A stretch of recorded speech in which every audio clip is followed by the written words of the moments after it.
The Chessmen of Mars, by Edgar Rice Burroughs. Prelude. John Carter comes to Earth.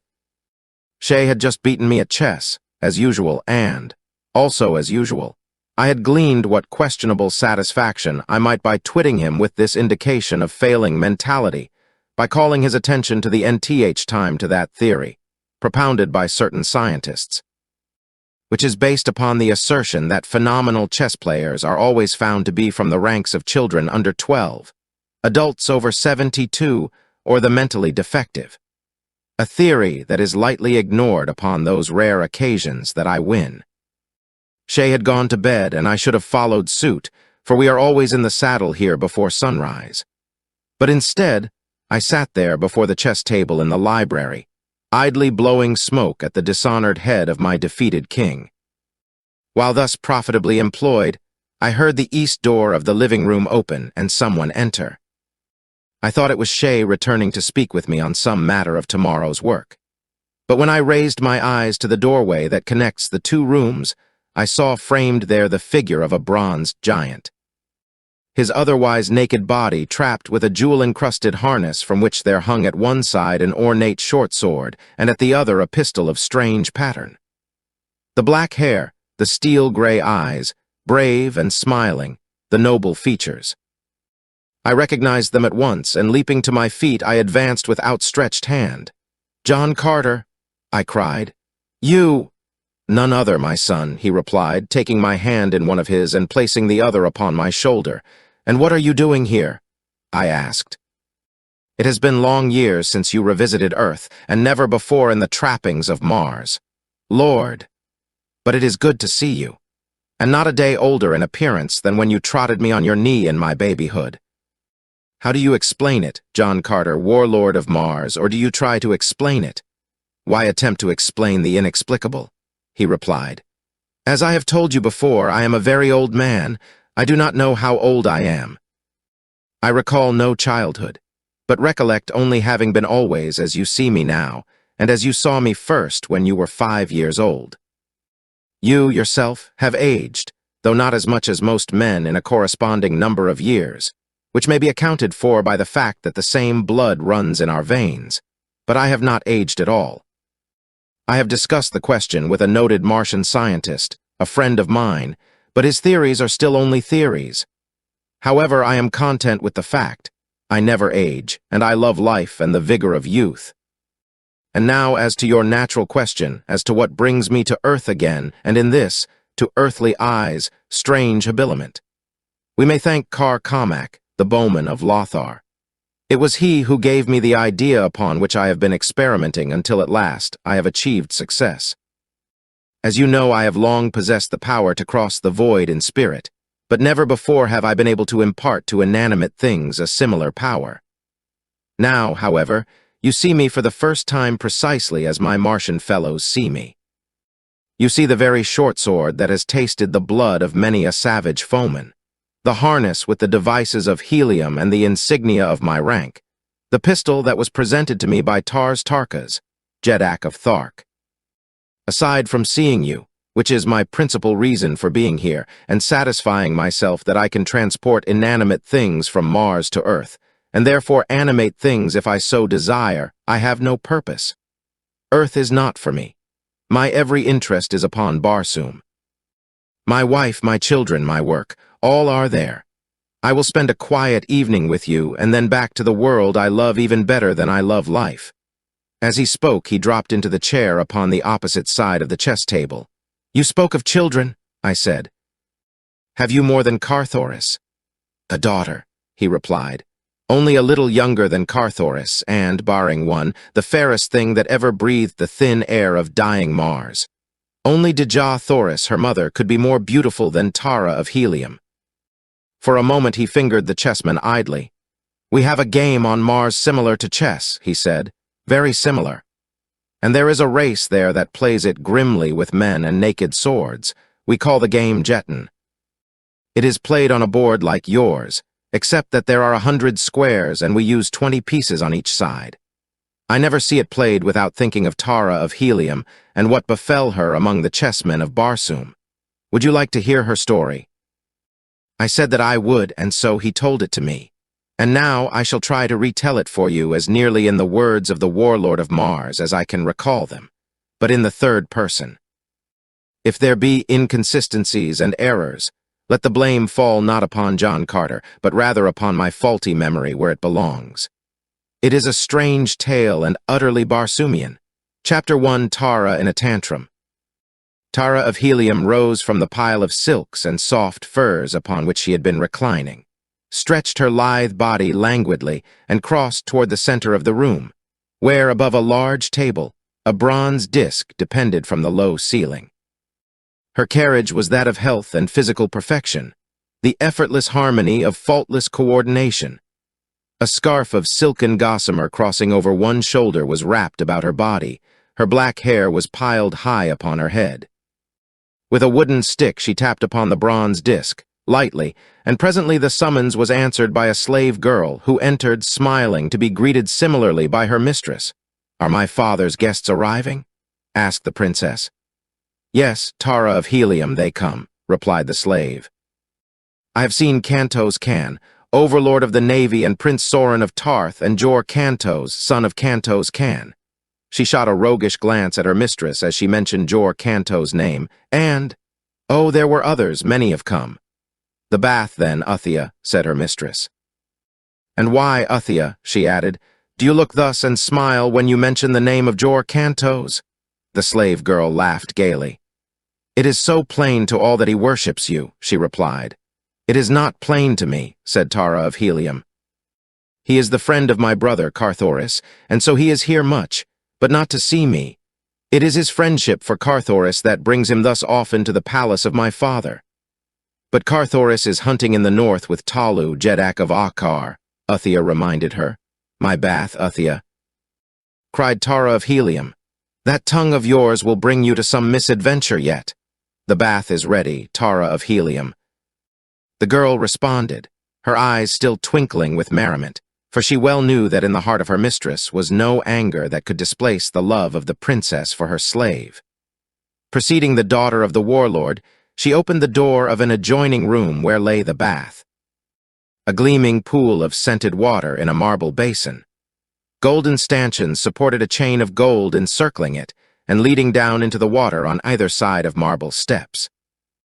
A glass dome let in the sunlight, which flooded the interior, glancing from the polished white of the marble walls and the procession of bathers and fishes, which, in conventional design, were inlaid with gold in a broad band that circled the room. Tara of Helium removed the scarf from about her and handed it to the slave.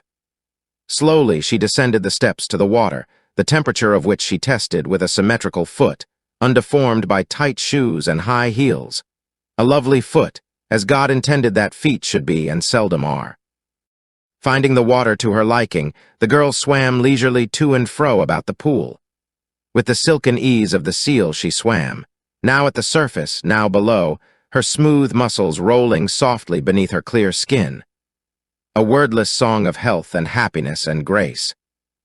Presently she emerged and gave herself into the hands of the slave girl, who rubbed the body of her mistress with a sweet-smelling semi-liquid substance contained in a golden urn, until the glowing skin was covered with a foamy lather. Then a quick plunge into the pool, a drying with soft towels. And the bath was over. Typical of the life of the princess was the simple elegance of her bath. No retinue of useless slaves, no pomp, no idle waste of precious moments. In another half-hour her hair was dried and built into the strange, but becoming coiffure of her station.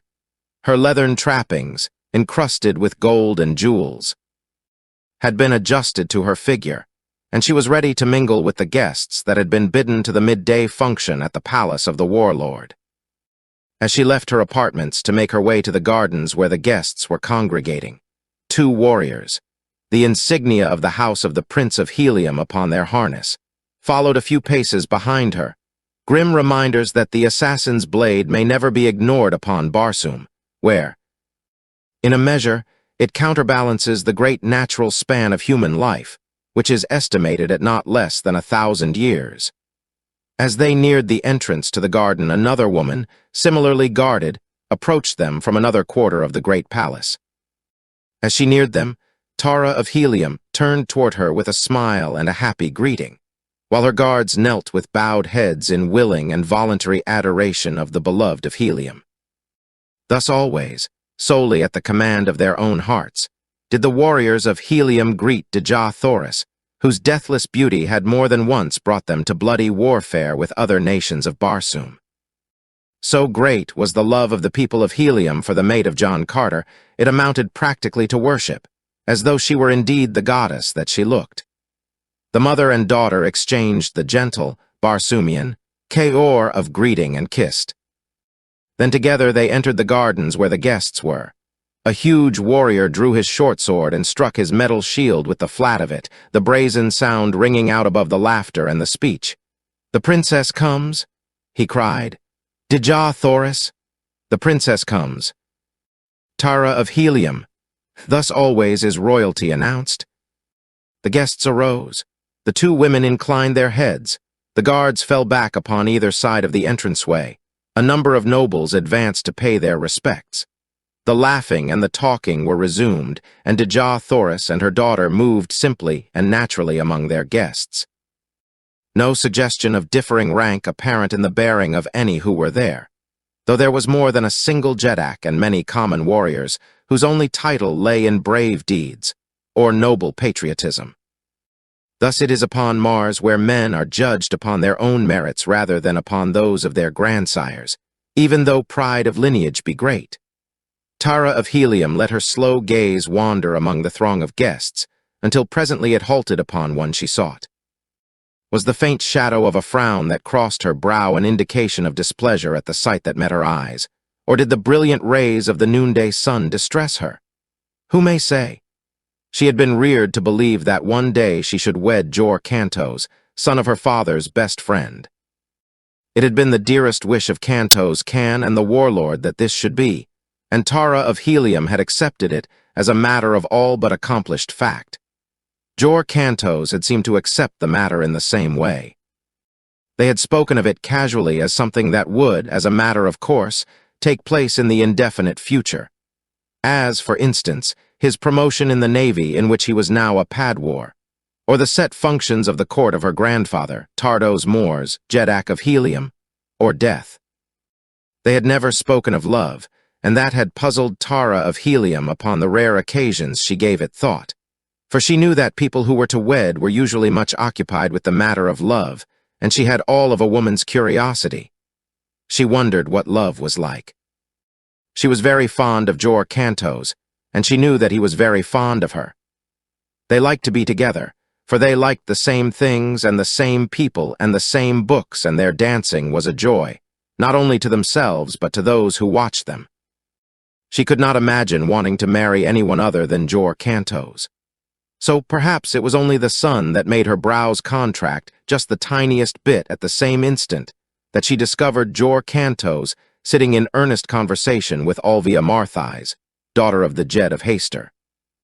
It was Jor Kantos' duty immediately to pay his respects to Dejah Thoris and Tara of Helium, but he did not do so, and presently the daughter of the warlord frowned indeed.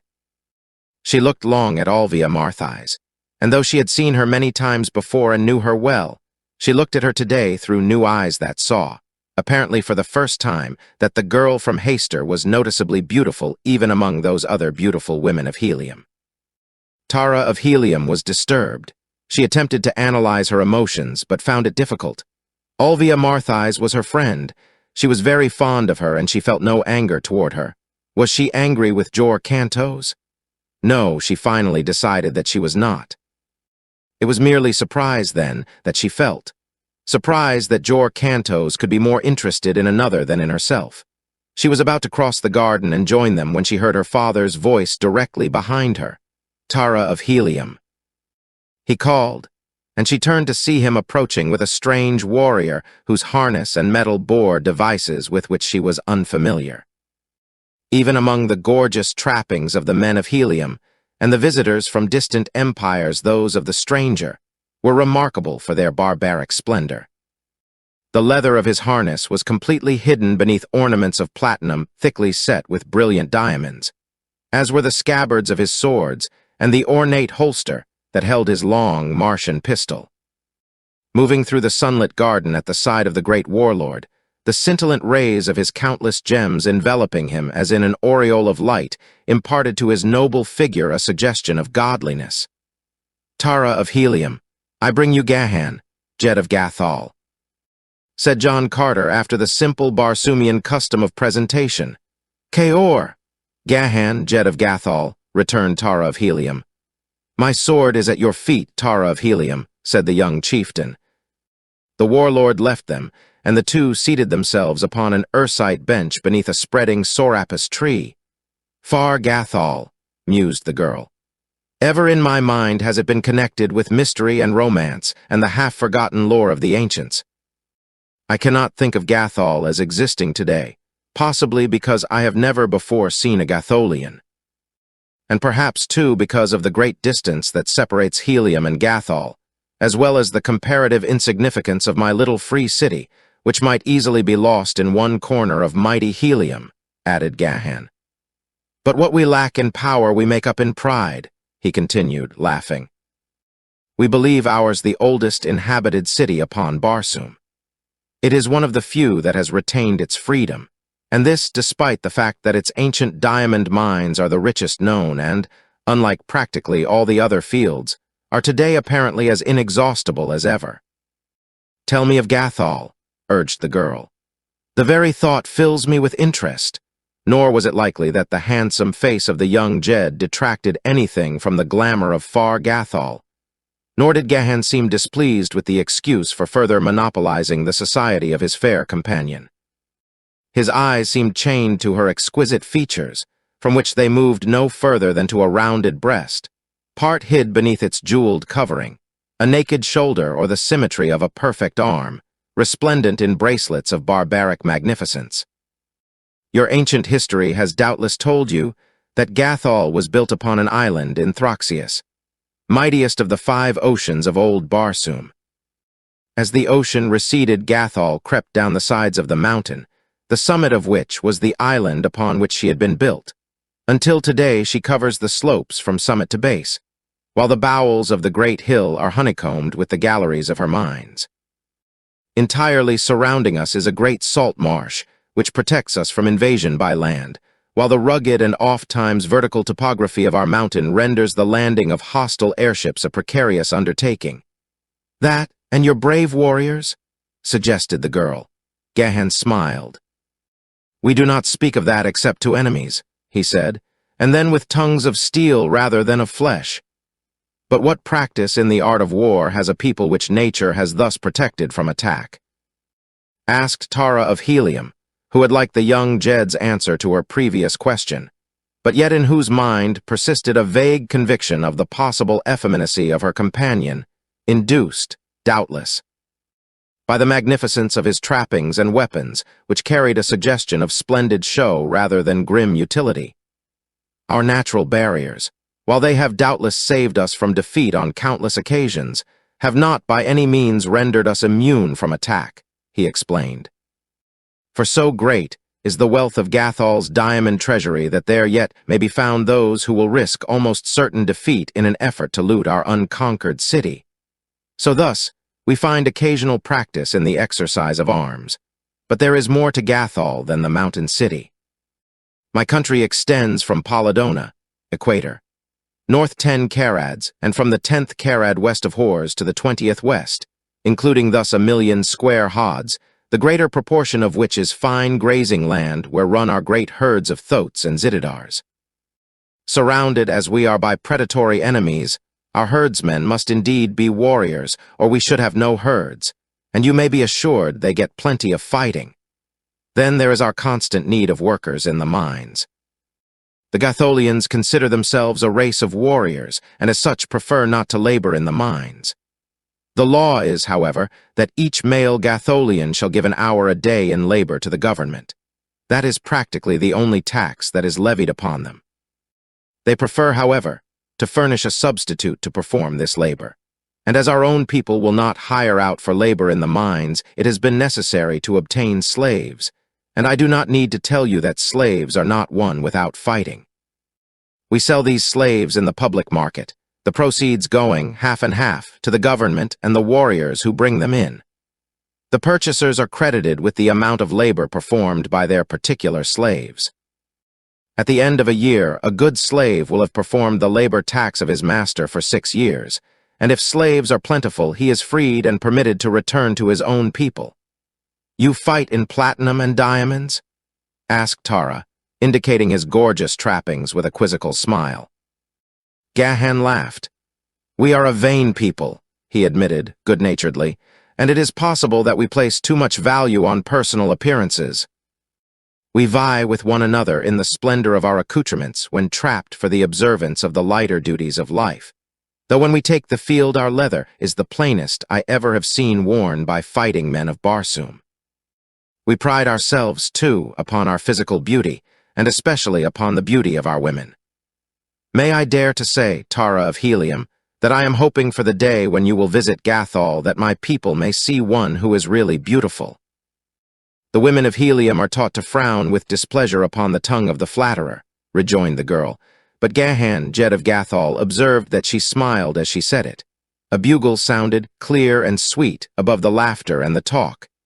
"The dance of Barsoom!" exclaimed the young warrior. "I claim you for it, Tara of Helium." The girl glanced in the direction of the bench where she had last seen Jor Kantos. He was not in sight. She inclined her head in assent to the claim of the Gatholian. Slaves were passing among the guests, distributing small musical instruments of a single string. Upon each instrument were characters which indicated the pitch and length of its tone. The instruments were of skeel, the string of gut, and were shaped to fit the left forearm of the dancer, to which it was strapped. There was also a ring wound with gut, which was worn between the first and second joints of the index finger of the right hand, and which, when passed over the string of the instrument, elicited the single note required of the dancer.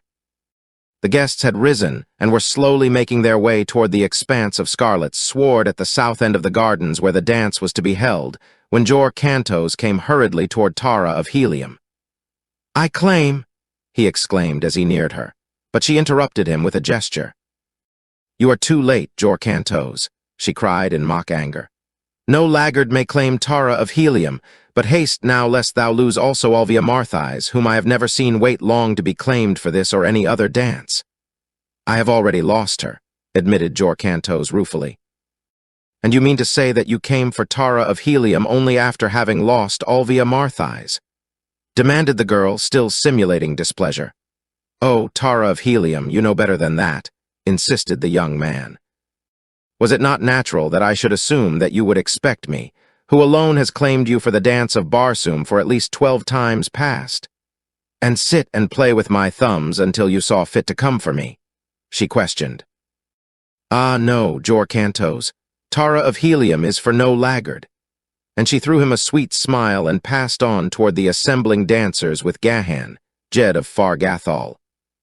The dance of Barsoom bears a relation similar to the more formal dancing functions of Mars that the Grand March does to ours, though it is infinitely more intricate and more beautiful.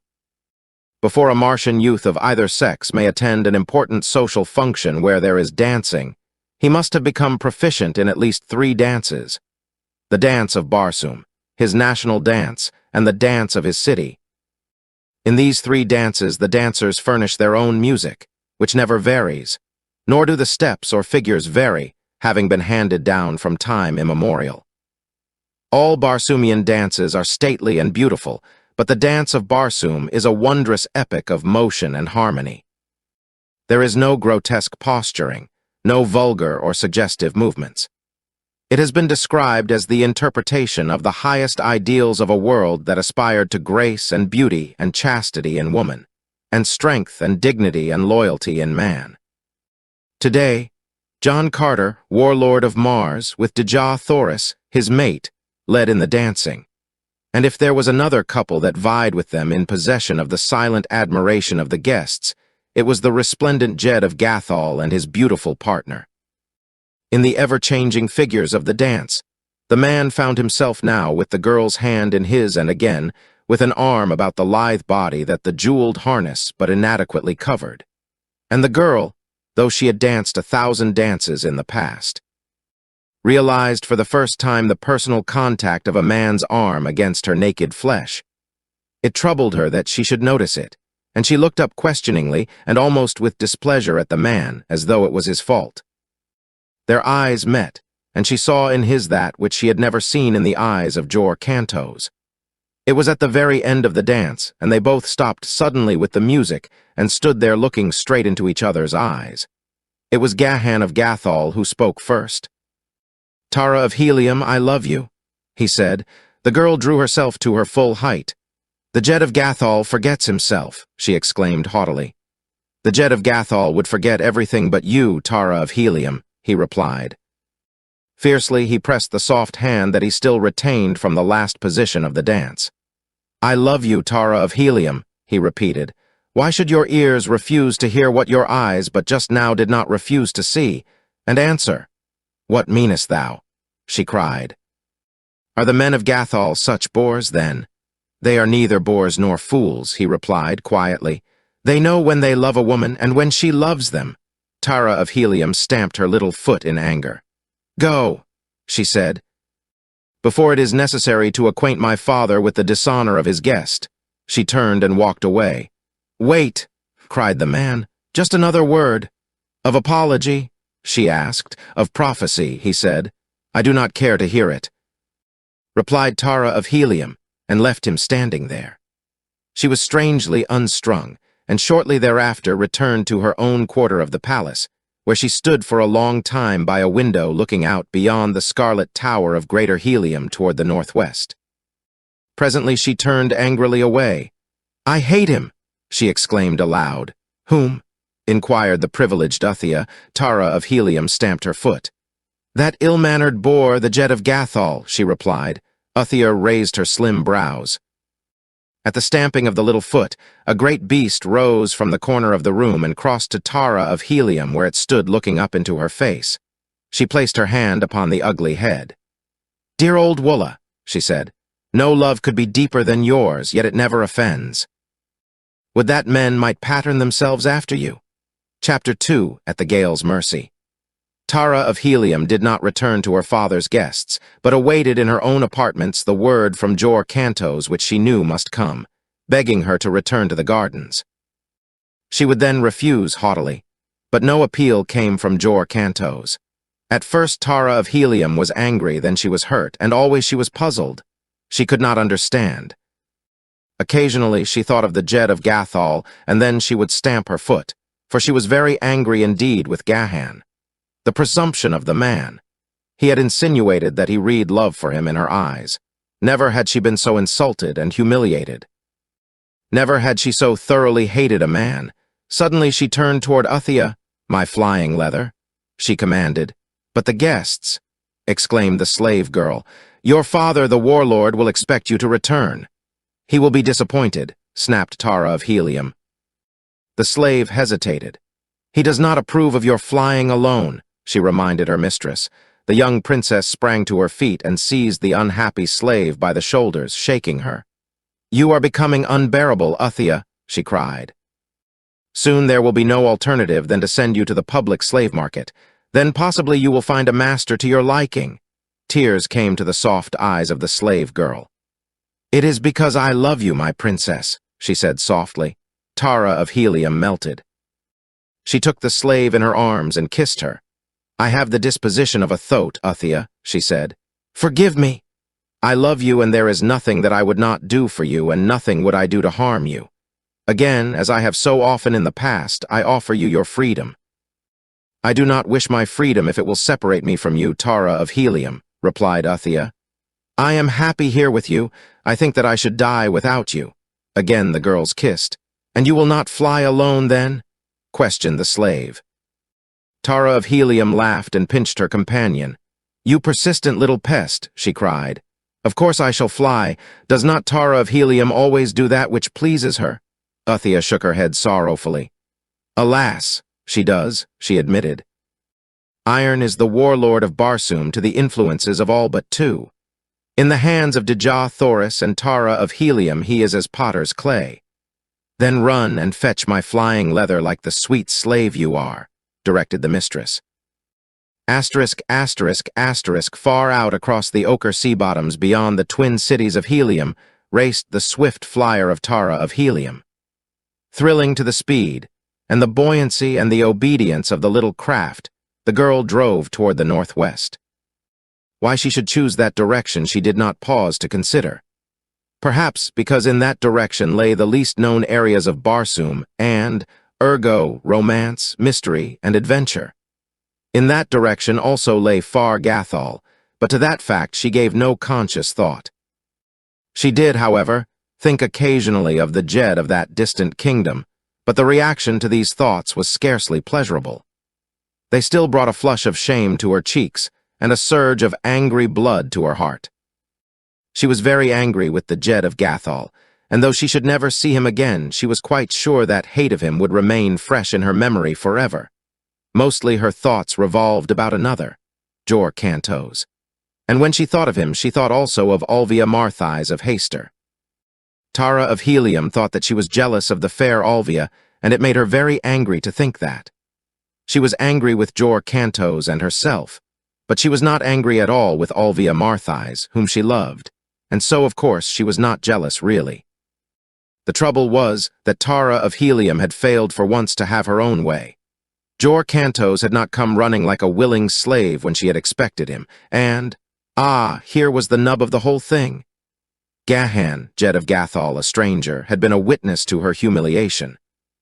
He had seen her unclaimed at the beginning of a great function, and he had had to come to her rescue to save her, as he doubtless thought, from the inglorious fate of a wallflower.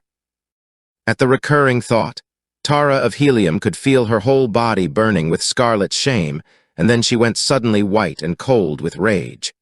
Whereupon she turned her flyer about so abruptly that she was all but torn from her lashings upon the flat, narrow deck. She reached home just before dark. The guests had departed. Quiet had descended upon the palace. An hour later she joined her father and mother at the evening meal.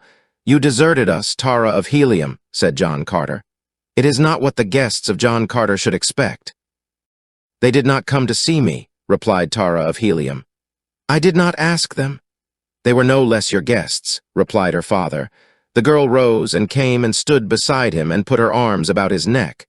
"My proper old Virginian," she cried, rumpling his shock of black hair. "In Virginia you would be turned over your father's knee and spanked," said the man, smiling. She crept into his lap and kissed him. "You do not love me any more," she announced. "No one loves me." But she could not compose her features into a pout because bubbling laughter insisted upon breaking through. "The trouble is there are too many who love you," he said. "And now there is another." "Indeed," she cried. "What do you mean?" "Gahan of Gathol has asked permission to woo you." The girl sat up very straight and tilted her chin in the air. "I would not wed with a walking diamond mine," she said. "I will not have him." "I told him as much," replied her father, "and that you were as good as betrothed to another."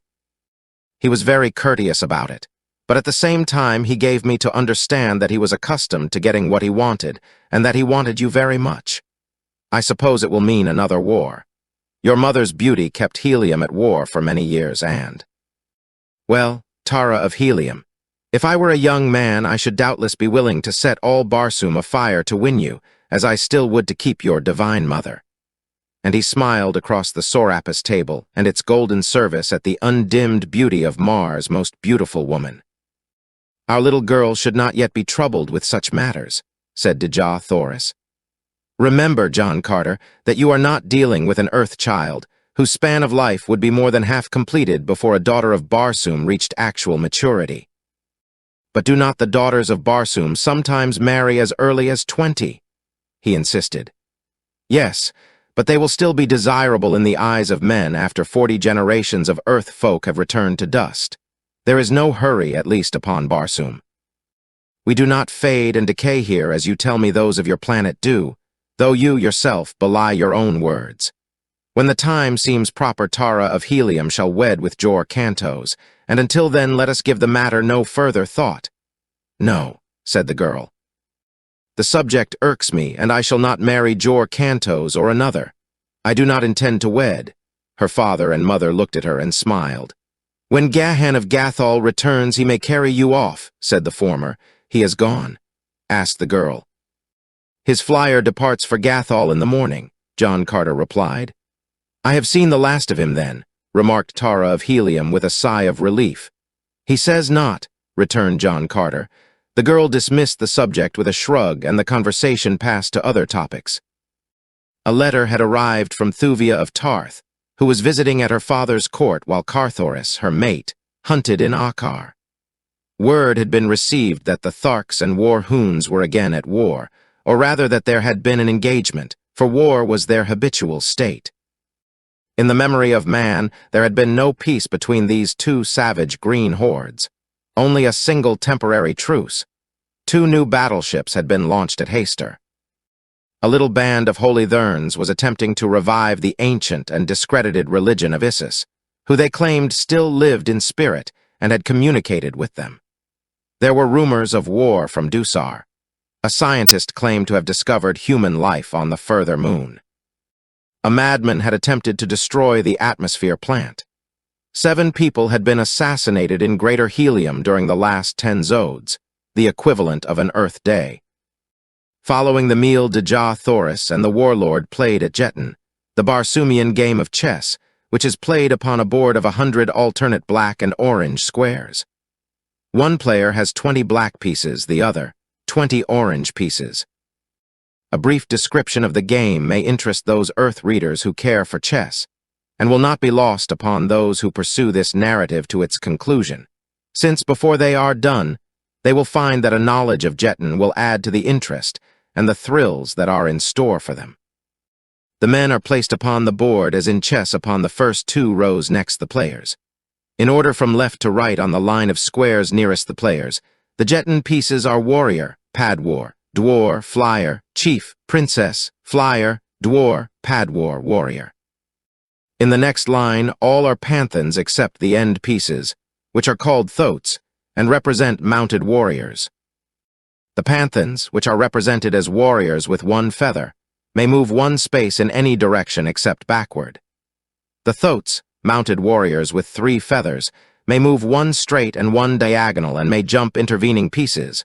Warriors, foot soldiers with 2 feathers. Straight in any direction or diagonally, 2 spaces. Padwars, lieutenants wearing 2 feathers, 2 diagonal in any direction or combination. Dwars, captains wearing 3 feathers, 3 spaces straight in any direction or combination. Flyers, represented by a propeller with 3 blades. 3 spaces in any direction or combination diagonally and may jump intervening pieces. The chief, indicated by a diadem with 10 jewels, 3 spaces in any direction, straight or diagonal. Princess, diadem with a single jewel, same as chief, and can jump intervening pieces. The game is won when a player places any of his pieces on the same square with his opponent's princess, or when a chief takes a chief. It is drawn when a chief is taken by any opposing piece other than the opposing chief, or when both sides have been reduced to 3 pieces or less of equal value, and the game is not terminated in the following 10 moves, 5 apiece. This is but a general outline of the game, briefly stated. It was this game that Dejah Thoris and John Carter were playing when Tara of Helium bid them good night, retiring to her own quarters and her sleeping silks and furs. "Until morning, my beloved," she called back to them as she passed from the apartment, nor little did she guess, nor her parents, that this might indeed be the last time that they would ever set eyes upon her. The morning broke dull and gray. Ominous clouds billowed restlessly and low. Beneath them, torn fragments scudded toward the northwest. From her window, Tara of Helium looked out upon this unusual scene. Dense clouds seldom overcast the Barsumian sky. At this hour of the day, it was her custom to ride one of those small thoats that are the saddle animals of the Red Martians, but the sight of the billowing clouds lured her to a new adventure. Uthia still slept, and the girl did not disturb her. Instead, she dressed quietly and went to the hangar upon the roof of the palace, directly above her quarters where her own swift flyer was housed. She had never driven through the clouds. It was an adventure that always she had longed to experience. The wind was strong, and it was with difficulty that she maneuvered the craft from the hangar without accident, but once away it raced swiftly out above the twin cities. The buffeting winds caught and tossed it, and the girl laughed aloud in sheer joy of the resultant thrills. She handled the little ship like a veteran, though few veterans would have faced the menace of such a storm in so light a craft. Swiftly she rose toward the clouds, racing with the scudding streamers of the storm-swept fragments, and a moment later she was swallowed by the dense masses billowing above.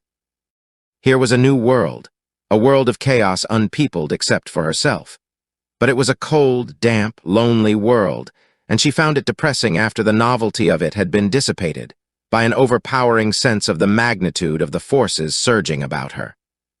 Suddenly she felt very lonely and very cold and very little. Hurriedly, therefore, she rose until presently her craft broke through into the glorious sunlight that transformed the upper surface of the somber element into rolling masses of burnished silver. Here it was still cold, but without the dampness of the clouds, and in the eye of the brilliant sun her spirits rose with the mounting needle of her altimeter. Gazing at the clouds, now far beneath, the girl experienced the sensation of hanging stationary in mid-heaven. But the whirring of her propeller, the wind beating upon her, the high figures that rose and fell beneath the glass of her speedometer, these told her that her speed was terrific. It was then that she determined to turn back. The first attempt she made above the clouds, but it was unsuccessful. To her surprise, she discovered that she could not even turn against the high wind, which rocked and buffeted the frail craft. Then she dropped swiftly to the dark and wind-swept zone between the hurtling clouds and the gloomy surface of the shadowed ground. Here she tried again to force the nose of the flyer back toward helium, but the tempest seized the frail thing and hurled it remorselessly about, rolling it over and tossing it as it were a cork in a cataract. At last the girl succeeded in righting the flyer, perilously close to the ground. Never before had she been so close to death, yet she was not terrified. Her coolness had saved her, that and the strength of the deck lashings that held her. Traveling with the storm, she was safe, but where was it bearing her? She pictured the apprehension of her father and mother when she failed to appear at the morning meal. They would find her flyer missing, and they would guess that somewhere in the path of the storm it lay a wrecked and tangled mass upon her dead body. And then brave men would go out in search of her, risking their lives. And that lives would be lost in the search, she knew. For she realized now that never in her lifetime had such a tempest raged upon Barsoom. She must turn back. She must reach helium before her mad lust for thrills had cost the sacrifice of a single courageous life. She determined that greater safety and likelihood of success lay above the clouds, and once again she rose through the chilling, wind-tossed vapor. Her speed again was terrific, for the wind seemed to have increased rather than to have lessened. She sought gradually to check the swift flight of her craft, but though she finally succeeded in reversing her motor, the wind but carried her on as it would. Then it was that Tara of helium lost her temper. Had her world not always bowed in acquiescence to her every wish? What were these elements that they dared to thwart her? She would demonstrate to them that the daughter of the warlord was not to be denied. They would learn that Tara of helium might not be ruled even by the forces of nature. And so she drove her motor forward again, and then with her firm, white teeth set in grim determination, she drove the steering lever far down to port with the intention of forcing the nose of her craft straight into the teeth of the wind. And the wind seized the frail thing and toppled it over upon its back, and twisted and turned it and hurled it over and over. The propeller raced for an instant in an air pocket, and then the tempest seized it again and twisted it from its shaft, leaving the girl helpless upon an unmanageable atom that rose and fell and rolled and tumbled, the sport of the elements she had defied. Tara of helium's first sensation was one of surprise, that she had failed to have her own way. Then she commenced to feel concern. Not for her own safety, but for the anxiety of her parents and the dangers that the inevitable searchers must face. She reproached herself for the thoughtless selfishness that had jeopardized the peace and safety of others. She realized her own grave danger, too, but she was still unterrified, as befitted the daughter of Dejah Thoris and John Carter. She knew that her buoyancy tanks might keep her afloat indefinitely, but she had neither food nor water, and she was being borne toward the least-known area of Barsoom. Perhaps it would be better to land immediately and await the coming of the searchers, rather than to allow herself to be carried still further from Helium, thus greatly reducing the chances of early discovery. But when she dropped toward the ground, she discovered that the violence of the wind rendered an attempt to land tantamount to destruction, and she rose again, rapidly. Carried along a few hundred feet above the ground, she was better able to appreciate the titanic proportions of the storm than when she had flown in the comparative serenity of the zone above the clouds. For now, she could distinctly see the effect of the wind upon the surface of Barsoom. The air was filled with dust and flying bits of vegetation, and when the storm carried her across an irrigated area of farm land, she saw great trees and stone walls and buildings lifted high in air and scattered broadcast over the devastated country. And then she was carried swiftly on to other sights that forced in upon her consciousness a rapidly growing conviction that, after all, Tara of Helium was a very small and insignificant and helpless person. It was quite a shock to her self-pride while it lasted, and toward evening she was ready to believe that it was going to last forever. There had been no abatement in the ferocity of the tempest, nor was there indication of any. She could only guess at the distance she had been carried, for she could not believe in the correctness of the high figures that had been piled upon the record of her odometer. They seemed unbelievable, and yet, had she known it, they were quite true. In 12 hours she had flown and been carried by the storm full 7,000 haads. Just before dark, she was carried over one of the deserted cities of ancient Mars. It was Turquoise, but she did not know it. Had she might readily have been forgiven for abandoning the last vestige of hope, for to the people of Helium, Turquoise seems as remote as do the South Sea Islands to us. And still the tempest, its fury unabated, bore her on. All that night she hurtled through the dark beneath the clouds, or rose to race through the moonlit void beneath the glory of Barsoom's 2 satellites. She was cold and hungry and altogether miserable, but her brave little spirit refused to admit that her plight was hopeless, even though reason proclaimed the truth. Her reply to reason, sometimes spoken aloud in sudden defiance, recalled the Spartan stubbornness of her sire in the face of certain annihilation. "I still live." That morning there had been an early visitor at the palace of the warlord. It was Gahan, Jed of Gathol. He had arrived shortly after the absence of Tara of Helium had been noted. And in the excitement, he had remained unannounced until John Carter had happened upon him in the great reception corridor of the palace as the warlord was hurrying out to arrange for the dispatch of ships in search of his daughter. Gahan read the concern upon the face of the warlord. "Forgive me if I intrude, John Carter," he said. "I but came to ask the indulgence of another day, since it would be foolhardy to attempt to navigate a ship in such a storm." "Remain, Gahan, a welcome guest until you choose to leave us," replied the warlord. "But you must forgive any seeming inattention upon the part of Helium until my daughter is restored to us." "You daughter? Restored? What do you mean?" exclaimed the Gatholian. "I do not understand." "She is gone, together with her light flyer. That is all we know. We can only assume that she decided to fly before the morning meal and was caught in the clutches of the tempest. You will pardon me, Gahan, if I leave you abruptly. I am arranging to send ships in search of her." But Gahan, Jed of Gathol, was already speeding in the direction of the palace gate. There he leaped upon a waiting thoat, and followed by 2 warriors in the metal of Gathol, he dashed through the avenues of Helium toward the palace that had been set aside for his entertainment. Chapter 3. The Headless Humans. Above the roof of the palace that housed the Jed of Gathol and his entourage, the cruiser Venator tore at her stout moorings.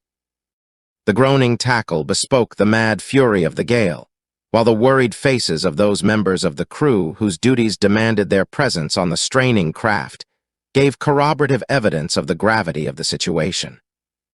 Only stout lashings prevented these men from being swept from the deck, while those upon the roof below were constantly compelled to cling to rails and stanchions to save themselves from being carried away by each new burst of meteoric fury. Upon the prow of the Venator was painted the device of Gathol, but no pennants were displayed in the upper works since the storm had carried away several in rapid succession, just as it seemed to the watching men that it must carry away the ship itself. They could not believe that any tackle could withstand for long this titanic force. To each of the 12 lashings clung a brawny warrior with drawn short sword. Had but a single mooring given to the power of the tempest, 11 short swords would have cut the others. Since, partially moored, the ship was doomed, while free in the tempest it stood at least some slight chance for life. "By the blood of Isis, I believe they will hold," screamed one warrior to another. "And if they do not hold, may the spirits of our ancestors reward the brave warriors upon the Venator," replied another of those upon the roof of the palace. "For it will not be long from the moment her cables part before her crew dons the leather of the dead. But yet, Tanis, I believe they will hold. Give thanks at least that we did not sail before the tempest fell, since now each of us has a chance to live." "Yes," replied Tanis. "I should hate to be abroad today upon the stoutest ship that sails the Barsoomian sky." It was then that Gahan the Jed appeared upon the roof. With him were the balance of his own party and a dozen warriors of Helium. The young chief turned to his followers. "I sail at once upon the Venator," he said, "in search of Tara of Helium, who is thought to have been carried away upon a one-man flyer by the storm. I do not need to explain to you the slender chances the Venator has to withstand the fury of the tempest, nor will I order you to your deaths. Let those who wish remain behind without dishonor. The others will follow me," and he leaped for the rope ladder that lashed wildly in the gale. The first man to follow him was Tanis, and when the last reached the deck of the cruiser, there remained upon the palace roof only the 12 warriors of Helium, who, with naked swords, had taken the posts of the Gatholians at the moorings. Not a single warrior who had remained aboard the Venator would leave her now. "I expected no less," said Gahan, as with the help of those already on the deck he and the others found secure lashings. The commander of the Venator shook his head. He loved his trim craft, the pride of her class in the little navy of Gathol. It was of her he thought, not of himself. He saw her lying torn and twisted upon the ochre vegetation of some distant sea bottom, to be presently overrun and looted by some savage green horde. He looked at Gahan. "Are you ready, Santothais?" asked the Jed. "All is ready." "Then cut away." Word was passed across the deck and over the side to the Heliometic warriors below that at the 3rd gun they were to cut away. 12 keen swords must strike simultaneously and with equal power, and each must sever completely and instantly 3 strands of heavy cable that no loose end fouling a block bring immediate disaster upon the Venator. Boom! The voice of the signal gun rolled down through the screaming wind to the 12 warriors upon the roof. Boom! 12 swords were raised above 12 brawny shoulders. Boom! 12 keen edges severed 12 complaining moorings clean and as one.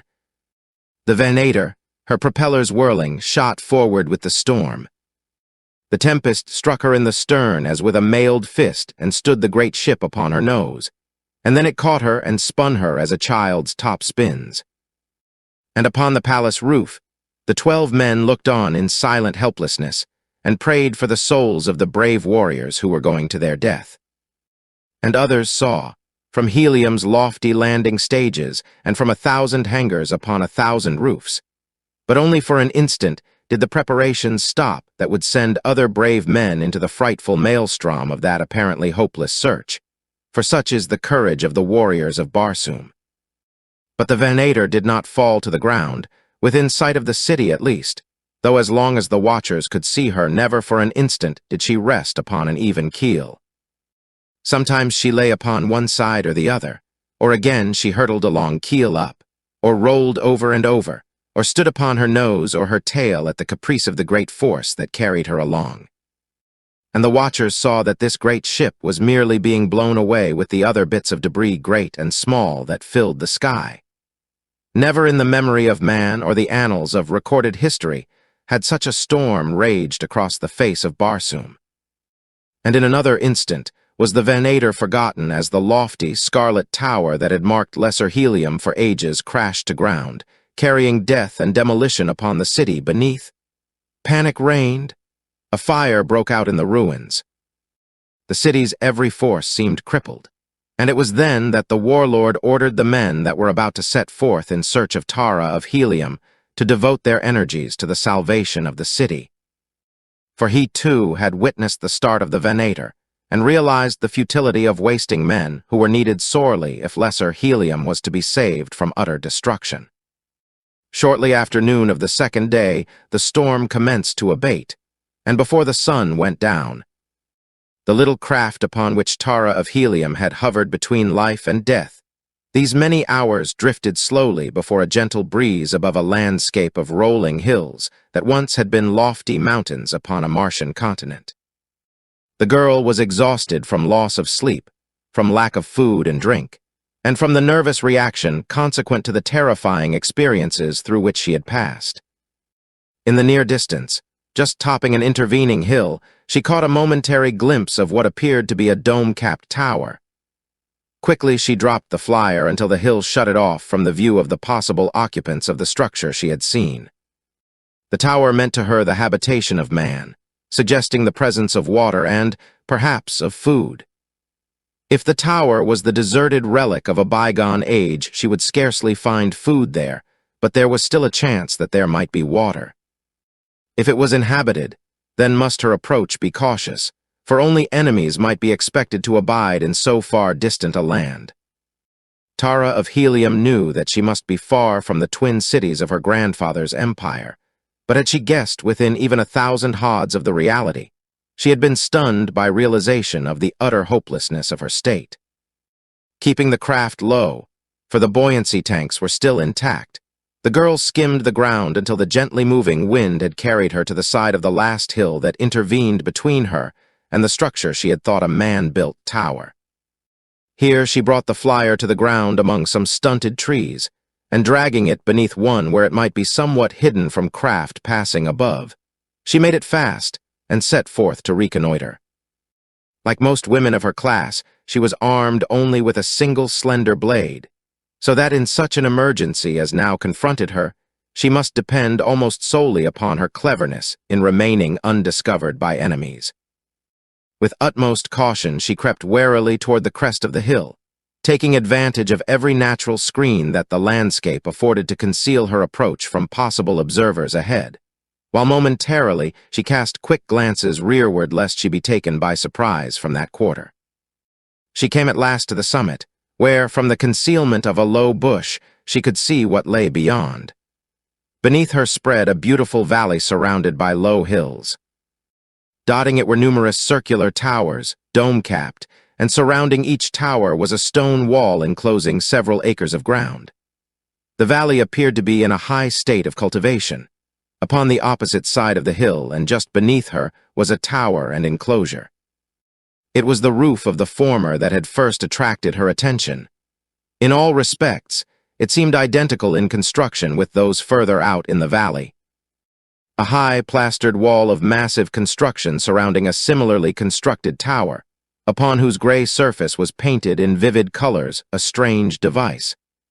The towers were about 40 safads in diameter, approximately 40 earth feet, and 60 in height to the base of the dome. To an Earthman, they would have immediately suggested the silos in which dairy farmers store ensilage for their herds. But closer scrutiny, revealing an occasional embrazured opening together with the strange construction of the domes, would have altered such a conclusion. Tara of Helium saw that the domes seemed to be faced with innumerable prisms of glass, those that were exposed to the declining sun scintillating so gorgeously as to remind her suddenly of the magnificent trappings of Gahan of Gathol. As she thought of the man, she shook her head angrily, and moved cautiously forward a foot or two that she might get a less obstructed view of the nearer tower and its enclosure. As Tara of Helium looked down into the enclosure surrounding the nearest tower, her brows contracted momentarily in frowning surprise, and then her eyes went wide in an expression of incredulity tinged with horror, for what she saw was a score or two of human bodies, naked and headless. For a long moment she watched, breathless, unable to believe the evidence of her own eyes, that these gruesome things moved and had life. She saw them crawling about on hands and knees over and across one another, searching about with their fingers. And she saw some of them at troughs, for which the others seemed to be searching, and those at the troughs were taking something from these receptacles and apparently putting it in a hole where their necks should have been. They were not far beneath her. She could see them distinctly, and she saw that there were the bodies of both men and women, and that they were beautifully proportioned, and that their skin was similar to hers, but of a slightly lighter red. At first, she had thought that she was looking upon a shambles, and that the bodies, but recently decapitated, were moving under the impulse of muscular reaction. But presently she realized that this was their normal condition. The horror of them fascinated her, so that she could scarce take her eyes from them. It was evident from their groping hands that they were eyeless, and their sluggish movements suggested a rudimentary nervous system and a correspondingly minute brain. The girl wondered how they subsisted, for she could not, even by the wildest stretch of imagination, picture these imperfect creatures as intelligent tillers of the soil. Yet that the soil of the valley was tilled was evident, and that these things had food was equally so. But who tilled the soil? Who kept and fed these unhappy things, and for what purpose? It was an enigma beyond her powers of deduction. The sight of food aroused again a consciousness of her own gnawing hunger and the thirst that parched her throat. She could see both food and water within the enclosure, but would she dare enter even should she find means of ingress? She doubted it, since the very thought of possible contact with these gruesome creatures sent a shudder through her frame. Then her eyes wandered again out across the valley, until presently they picked out what appeared to be a tiny stream winding its way through the center of the farmlands. A strange sight upon Barsoom. Ah, if it were but water. Then might she hope with a real hope, for the fields would give her sustenance which she could gain by night, while by day she hid among the surrounding hills. And sometime, yes, sometime she knew the searchers would come for John Carter, warlord of Barsoom. Would never cease to search for his daughter until every square hod of the planet had been combed again and again. She knew him, and she knew the warriors of Helium, and so she knew that, could she but manage to escape harm until they came, they would indeed come at last. She would have to wait until dark before she dare venture into the valley, and in the meantime, she thought it well to search out a place of safety nearby where she might be reasonably safe from savage beasts. It was possible that the district was free from carnivora, but one might never be sure in a strange land. As she was about to withdraw behind the brow of the hill, her attention was again attracted to the enclosure below. Two figures had emerged from the tower. Their beautiful bodies seemed identical with those of the headless creatures among which they moved, but the newcomers were not headless. Upon their shoulders were heads that seemed human, yet which the girl intuitively sensed were not human. They were just a trifle too far away for her to see them distinctly in the waning light of the dying day. But she knew that they were too large. They were out of proportion to the perfectly proportioned bodies, and they were oblate in form.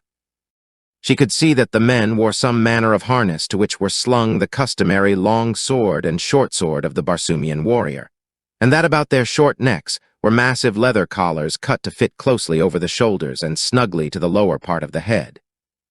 Their features were scarce discernible, but there was a suggestion of grotesqueness about them that carried to her a feeling of revulsion.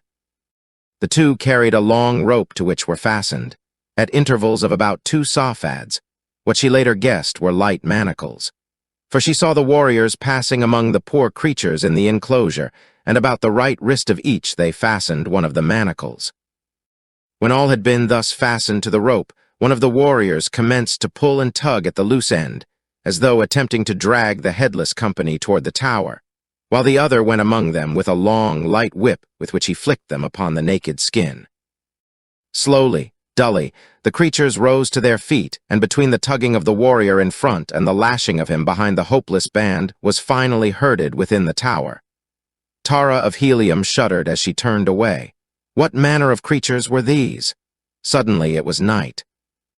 The Barsoomian day had ended, and then the brief period of twilight that renders the transition from daylight to darkness almost as abrupt as the switching off of an electric light, and Tara of Helium had found no sanctuary.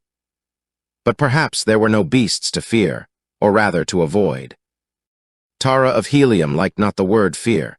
She would have been glad, however, had there been a cabin, even a very tiny cabin, upon her small flyer, but there was no cabin.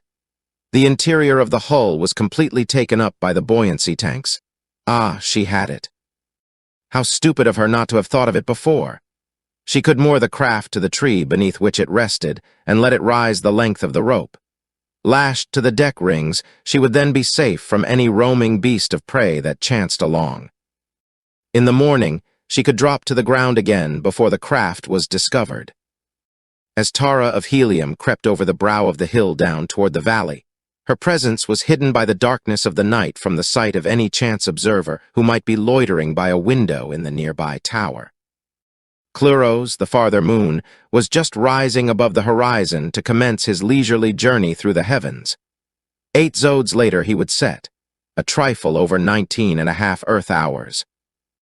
And during that time Thuria, his vivacious mate, would have circled the planet twice and be more than halfway around on her 3rd trip. She had but just set. It would be more than 3.5 hours before she shot above the opposite horizon to hurtle, swift and low, across the face of the dying planet. During this temporary absence of the mad moon, Tara of Helium hoped to find both food and water, and gain again the safety of her flyer's deck. She groped her way through the darkness, giving the tower and its enclosure as wide a berth as possible. Sometimes she stumbled, for in the long shadows cast by the rising Cluros objects were grotesquely distorted, though the light from the moon was still not sufficient to be of much assistance to her. Nor, as a matter of fact, did she want light. She could find the stream in the dark, by the simple expedient of going downhill until she walked into it, and she had seen that bearing trees and many crops grew throughout the valley, so that she would pass food in plenty ere she reached the stream. If the moon showed her the way more clearly, and thus saved her from an occasional fall, he would, too, show her more clearly to the strange denizens of the towers, and that, of course, must not be. Could she have waited until the following night, conditions would have been better, since Cluros would not appear in the heavens at all, and so, during Thuria's absence, utter darkness would reign. But the pangs of thirst and the gnawing of hunger could be endured no longer with food and drink both in sight, and so she had decided to risk discovery rather than suffer longer. Safely past the nearest tower, she moved as rapidly as she felt consistent with safety, choosing her way wherever possible so that she might take advantage of the shadows of the trees that grew at intervals, and at the same time discover those which bore fruit. In this latter, she met with almost immediate success, for the very 3rd tree beneath which she halted was heavy with ripe fruit. Never, thought Tara of Helium, had aught so delicious impinged upon her palate, and yet it was naught else than the almost tasteless USA, which is considered to be palatable only after having been cooked and highly spiced. It grows easily with little irrigation, and the trees bear abundantly. The fruit, which ranks high in food value, is one of the staple foods of the less well-to-do, and because of its cheapness and nutritive value, forms one of the principal rations of both armies and navies upon Barsoom, a use which has won for it a Martian sobriquet which, freely translated into English, would be the fighting potato. The girl was wise enough to eat but sparingly, but she filled her pocket pouch with the fruit before she continued upon her way. 2 towers she passed before she came at last to the stream, and here again was she temperate, drinking but little, and that very slowly, contenting herself with rinsing her mouth frequently and bathing her face, her hands, and her feet. And even though the night was cold, as Martian nights are, the sensation of refreshment more than compensated for the physical discomfort of the low temperature.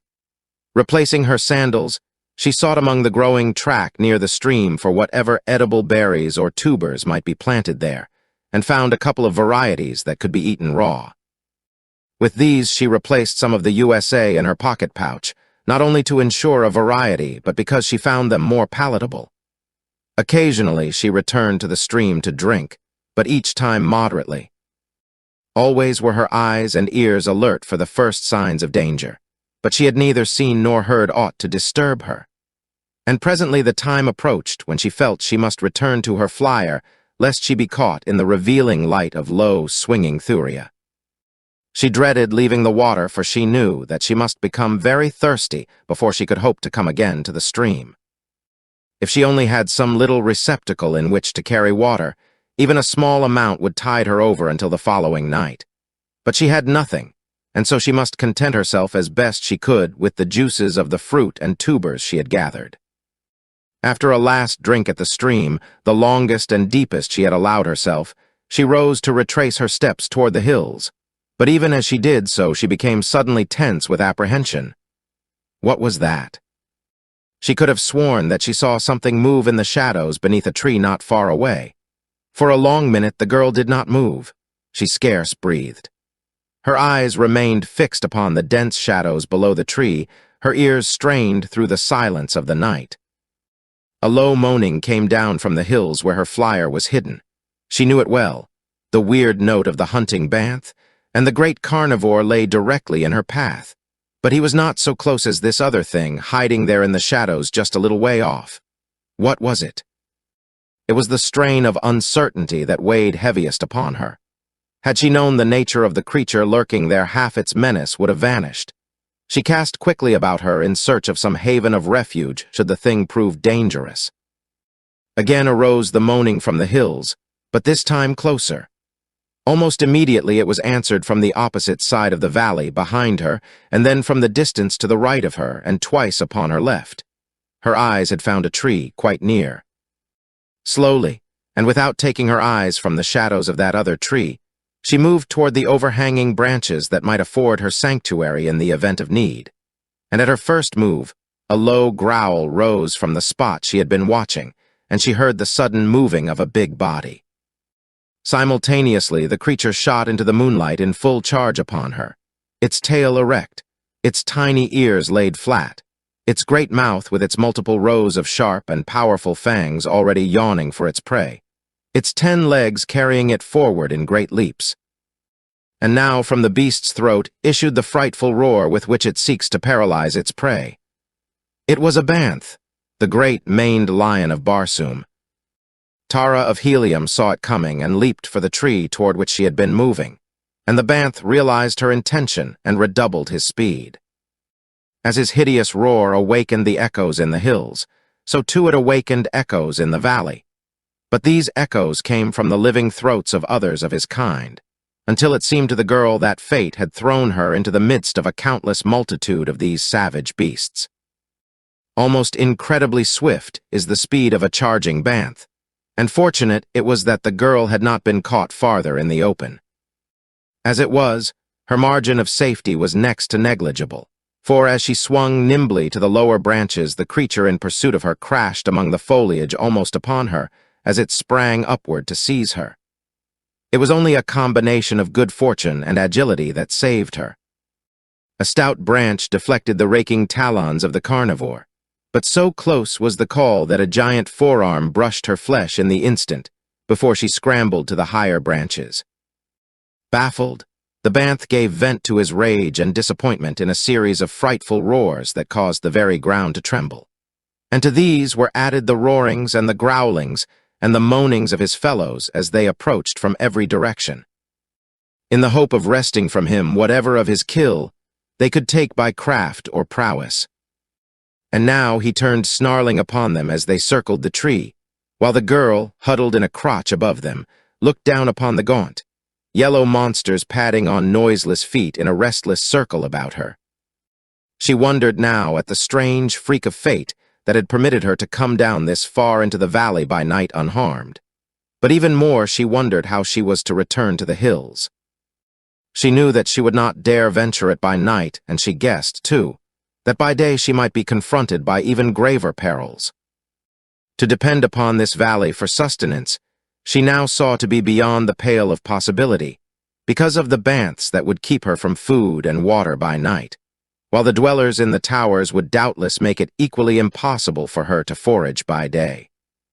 There was but one solution of her difficulty, and that was to return to her flyer and pray that the wind would waft her to some less terrorful land. But when might she return to the flyer? The Banths gave little evidence of relinquishing hope of her, and even if they wandered out of sight, would she dare risk the attempt? She doubted it. Hopeless indeed seemed her situation. Hopeless it was. Chapter 4 captured. As Thuria, swift racer of the night, shot again into the sky, the scene changed. As by magic, a new aspect fell athwart the face of nature. It was as though in the instant one had been transported from one planet to another. It was the age-old miracle of the Martian nights that is always new, even to Martians. Two moons resplendent in the heavens, where one had been but now. Conflicting, fast-changing shadows that altered the very hills themselves. Far Cluros, stately, majestic, almost stationary, shedding his steady light upon the world below. Thuria, a great and glorious orb. Swinging swift across the vaulted dome of the blue-black night, so low that she seemed to graze the hills, a gorgeous spectacle that held the girl now beneath the spell of its enchantment as it always had and always would. "Ah, Thuria, mad queen of heaven," murmured Tara of Helium. The hills pass in stately procession, their bosoms rising and falling. The trees move in restless circles, the little grasses describe their little arcs, and all is movement, restless, mysterious movement without sound while Thuria passes. The girl sighed and let her gaze fall again to the stern realities beneath. There was no mystery in the huge Banths. He who had discovered her squatted there looking hungrily up at her. Most of the others had wandered away in search of other prey, but a few remained hoping yet to bury their fangs in that soft body. The night wore on. Again, Thuria left the heavens to her lord and master, hurrying on to keep her tryst with the sun in other skies. But a single Banth waited impatiently beneath the tree which harbored Tara of Helium. The others had left, but their roars and growls and moans thundered or rumbled or floated back to her from near and far. What prey found they in this little valley? There must be something that they were accustomed to find here that they should be drawn in so great numbers. The girl wondered what it could be. How long the night? Numb, cold, and exhausted, Tara of Helium clung to the tree in growing desperation, for once she had dozed and almost fallen. Hope was low in her brave little heart. How much more could she endure? She asked herself the question, and then, with a brave shake of her head, she squared her shoulders. "I still live," she said aloud. The Banth looked up and growled. Came Thuria again, and after a while the great sun, a flaming lover, pursuing his heart's desire. And Cluros, the cold husband, continued his serene way, as placid as before his house had been violated by this hot Lothario. And now the sun and both moons rode together in the sky, lending their far mysteries to make weird the Martian dawn. Tara of Helium looked out across the fair valley that spread upon all sides of her. It was rich and beautiful, but even as she looked upon it she shuddered, for to her mind came a picture of the headless things that the towers and the walls hid, those by day and the Banths by night. Ah, was it any wonder that she shuddered? With the coming of the sun, the great Barsoomian lion rose to his feet. He turned angry eyes upon the girl above him, voiced a single ominous growl, and slunk away toward the hills. The girl watched him, and she saw that he gave the towers as wide a berth as possible, and that he never took his eyes from one of them while he was passing it. Evidently, the inmates had taught these savage creatures to respect them.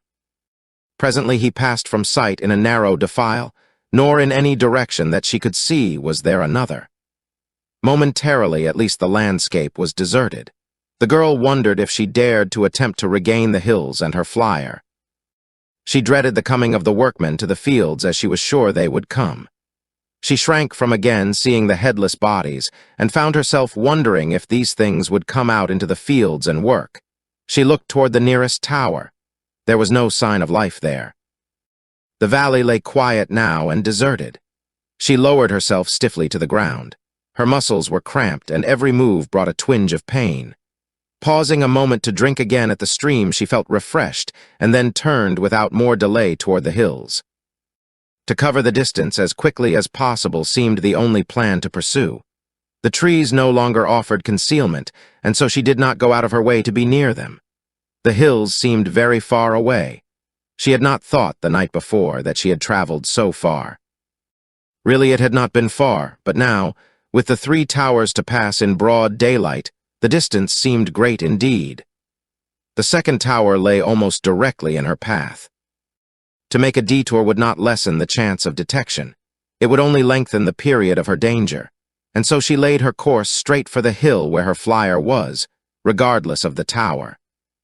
As she passed the first enclosure, she thought that she heard the sound of movement within, but the gate did not open, and she breathed more easily when it lay behind her. She came then to the second enclosure, the outer wall of which she must circle, as it lay across her route. As she passed close along it, she distinctly heard not only movement within, but voices. In the world language of Barsoom, she heard a man issuing instructions. So many were to pick USA, so many were to irrigate this field, so many to cultivate that, and so on, as a foreman lay out the day's work for his crew. Tara of Helium had just reached the gate in the outer wall. Without warning, it swung open toward her. She saw that, for a moment, it would hide her from those within, and in that moment she turned and ran, keeping close to the wall, until, passing out of sight beyond the curve of the structure, she came to the opposite side of the enclosure. Here, panting from her exertion and from the excitement of her narrow escape, she threw herself among some tall weeds that grew close to the foot of the wall.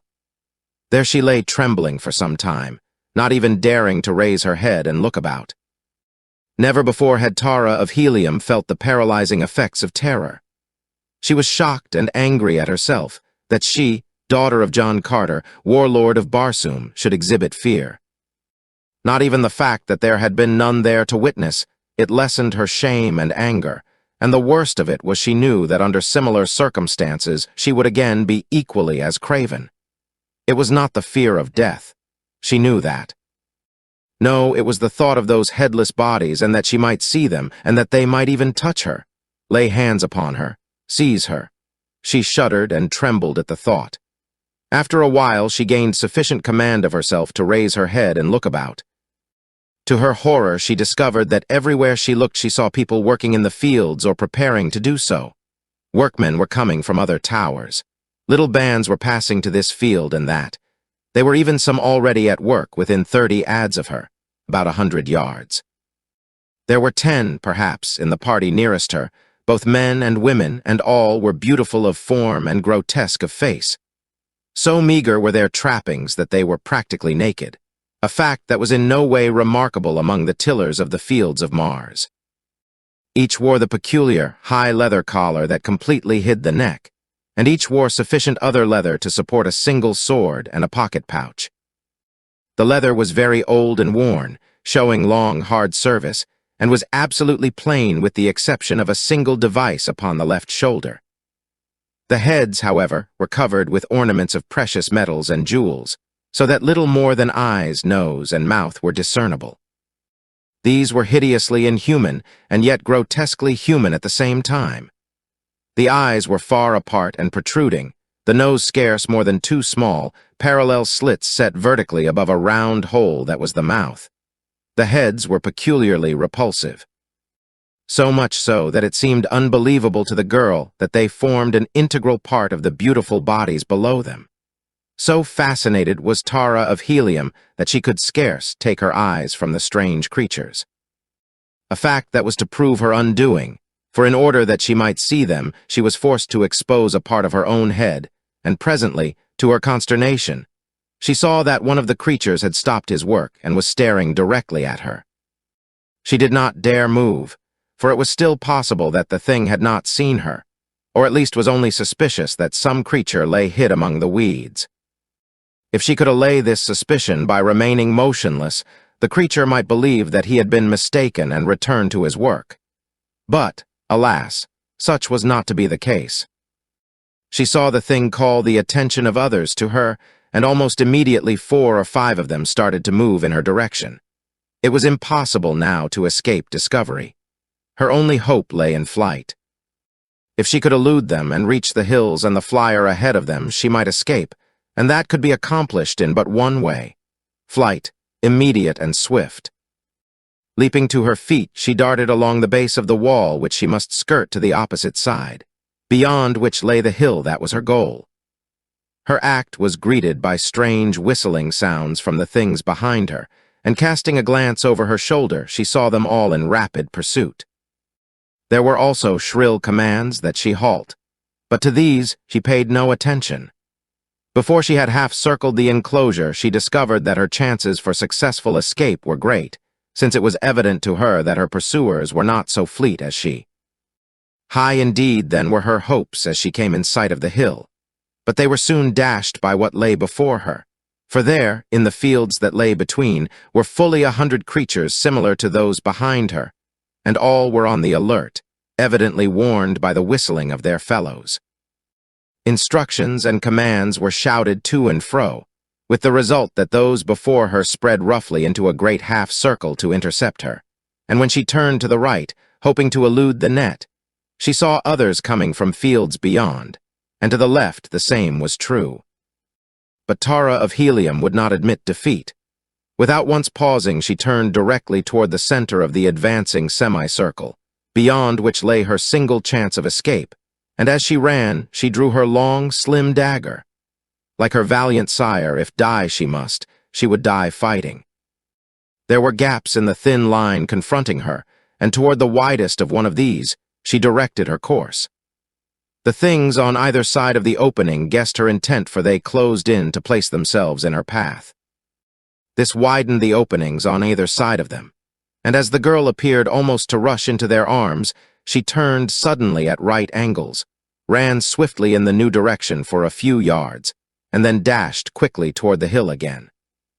Now only a single warrior, with a wide gap on either side of him, barred her clear way to freedom, though all the others were speeding as rapidly as they could to intercept her. If she could pass this one without too much delay, she could escape. Of that she was certain. Her every hope hinged on this. The creature before her realized it too, for he moved cautiously, though swiftly, to intercept her, as a rugby fullback might maneuver in the realization that he alone stood between the opposing team and a touchdown. At first, Tara of Helium had hoped that she might dodge him, for she could not but guess that she was not only more fleet, but infinitely more agile than these strange creatures. But soon there came to her the realization that in the time consumed in an attempt to elude his grasp, his nearer fellows would be upon her, and escape then impossible. So she chose instead to charge straight for him, and when he guessed her decision, he stood, half crouching and with outstretched arms, awaiting her. In one hand was his sword, but a voice arose, crying in tones of authority, "Take her alive! Do not harm her!" Instantly the fellow returned his sword to its scabbard, and then Tara of Helium was upon him. Straight for that beautiful body she sprang, and in the instant that the arms closed to seize her, her sharp blade drove deep into the naked chest. The impact hurled them both to the ground, and as Tara of Helium sprang to her feet again, she saw, to her horror, that the loathsome head had rolled from the body and was now crawling away from her on 6 short, spider-like legs. The body struggled spasmodically and lay still. As brief as had been the delay caused by the encounter, it still had been of sufficient duration to undo her, for even as she rose 2 more of the things fell upon her, and instantly thereafter she was surrounded. Her blade sank once more into naked flesh, and once more a head rolled free and crawled away. Then they overpowered her, and in another moment she was surrounded by fully 100 of the creatures, all seeking to lay hands upon her. At first she thought that they wished to tear her to pieces in revenge for her having slain 2 of their fellows, but presently she realized that they were prompted more by curiosity than by any sinister motive. "Come," said one of her captors, both of whom had retained a hold upon her. As he spoke, he tried to lead her away with him toward the nearest tower. "She belongs to me," cried the other. "Did not I capture her? She will come with me to the Tower of Moke." "Never," insisted the first. "She is Lude's. To Lude I will take her, and whosoever interferes may feel the keenness of my sword. In the head," he almost shouted the last 3 words. "Come, enough of this," cried one who spoke with some show of authority. "She was captured in Lude's fields. She will go to Lude." "She was discovered in Moke's fields at the very foot of the Tower of Moke," insisted he who had claimed her for Moke. "You have heard the Nalach speak," cried the Lude. "It shall be as he says." "Not while this moke holds a sword," replied the other. "Rather will I cut her in twain and take my half to moke, than to relinquish her all to lewd." And he drew his sword, or rather he laid his hand upon its hilt in a threatening gesture. But before ever he could draw it, the lewd had whipped his out and with a fearful blow cut deep into the head of his adversary. Instantly the big, round head collapsed, almost as a punctured balloon collapses, as a grayish, semi-fluid matter spurted from it. The protruding eyes, apparently lidless, merely stared, the sphincter-like muscle of the mouth opened and closed, and then the head toppled from the body to the ground.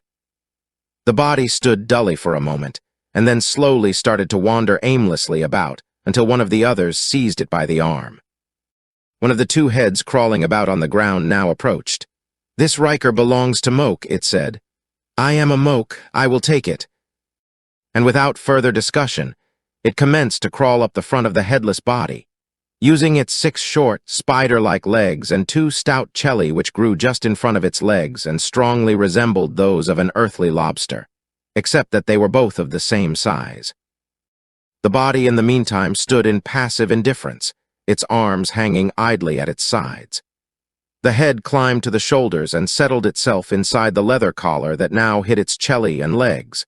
Almost immediately, the body gave evidence of intelligent animation. It raised its hands and adjusted the collar more comfortably. It took the head between its palms and settled it in place, and when it moved around it did not wander aimlessly, but instead its steps were firm and to some purpose.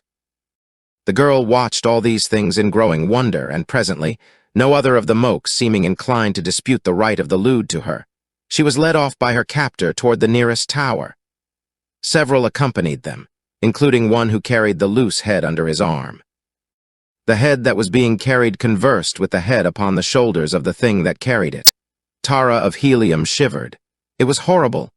All that she had seen of these frightful creatures was horrible, and to be a prisoner, wholly in their power, shadow of her first ancestor. What had she done to deserve so cruel a fate? At the wall enclosing the tower they paused while one opened the gate, and then they passed within the enclosure, which, to the girl's horror, she found filled with headless bodies. The creature who carried the bodiless head now set its burden upon the ground, and the latter immediately crawled toward one of the bodies that was lying nearby. Some wandered stupidly to and fro, but this one lay still. It was a female. The head crawled to it and made its way to the shoulders where it settled itself. At once the body sprang lightly erect. Another of those who had accompanied them from the fields approached with the harness and collar that had been taken from the dead body that the head had formerly topped. The new body now appropriated these, and the hands deftly adjusted them. The creature was now as good as before Tara of Helium had struck down its former body with her slim blade. But there was a difference. Before it had been male. Now it was female. That, however, seemed to make no difference to the head. In fact, Tara of Helium had noticed during the scramble and the fight about her that sex differences seemed of little moment to her captors. Males and females had taken equal part in her pursuit. Both were identically harnessed, and both carried swords, and she had seen as many females as males draw their weapons at the moment that a quarrel between the two factions seemed imminent. The girl was given but brief opportunity for further observation of the pitiful creatures in the enclosure as her captor, after having directed the others to return to the fields, led her toward the tower, which they entered, passing into an apartment about 10 feet wide and 20 long, in one end of which was a stairway leading to an upper level, and in the other, an opening to a similar stairway leading downward. The chamber, though on a level with the ground, was brilliantly lighted by windows in its inner wall, the light coming from a circular court in the center of the tower. The walls of this court appeared to be faced with what resembled glazed, white tile, and the whole interior of it was flooded with dazzling light, a fact which immediately explained to the girl the purpose of the glass prisms of which the domes were constructed. The stairways themselves were sufficient to cause remark, since in nearly all Barsumian architecture inclined runways are utilized for purposes of communication between different levels. And especially is this true of the more ancient forms and of those of remote districts where fewer changes have come to alter the customs of antiquity. Down the stairway, her captor led Tara of Helium. Down and down through chambers still lighted from the brilliant well. Occasionally, they passed others going in the opposite direction, and these always stopped to examine the girl and ask questions of her captor. I know nothing but that she was found in the fields, and that I caught her after a fight in which she slew 2 Rikers and in which I slew a Moke, and that I take her to Lude, to whom, of course, she belongs. If Lude wishes to question her, that is for Lude to do, not for me. Thus always he answered the curious. Presently they reached a room from which a circular tunnel led away from the tower, and into this the creature conducted her. The tunnel was some 7 feet in diameter and flattened on the bottom to form a walk. For 100 feet from the tower, it was lined with the same tile-like material of the light, well and amply illuminated by reflected light from that source. Beyond it was faced with stone of various shapes and sizes, neatly cut and fitted together, a very fine mosaic without a pattern. There were branches, too, and other tunnels which crossed this, and occasionally openings not more than a foot in diameter, these latter being usually close to the floor. Above each of these smaller openings was painted a different device, while upon the walls of the larger tunnels at all intersections and points of convergence hieroglyphics appeared. These the girl could not read, though she guessed that they were the names of the tunnels, or notices indicating the points to which they led. She tried to study some of them out, but there was not a character that was familiar to her, which seemed strange, since, while the written languages of the various nations of Barsoom differ, it still is true that they have many characters and words in common. She had tried to converse with her guard, but he had not seemed inclined to talk with her, and she had finally desisted. She could not but note that he had offered her no indignities, nor had he been either unnecessarily rough or in any way cruel. The fact that she had slain 2 of the bodies with her dagger had apparently aroused no animosity or desire for revenge in the minds of the strange heads that surmounted the bodies, even those whose bodies had been killed. She did not try to understand it, since she could not approach the peculiar relationship between the heads and the bodies of these creatures from the basis of any past knowledge or experience of her own. So far their treatment of her seemed to augur naught that might arouse her fears. Perhaps, after all, she had been fortunate to fall into the hands of these strange people, who might not only protect her from harm, but even aid her in returning to Helium. That they were repulsive and uncanny she could not forget, but if they meant her no harm she could, at least, overlook their repulsiveness. Renewed hope aroused within her a spirit of greater cheerfulness, and it was almost blithely now that she moved at the side of her weird companion. She even caught herself humming a gay little tune that was then popular in Helium. The creature at her side turned its expressionless eyes upon her. "What is that noise that you are making?" it asked. "I was but humming an air," she replied. "Humming an air," he repeated. "I do not know what you mean, but do it again, I like it." This time she sang the words, while her companion listened intently. His face gave no indication of what was passing in that strange head.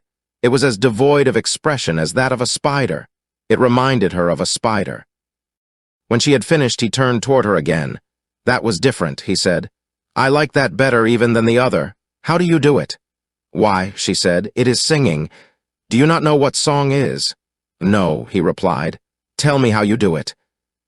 "It is difficult to explain," she told him, "since any explanation of it presupposes some knowledge of melody and of music, while your very question indicates that you have no knowledge of either." "No," he said. "I do not know what you are talking about, but tell me how you do it." "It is merely the melodious modulations of my voice," she explained. "Listen." And again she sang. "I do not understand," he insisted, "but I like it. Could you teach me to do it?" "I do not know, but I shall be glad to try. We will see what Lude does with you," he said. "If he does not want you, I will keep you, and you shall teach me to make sounds like that." At his request, she sang again as they continued their way along the winding tunnel, which was now lighted by occasional bulbs which appeared to be similar to the radium bulbs with which she was familiar, and which were common to all the nations of Barsoom, insofar as she knew. having been perfected at so remote a period that their very origin was lost in antiquity.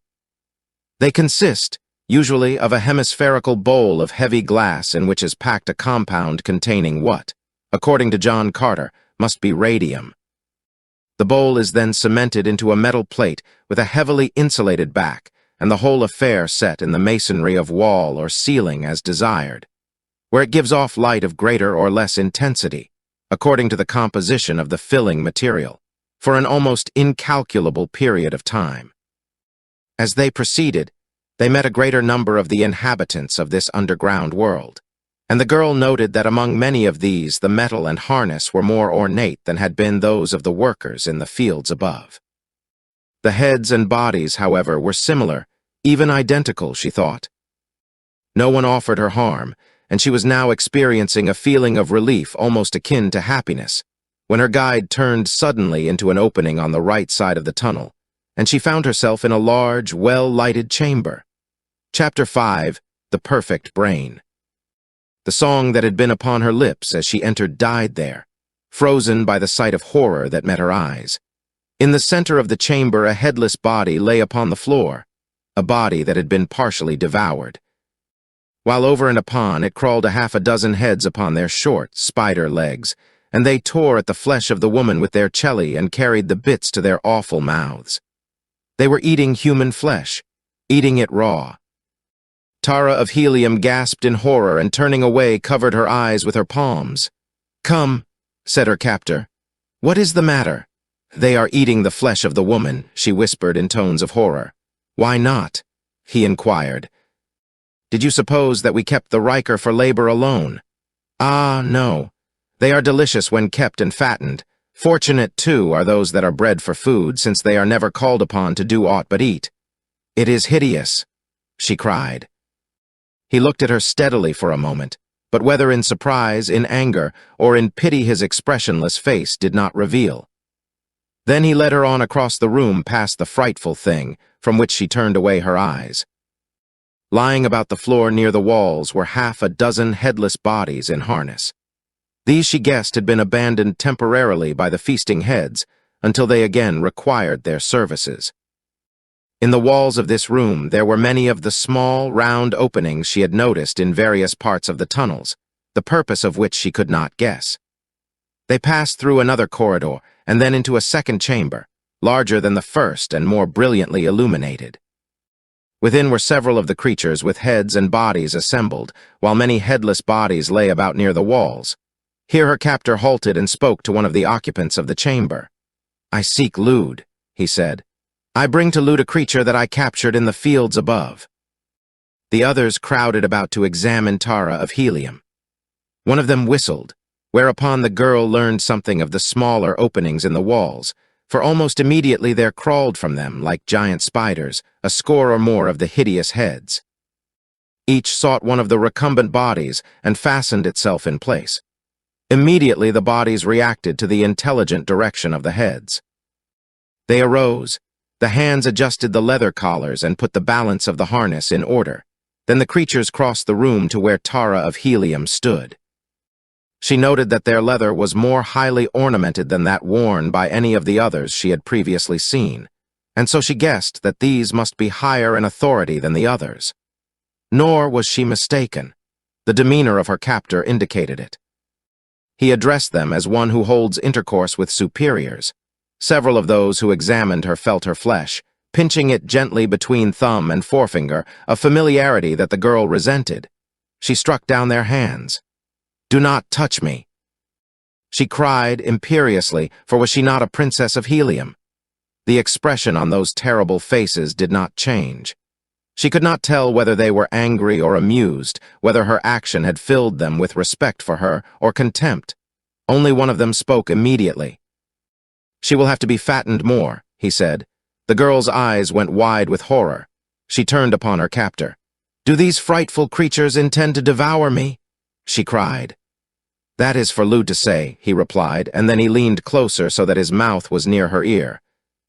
"That noise you made which you called song pleased me," he whispered, "and I will repay you by warning you not to antagonize these Kaldanes.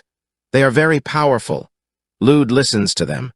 Do not call them frightful. They are very handsome. Look at their wonderful trappings, their gold, their jewels. Thank you, she said. You called them Kaldanes? What does that mean? We are all Kaldanes, he replied. You too.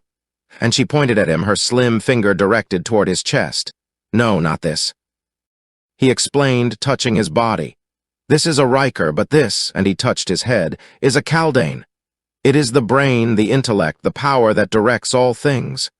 The Riker, he indicated his body, is nothing.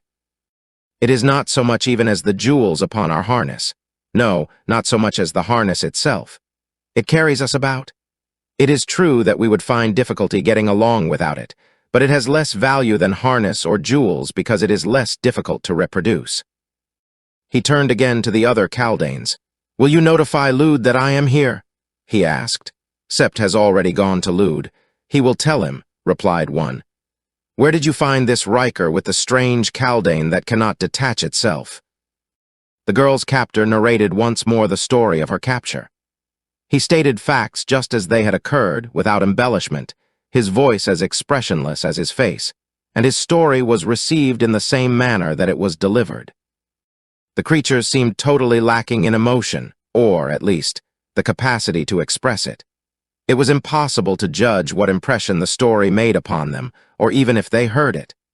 Their protruding eyes simply stared, and occasionally the muscles of their mouths opened and closed. Familiarity did not lessen the horror the girl felt for them. The more she saw of them, the more repulsive they seemed. Often her body was shaken by convulsive shudders as she looked at the Kaldanes, but when her eyes wandered to the beautiful bodies, and she could for a moment expunge the heads from her consciousness, the effect was soothing and refreshing, though when the bodies lay headless. Upon the floor, they were quite as shocking as the heads mounted on bodies. But by far the most gruesome and uncanny sight of all was that of the heads crawling about upon their spider legs. If one of these should approach and touch her Tara of helium was positive that she should scream, while should one attempt to crawl up her person. Ugh! The very idea induced a feeling of faintness. Sept returned to the chamber. Lude will see you and the captive. Come, he said, and turned toward a door opposite that through which Tara of helium had entered the chamber. What is your name? His question was directed to the girl's captor. I am Gek, third foreman of the fields of Lude, he answered. And hers? I do not know. It makes no difference. Come.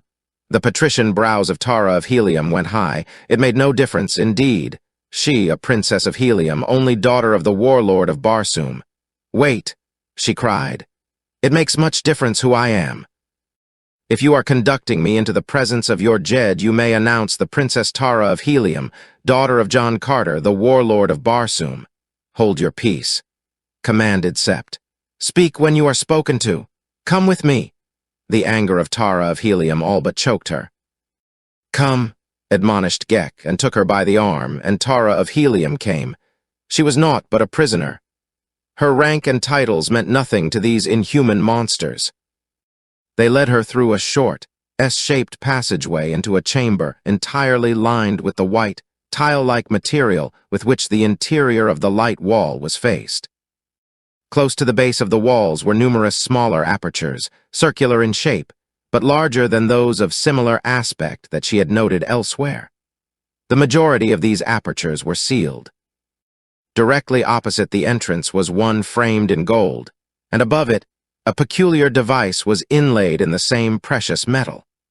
Sept and Gek halted just within the room, the girl between them, and all three stood silently facing the opening in the opposite wall. On the floor beside the aperture lay a headless male body of almost heroic proportions, and on either side of this stood a heavily armed warrior with drawn sword. For perhaps 5 minutes, the three waited, and then something appeared in the opening. It was a pair of large chelly, and immediately thereafter there crawled forth a hideous Kaldane of enormous proportions. He was half again as large as any that Tara of helium had yet seen, and his whole aspect infinitely more terrible. The skin of the others was a bluish gray. This one was of a little bluer tinge, and the eyes were ringed with bands of white and scarlet, as was its mouth. From each nostril a band of white and one of scarlet extended outward horizontally the width of the face. No one spoke or moved.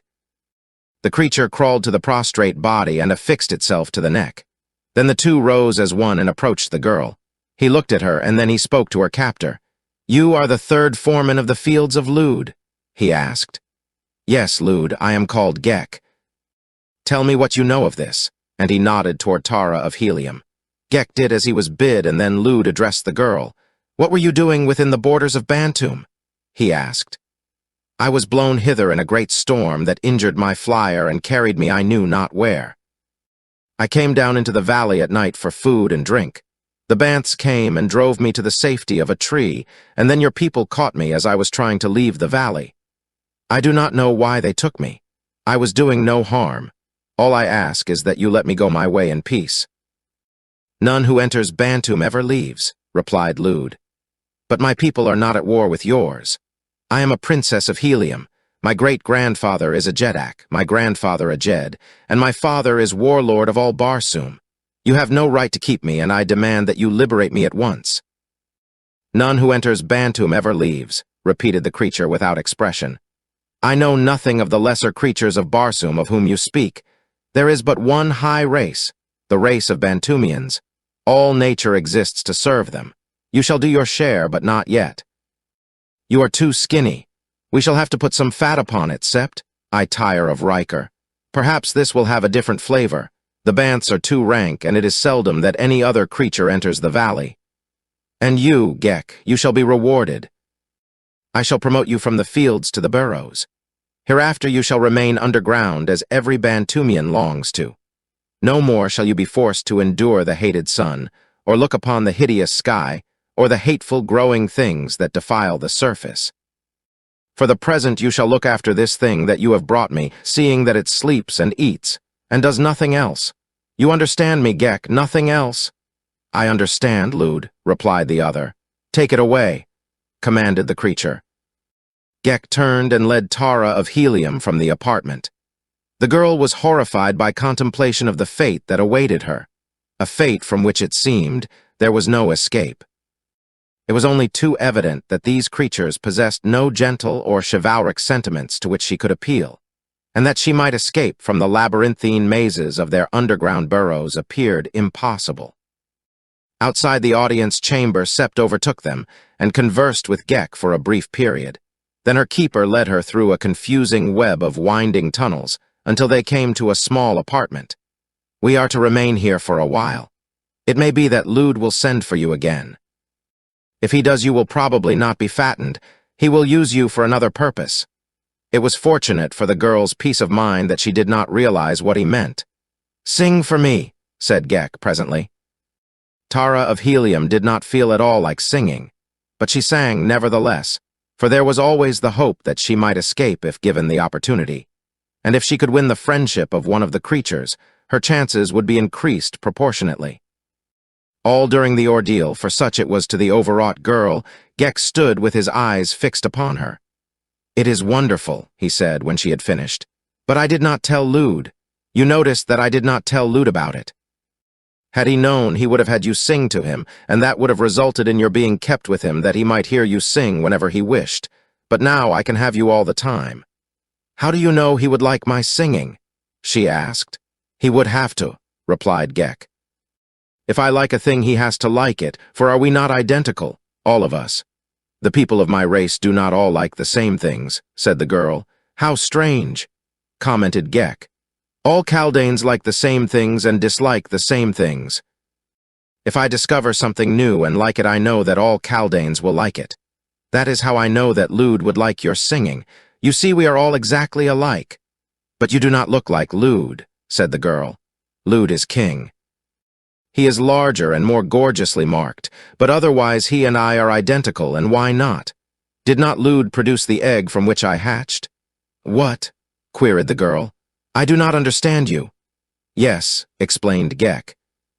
"All of us are from Lud's eggs, just as all the swarm of Moke are from Moke's eggs." "Oh," exclaimed Tara of Helium understandingly. "You mean that Lud has many wives and that you are the offspring of one of them?" "No, not that at all," replied Gek. "Lud has no wife. He lays the eggs himself. You do not understand. Tara of Helium admitted that she did not.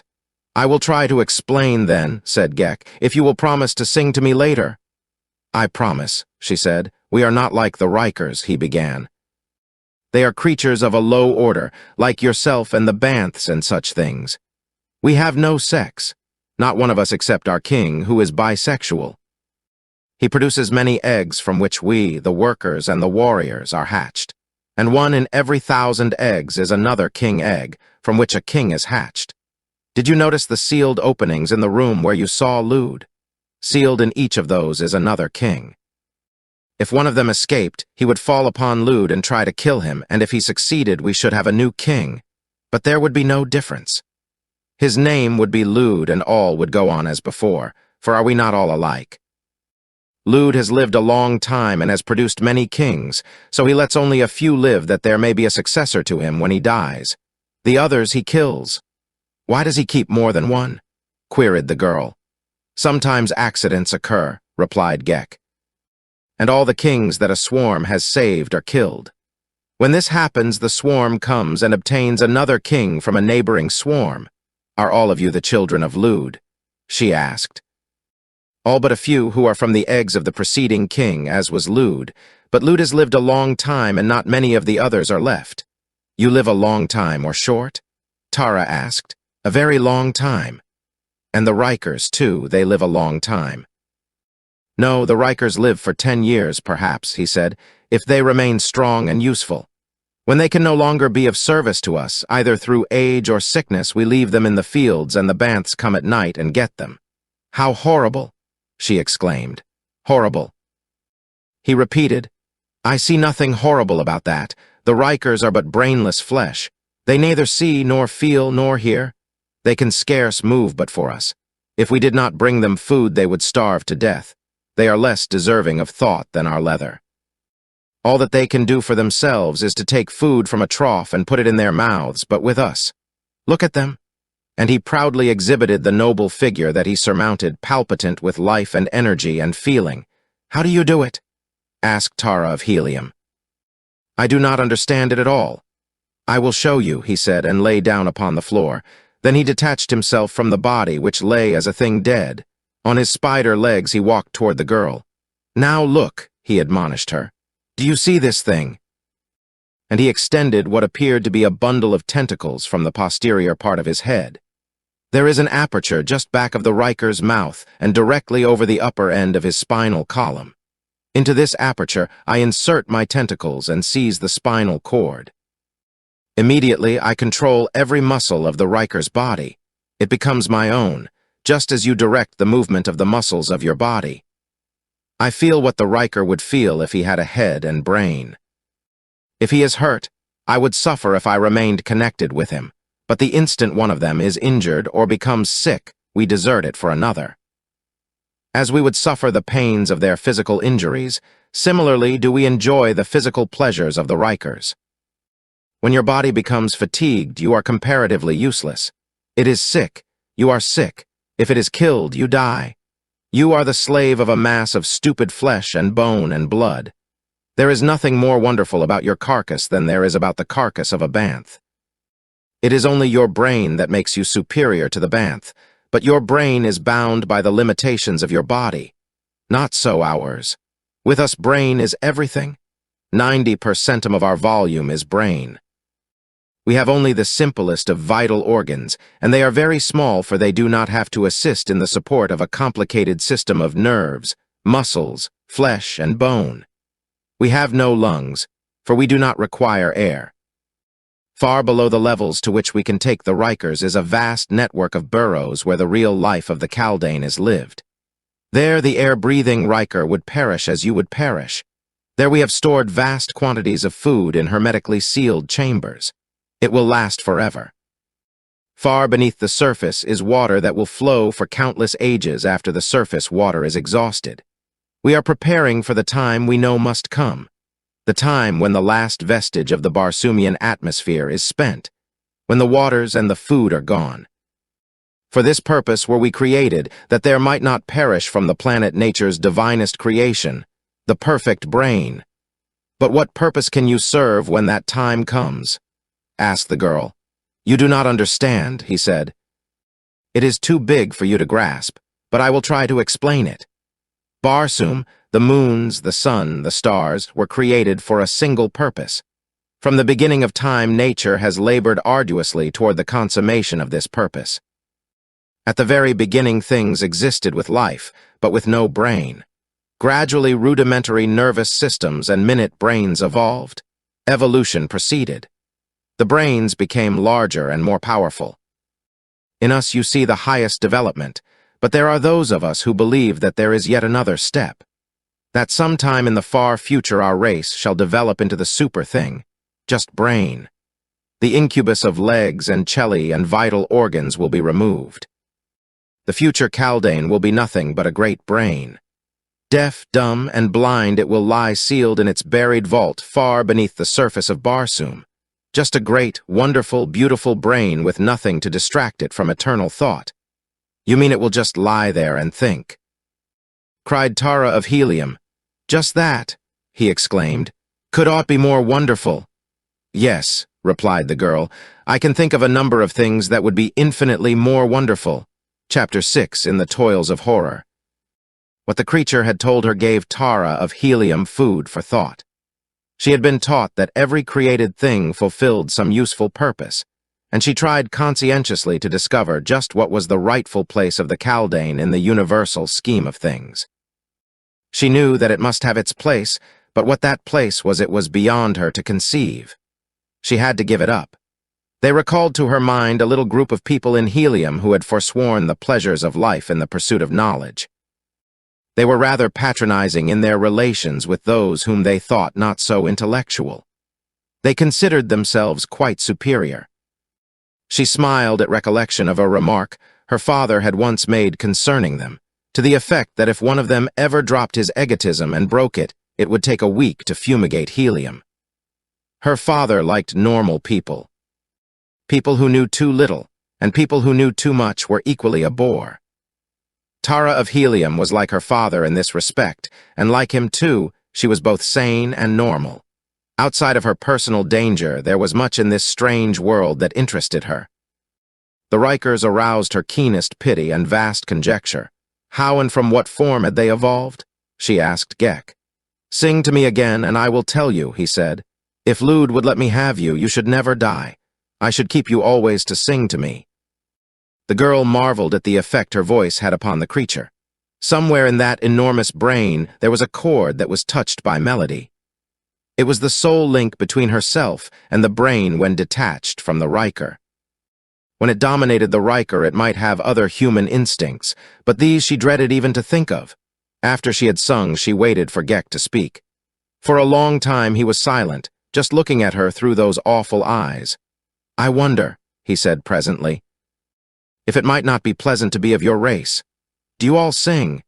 Nearly all, a little, she said, but we do many other interesting and enjoyable things. We dance and play and work and love, and sometimes we fight, for we are a race of warriors.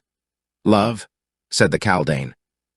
I think I know what you mean, but we, fortunately, are above sentiment, when we are detached, but when we dominate the Riker. Ah, that is different, and when I hear you sing and look at your beautiful body, I know what you mean by love. I could love you. The girl shrank from him. You promised to tell me the origin of the Riker, she reminded him. Ages ago, he commenced. Our bodies were larger and our heads smaller. Our legs were very weak and we could not travel fast or far. There was a stupid creature that went upon 4 legs. It lived in a hole in the ground, to which it brought its food, so we ran our burrows into this hole and ate the food it brought. But it did not bring enough for all. For itself and all the Kaldanes that lived upon it, so we had also to go abroad and get food. This was hard work for our weak legs. Then it was that we commenced to ride upon the backs of these primitive Rikers. It took many ages, undoubtedly, but at last came the time when the Kaldane had found means to guide the Riker, until presently the latter depended entirely upon the superior brain of his master to guide him to food. The brain of the Riker grew smaller as time went on. His ears went and his eyes, for he no longer had use for them. The Kaldane saw and heard for him. By similar steps, the Riker came to go upon its hind feet that the Kaldane might be able to see farther. As the brain shrank, so did the head. The mouth was the only feature of the head that was used, and so the mouth alone remains. Members of the Red Race fell into the hands of our ancestors from time to time. They saw the beauties and the advantages of the form that nature had given the Red Race over that which the Riker was developing into. By intelligent crossing, the present Riker was achieved. He is really solely the product of the superintelligence of the Kaldane. He is our body, to do with as we see fit, just as you do what you see fit with your body, only we have the advantage of possessing an unlimited supply of bodies. Do you not wish that you were a Kaldane? For how long they kept her in the subterranean chamber Tara of helium did not know. It seemed a very long time. She ate and slept and watched the interminable lines of creatures that passed the entrance to her prison. There was a laden line passing from above carrying food, food, food. In the other line they returned empty-handed. When she saw them, she knew that it was daylight above. When they did not pass, she knew it was night, and that the Banths were about devouring the Rikers that had been abandoned in the fields the previous day. She commenced to grow pale and thin. She did not like the food they gave her. It was not suited to her kind, nor would she have eaten overmuch palatable food for the fear of becoming fat. The idea of plumpness had a new significance here, a horrible significance. Gek noted that she was growing thin and white. He spoke to her about it, and she told him that she could not thrive thus beneath the ground, that she must have fresh air and sunshine, or she would wither and die. Evidently, he carried her words to Lude, since it was not long after that he told her that the king had ordered that she be confined in the tower, and to the tower she was taken. She had hoped against hope that this very thing might result from her conversation with Gek. Even to see the sun again was something, but now there sprang to her breast a hope that she had not dared to nurse before, while she lay in the terrible labyrinth from which she knew she could never have found her way to the outer world. But now there was some slight reason to hope. At least she could see the hills, and if she could see them, might there not come also the opportunity to reach them? If she could have but 10 minutes, just 10 little minutes. The flyer was still there. She knew that it must be. Just 10 minutes and she would be free. Free forever from this frightful place. But the days wore on, and she was never alone, not even for half of 10 minutes. Many times she planned her escape. Had it not been for the Banths, it had been easy of accomplishment by night. Gek always detached his body then, and sank into what seemed a semi-comatose condition. It could not be said that he slept, or at least it did not appear like sleep, since his lidless eyes were unchanged. But he lay quietly in a corner. Tara of helium enacted 1,000 times in her mind the scene of her escape. She would rush to the side of the Riker and seize the sword that hung in its harness. Before Gek knew what she purposed, she would have this, and then, before he could give an alarm, she would drive the blade through his hideous head. It would take but a moment to reach the enclosure. The Rikers could not stop her, for they had no brains to tell them that she was escaping. She had watched from her window the opening and closing of the gate that led from the enclosure out into the fields, and she knew how the great latch operated. She would pass through and make a quick dash for the hill. It was so near that they could not overtake her. It was so easy. Or it would have been but for the Banths. The Banths at night and the workers in the fields by day. Confined to the tower and without proper exercise or food, the girl failed to show the improvement that her captors desired. Gek questioned her in an effort to learn why it was that she did not grow round and plump, that she did not even look as well as when they had captured her. His concern was prompted by repeated inquiries on the part of Lude, and finally resulted in suggesting to Tara of helium a plan whereby she might find a new opportunity of escape. "I am accustomed to walking in the fresh air and the sunlight," she told Gek. "I cannot become as I was before if I am to be always shut away in this one chamber, breathing poor air and getting no proper exercise. Permit me to go out in the fields every day and walk about while the sun is shining. Then, I am sure, I shall become nice and fat. You would run away." He said, "But how could I if you were always with me?" she asked. "And even if I wished to run away, where could I go? I do not know even the direction of helium. It must be very far. The very first night the Banths would get me, would they not? They would, said Gek. I will ask Lud about it. The following day he told her that Lud had said that she was to be taken into the fields. He would try that for a time and see if she improved. If you do not grow fatter, he will send for you anyway, said Gek, but he will not use you for food. Tara of Helium shuddered. That day, and for many days thereafter, she was taken from the tower, through the enclosure and out into the fields. Always was she alert for an opportunity to escape, but Gek was always close by her side. It was not so much his presence that deterred her from making the attempt as the number of workers that were always between her and the hills where the flyer lay. She could easily have eluded Gek, but there were too many of the others. And then, one day, Gek told her as he accompanied her into the open that this would be the last time. Tonight you go to Lud, he said. I am sorry as I shall not hear you sing again. Tonight. She scarce breathed the word, yet it was vibrant with horror. She glanced quickly toward the hills. They were so close. Yet between were the inevitable workers, perhaps a score of them. Let us walk over there, she said, indicating them. I should like to see what they are doing. It is too far, said Gek. I hate the sun. It is much pleasanter here where I can stand beneath the shade of this tree. All right, she agreed. Then you stay here and I will walk over. It will take me but a minute. No, he answered. I will go with you. You want to escape, but you are not going to. I cannot escape. She said, I know it, agreed Gek, but you might try. I do not wish you to try. Possibly it will be better if we return to the tower at once. It would go hard with me should you escape. Tara of Helium saw her last chance fading into oblivion. There would never be another after today. She cast about for some pretext to lure him even a little nearer to the hills. It is very little that I ask, she said. Tonight you will want me to sing to you. It will be the last time. If you do not let me go and see what those Kaldanes are doing, I shall never sing to you again. Gek hesitated. I will hold you by the arm all the time then, he said. Why, of course, if you wish, she assented. Come. The two moved toward the workers and the hills. The little party was digging tubers from the ground. She had noted this, and that nearly always they were stooped low over their work, the hideous eyes bent upon the upturned soil.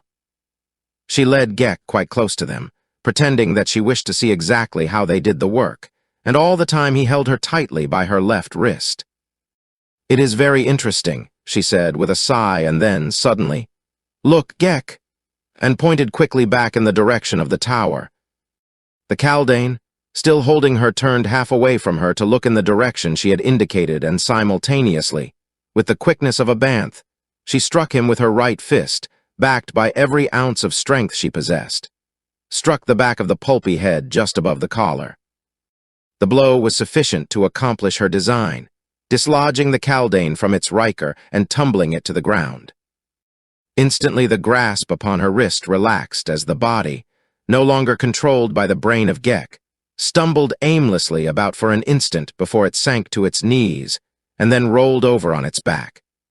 But Tara of Helium waited not to note the full results of her act. The instant the fingers loosened upon her wrist, she broke away and dashed toward the hills. Simultaneously, a warning whistle broke from Gek's lips, and in instant response, the workers leaped to their feet, one almost in the girl's path. She dodged the outstretched arms and was away again toward the hills and freedom, when her foot caught in one of the hoe-like instruments with which the soil had been upturned and which had been left, half embedded in the ground. For an instant she ran on, stumbling, in a mad effort to regain her equilibrium, but the upturned furrows caught her feet. Again she stumbled, and this time went down, and as she scrambled to rise again, a heavy body fell upon her and seized her arms. A moment later she was surrounded and dragged to her feet, and as she looked around she saw Gek crawling to his prostrate Riker. A moment later he advanced to her side. The hideous face, incapable of registering emotion, gave no clue to what was passing in the enormous brain. Was he nursing thoughts of anger, of hate, of revenge? Tara of Helium could not guess, nor did she care. The worst had happened. She had tried to escape and she had failed. There would never be another opportunity. Come, said Gek. We will return to the tower. The deadly monotone of his voice was unbroken. It was worse than anger, for it revealed nothing of his intentions. It but increased her horror of these great brains that were beyond the possibility of human emotions. And so she was dragged back to her prison in the tower, and Gek took up his vigil again, squatting by the doorway. But now he carried a naked sword in his hand and did not quit his Riker, only to change to another that he had brought to him when the first gave indications of weariness. The girl sat looking at him. He had not been unkind to her, but she felt no sense of gratitude, nor, on the other hand, any sense of hatred. The brains, incapable themselves of any of the finer sentiments, awoke none in her. She could not feel gratitude or affection or hatred of them. There was only the same unceasing sense of horror in their presence. She had heard great scientists discuss the future of the red race, and she recalled that some had maintained that eventually the brain would entirely dominate the man. There would be no more instinctive acts or emotions. Nothing would be done on impulse, but on the contrary, reason would direct our every act. The propounder of the theory regretted that he might never enjoy the blessings of such a state, which, he argued, would result in the ideal life for mankind.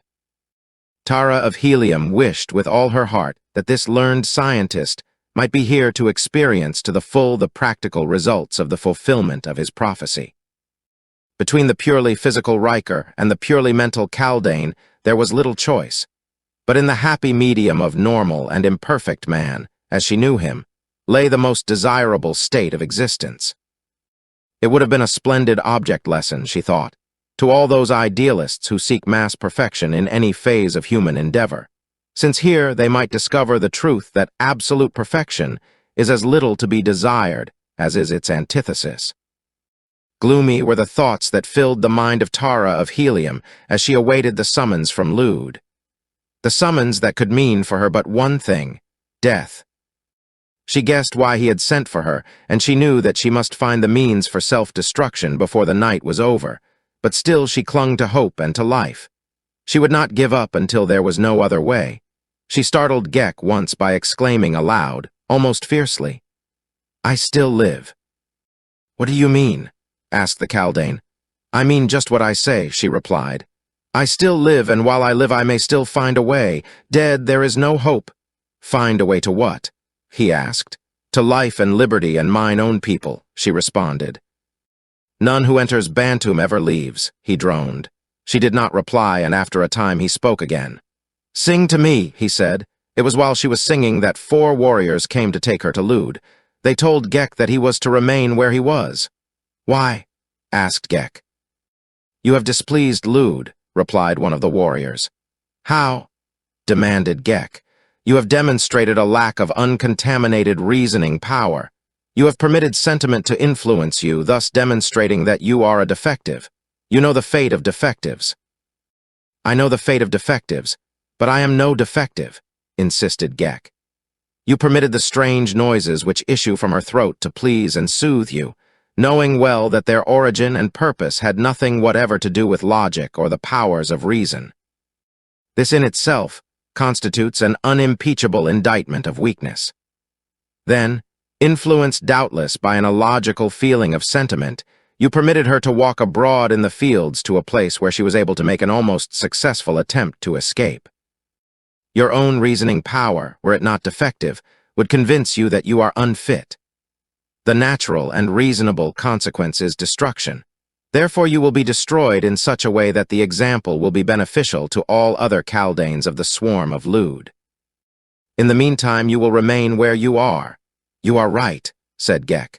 "I will remain here until Lude sees fit to destroy me in the most reasonable manner." Tara of Helium shot a look of amazement at him as they led her from the chamber. Over her shoulder she called back to him, "Remember, Gek, you still live." Then they led her along the interminable tunnels to where Lude awaited her. When she was conducted into his presence, he was squatting in a corner of the chamber upon his 6 spidery legs. Near the opposite wall lay his Riker, its beautiful form trapped in gorgeous harness, a dead thing without a guiding Kaldane. Lude dismissed the warriors who had accompanied the prisoner. Then he sat with his terrible eyes fixed upon her, and without speaking for some time. Tara of Helium could but wait. What was to come she could only guess. When it came would be sufficiently the time to meet it. There was no necessity for anticipating the end.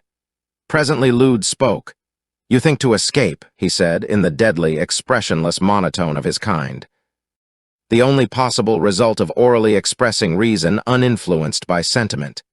You will not escape. You are merely the embodiment of two imperfect things, an imperfect brain and an imperfect body. The two cannot exist together in perfection. There you see a perfect body. He pointed toward the Riker. It has no brain. Here, and he raised one of his celli to his head, is the perfect brain. It needs no body to function perfectly and properly as a brain. You would pit your feeble intellect against mine. Even now you are planning to slay me. If you are thwarted in that you expect to slay yourself, you will learn the power of mind over matter. I am the mind. You are the matter. What brain you have is too weak and ill-developed to deserve the name of brain. You have permitted it to be weakened by impulsive acts dictated by sentiment. It has no value. It has practically no control over your existence. You will not kill me. You will not kill yourself. When I am through with you, you shall be killed if it seems the logical thing to do. You have no conception of the possibilities for power which lie in a perfectly developed brain. Look at that Riker. He has no brain. He can move but slightly of his own volition. An inherent mechanical instinct that we have permitted to remain in him allows him to carry food to his mouth, but he could not find food for himself. We have to place it within his reach and always in the same place. Should we put food at his feet and leave him alone, he would starve to death. But now watch what a real brain may accomplish. He turned his eyes upon the Riker and squatted there glaring at the insensate thing. Presently, to the girl's horror, the headless body moved. It rose slowly to its feet and crossed the room to Lude. It stooped and took the hideous head in its hands. It raised the head and set it on its shoulders. "What chance have you against such power?" asked Lude. "As I did with the Riker, so can I do with you." Tara of Helium made no reply. Evidently no vocal reply was necessary. "You doubt my ability?" stated Lude, which was precisely the fact, though the girl had only thought it. She had not said it. Lude crossed the room and lay down. Then he detached himself from the body and crawled across the floor until he stood directly in front of the circular opening through which she had seen him emerge the day that she had first been brought to his presence. He stopped there and fastened his terrible eyes upon her. He did not speak, but his eyes seemed to be boring straight to the center of her brain. She felt an almost irresistible force urging her toward the Kaldane. She fought to resist it. She tried to turn away her eyes, but she could not. They were held as in horrid fascination upon the glittering, lidless orbs of the great brain that faced her. Slowly, every step a painful struggle of resistance, she moved toward the horrific monster. She tried to cry aloud in an effort to awaken her numbing faculties, but no sound passed her lips. If those eyes would but turn away just for an instant, she felt that she might regain the power to control her steps, but the eyes never left hers. They seemed but to burn deeper and deeper, gathering up every vestige of control of her entire nervous system. As she approached the thing, it backed slowly away upon its spider legs.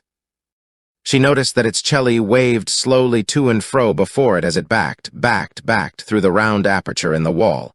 Must she follow it there, too? What new and nameless horror lay concealed in that hidden chamber? No, she would not do it. Yet before she reached the wall, she found herself down and crawling upon her hands and knees straight toward the hole from which the two eyes still clung to hers. At the very threshold of the opening, she made a last, heroic stand, battling against the force that drew her on. But in the end, she succumbed. With a gasp that ended in a sob, Tara of Helium passed through the aperture into the chamber beyond. The opening was but barely large enough to admit her. Upon the opposite side, she found herself in a small chamber. Before her squatted Lude. Against the opposite wall lay a large and beautiful male Riker. He was without harness or other trappings. "You see now," said Lude, "the futility of revolt." The words seemed to release her momentarily from the spell. Quickly she turned away her eyes. "Look at me," commanded Lude. Tara of Helium kept her eyes averted. She felt a new strength, or at least a diminution of the creature's power over her. Had she stumbled upon the secret of its uncanny domination over her will? She dared not hope. With eyes averted, she turned toward the aperture through which those baleful eyes had drawn her. Again, Lud commanded her to stop, but the voice alone lacked all authority to influence her. It was not like the eyes. She heard the creature whistle and knew that it was summoning assistance, but because she did not dare look toward it, she did not see it turn and concentrate its gaze upon the great, headless body lying by the further wall. The girl was still slightly under the spell of the creature's influence. She had not regained full and independent domination of her powers. She moved as one in the throes of some hideous nightmare. Slowly, painfully, as though each limb was hampered by a great weight, or as she were dragging her body through a viscous fluid. The aperture was close, so close, yet, struggle as she would, she seemed to be making no appreciable progress toward it. Behind her, urged on by the malevolent power of the great brain, the headless body crawled upon all fours toward her. At last she had reached the aperture. Something seemed to tell her that once beyond it, the domination of the Kaldane would be broken. She was almost through into the adjoining chamber when she felt a heavy hand close upon her ankle. The Riker had reached forth and seized her, and though she struggled, the thing dragged her back into the room with Lud. It held her tight and drew her close, and then, to her horror, it commenced to caress her. "You see now," she heard Lud's dull voice, "the futility of revolt, and its punishment." Tara of Helium fought to defend herself, but pitifully weak were her muscles against this brainless incarnation of brute power. Yet she fought on in the face of hopeless odds for the honor of the proud name she bore. Fought alone, she whom the fighting men of a mighty empire, the flower of Martian chivalry, would gladly have lain down their lives to save. Chapter 7. A repellent sight. The cruiser Vanator careened through the tempest. That she had not been dashed to the ground or twisted by the force of the elements into tangled wreckage was due entirely to the caprice of nature. For all the duration of the storm she rode, a helpless derelict, upon those storm-tossed waves of wind. But for all the dangers and vicissitudes they underwent, she and her crew might have borne charmed lives up to within an hour of the abating of the hurricane. It was then that the catastrophe occurred. A catastrophe indeed to the crew of the Vanator and the kingdom of Gathol. The men had been without food or drink since leaving Helium, and they had been hurled about and buffeted in their lashings until all were worn to exhaustion. There was a brief lull in the storm during which one of the crew attempted to reach his quarters, after releasing the lashings which had held him to the precarious safety of the deck. The act in itself was a direct violation of orders, and in the eyes of the other members of the crew, the effect, which came with startling suddenness, took the form of a swift and terrible retribution. Scarce had the man released the safety snaps ere a swift arm of the storm monster encircled the ship, rolling it over and over, with the result that the foolhardy warrior went overboard at the first turn. Unloosed from their lashing by the constant turning and twisting of the ship and the force of the wind, the boarding and landing tackle had been trailing beneath the keel, a tangled mass of cordage and leather. Upon the occasions that the Vanator rolled completely over, these things would be wrapped around her until another revolution in the opposite direction, or the wind itself, carried them once again clear of the deck to trail, whipping in the storm beneath the hurtling ship. Into this fell the body of the warrior, and as a drowning man clutches at a straw, so the fellow clutched at the tangled cordage that caught him and arrested his fall. With the strength of desperation, he clung to the cordage, seeking frantically to entangle his legs and body in it.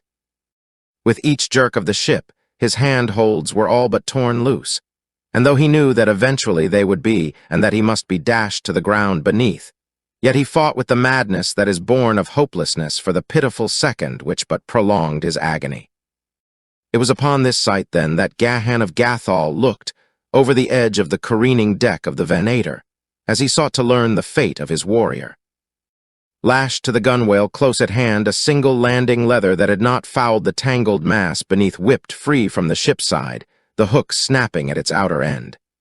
The Jed of Gathol grasped the situation in a single glance. Below him, one of his people looked into the eyes of death. To the Jed's hand lay the means for succor. There was no instant's hesitation. Casting off his deck lashings, he seized the landing leather and slipped over the ship's side. Swinging like a bob upon a mad pendulum, he swung far out and back again, turning and twisting 3,000 feet above the surface of Barsoom. And then, at last, the thing he had hoped for occurred. He was carried within reach of the cordage where the warrior still clung, though with rapidly diminishing strength. Catching one leg on a loop of the tangled strands, Gahan pulled himself close enough to seize another quite near to the fellow. Clinging precariously to this new hold, the Jed slowly drew in the landing leather, down which he had clambered until he could grasp the hook at its end. This he fastened to a ring in the warrior's harness, just before the man's weakened fingers slipped from their hold upon the cordage. Temporarily, at least, he had saved the life of his subject, and now he turned his attention toward ensuring his own safety. Inextricably entangled in the mess to which he was clinging were numerous other landing hooks, such as he had attached to the warrior's harness. And with one of these, he sought to secure himself until the storm should abate sufficiently to permit him to climb to the deck. But even as he reached for one that swung near him, the ship was caught in a renewed burst of the storm's fury. The thrashing cordage whipped and snapped to the lunging of the great craft, and one of the heavy metal hooks, lashing through the air, struck the Jed of Gathol fair between the eyes. Momentarily stunned, Gahan's fingers slipped from their hold upon the cordage, and the man shot downward through the thin air of dying Mars toward the ground 3,000 feet beneath. While upon the deck of the rolling Venator, his faithful warriors clung to their lashings, all unconscious of the fate of their beloved leader. Nor was it until more than an hour later, after the storm had materially subsided, that they realized he was lost, or knew the self-sacrificing heroism of the act that had sealed his doom. The Venator now rested upon an even keel as she was carried along by a strong, though steady, wind. The warriors had cast off their deck lashings, and the officers were taking account of losses and damage when a weak cry was heard from oversides, attracting their attention to the man hanging in the cordage beneath the keel. Strong arms hoisted him to the deck, and then it was that the crew of the Venator learned of the heroism of their Jed and his end. How far they had traveled since his loss they could only vaguely guess, nor could they return in search of him in the disabled condition of the ship. It was a saddened company that drifted onward through the air toward whatever destination fate was to choose for them. And Gahan, Jed of Gathol, what of him? Plummet-like he fell for 1,000 feet, and then the storm seized him in its giant clutch and bore him far aloft again. As a bit of paper borne upon a gale, he was tossed about in mid-air, the sport and plaything of the wind. Over and over it turned him, and upward and downward it carried him, but after each new sally of the element, he was brought nearer to the ground. The freaks of cyclonic storms are the rule of cyclonic storms, demolish giant trees, and in the same gust, they transport frail infants for miles and deposit them unharmed in their wake. And so it was with Gahan of Gathol. Expecting momentarily to be dashed to destruction, he presently found himself deposited gently upon the soft, ochre moss of a dead sea bottom, bodily no worse off for his harrowing adventure than in the possession of a slight swelling upon his forehead where the metal hook had struck him. Scarcely able to believe that fate had dealt thus gently with him, the Jed arose slowly, as though more than half convinced that he should discover crushed and splintered bones that would not support his weight. But he was intact. He looked about him in a vain effort at orientation. The air was filled with flying dust and debris. The sun was obliterated. His vision was confined to a radius of a few hundred yards of ochre moss and dust-filled air. 500 yards away in any direction, there might have arisen the walls of a great city and he not known it. It was useless to move from where he was until the air cleared, since he could not know in what direction he was moving. And so he stretched himself upon the moss and waited, pondering the fate of his warriors and his ship, but giving little thought to his own precarious situation. Lashed to his harness were his swords, his pistols, and a dagger, and in his pocket pouch a small quantity of the concentrated rations that form a part of the equipment of the fighting men of Barsoom. These things, together with trained muscles, high courage, and an undaunted spirit, sufficed him for whatever misadventures might lie between him and Gathol, which lay in what direction he knew not, nor at what distance. The wind was falling rapidly, and with it, the dust that obscured the landscape. That the storm was over he was convinced, but he chafed at the inactivity the low visibility put upon him. Nor did conditions better materially before night fell, so that he was forced to await the new day at the very spot at which the tempest had deposited him. Without his sleeping silks and furs, he spent a far from comfortable night, and it was with feelings of unmixed relief that he saw the sudden dawn burst upon him.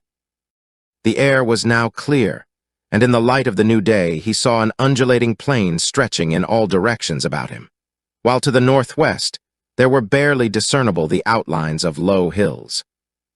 Toward the southeast of Gathol was such a country, and as Gahan surmised the direction and the velocity of the storm to have carried him somewhere in the vicinity of the country he thought he recognized, he assumed that Gathol lay behind the hills he now saw, whereas, in reality, it lay far to the northeast.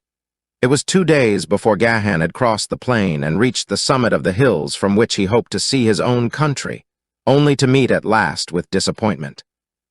Before him stretched another plain, of even greater proportions than that he had but just crossed, and beyond this other hills. In one material respect, this plain differed from that behind him in that it was dotted with occasional isolated hills. Convinced, however, that Gathol lay somewhere in the direction of his search, he descended into the valley and bent his steps toward the northwest. For weeks, Gahan of Gathol crossed valleys and hills in search of some familiar landmark that might point his way toward his native land. But the summit of each succeeding ridge revealed but another unfamiliar view. He saw few animals and no men, until he finally came to the belief that he had fallen upon that fabled area of ancient Barsoom, which lay under the curse of her olden gods.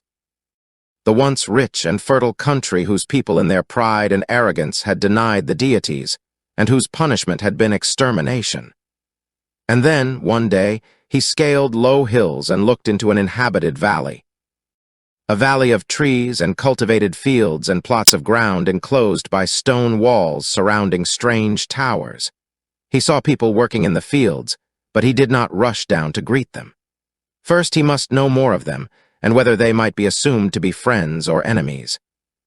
Hidden by concealing shrubbery, he crawled to a vantage point upon a hill that projected further into the valley, and here he lay upon his belly watching the workers closest to him.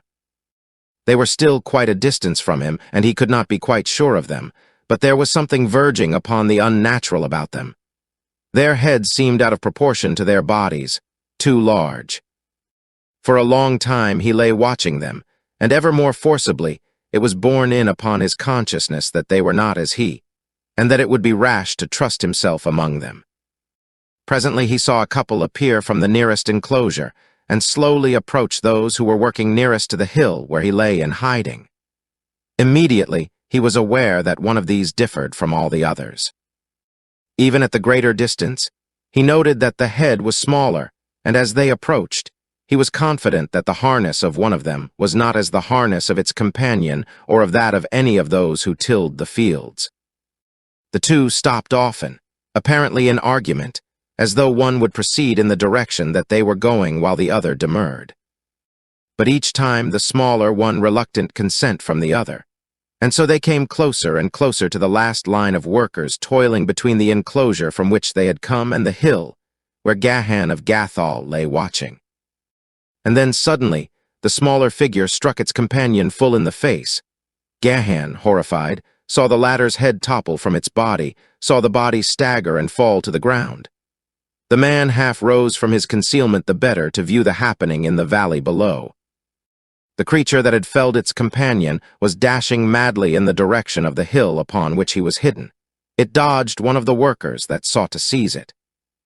Gahan hoped that it would gain its liberty. Why, he did not know other than at closer range it had every appearance of being a creature of his own race. Then he saw it stumble and go down, and instantly its pursuers were upon it. Then it was that Gahan's eyes chanced to return to the figure of the creature the fugitive had felled. What horror was this that he was witnessing? Or were his eyes playing some ghastly joke upon him? No, impossible though it was true. The head was moving slowly to the fallen body.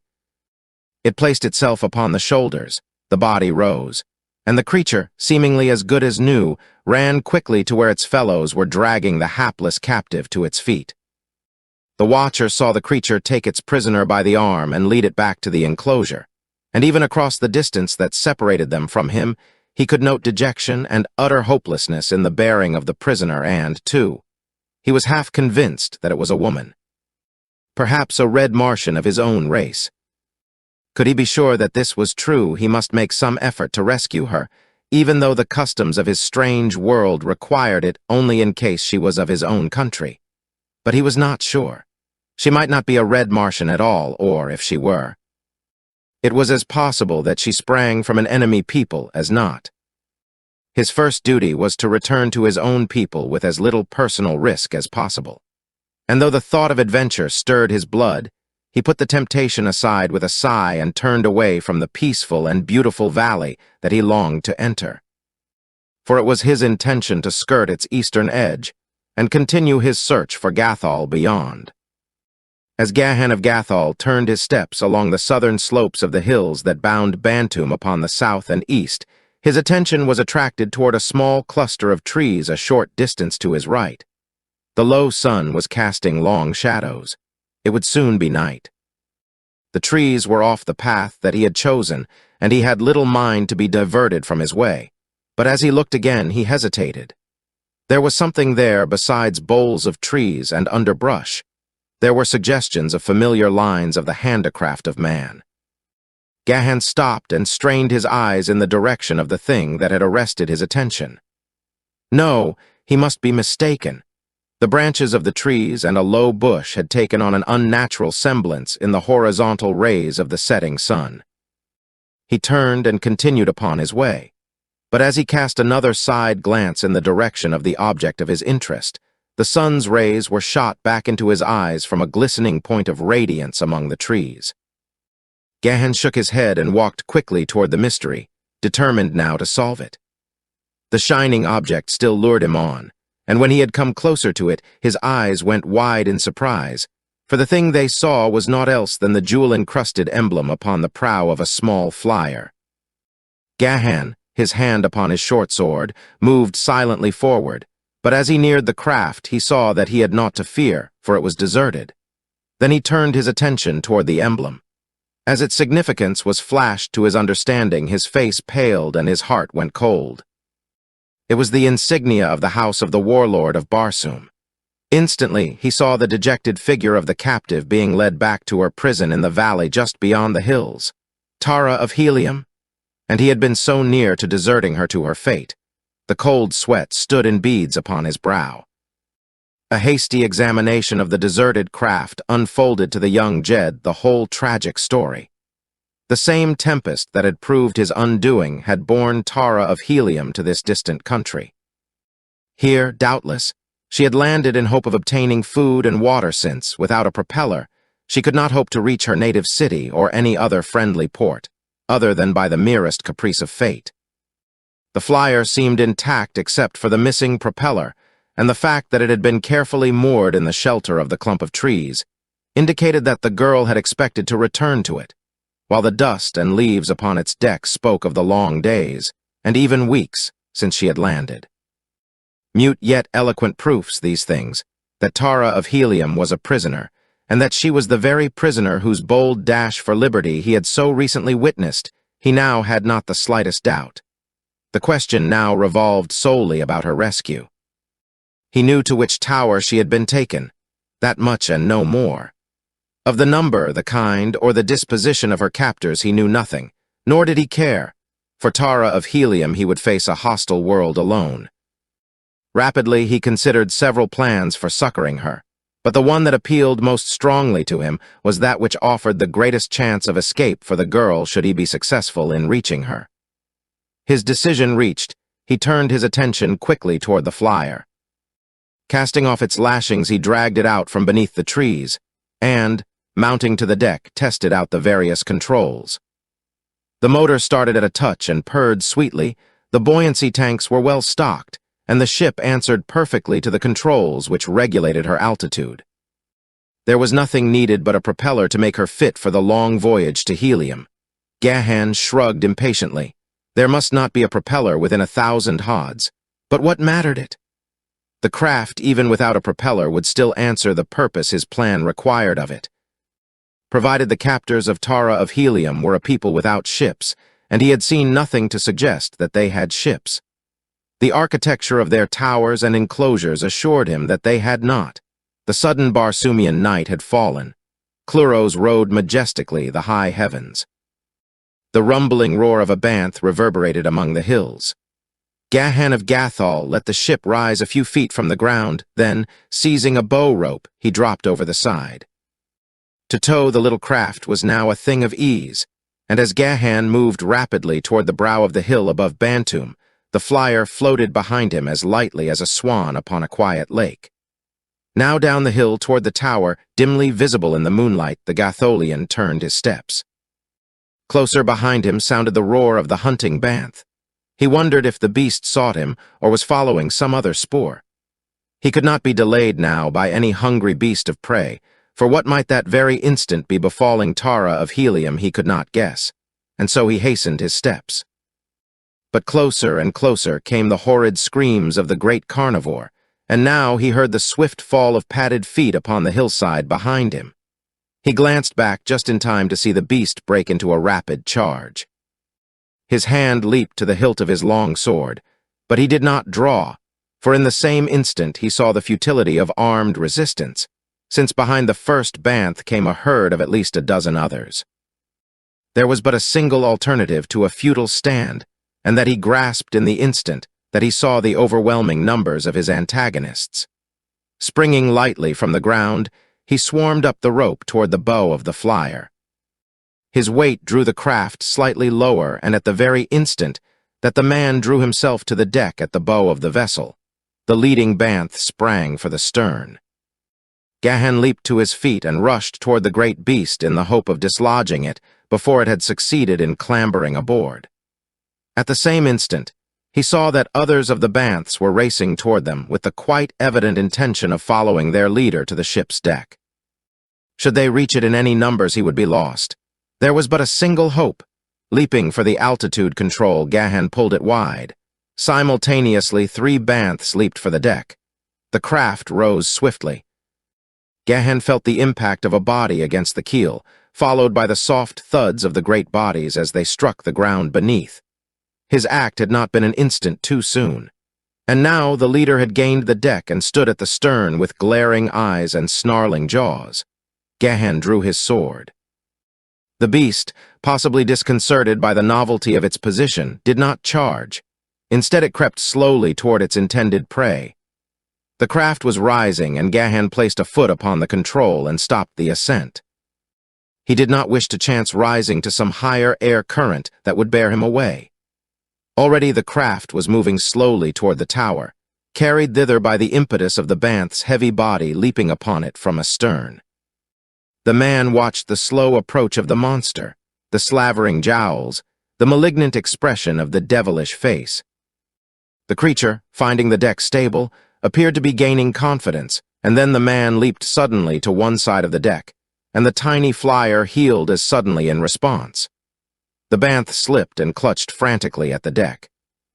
Gahan leaped in with his naked sword.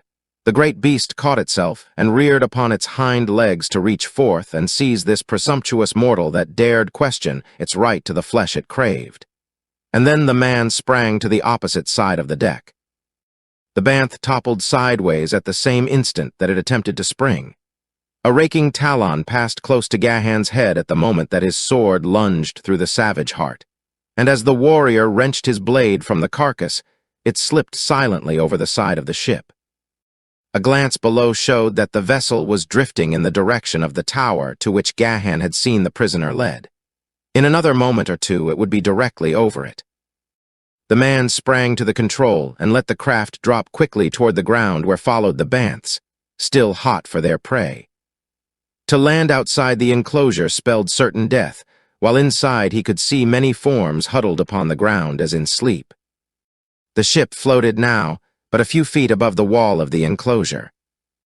There was nothing for it but to risk all on a bold bid for fortune, or drift helplessly past without hope of returning through the banth-infested valley, from many points of which he could now hear the roars and growls of these fierce Barsoomian lions.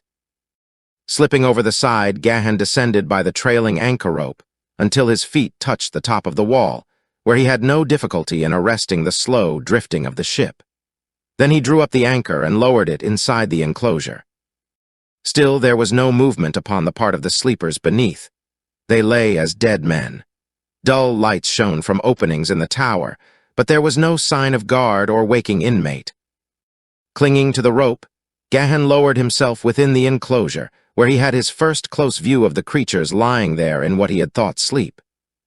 With a half-smothered exclamation of horror, the man drew back from the headless bodies of the Rikers. At first he thought them the corpses of decapitated humans like himself, which was quite bad enough. But when he saw them move and realized that they were endowed with life, his horror and disgust became even greater. Here, then, was the explanation of the thing he had witnessed that afternoon, when Tara of Helium had struck the back to its body. And to think that the pearl of helium was in the power of such hideous things as these.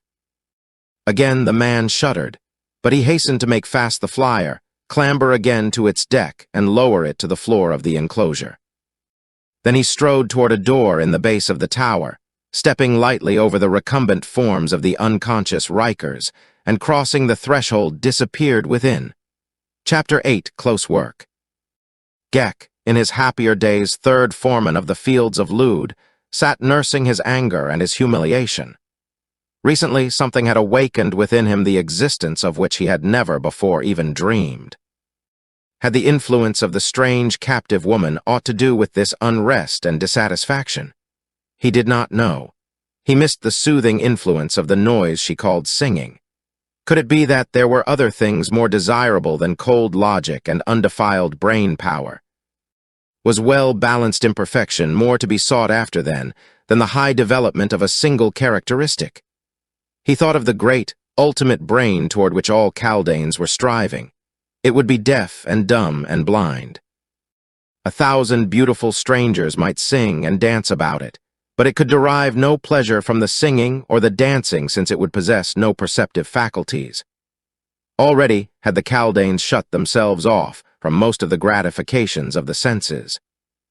Gek wondered if much was to be gained by denying themselves still further, and with the thought came a question as to the whole fabric of their theory. After all, perhaps the girl was right. What purpose could a great brain serve sealed in the bowels of the earth? And he, Gek, was to die for this theory? Lud had decreed it. The injustice of it overwhelmed him with rage. But he was helpless. There was no escape. Beyond the enclosure, the Banths awaited him, within his own kind, equally as merciless and ferocious. Among them, there was no such thing as love or loyalty or friendship. They were just brains. He might kill Lud, but what would that profit him? Another king would be loosed from his sealed chamber, and Gek would be killed. He did not know it, but he would not even have the poor satisfaction of satisfied revenge, since he was not capable of feeling so abstruse a sentiment. Gek, mounted upon his Riker, paced the floor of the tower chamber in which he had been ordered to remain. Ordinarily, he would have accepted the sentence of Lud with perfect equanimity, since it was but the logical result of reason. But now it seemed different. The stranger woman had bewitched him. Life appeared a pleasant thing. There were great possibilities in it. The dream of the ultimate brain had receded into a tenuous haze far in the background of his thoughts. At that moment, there appeared in the doorway of the chamber a red warrior with naked sword. He was a male counterpart of the prisoner whose sweet voice had undermined the cold, calculating reason of the Kaldane. "Silence!" admonished the newcomer, his straight brows gathered in an ominous frown, and the point of his long sword playing menacingly before the eyes of the Kaldane. "I seek the woman Tara of Helium. Where is she? If you value your life, speak quickly and speak the truth," if he valued his life. It was a truth that Gek had but just learned. He thought quickly. After all, a great brain is not without its uses. Perhaps here lay escape from the sentence of Lude. "You are of her kind?" he asked. "You come to rescue her?" "Yes." "Listen, then. I have befriended her, and because of this I am to die. If I help you to liberate her, will you take me with you?" Gahan of Gathol eyed the weird creature from crown to foot. The perfect body, the grotesque head, the expressionless face. Among such as these had the beautiful daughter of Helium been held captive for days and weeks. "If she lives and is unharmed," he said, "I will take you with us." "When they took her from me, she was alive and unharmed," replied Gek. "I cannot say what has befallen her since. Lude sent for her." "Who is Lude? Where is he? Lead me to him." Gahan spoke quickly in tones vibrant with authority. "Come then," said Gek, leading the way from the apartment and down a stairway toward the underground burrows of the Kaldanes. "Lude is my king. I will take you to his chambers." "Hasten," urged Gahan. "Sheathe your sword," warned Gek. "So that should we pass others of my kind, I may say to them that you are a new prisoner with some likelihood of winning their belief." Gahan did as he was bid, but warning the Kaldane that his hand was ever ready at his dagger's hilt. "You need have no fear of treachery," said Gek. "My only hope of life lies in you." "And if you fail me," Gahan admonished him, "I can promise you as sure a death as even your king might guarantee you." Gek made no reply, but moved rapidly through the winding subterranean corridors until Gahan began to realize how truly was he in the hands of this strange monster. If the fellow should prove false, it would profit Gahan nothing to slay him, since without his guidance, the Red Man might never hope to retrace his way to the tower and freedom. Twice they met and were accosted by other Kaldanes, but in both instances Gek's simple statement that he was taking a new prisoner to Lude appeared to allay all suspicion, and then, at last, they came to the antechamber of the king. "Here now, Red Man, thou must fight if ever," whispered Gek. "Enter there," and he pointed to a doorway before them. "And you?" asked Gahan, still fearful of treachery. "My Riker is powerful," replied the Kaldane. "I shall accompany you and fight at your side, as well die thus as in torture later at the will of Lude. Come." But Gahan had already crossed the room and entered the chamber beyond. Upon the opposite side of the room was a circular opening guarded by two warriors. Beyond this opening, he could see two figures struggling upon the floor, and the fleeting glimpse he had of one of the faces suddenly endowed him with the strength of 10 warriors and the ferocity of a wounded banth. It was Tara of Helium, fighting for her honor or her life. The warriors, startled by the unexpected appearance of a Red Man, stood for a moment in dumb amazement, and in that moment Gahan of Gathol was upon them, and one was down, a sword thrust through its heart. "Strike at the heads," whispered the voice of Gek in Gahan's ear. The latter saw the head of the fallen warrior crawl quickly within the aperture, leading to the chamber where he had seen Tara of Helium in the clutches of a headless body. Then the sword of Gek struck the Kaldane of the remaining warrior from its Riker, and Gahan ran his sword through the repulsive head. Instantly the red warrior leaped for the aperture, while close behind him came Gek. "Look not upon the eyes of Lude," warned the Kaldane, "or you are lost." Within the chamber, Gahan saw Tara of Helium in the clutches of a mighty body, while close to the wall upon the opposite side of the apartment crouched the hideous, spider-like Lude. Instantly the king realized the menace to himself and sought to fasten his eyes upon the eyes of Gahan. And in doing so he was forced to relax his concentration upon the Riker in whose embraces Tara struggled, so that almost immediately the girl found herself able to tear away from the awful, headless thing. As she rose quickly to her feet, she saw for the first time the cause of the interruption of Lude's plans, a red warrior. Her heart leaped in rejoicing and thanksgiving. What miracle of fate had sent him to her? She did not recognize him, though, this travel-worn warrior in the plain harness which showed no single jewel. How could she have guessed him the same as the scintillant creature of platinum and diamonds that she had seen for a brief hour under such different circumstances at the court of her august sire? Lude saw Gek following the strange warrior into the chamber. "Strike him down, Gek," commanded the king, Strike down the stranger and your life shall be yours." Gahan glanced at the hideous face of the king. "Seek not his eyes," screamed Tara in warning, but it was too late. Already the horrid hypnotic gaze of the King Kaldane had seized upon the eyes of Gahan. The red warrior hesitated in his stride. His sword point drooped slowly toward the floor. Tara glanced toward Gek. She saw the creature glaring with his expressionless eyes upon the broad back of the stranger. She saw the hand of the creature's Riker creeping stealthily toward the hilt of its dagger. And then Tara of Helium raised her eyes aloft and poured forth the notes of Mars' most beautiful melody, the song of love. Gek drew his dagger from its sheath. His eyes turned toward the singing girl. Lude's glance wavered from the eyes of the man to the face of Tara, and the instant that the latter's song distracted his attention from his victim, Gahan of Gathol shook himself, and as with a supreme effort, of will forced his eyes to the wall above Lude's hideous head. Gek raised his dagger above his right shoulder, took a single quick step forward, and struck. The girl's song ended in a stifled scream as she leaped forward with the evident intention of frustrating the Kaldane's purpose. But she was too late, and well it was, for an instant later she realized the purpose of Gek's act as she saw the dagger fly from his hand, pass Gahan's shoulder, and sink full to the guard in the soft face of Lude. "Come," cried the assassin, "we have no time to lose," and started for the aperture through which they had entered the chamber. But in his stride he paused as his glance was arrested by the form of the mighty Riker lying prone upon the floor. A king's Riker, the most beautiful, the most powerful that the breeders of Bantum could produce. Gek realized that in his escape he could take with him but a single Riker, and there was none in Bantum that could give him better service than this giant lying here. Quickly he transferred himself to the shoulders of the great, inert hulk. Instantly the latter was transformed to a sentient creature, filled with pulsing life and alert energy.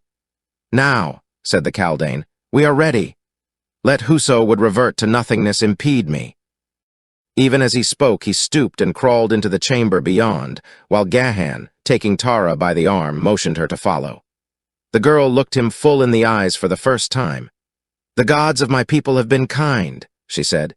"You came just in time.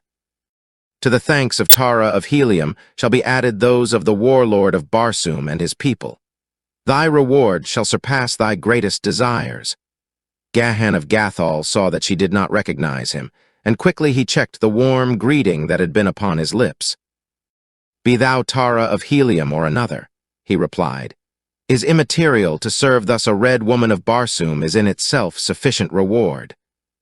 As they spoke, the girl was making her way through the aperture after Gek, and presently all three had quitted the apartments of Lude and were moving rapidly along the winding corridors toward the tower. Gek repeatedly urged them to greater speed, but the red men of Barsoom were never keen for retreat, and so the two that followed him moved all too slowly for the Kaldane. "There are none to impede our progress," urged Gahan, "so why tax the strength of the princess by needless haste? I fear not so much opposition ahead, for there are none there who know the thing that has been done in Lude's chambers this night. But the Kaldane of one of the warriors who stood guard before Lude's apartment escaped, and you may count it a truth that he lost no time in seeking aid. That it did not come before we left is due solely to the rapidity with which events transpired in the king's asterisk room. Long before we reach the tower, they will be upon us from behind, and that they will come in numbers far superior to ours, and with great and powerful Rikers, I well know. Asterisk, I have used the word king in describing the rulers or chiefs of the Bantumian swarms, since the word itself is unpronounceable in English, nor does Jed or Jedak of the Red Martian tongue have quite the same meaning as the Bantumian word, which has practically the same significance as the English word queen as applied to the leader of a swarm of bees. C. Nor was Gek's prophecy long in fulfillment. Presently the sounds of pursuit became audible in the distant clanking of accoutrements and the whistling call to arms of the Kaldanes. "The tower is but a short distance now," cried Gek. "Make haste while yet you may, and if we can barricade it until the sun rises, we may yet escape." "We shall need no barricades, for we shall not linger in the tower," replied Gahan, moving more rapidly as he realized from the volume of sound behind them the great number of their pursuers. "But we may not go further than the tower tonight," insisted Gek. "Beyond the tower await the Banths and certain death." Gahan smiled. "Fear not the Banths," he assured them. "Can we but reach the enclosure a little ahead of our pursuers, we have naught to fear from any evil power within this accursed valley." Gek made no reply, nor did his expressionless face denote either belief or skepticism.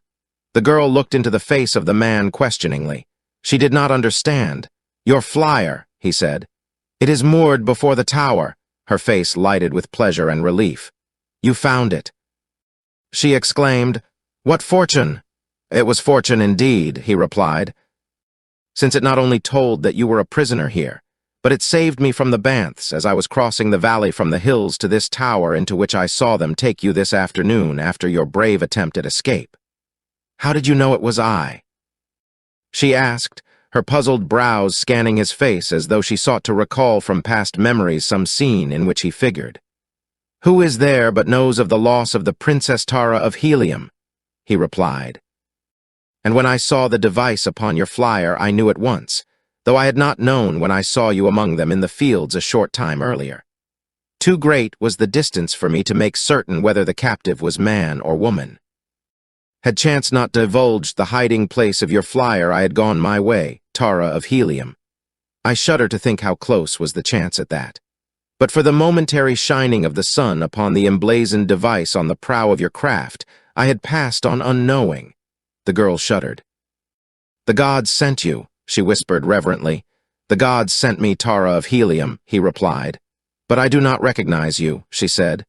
"I have tried to recall you, but I have failed. Your name, what may it be?" "It is not strange that so great a princess should not recall the face of every roving panthan of Barsoom," he replied with a smile. "But your name," insisted the girl. "Call me Tyran," replied the man, for it had come to him that if Tara of Helium recognized him as the man whose impetuous avowal of love had angered her that day in the gardens of the warlord, her situation might be rendered infinitely less bearable than were she to believe him a total stranger. Then, too, as a simple panthan asterisk, he might win a greater degree of her confidence by his loyalty and faithfulness, and a place in her esteem that seemed to have been closed to the resplendent jet of Gathol. Asterisk soldier of fortune, freelance warrior. They had reached the tower now, and as they entered it from the subterranean corridor, a backward glance revealed the van of their pursuers.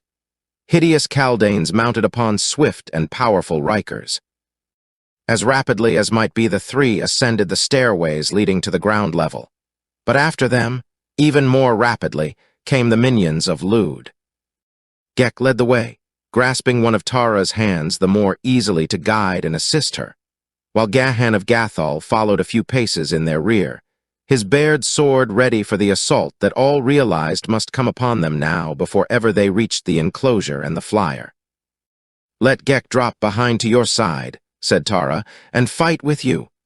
"There is but room for a single blade in these narrow corridors," replied the Gatholian. "Hasten on with Gek and win to the deck of the flyer. Have your hand upon the control, and if I come far enough ahead of these to reach the dangling cable, you can rise at my word, and I can clamber to the deck at my leisure. But if one of them emerges first into the enclosure, you will know that I shall never come. And you will rise quickly and trust to the gods of our ancestors to give you a fair breeze in the direction of a more hospitable people." Tara of Helium shook her head. "We will not desert you, Panthan," she said. Gahan, ignoring her reply, spoke above her head to Gek. "Take her to the craft moored within the enclosure," he commanded. "It is our only hope. Alone I may win to its deck, but have I to wait upon you two at the last moment, the chances are that none of us will escape. Do as I bid." His tone was haughty and arrogant. The tone of a man who has commanded other men from birth, and whose will has been law. Tara of Helium was both angered and vexed. She was not accustomed to being either commanded or ignored, but with all her royal pride she was no fool, and she knew the man was right, that he was risking his life to save hers. So she hastened on with Gek as she was bid, and after the first flush of anger she smiled.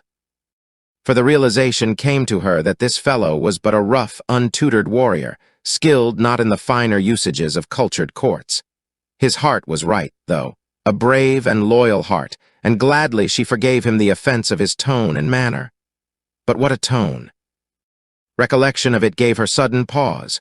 Panthans were rough and ready men. Often they rose to positions of high command, so it was not the note of authority in the fellow's voice that seemed remarkable, but something else. A quality that was indefinable, yet as distinct as it was familiar.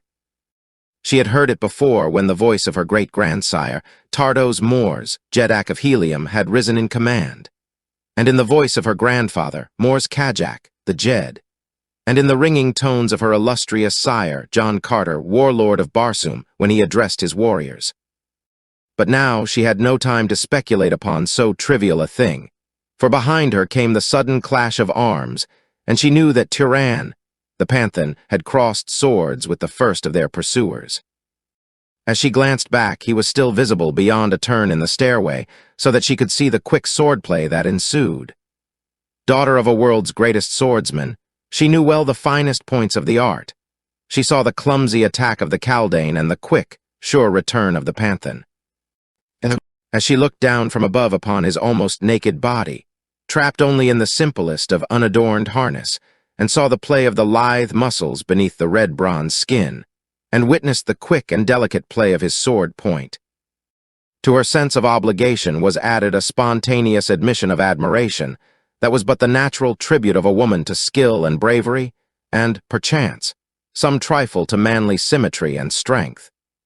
3 times the Panthan's blade changed its position. Once to fend a savage cut, once to feint, and once to thrust. And as he withdrew it from the last position, the Kaldane rolled lifeless from its stumbling Riker, and Turan sprang quickly down the steps to engage the next behind. And then Gek had drawn Tara upward, and a turn in the stairway shut the battling Panthan from her view. But still she heard the ring of steel on steel, the clank of accoutrements, and the shrill whistling of the Kaldanes. Her heart moved her to turn back to the side of her brave defender, but her judgment told her that she could serve him best by being ready at the control of the flyer at the moment he reached the enclosure. Chapter 9, Adrift Over Strange Regions. Presently Gek pushed aside a door that opened from the stairway, and before them, Tara saw the moonlight flooding the walled court where the headless Rikers lay beside their feeding troughs. She saw the perfect bodies, muscled as the best of her father's fighting men, and the females whose figures would have been the envy of many of Helium's most beautiful women. Ah, if she could but endow these with the power to act. Then indeed might the safety of the Panthan be assured, but they were only poor lumps of clay, nor had she the power to quicken them to life. Ever must they lie thus, until dominated by the cold, heartless brain of the Kaldane. The girl sighed in pity even as she shuddered in disgust, as she picked her way over and among the sprawled creatures toward the flyer. Quickly she and Gek mounted to the deck, after the latter had cast off the moorings. Tara tested the control, raising and lowering the ship a few feet within the walled space. It responded perfectly. Then she lowered it to the ground again and waited. From the open doorway came the sounds of conflict, now nearing them, now receding. The girl, having witnessed her champion's skill, had little fear of the outcome. Only a single antagonist could face him at a time upon the narrow stairway.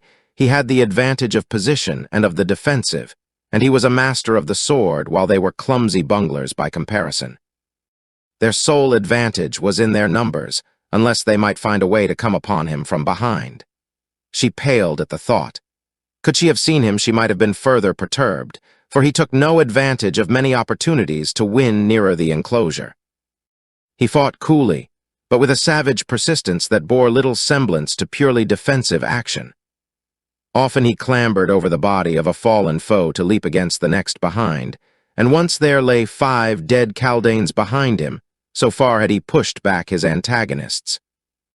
They did not know it, these Kaldanes that he fought, nor did the girl awaiting him upon the flyer, but Gahan of Gathol was engaged in a more alluring sport than winning to freedom, for he was avenging the indignities that had been put upon the woman he loved. but presently he realized that he might be jeopardizing her safety uselessly. And so he struck down another before him, and turning leaped quickly up the stairway, while the leading Kaldanes slipped upon the brain-covered floor and stumbled in pursuit. Gehen reached the enclosure 20 paces ahead of them and raced toward the flyer. "Rise," he shouted to the girl. "I will ascend the cable." Slowly, the small craft rose from the ground as Gahan leaped the inert bodies of the Rikers lying in his path. The first of the pursuers sprang from the tower just as Gahan seized the trailing rope. "Faster," he shouted to the girl above, "or they will drag us down." But the ship seemed scarcely to move, though in reality she was rising as rapidly as might have been expected of a one-man flyer carrying a load of 3. Gahan swung free above the top of the wall, but the end of the rope still dragged the ground as the Kaldanes reached it. They were pouring in a steady stream from the tower into the enclosure. The leader seized the rope. "Quick," he cried.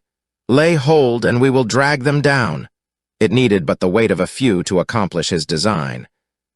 The ship was stopped in its flight, and then, to the horror of the girl, she felt it being dragged steadily downward. Gahan, too, realized the danger and the necessity for instant action. Clinging to the rope with his left hand, he had wound a leg about it, leaving his right hand free for his long sword which he had not sheathed.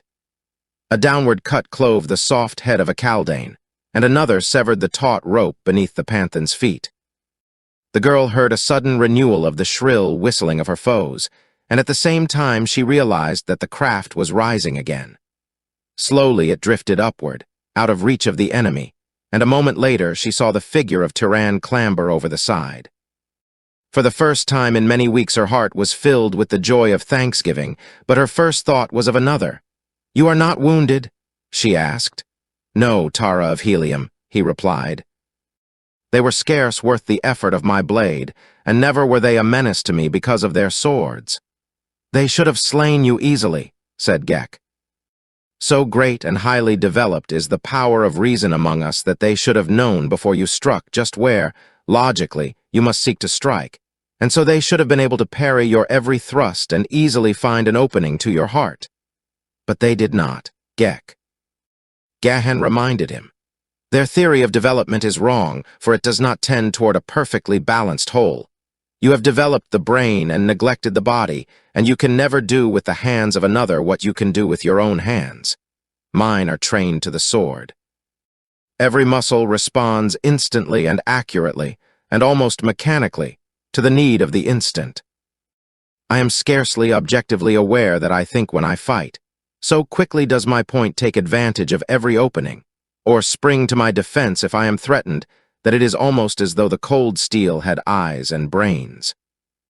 You, with your Kaldane brain and your Riker body, never could hope to achieve in the same degree of perfection those things that I can achieve. Development of the brain should not be the sum total of human endeavor. The richest and happiest peoples will be those who attain closest to well-balanced perfection of both mind and body, and even these must always be short of perfection. In absolute and general perfection lies stifling monotony and death. Nature must have contrasts, she must have shadows as well as highlights, sorrow with happiness, both wrong and right, and sin as well as virtue. Always have I been taught differently, replied Gek. But since I have known this woman and you, of another race, I have come to believe that there may be other standards fully as high and desirable as those of the Kaldanes.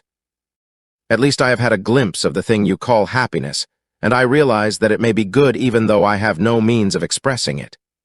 I cannot laugh nor smile, and yet within me is a sense of contentment when this woman sings. A sense that seems to open before me wondrous vistas of beauty and unguessed pleasure that far transcend the cold joys of a perfectly functioning brain. I would that I had been born of thy race. Caught by a gentle current of air, the flyer was drifting slowly toward the northeast, across the valley of Bantum. Below them lay the cultivated fields, and one after another they passed over the strange towers of Mok and Nalach, and the other kings of the swarms that inhabited this weird and terrible land. Within each enclosure surrounding the towers groveled the Rikers, repellent, headless things, beautiful yet hideous. A lesson, those, remarked Gahan, indicating the Rikers in an enclosure above which they were drifting at the time. To that fortunately small minority of our race which worships the flesh and makes a god of appetite. You know them, Tara of Helium. They can tell you exactly what they had at the midday meal 2 weeks ago and how the loin of the thoat should be prepared and what drink should be served with the rump of the zitidar. Tara of Helium laughed. But not one of them could tell you the name of the man whose painting took the Jedax Award in the Temple of Beauty this year, she said. Like the Rikers, their development has not been balanced. Fortunate indeed are those in which there is combined a little good and a little bad, a little knowledge of many things outside their own callings, a capacity for love and a capacity for hate, for such as these can look with tolerance upon all. Unbiased by the egotism of him whose head is so heavy on one side that all his brains run to that point. As Gahan ceased speaking, Gek made a little noise in his throat, as one does who would attract attention. You speak as one who has thought much upon many subjects. Is it, then, possible that you of the red race have pleasure in thought? Do you know aught of the joys of introspection? Do reason and logic form any part of your lives? Most assuredly, replied Gahan, but not to the extent of occupying all our time, at least not objectively. You, Gek, are an example of the egotism of which I spoke. Because you and your kind devote your lives to the worship of mind, you believe that no other created beings think. And possibly we do not in the sense that you do, who think only of yourselves and your great brains. We think of many things that concern the welfare of a world. Had it not been for the red men of Barsoom, even the Kaldanes had perished from the planet. For while you may live without air, the things upon which you depend for existence cannot. And there had been no air in sufficient quantities upon Barsoom. These many ages had not a red man planned and built the great atmosphere plant, which gave new life to a dying world. What have all the brains of all the Kaldanes that have ever lived done to compare with that single idea of a single red man? Gek was stumped. Being a Kaldane, he knew that brains spelled the sum total of universal achievement, but it had never occurred to him that they should be put to use in practical and profitable ways. He turned away and looked down upon the valley of his ancestors across which he was slowly drifting, into what unknown world? He should be a veritable god among the underlings, he knew, but somehow a doubt assailed him. It was evident that these two from that other world were ready to question his preeminence. Even through his great egotism was filtering a suspicion that they patronized him, perhaps even pitied him. Then he began to wonder what was to become of him. No longer would he have many Rikers to do his bidding. Only this single one, and when it died, there could not be another. When it tired, Gek must lie almost helpless while it rested. He wished that he had never seen this red woman. She had brought him only discontent and dishonor, and now exile. Presently, Tara of Helium commenced to hum a tune in Gek. The Kaldane was content. Gently they drifted beneath the hurtling moons above the mad shadows of a Martian night.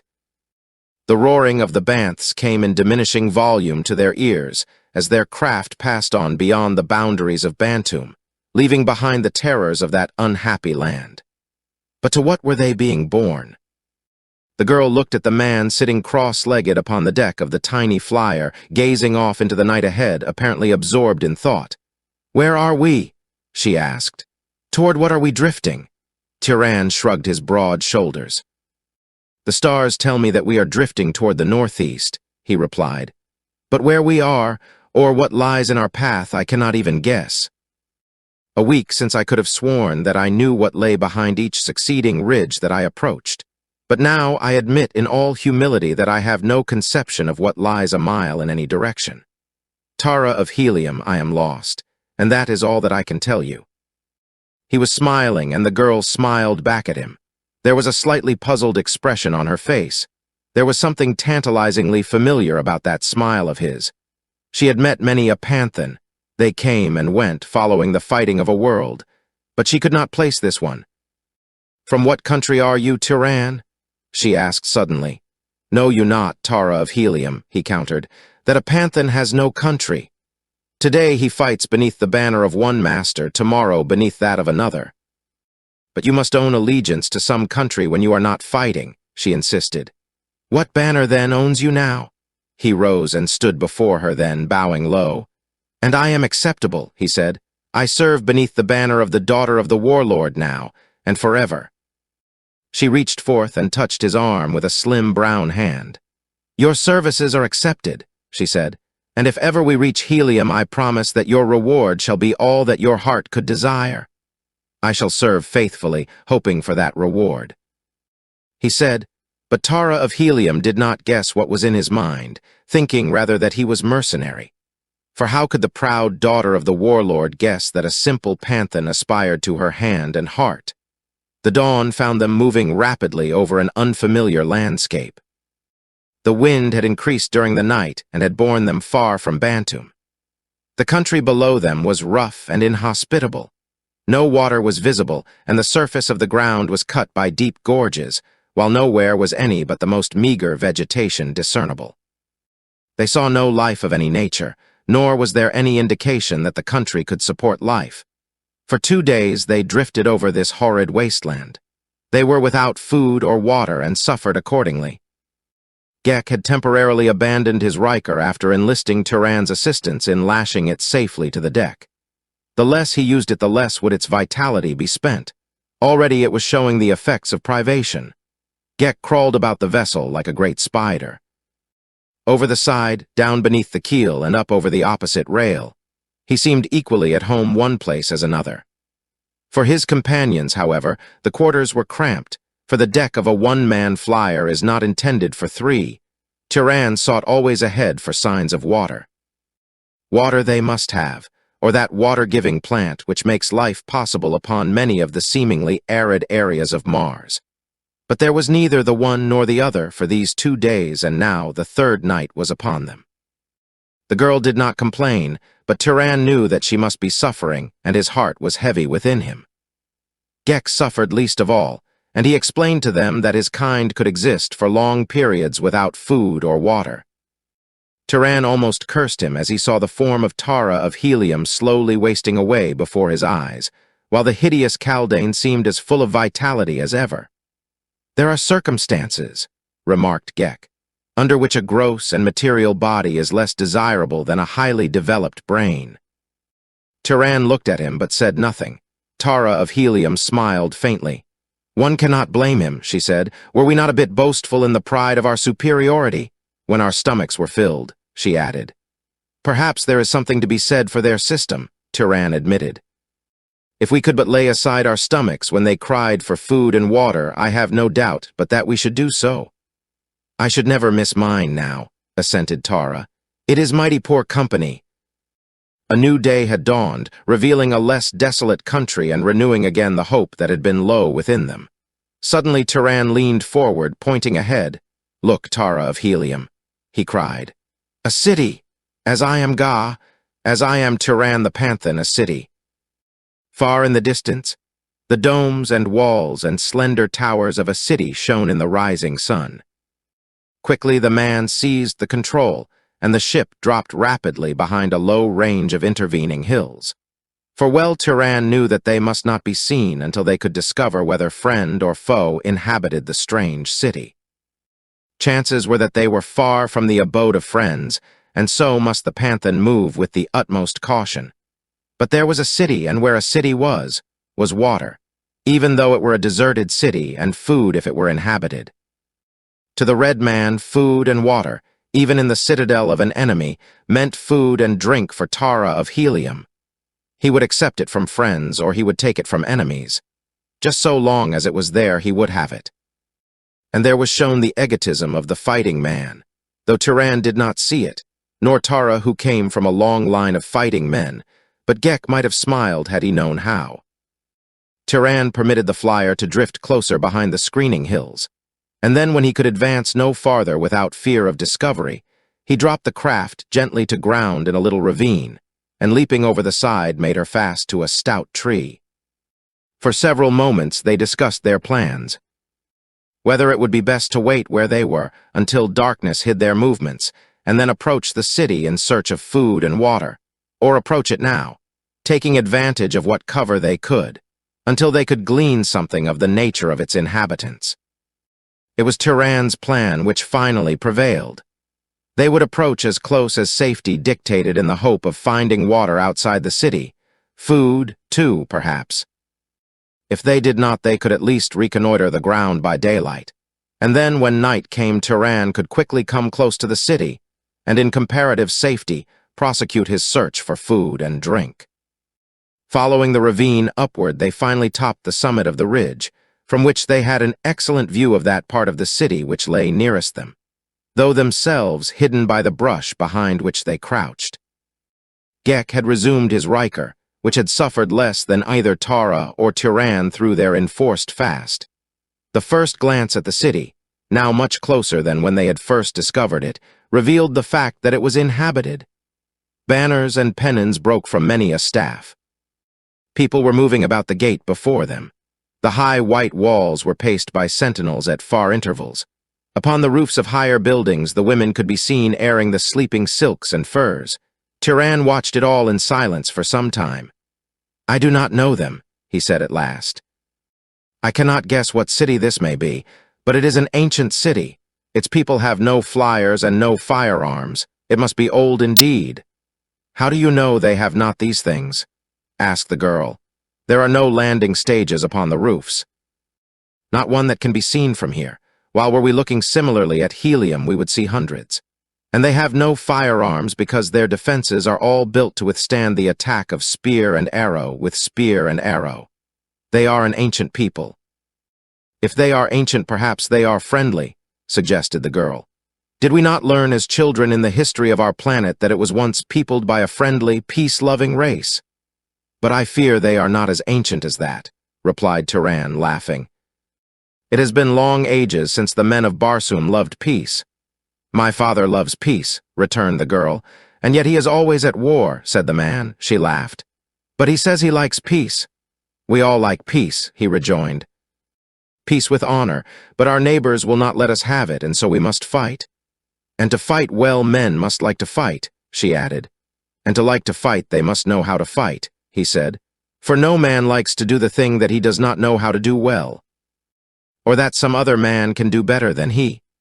And so always there will be wars and men will fight," he concluded, "for always the men with hot blood in their veins will practice the art of war." "We have settled a great question," said the girl, smiling, "but our stomachs are still empty." "Your Panthan is neglecting his duty," replied Turan. "And how can he with the great reward always before his eyes?" She did not guess in what literal a sense he spoke. "I go forthwith," he continued, "to wrest food and drink from the ancients." "No," she cried, laying a hand upon his arm. "Not yet. They would slay you or make you prisoner. You are a brave Panthan and a mighty one, but you cannot overcome a city single-handed." She smiled up into his face, and her hand still lay upon his arm. He felt the thrill of hot blood coursing through his veins. He could have seized her in his arms and crushed her to him. There was only Gek the Kaldane there, but there was something stronger within him that restrained his hand. Who may define it?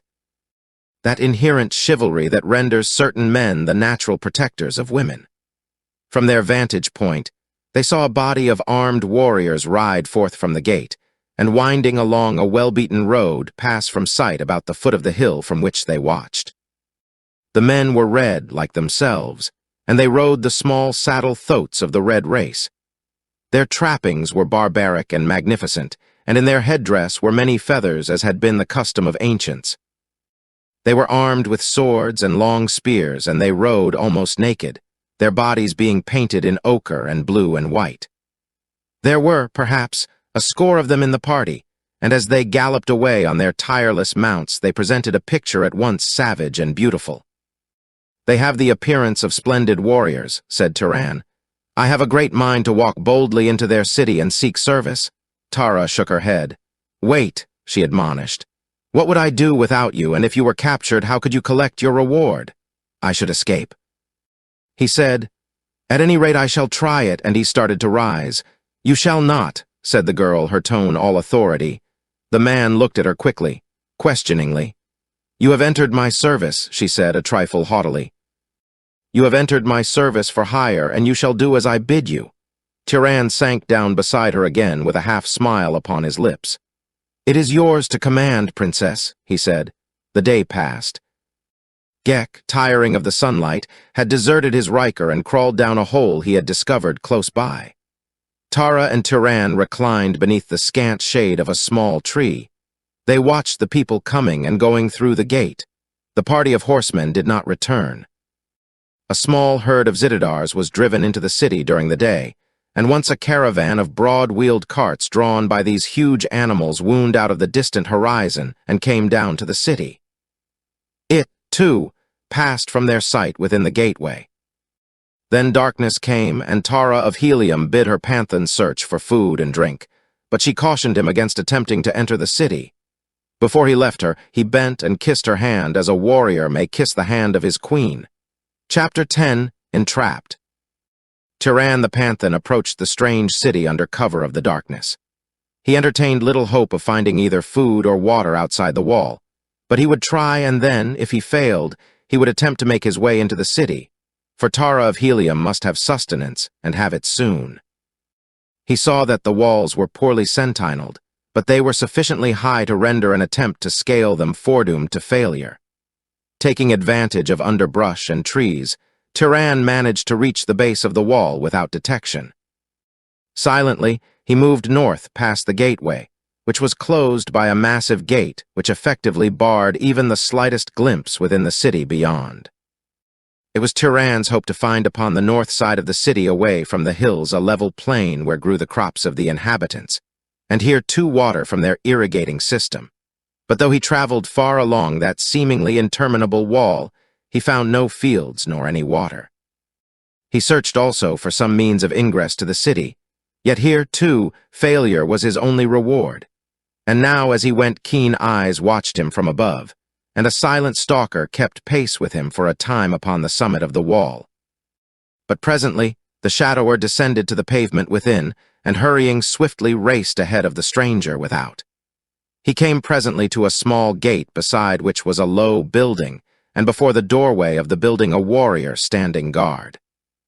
He spoke a few quick words to the warrior, and then entered the building only to return almost immediately to the street, followed by fully 40 warriors. Cautiously opening the gate, the fellow peered carefully along the wall upon the outside in the direction from which he had come. Evidently satisfied, he issued a few words of instruction to those behind him, whereupon half the warriors returned to the interior of the building, while the other half followed the man stealthily through the gateway, where they crouched low among the shrubbery in a half-circle, just north of the gateway, which they had left open. Here they waited in utter silence, nor had they long to wait before Tiran, the Panthan, came cautiously along the base of the wall. To the very gate he came, and when he found it, and that it was open, he paused for a moment, listening. Then he approached and looked within. Assured that there was none within sight to apprehend him, he stepped through the gateway into the city. He found himself in a narrow street that paralleled the wall.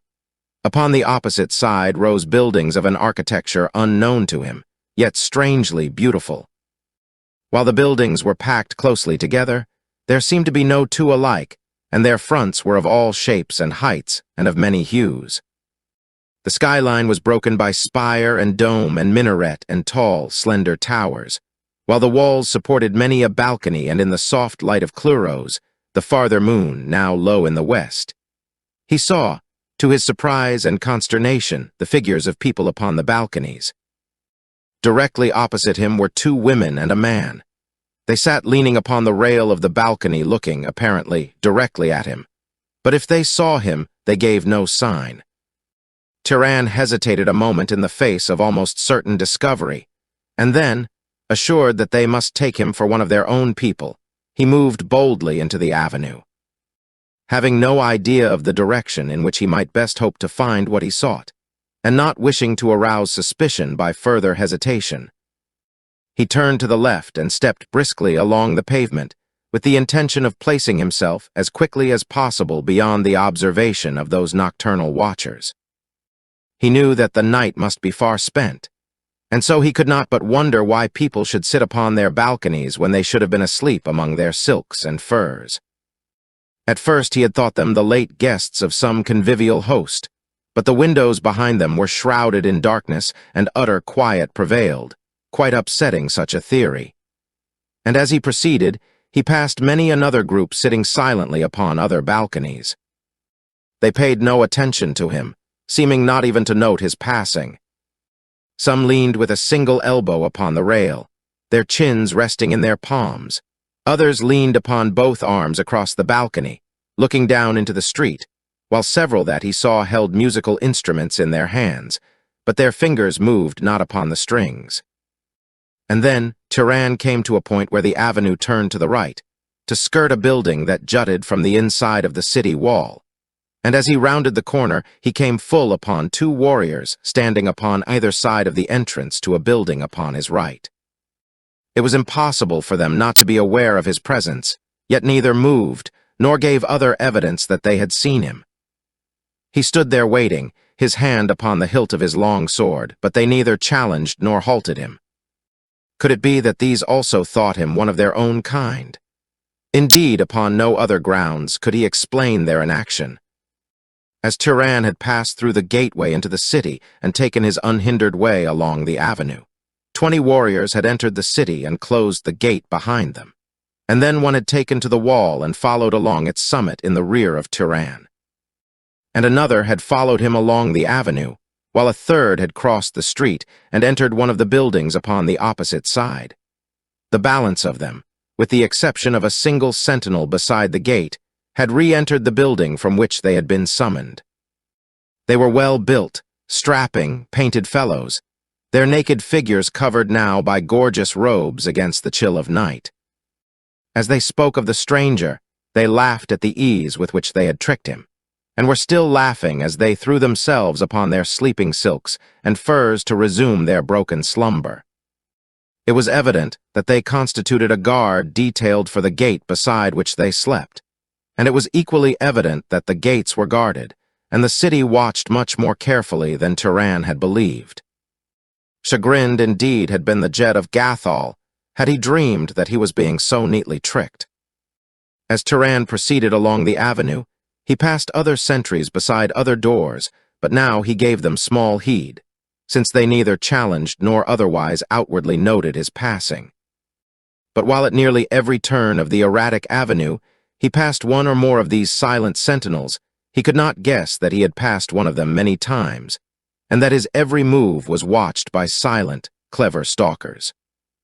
Scarce had he passed a certain one of these rigid guardsmen before the fellow awoke to sudden life, bounded across the avenue, entered a narrow opening in the outer wall where he swiftly followed a corridor built within the wall itself, until presently he emerged a little distance ahead of Turan, where he assumed the stiff and silent attitude of a soldier upon guard.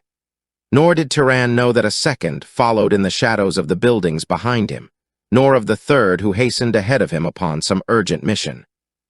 And so the Panthan moved through the silent streets of the strange city in search of food and drink for the woman he loved.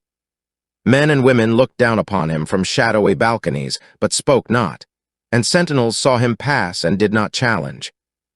Presently from along the avenue before him came the familiar sound of clanking accoutrements, the herald of marching warriors, and almost simultaneously he saw upon his right an open doorway dimly lighted from within.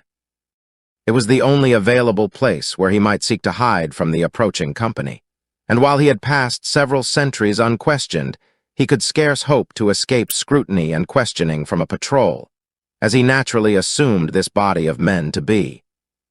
Inside the doorway, he discovered a passage turning abruptly to the right, and almost immediately thereafter to the left. There was none in sight within, and so he stepped cautiously around the second turn the more effectually to be hidden from the street. Before him stretched a long corridor, dimly lighted like the entrance. Waiting there, he heard the party approach the building, he heard someone at the entrance to his hiding place, and then he heard the door past which he had come slammed to. He laid his hand upon his sword, expecting momentarily to hear footsteps approaching along the corridor, but none came. He approached the turn and looked around it. The corridor was empty to the closed door. Whoever had closed it had remained upon the outside. Turan waited, listening. He heard no sound, Then he advanced to the door and placed an ear against it. All was silence in the street beyond. A sudden draft must have closed the door, or perhaps it was the duty of the patrol to see to such things. It was immaterial. They had evidently passed on, and now he would return to the street and continue upon his way. Somewhere there would be a public fountain where he could obtain water, and the chance of food lay in the strings of dried vegetables and meat which hung before the doorways of nearly every Barsoomian home of the poorer classes that he had ever seen. It was this district he was seeking, and it was for this reason his search had led him away from the main gate of the city, which he knew would not be located in a poor district. He attempted to open the door only to find that it resisted his every effort. It was locked upon the outside. Here indeed was a sorry contretemps. Tiran the Panthan scratched his head. "Fortune frowns upon me," he murmured, but beyond the door fate in the form of a painted warrior stood smiling. Neatly had he tricked the unwary stranger. The lighted doorway, the marching patrol. These had been planned and timed to a nicety by the third warrior who had sped ahead of Tiran along another avenue, and the stranger had done precisely what the fellow had thought he would do. No wonder, then, that he smiled. This exit barred to him, Tiran turned back into the corridor. He followed it cautiously and silently. Occasionally there was a door on one side or the other. These he tried only to find each securely locked. The corridor wound more erratically the farther he advanced. A locked door barred his way at its end, but a door upon his right opened and he stepped into a dimly lighted chamber, about the walls of which were 3 other doors, each of which he tried in turn. 2 were locked. The other opened upon a runway leading downward. It was spiral, and he could see no farther than the first turn. A door in the corridor he had quitted opened after he had passed, and the third warrior stepped out and followed after him. A faint smile still lingered upon the fellow's grim lips. Tiran drew his short sword and cautiously descended. At the bottom was a short corridor with a closed door at the end. He approached the single heavy panel and listened. No sound came to him from beyond the mysterious portal. Gently he tried the door, which swung easily toward him at his touch. Before him was a low-ceiled chamber with a dirt floor. Set in its walls were several other doors, and all were closed. As Tiran stepped cautiously within, the third warrior descended the spiral runway behind him. The Panthan crossed the room quickly and tried a door. It was locked. He heard a muffled click behind him and turned about with ready sword. He was alone, but the door through which he had entered was closed. It was the click of its lock that he had heard. With a bound, he crossed the room and attempted to open it, but to no avail. No longer did he seek silence, for he knew now that the thing had gone beyond the sphere of chance. He threw his weight against the wooden panel, but the thick skeel of which it was constructed would have withstood a battering ram. From beyond came a low laugh. Rapidly, Tiran examined each of the other doors. They were all locked. A glance about the chamber revealed a wooden table and a bench. Set in the walls were several heavy rings to which rusty chains were attached, all too significant of the purpose to which the room was dedicated. In the dirt floor near the wall were 2 or 3 holes resembling the mouths of burrows, doubtless the habitat of the giant Martian rat. He had observed this much when suddenly the dim light was extinguished, leaving him in darkness utter and complete. Tiran, groping about, sought the table and the bench. Placing the latter against the wall, he drew the table in front of him and sat down upon the bench, his long sword gripped in readiness before him. At least they should fight before they took him. For some time he sat there waiting for he knew not what. No sound penetrated to his subterranean dungeon. He slowly revolved in his mind the incidents of the evening, the open, unguarded gate, the lighted doorway. The only one he had seen thus open and lighted along the avenue he had followed. The advance of the warriors at precisely the moment that he could find no other avenue of escape or concealment. The corridors and chambers that led past many locked doors to this underground prison, leaving no other path for him to pursue. By my first ancestor, he swore, but it was simple and I a simpleton. They tricked me neatly and have taken me without exposing themselves to a scratch. But for what purpose? He wished that he might answer that question, and then his thoughts turned to the girl waiting there on the hill beyond the city for him, and he would never come. He knew the ways of the more savage peoples of Barsoom. No, he would never come now. He had disobeyed her. He smiled at the sweet recollection of those words of command that had fallen from her dear lips. He had disobeyed her, and now he had lost the reward. But what of her? What now would be her fate, starving before a hostile city with only an inhuman Kaldane for company? Another thought, a horrid thought, obtruded itself upon him. She had told him of the hideous sights she had witnessed in the burrows of the Kaldanes, and he knew that they ate human flesh. Gek was starving. Should he eat his Riker, he would be helpless, but there was sustenance there for them both, for the Riker and the Kaldane. Tyran cursed himself for a fool. Why had he left her? Far better to have remained and died with her, ready always to protect her, than to have left her at the mercy of the hideous Bantumian. Now Tyran detected a heavy odor in the air. It oppressed him with a feeling of drowsiness. He would have risen to fight off the creeping lethargy, but his legs seemed weak, so that he sank again to the bench. Presently his sword slipped from his fingers, and he sprawled forward upon the table, his head resting upon his arms. Asterisk, asterisk, asterisk, Tara of Helium, as the night wore on, and Tyran did not return, became more and more uneasy, and when dawn broke with no sign of him, she guessed that he had failed. Something more than her own unhappy predicament brought a feeling of sorrow to her heart. Of sorrow and loneliness. She realized now how she had come to depend upon this Panthan not only for protection but for companionship as well. She missed him, and in missing him realized suddenly that he had meant more to her than a mere hired warrior. It was as though a friend had been taken from her, an old and valued friend. She rose from her place of concealment that she might have a better view of the city. Eudor, dwar of the 8th Utan of Otar, Jedak of Manator, rode back in the early dawn toward Manator from a brief excursion to a neighboring village. As he was rounding the hills south of the city, his keen eyes were attracted by a slight movement among the shrubbery close to the summit of the nearest hill. He halted his vicious mount and watched more closely. He saw a figure rise facing away from him and peer down toward Manator beyond the hill. "Come," he signaled to his followers, and with a word to this thoat turned the beast at a rapid gallop up the hillside. In his wake swept his 20 savage warriors, the padded feet of their mounts soundless upon the soft turf.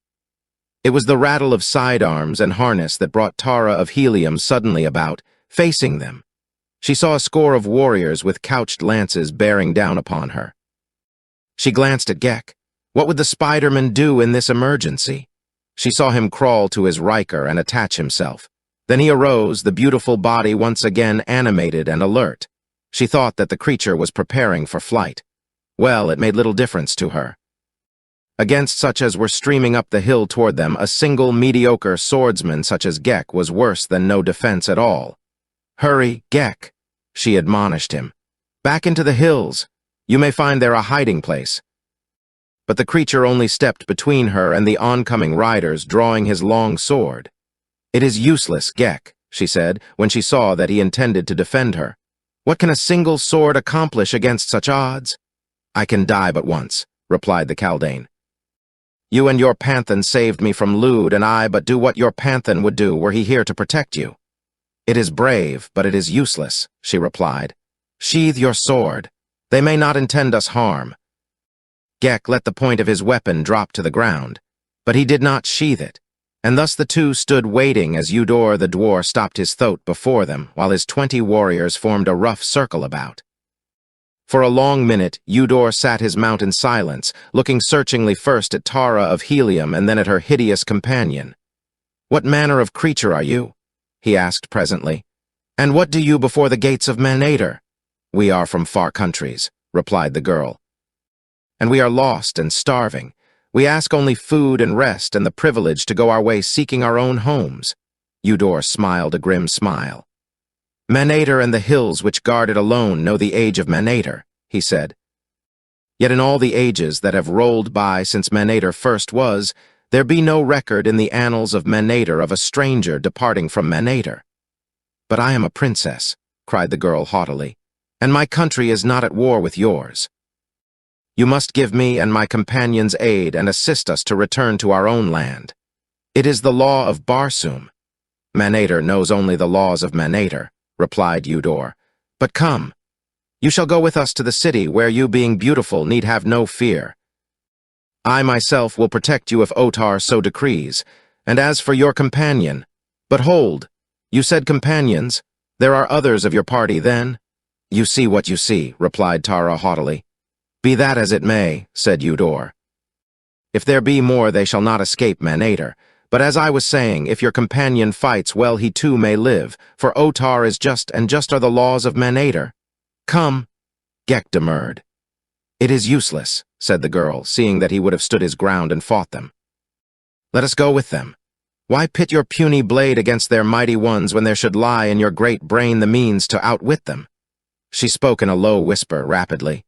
"You are right, Tara of Helium," he replied, and sheathed his sword.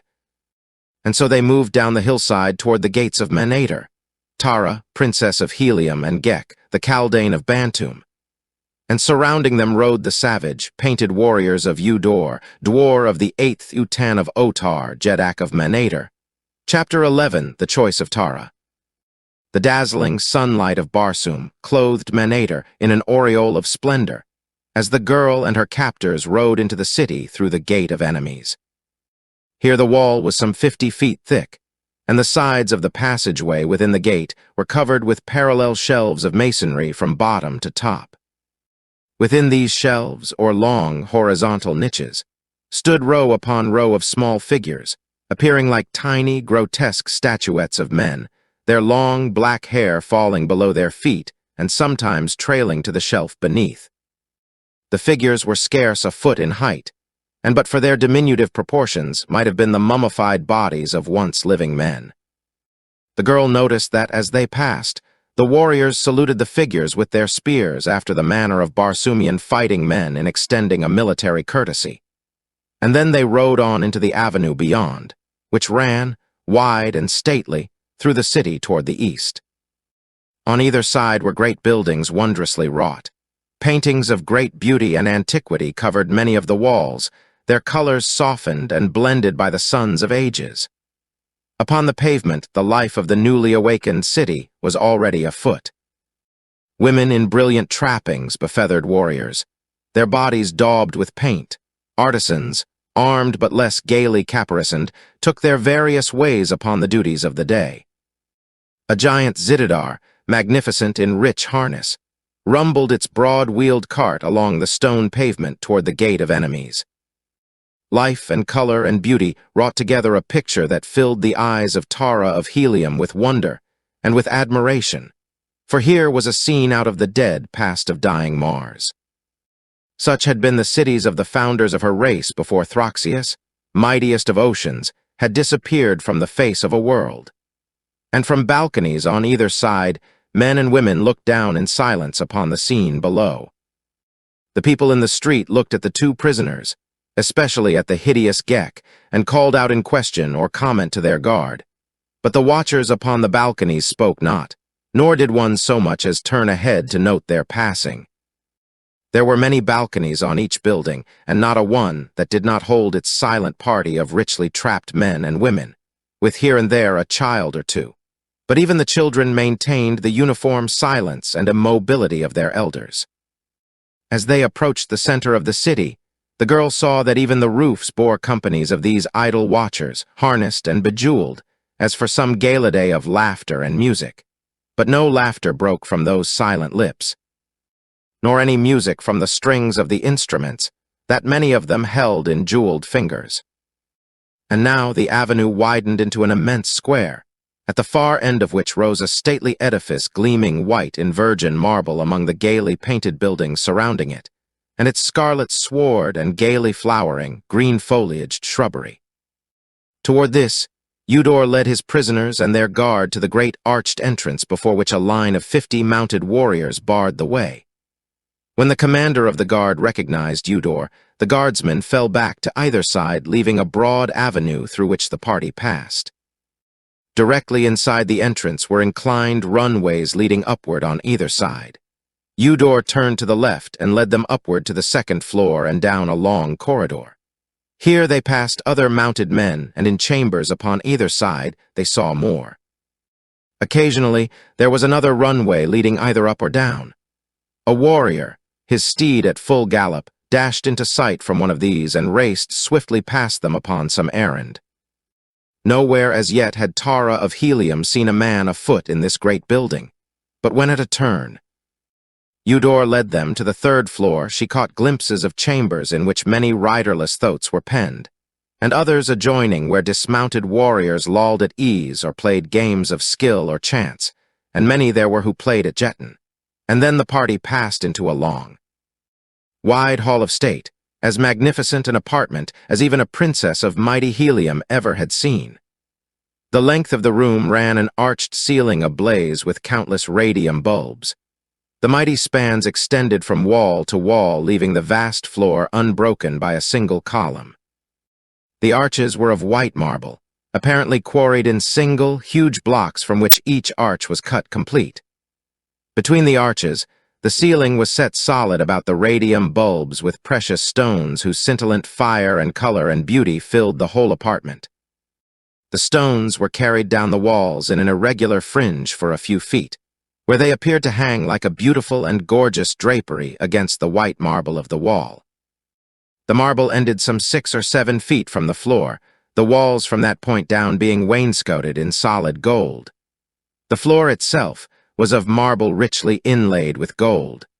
In that single room was a vast treasure equal to the wealth of many a large city.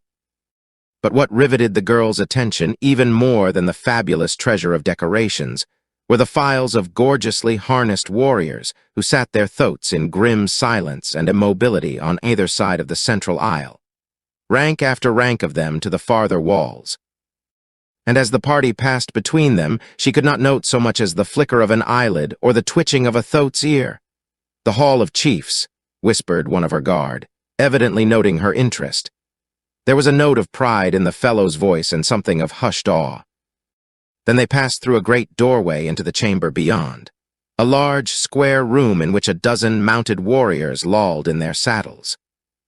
As Eudor and his party entered the room, the warriors came quickly erect in their saddles and formed a line before another door upon the opposite side of the wall. The Padwar commanding them saluted Eudor, who, with his party, had halted facing the guard.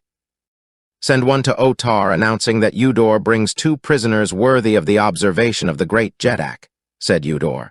"One because of her extreme beauty, the other because of his extreme ugliness." "Otar sits in council with the lesser chiefs," replied the lieutenant. But the words of Eudor the dwarf shall be carried to him, and he turned and gave instructions to one who sat his thoat behind him. "What manner of creature is the male?" he asked of Eudor. "It cannot be that both are of one race. They were together in the hills south of the city," explained Eudor, "and they say that they are lost and starving." "The woman is beautiful," said the Padwar. "She will not long go begging in the city of Manator," and then they spoke of other matters. Of the doings of the palace, of the expedition of Eudor, until the messenger returned to say that Otar bade them bring the prisoners to him. They passed then through a massive doorway, which, when opened, revealed the great council chamber of Otar, Jeddak of Manator, beyond. A central aisle led from the doorway the full length of the great hall, terminating at the steps of a marble dais upon which a man sat in a great throne chair.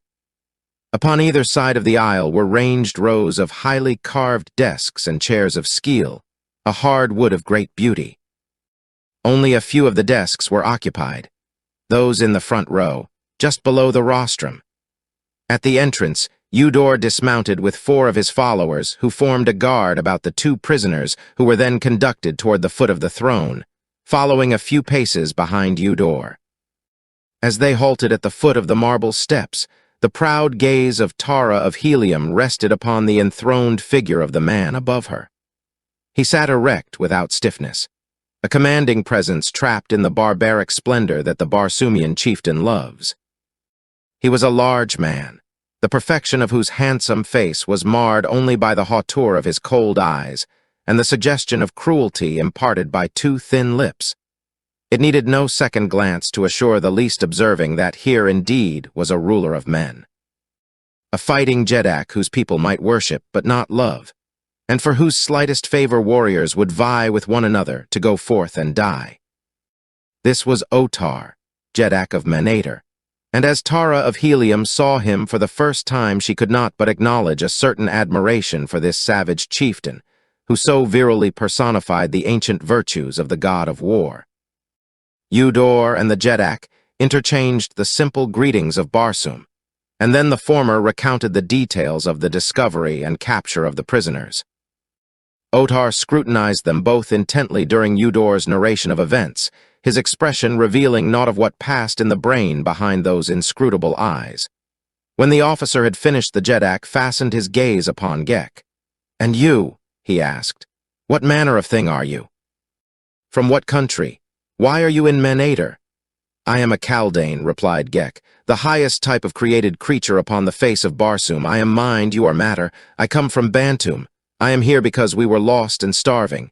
And you?" Otar turned suddenly on Tara. "You too are a Kaldane?"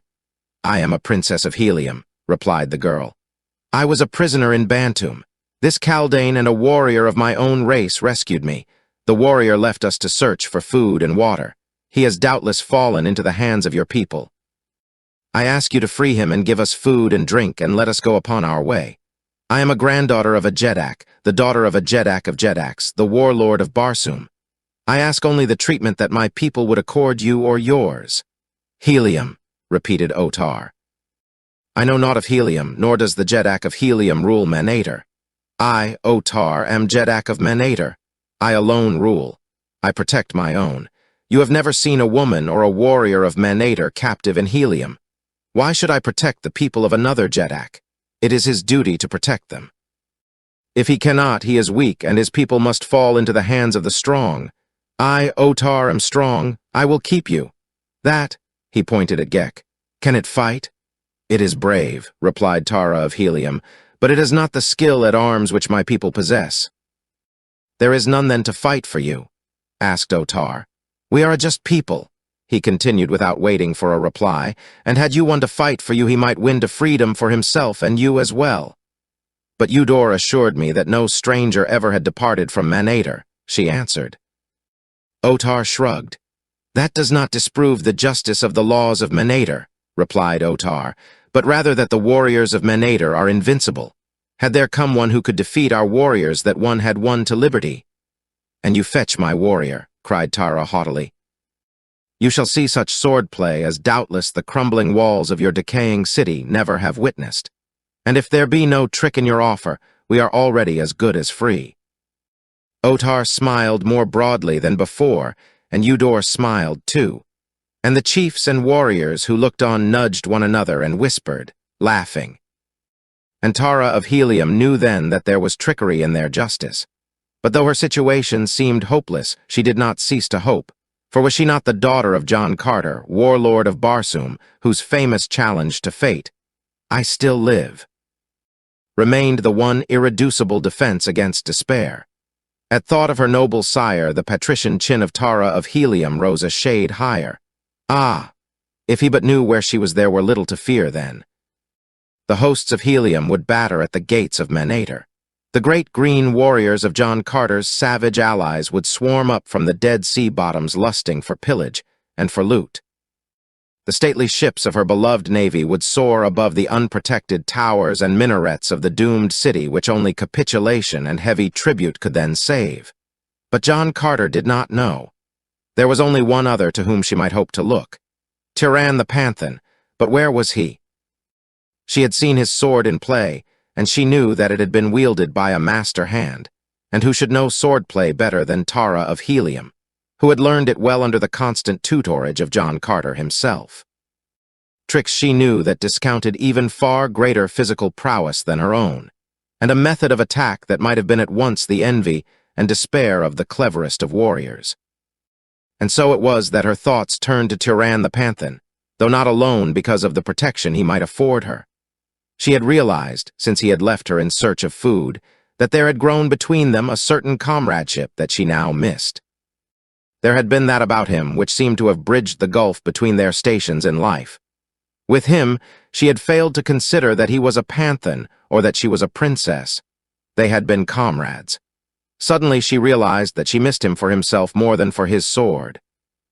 She turned toward Otar. "Where is Turan, my warrior?" she demanded. "You shall not lack for warriors," replied the Jednak. "One of your beauty will find plenty ready to fight for her. Possibly it shall not be necessary to look farther than the Jednak of Manator." "You please me, woman. What say you to such an honor?"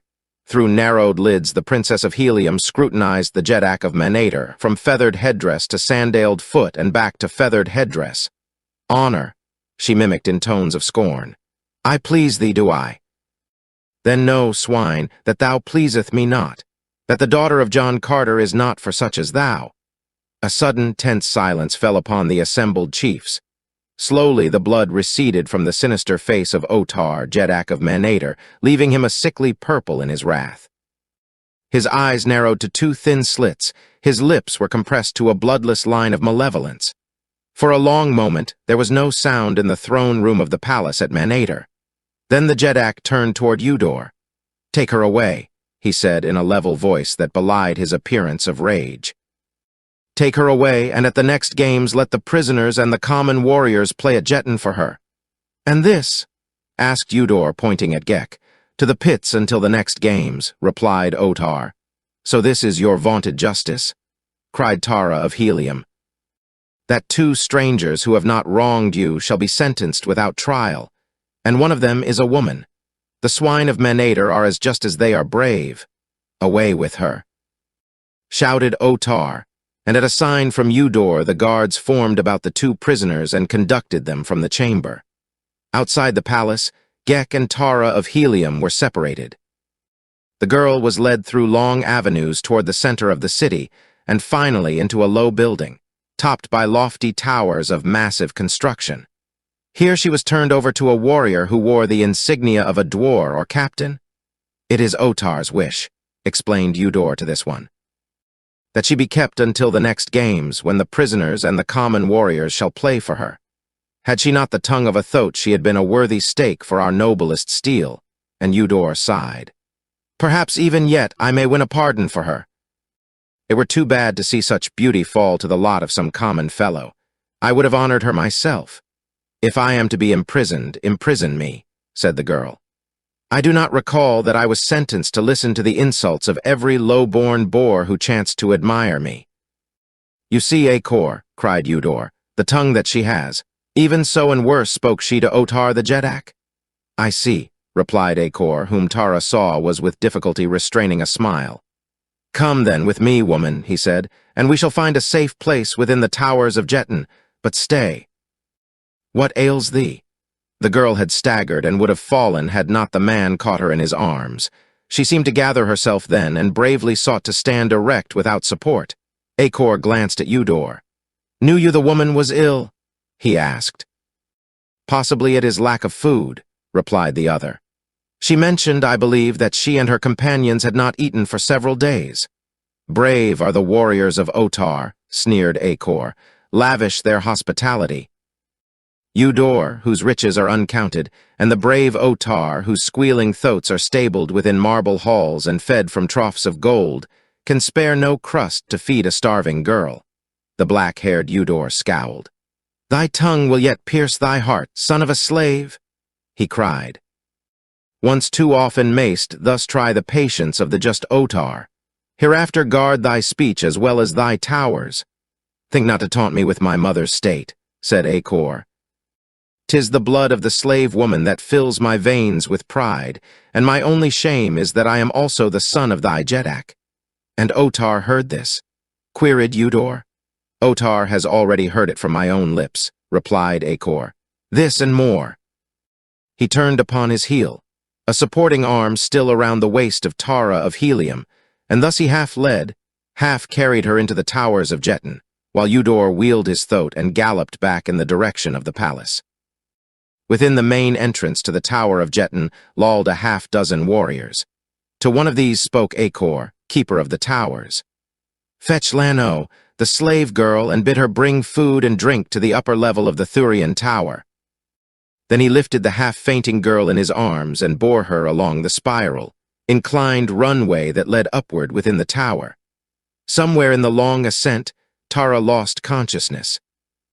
When it returned, she found herself in a large, circular chamber, the stone walls of which were pierced by windows at regular intervals about the entire circumference of the room.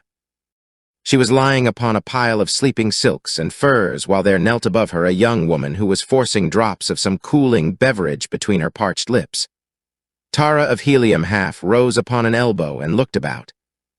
In the first moments of returning consciousness, there were swept from the screen of recollection the happenings of many weeks. She thought that she awoke in the palace of the warlord at Helium, her brows knit as she scrutinized the strange face bending over her. "Who are you?" she asked, and, "Where is Uthia?" "I am Lano, the slave girl," replied the other. "I know none by the name of Uthia." Tara of Helium sat erect and looked about her. This rough stone was not the marble of her father's halls.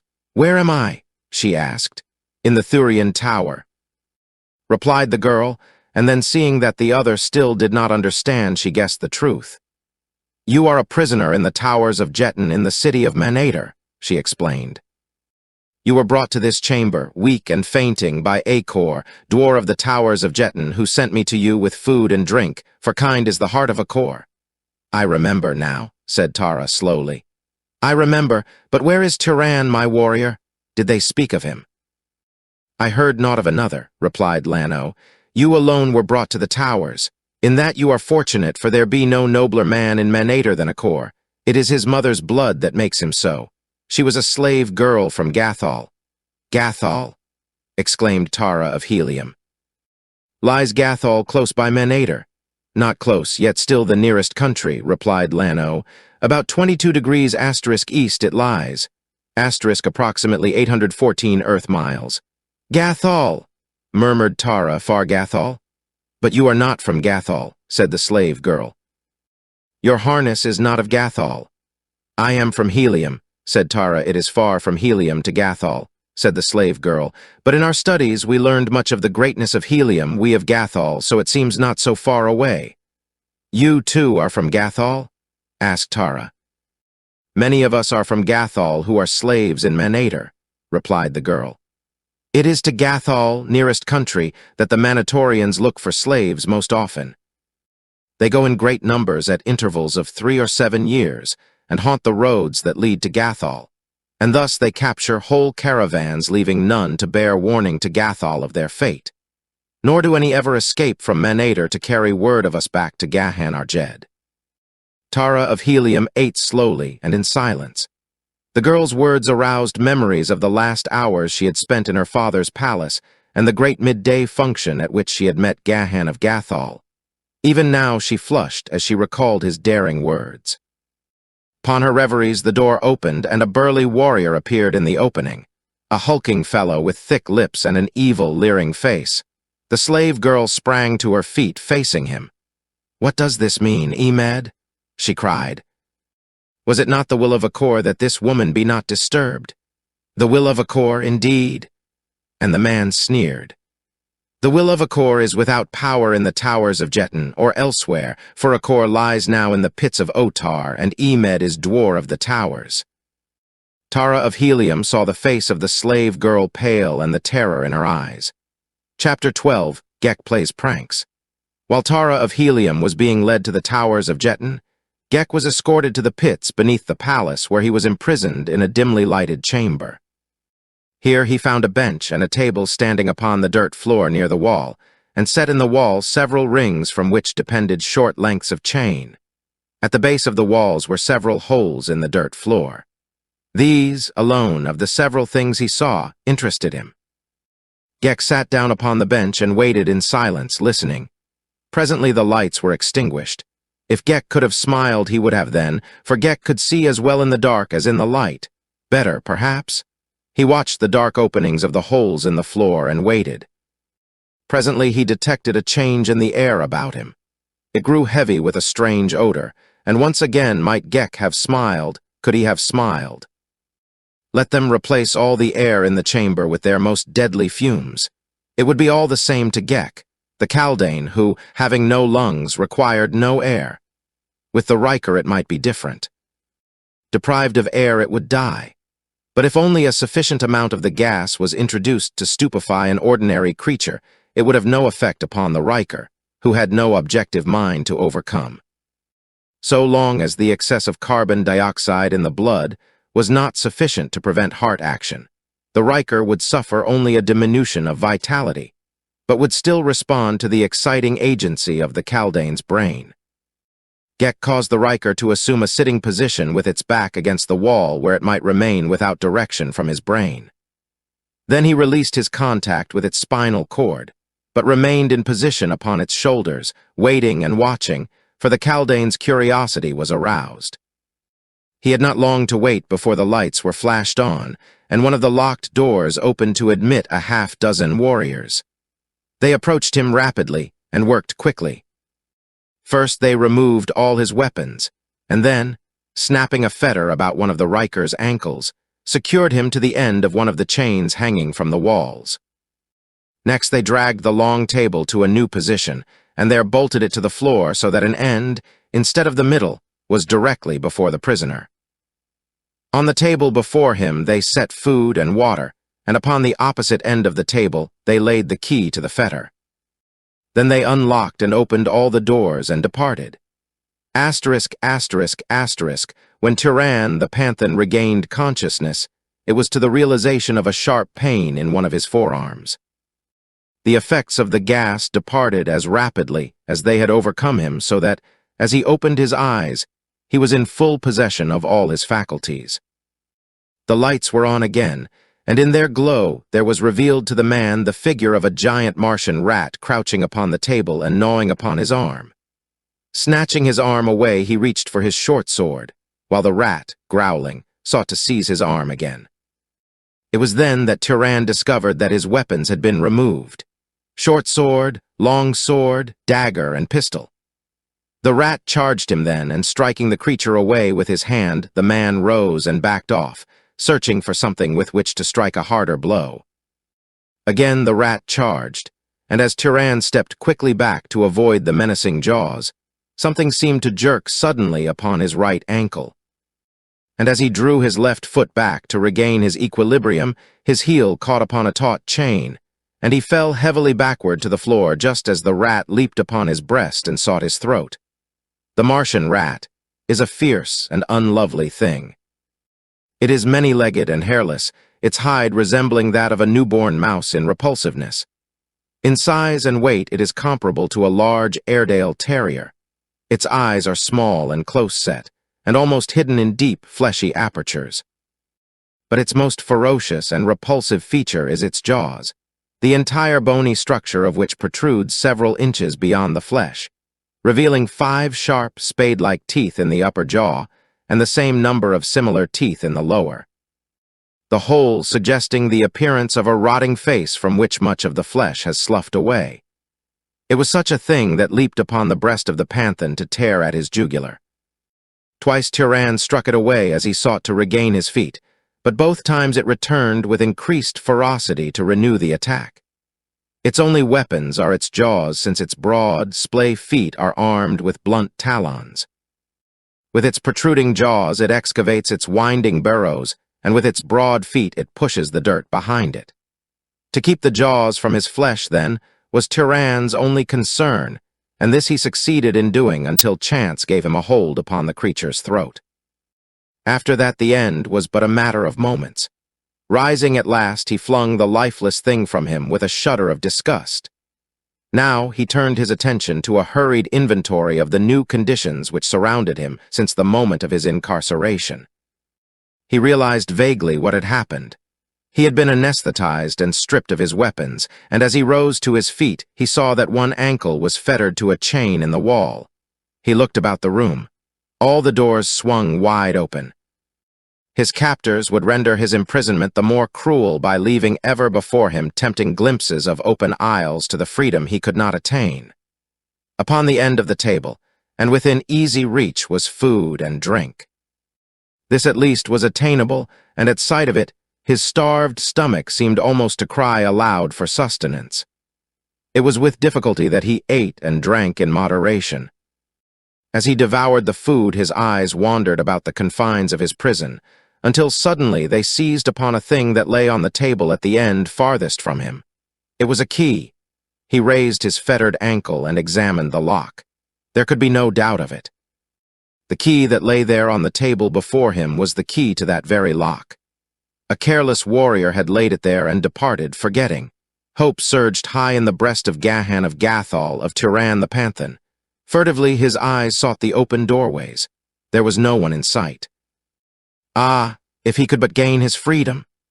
He would find some way from this odious city back to her side, and never again would he leave her until he had won safety for her or death for himself. He rose and moved cautiously toward the opposite end of the table, where lay the coveted key. The fettered ankle halted his first step, but he stretched at full length along the table, extending eager fingers toward the prize. They almost laid hold upon it. A little more and they would touch it. He strained and stretched, but still the thing lay just beyond his reach. He hurled himself forward until the iron fetter bit deep into his flesh, but all futilely. He sat back upon the bench then and glared at the open doors and the key, realizing now that they were part of a well-laid scheme of refined torture, none the less demoralizing because it inflicted no physical suffering. For just a moment the man gave way to useless regret and foreboding, then he gathered himself together, his brows cleared, and he returned to his unfinished meal. At least they should not have the satisfaction of knowing how sorely they had hit him. As he ate, it occurred to him that by dragging the table along the floor, he could bring the key within his reach. But when he essayed to do so, he found that the table had been securely bolted to the floor during the period of his unconsciousness. Again Gahan smiled and shrugged and resumed his eating. Asterisk, asterisk, asterisk, when the warriors had departed from the prison in which Gek was confined, the Kaldane crawled from the shoulders of the Riker to the table. Here he drank a little water, and then directed the hands of the Riker to the balance of it, and to the food, upon which the brainless thing fell with avidity. While it was thus engaged, Gek took his spider-like way along the table to the opposite end, where lay the key to the fetter. Seizing it in a chella, he leaped to the floor and scurried rapidly toward the mouth of one of the burrows against the wall, into which he disappeared.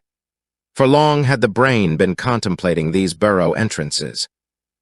They appealed to his Chaldanian tastes, and further, they pointed a hiding place for the key and a lair for the only kind of food that the Kaldane relished, flesh and blood. Gek had never seen an ulcio, since these great Martian rats had long ago disappeared from Bantum, their flesh and blood having been greatly relished by the Kaldanes. But Gek had inherited, almost unimpaired, every memory of every ancestor. And so he knew that ulcio inhabited these lairs, and that ulcio was good to eat, and he knew what ulcio looked like and what his habits were, though he had never seen him nor any picture of him. As we breed animals for the transmission of physical attributes, so the Kaldanes breed themselves for the transmission of attributes of the mind, including memory and the power of recollection, and thus have they raised what we term instinct, above the level of the threshold of the objective mind, where it may be commanded and utilized by recollection. Doubtless in our own subjective minds lie many of the impressions and experiences of our forebears. These may impinge upon our consciousness in dreams only, or in vague, haunting suggestions that we have before experienced some transient phase of our present existence. Ah, if we had but the power to recall them! Before us would unfold the forgotten story of the lost eons that have preceded us. We might even walk with God in the garden of his stars, while man was still but a budding idea within his mind. Gek descended into the burrow at a steep incline for some 10 feet, when he found himself in an elaborate and delightful network of burrows. The Kaldane was elated. This indeed was life. He moved rapidly and fearlessly, and he went as straight to his goal as you could to the kitchen of your own home. This goal lay at a low level in a spheroidal cavity about the size of a large barrel. Here, in a nest of torn bits of silk and fur, lay 6 baby ulcios. When the mother returned, there were but 5 babies and a great spider-like creature, which she immediately sprang to attack, only to be met by powerful Chelly, which seized and held her so that she could not move. Slowly they dragged her throat toward a hideous mouth, and in a little moment she was dead. Gek might have remained in the nest for a long time, since there was ample food for many days, but he did not do so. Instead, he explored the burrows. He followed them into many subterranean chambers of the city of Manator, and upward through walls to rooms above the ground. He found many ingeniously devised traps, and he found poisoned food and other signs of the constant battle that the inhabitants of Manator waged against these repulsive creatures that dwelt beneath their homes and public buildings. His exploration revealed not only the vast proportions of the network of runways that apparently traversed every portion of the city, but the great antiquity of the majority of them. Tons upon tons of dirt must have been removed, and for a long time he wondered where it had been deposited, until in following downward a tunnel of great size and length, he sensed before him the thunderous rush of subterranean waters, and presently came to the bank of a great, underground river. Tumbling onward, no doubt, the length of a world to the buried sea of Omean. Into this torrential sewer had unthinkable generations of Ulcios pushed their few handsful of dirt in the excavating of their vast labyrinth. For only a moment did Gek tarry by the river, for his seemingly aimless wanderings were in reality prompted by a definite purpose, and this he pursued with vigor and singleness of design. He followed such runways as appeared to terminate in the pits or other chambers of the inhabitants of the city, and these he explored, usually from the safety of a burrow's mouth, until satisfied that what he sought was not there.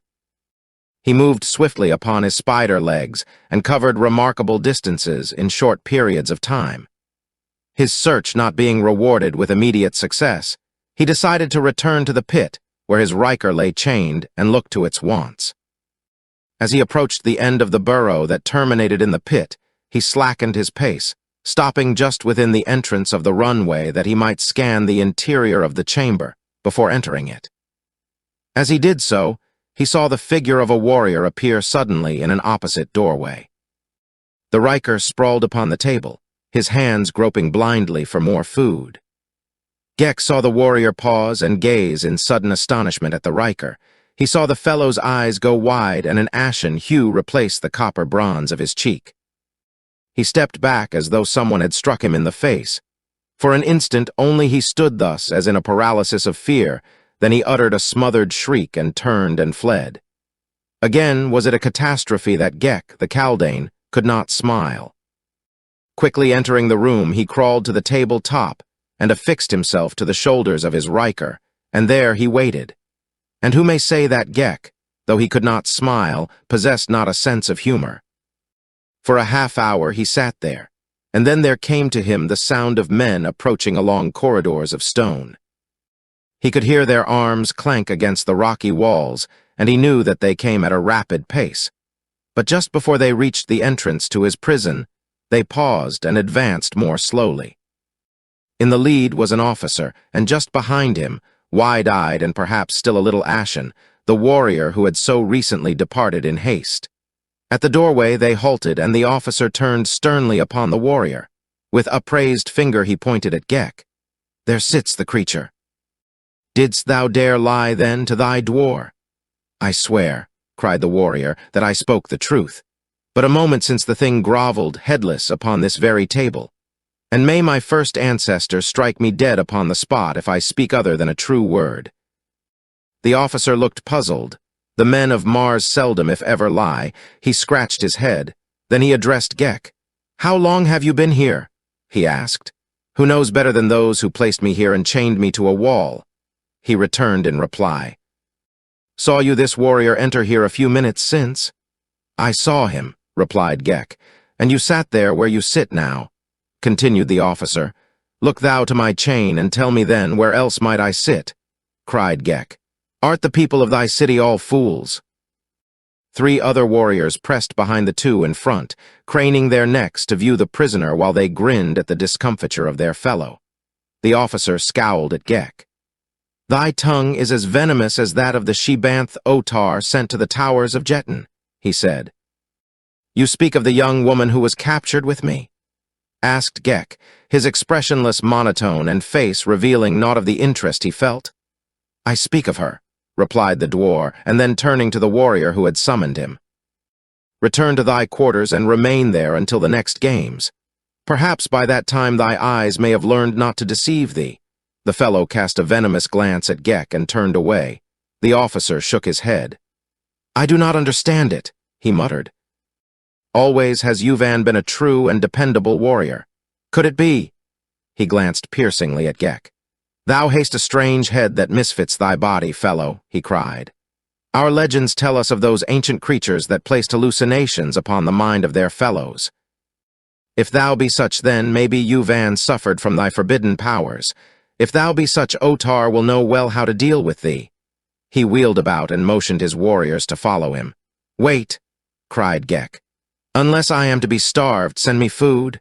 You have had food, replied the warrior. Am I to be fed but once a day? Asked Gek. I require food oftener than that. Send me food.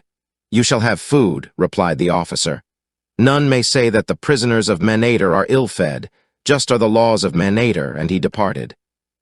No sooner had the sounds of their passing died away in the distance than Gek clambered from the shoulders of his riker and scurried to the burrow where he had hidden the key. Fetching it, he unlocked the fetter from about the creature's ankle, locked it empty, and carried the key farther down into the burrow. Then he returned to his place upon his brainless servitor. After a while he heard footsteps approaching, whereupon he rose and passed into another corridor from that down which he knew the warrior was coming. Here he waited out of sight, listening. He heard the man enter the chamber and halt. He heard a muttered exclamation, followed by the jangle of metal dishes as a salver was slammed upon a table, then rapidly retreating footsteps, which quickly died away in the distance. Gek lost no time in returning to the chamber, recovering the key, relocking the riker to his chain. Then he replaced the key in the burrow and, squatting on the table beside his headless body, directed its hands toward the food. While the riker ate, Gek sat listening for the scraping sandals and clattering arms that he knew soon would come. Nor had he long to wait. Gek scrambled to the shoulders of his riker as he heard them coming. Again, it was the officer who had been summoned by Yuvan, and with him were 3 warriors. The one directly behind him was evidently the same who had brought the food, for his eyes went wide when he saw Gek sitting at the table, and he looked very foolish as the dwarf turned his stern glance upon him. It is even as I said, he cried. He was not here when I brought his food. But he is here now, said the officer grimly, and his fetter is locked about his ankle. Look, it has not been opened. But where is the key? It should be upon the table at the end opposite him. Where is the key, creature? He shouted at Gek. How should I, a prisoner, know better than my jailer the whereabouts of the key to my fetters? He retorted. But it lay here, cried the officer, pointing to the other end of the table. Did you see it? Asked Gek. The officer hesitated. No, but it must have been there. He parried. Did you see the key lying there? Asked Gek, pointing to another warrior. The fellow shook his head negatively. And you, continued the Kaldane, addressing the others. They both admitted that they never had seen the key. And if it had been there, how could I have reached it? He continued. No, he could not have reached it, admitted the officer, but there shall be no more of this. Izav, you will remain here on guard with this prisoner until you are relieved. Izav looked anything but happy as this intelligence was transmitted to him, and he eyed Gek suspiciously as the dwarf and the other warriors turned and left him to his unhappy lot. Chapter 13. A Desperate Deed. Emed crossed the tower chamber toward Tara of Helium and the slave girl Lano. He seized the former roughly by a shoulder. Stand, he commanded. Tara struck his hand from her and, rising, backed away. Lay not your hand upon the person of a princess of Helium, beast, she warned. Emed laughed. Think you that I play at Jetton for you without first knowing something of the stake for which I play? He demanded. Come here. The girl drew herself to her full height, folding her arms across her breast. Nor did Emed note that the slim fingers of her right hand were inserted beneath the broad leather strap of her harness where it passed over her left shoulder. "And Otar learns of this, you shall rue it, Emed," cried the slave girl. "There be no law in Manator that gives you this girl before you shall have won her fairly. What cares Otar for her fate?" replied Emed. "Have I not heard? Did she not flout the great Jeddak, heaping abuse upon him? By my first ancestor, I think Otar might make a Jed of the man who subdued her." And again he advanced toward Tara. "Wait," said the girl in low, even tone. "Perhaps you know not what you do. Sacred to the people of Helium are the persons of the women of Helium. For the honor of the humblest of them would the great Jeddak himself unsheathe his sword. The greatest nations of Barsoom have trembled to the thunders of war in defense of the person of Dejah Thoris, my mother. We are but mortal and so may die, but we may not be defiled. You may play at Jetton for a princess of Helium, but though you may win the match, never may you claim the reward. If thou wouldst possess a dead body, press me too far, but know, man of Manator, that the blood of the warlord flows not in the veins of Tara of Helium for naught. I have spoken." "I know naught of Helium, and Otar is our warlord," replied Emed. "But I do know that I would examine more closely the prize that I shall play for and win. I would test the lips of her who is to be my slave after the next games. Nor is it well, woman, to drive me too far to anger." His eyes narrowed as he spoke, his visage taking on the semblance of that of a snarling beast. "If you doubt the truth of my words, ask Lano, the slave girl." "He speaks truly, O woman of Helium," interjected Lano. "Try not the temper of Emed if you value your life." But Tara of Helium made no reply. Already had she spoken. She stood in silence now, facing the burly warrior who approached her. He came close, and then quite suddenly he seized her and, bending, tried to draw her lips to his. Lano saw the woman from Helium half turn, and with a quick movement jerk her right hand from where it had lain upon her breast. She saw the hand shoot from beneath the arm of Emed and rise behind his shoulder, and she saw in the hand a long, slim blade. The lips of the warrior were drawing closer to those of the woman, but they never touched them, for suddenly the man straightened stiffly, a shriek upon his lips, and then he crumpled like an empty fur and lay, a shrunken heap, upon the floor. Tara of Helium stooped and wiped her blade upon his harness. Lano, wide-eyed, looked with horror upon the corpse. "For this we shall both die," she cried. "And who would live a slave in Manator?" asked Tara of Helium. "I am not so brave as thou," said the slave girl. "And life is sweet, and there is always hope." "Life is sweet," agreed Tara of Helium, "but honor is sacred. But do not fear. When they come I shall tell them the truth, that you had no hand in this and no opportunity to prevent it." For a moment the slave girl seemed to be thinking deeply. Suddenly her eyes lighted. "There is a way, perhaps," she said, "to turn suspicion from us. He has the key to this chamber upon him. Let us open the door and drag him out. Maybe we shall find a place to hide him." "Good," exclaimed Tara of Helium, and the two immediately set about the matter Lano had suggested. Quickly they found the key and unlatched the door, and then, between them, they half carried, half dragged the corpse of Emed from the room and down the stairway to the next level, where Lano said there were vacant chambers.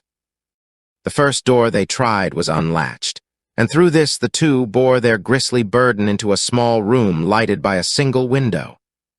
The apartment bore evidence of having been utilized as a living room rather than as a cell, being furnished with a degree of comfort and even luxury.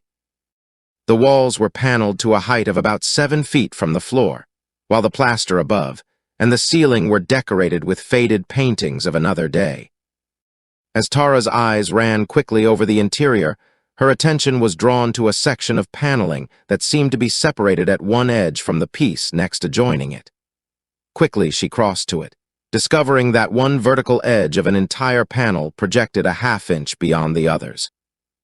There was a possible explanation which piqued her curiosity, and acting upon its suggestion, she seized upon the projecting edge and pulled outward.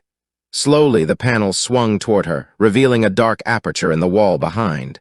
"Look, Lano," she cried. "See what I have found. A hole in which we may hide the thing upon the floor." Lano joined her, and together the two investigated the dark aperture, finding a small platform from which a narrow runway led downward into Stygian darkness. Thick dust covered the floor within the doorway, indicating that a great period of time had elapsed since human foot had trod it. A secret way, doubtless, unknown to living Manatorians. Here they dragged the corpse of Emed, leaving it upon the platform, and as they left the dark and forbidden closet, Lano would have slammed to the panel had not Tara prevented. "Wait," she said, and fell to examining the door frame and the style. "Hurry," whispered the slave girl. "If they come, we are lost." "It may serve us well to know how to open this place again," replied Tara of Helium, and then suddenly she pressed a foot against a section of the carved base at the right of the open panel. "Ah!" She breathed, a note of satisfaction in her tone, and closed the panel until it fitted snugly in its place. "Come," she said, and turned toward the outer doorway of the chamber. They reached their own cell without detection, and closing the door, Tara locked it from the inside and placed the key in a secret pocket in her harness. "Let them come," she said. "Let them question us. What could two poor prisoners know of the whereabouts of their noble jailer?" "I ask you, Lano, what could they?" "Nothing," admitted Lano, smiling with her companion. "Tell me of these men of Manator," said Tara presently. "Are they all like Emed, or are some of them like Acor, who seemed a brave and chivalrous character?" "They are not unlike the peoples of other countries," replied Lano. "There be among them both good and bad. They are brave warriors and mighty. Among themselves they are not without chivalry and honor, but in their dealings with strangers they know but one law, the law of might. The weak and unfortunate of other lands fill them with contempt and arouse all that is worst in their natures, which doubtless accounts for their treatment of us, their slaves. But why should they feel contempt for those who have suffered the misfortune of falling into their hands?" queried Tara. "I do not know," said Lano. "Acor says that he believes that it is because their country has never been invaded by a victorious foe.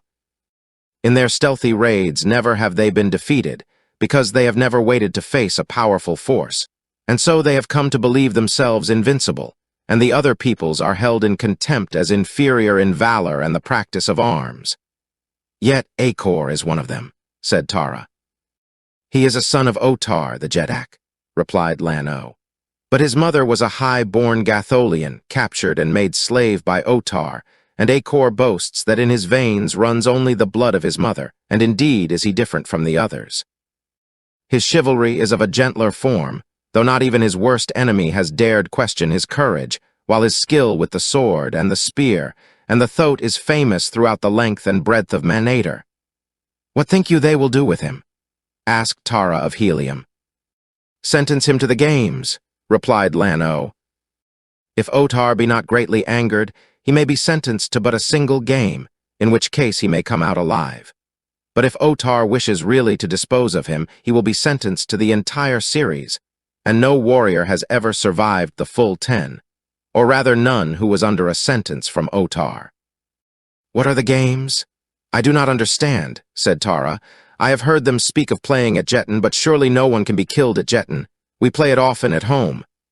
"But not as they play it in the arena at Manator," replied Lano. "Come to the window."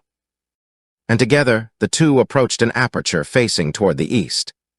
Below her, Tara of Helium saw a great field entirely surrounded by the low building, and the lofty towers of which that in which she was imprisoned was but a unit. About the arena were tiers of seats, but the thing that caught her attention was a gigantic Jetton board laid out upon the floor of the arena in great squares of alternate orange and black. Here they play at Jetton with living pieces. They play for great stakes, and usually for a woman. Some slave of exceptional beauty. Otar himself might have played for you had you not angered him, but now you will be played for in an open game by slaves and criminals, and you will belong to the side that wins. Not to a single warrior, but to all who survive the game. The eyes of Tara of Helium flashed, but she made no comment. "Those who direct the play do not necessarily take part in it," continued the slave girl, "but sit in those two great thrones which you see at either end of the board and direct their pieces from square to square." "But where lies the danger?" asked Tara of Helium. If a piece be taken, it is merely removed from the board. This is a rule of Jetton as old almost as the civilization of Barsoom. But here in Manator, when they play in the great arena with living men, that rule is altered. Explained Lan-O. When a warrior is moved to a square occupied by an opposing piece, the two battle to the death for possession of the square, and the one that is successful advantages by the move. Each is caparisoned to simulate the piece he represents, and in addition he wears that which indicates whether he be slave, a warrior serving a sentence, or a volunteer. If serving a sentence, the number of games he must play is also indicated, and thus the one directing the moves knows which pieces to risk and which to conserve.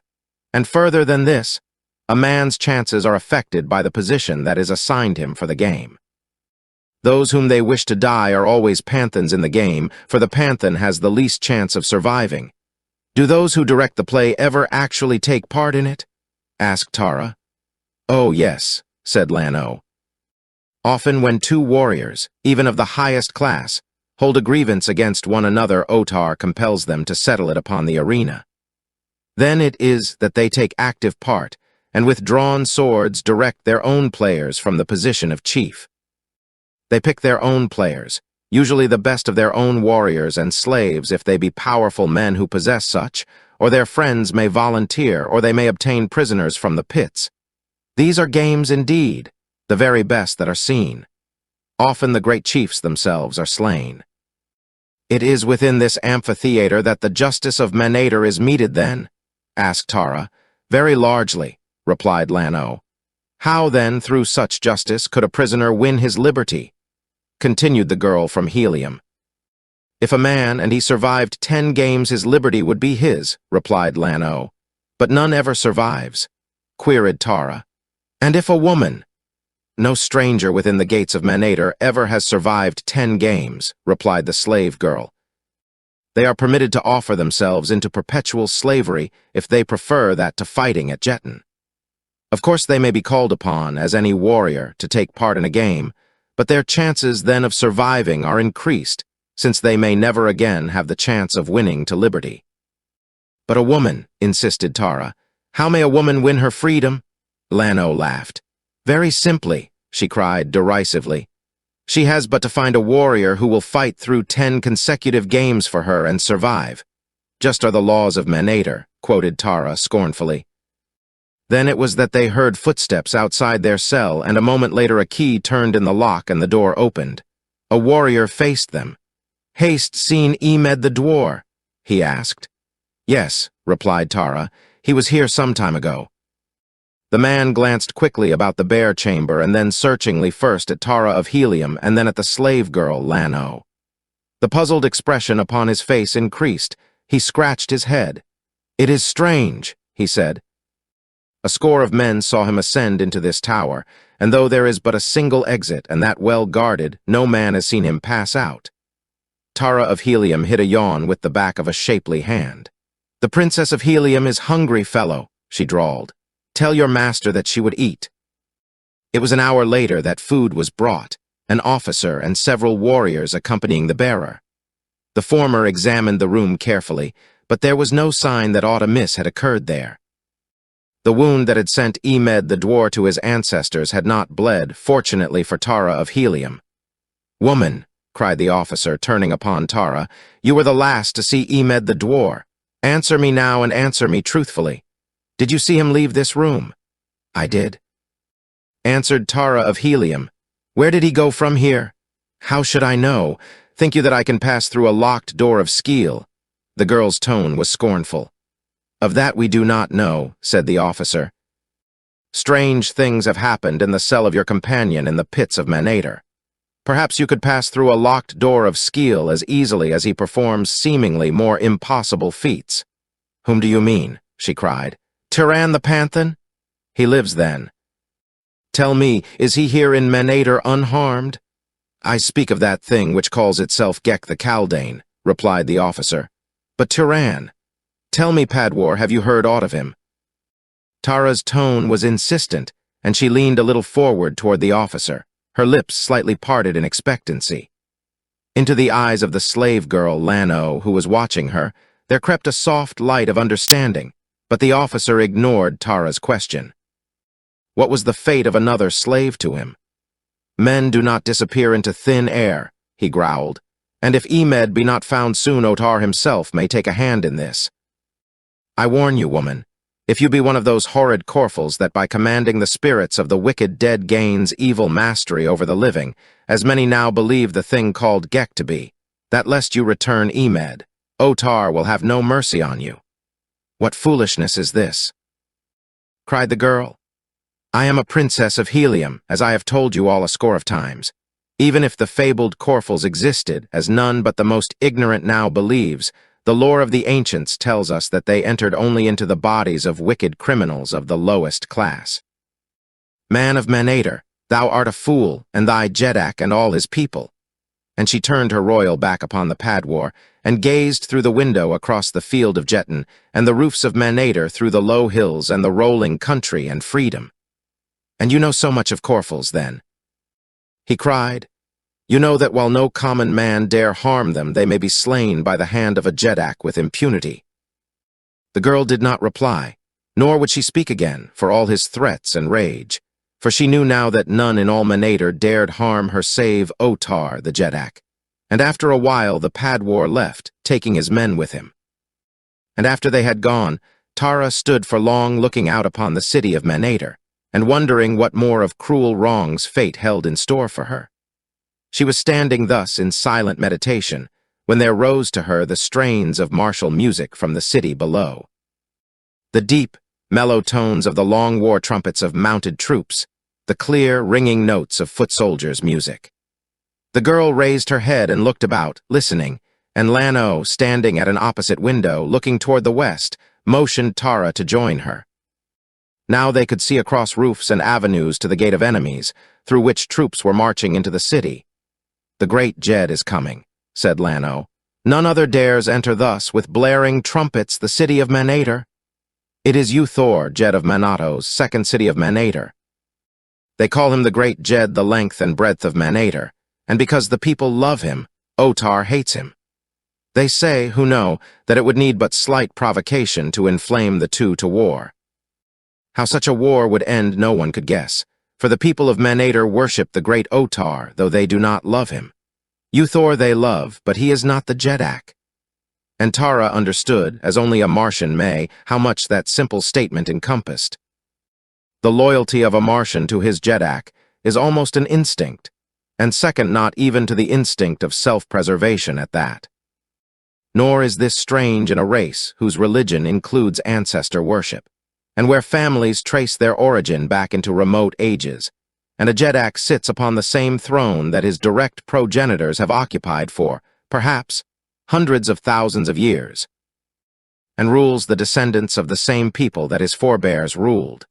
Wicked Jedaks have been dethroned, but seldom are they replaced by other than members of the imperial house, even though the law gives to the Jeds the right to select whom they please. Uthor is a just man and good, then. Ask Tara of Helium. There be none nobler, replied Lano. In Manato's none but wicked criminals who deserve death are forced to play at Jeton, and even then the play is fair and they have their chance for freedom. Volunteers may play, but the moves are not necessarily to the death. A wound, and even sometimes points in swordplay, deciding the issue. There they look upon Jeton as a martial sport. Here it is but butchery.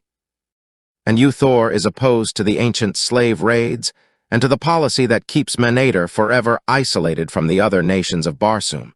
But Uthor is not Jedak, and so there is no change.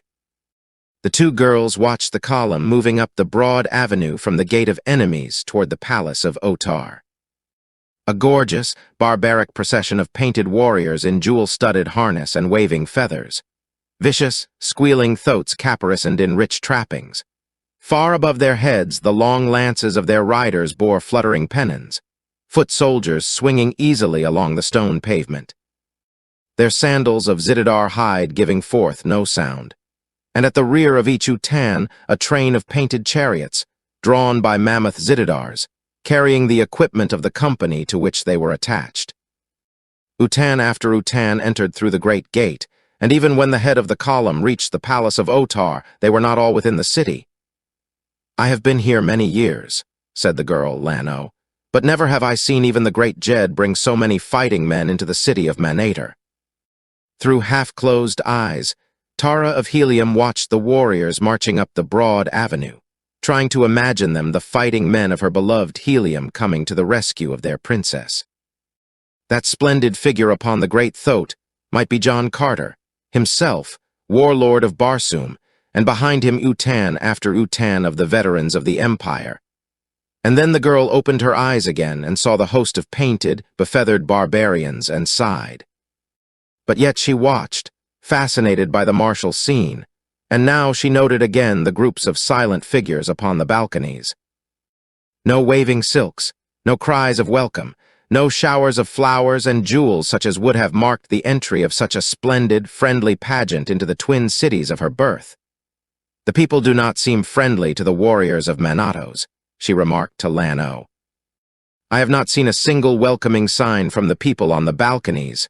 The slave girl looked at her in surprise. "It cannot be that you do not know," she exclaimed. "Why they are." But she got no further. The door swung open and an officer stood before them. "The slave girl, Tara, is summoned to the presence of Otar the Jedak," he announced, Chapter 14 at Gek's command. Tiran the Panthan chafed in his chains.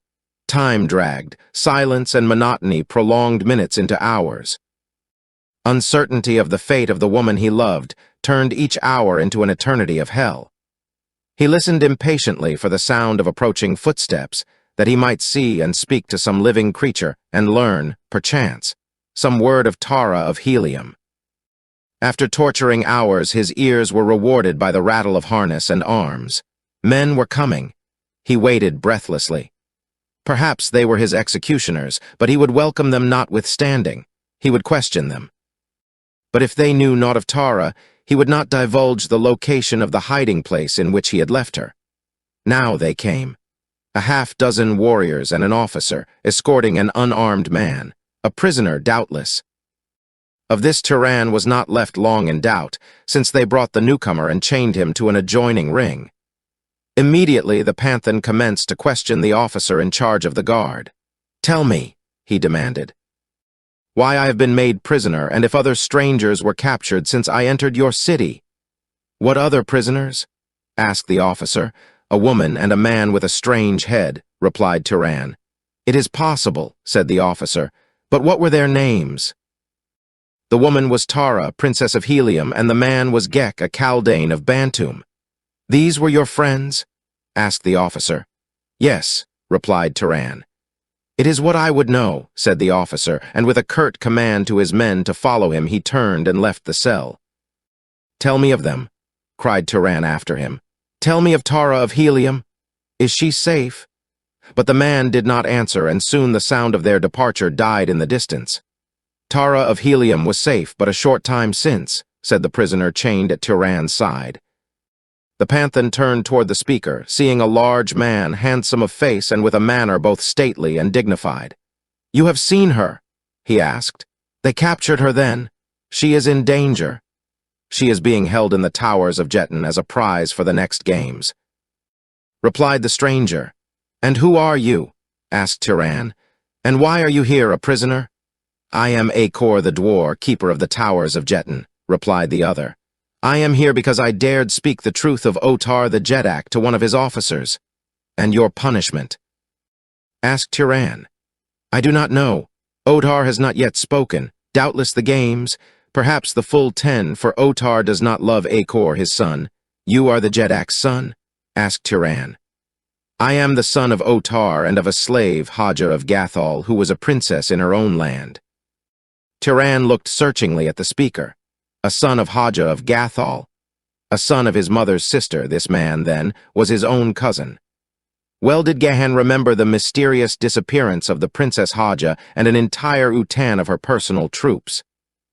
She had been upon a visit far from the city of Gathol, and returning home had vanished with her whole escort from the sight of man. So this was the secret of the seeming mystery. Doubtless, it explained many other similar disappearances that extended nearly as far back as the history of Gathol. Tiran scrutinized his companion, discovering many evidences of resemblance to his mother's people. Acor might have been 10 years younger than he, but such differences in age are scarce accounted among a people who seldom or never age outwardly after maturity, and whose span of life may be 1,000 years. "And where lies Gathol?" asked Tiran. "Almost due east of Manator," replied Acor. "And how far?" "Some 21 degrees it is from the city of Manator to the city of Gathol," replied Acor, "but little more than 10 degrees between the boundaries of the two countries.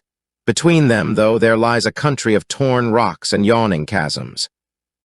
Well did Gahan know this country that bordered his upon the west. Even the ships of the air avoided it, because of the treacherous currents that rose from the deep chasms, and the almost total absence of safe landings. He knew now where Manator lay, and for the first time in long weeks the way to his own Gathol, and here was a man, a fellow prisoner, in whose veins flowed the blood of his own ancestors. A man who knew Manator, its people, its customs, and the country surrounding it. One who could aid him, with advice at least, to find a plan for the rescue of Tara of Helium and for escape. But would Acor, could he dare broach the subject? He could do no less than try. "And Otar, you think, will sentence you to death?" he asked. "And why?" "He would like to," replied Acor.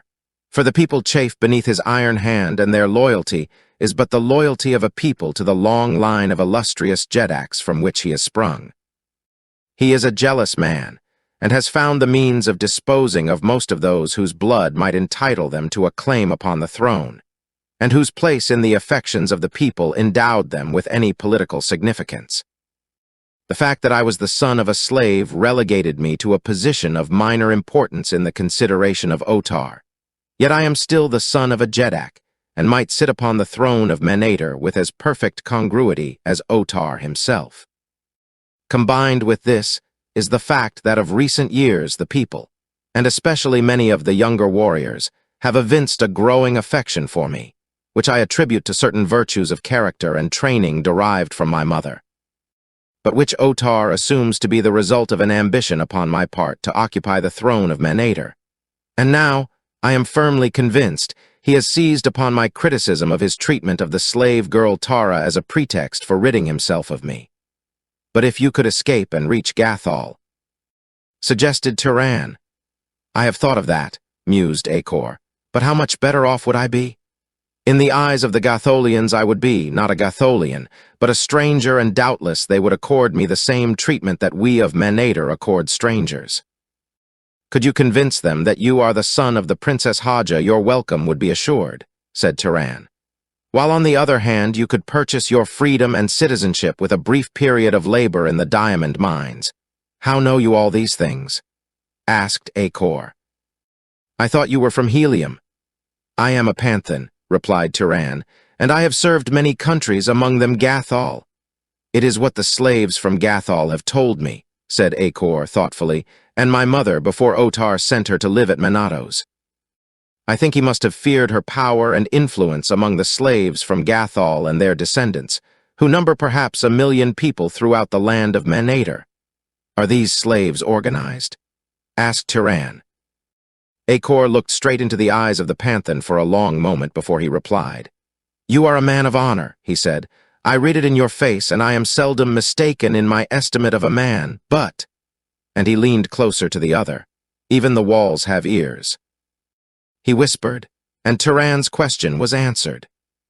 It was later in the evening that warriors came and unlocked the fetter from Tiran's ankle and led him away to appear before Otar, the Jednak. They conducted him toward the palace along narrow, winding streets and broad avenues, but always from the balconies there looked down upon them in endless ranks the silent people of the city. The palace itself was filled with life and activity. Mounted warriors galloped through the corridors and up and down the runways connecting adjacent floors. It seemed that no one walked within the palace other than a few slaves. Squealing, fighting thoats were stabled in magnificent halls while their riders, if not upon some duty of the palace, played at jeton with small figures carved from wood. Tiran noted the magnificence of the interior architecture of the palace. the lavish expenditure of precious jewels and metals, the gorgeous mural decorations which depicted almost exclusively martial scenes, and principally duels which seemed to be fought upon jeton boards of heroic size. The capitals of many of the columns supporting the ceilings of the corridors and chambers through which they passed were wrought into formal likenesses of jeton pieces. Everywhere there seemed a suggestion of the game. Along the same path that Tara of Helium had been led, Turan was conducted toward the throne room of Otar the Jedak. And when he entered the Hall of Chiefs, his interest turned to wonder and admiration as he viewed the ranks of statuesque thotmen decked in their gorgeous, martial panoply. Never, he thought, had he seen upon Barsoom more soldierly figures or thotes so perfectly trained to perfection of immobility as these. Not a muscle quivered, not a tail lashed, and the riders were as motionless as their mounts. Each warlike eye straight to the front, the great spears inclined at the same angle. It was a picture to fill the breast of a fighting man with awe and reverence. Nor did it fail in its effect upon Turan, as they conducted him the length of the chamber, where he waited before great doors until he should be summoned into the presence of the ruler of Manator. When Tara of Helium was ushered into the throne room of Otar, she found the great hall filled with the chiefs and officers of Otar and Uthor, the latter occupying the place of honor at the foot of the throne, as was his due. The girl was conducted to the foot of the aisle and halted before the Jedak, who looked down upon her from his high throne with scowling brows and fierce, cruel eyes. "The laws of Manator are just," said Otar, addressing her. "Thus is it that you have been summoned here again to be judged by the highest authority of Manator. Word has reached me that you are suspected of being a Corful. What word have you to say in refutation of the charge?" Tara of Helium could scarce restrain a sneer as she answered the ridiculous accusation of witchcraft. "So ancient is the culture of my people," she said, "that authentic history reveals no defense for that, which we know existed only in the ignorant and superstitious minds of the most primitive peoples of the past. To those who are yet so untutored as to believe in the existence of Corfals, there can be no argument that will convince them of their error. Only long ages of refinement and culture can accomplish their release from the bondage of ignorance. I have spoken." "Yet you do not deny the accusation," said Otar. "It is not worthy the dignity of a denial," she responded haughtily. "And I were you, woman," said a deep voice at her side, "I should nevertheless deny it." Tara of Helium turned to see the eyes of Uthor, the great Jed of Manatos, upon her. Brave eyes they were, but neither cold nor cruel. Otar rapped impatiently upon the arm of his throne. "Uthor forgets," he cried, "that Otar is the Jedak." "Uthor remembers," replied the Jed of Manatos, "that the laws of Manator permit any who may be accused to have advice and counsel before their judge." Tara of Helium saw that for some reason this man would have assisted her, and so she acted upon his advice. "I deny the charge," she said. "I am no Corful." "Of that we shall learn," snapped Otar. "Udor, where are those who have knowledge of the powers of this woman?" And Udor brought several who recounted the little that was known of the disappearance of Emed, and others who told of the capture of Gek and Tara, suggesting by deduction that having been found together they had sufficient in common to make it reasonably certain that one was as bad as the other. And that, therefore, it remained but to convict one of them of Corfalism to make certain the guilt of both. And then Otar called for Gek, and immediately the hideous Kaldane was dragged before him by warriors who could not conceal the fear in which they held this creature. "And you," said Otar in cold, accusing tones.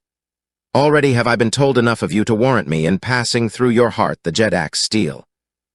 Of how you stole the brains from the warrior Yuvan so that he thought he saw your headless body still endowed with life. Of how you caused another to believe that you had escaped, making him to see naught but an empty bench and a blank wall where you had been."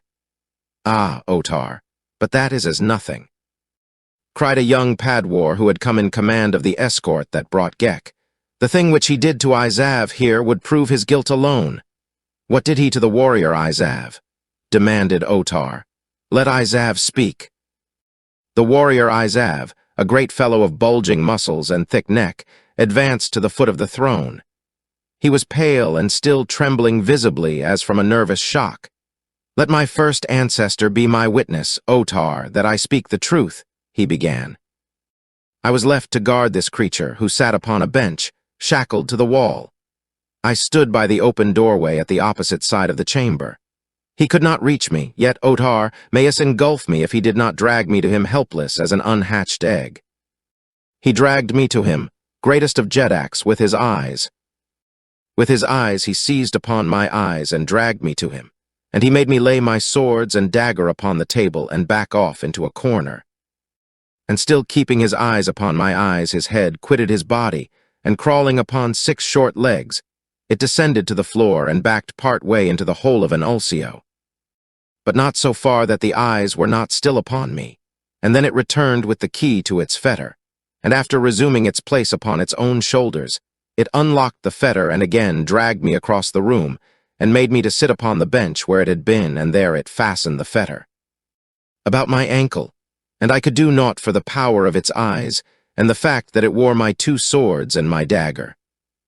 And then the head disappeared down the hole of the ulcio with the key, and when it returned, it resumed its body and stood guard over me at the doorway until the padwar came to fetch it hither. "It is enough," said Otar sternly. "Both shall receive the Jedak's steel." And rising from his throne, he drew his long sword and descended the marble steps toward them, while 2 brawny warriors seized Tara by either arm and 2 seized Gek, holding them facing the naked blade of the Jedak. "Hold, just Otar," cried Eudor. "There be yet another to be judged. Let us confront him who calls himself Tyrann with these his fellows before they die." "Good," exclaimed Otar, pausing halfway down the steps. "Fetch Tyrann, the slave."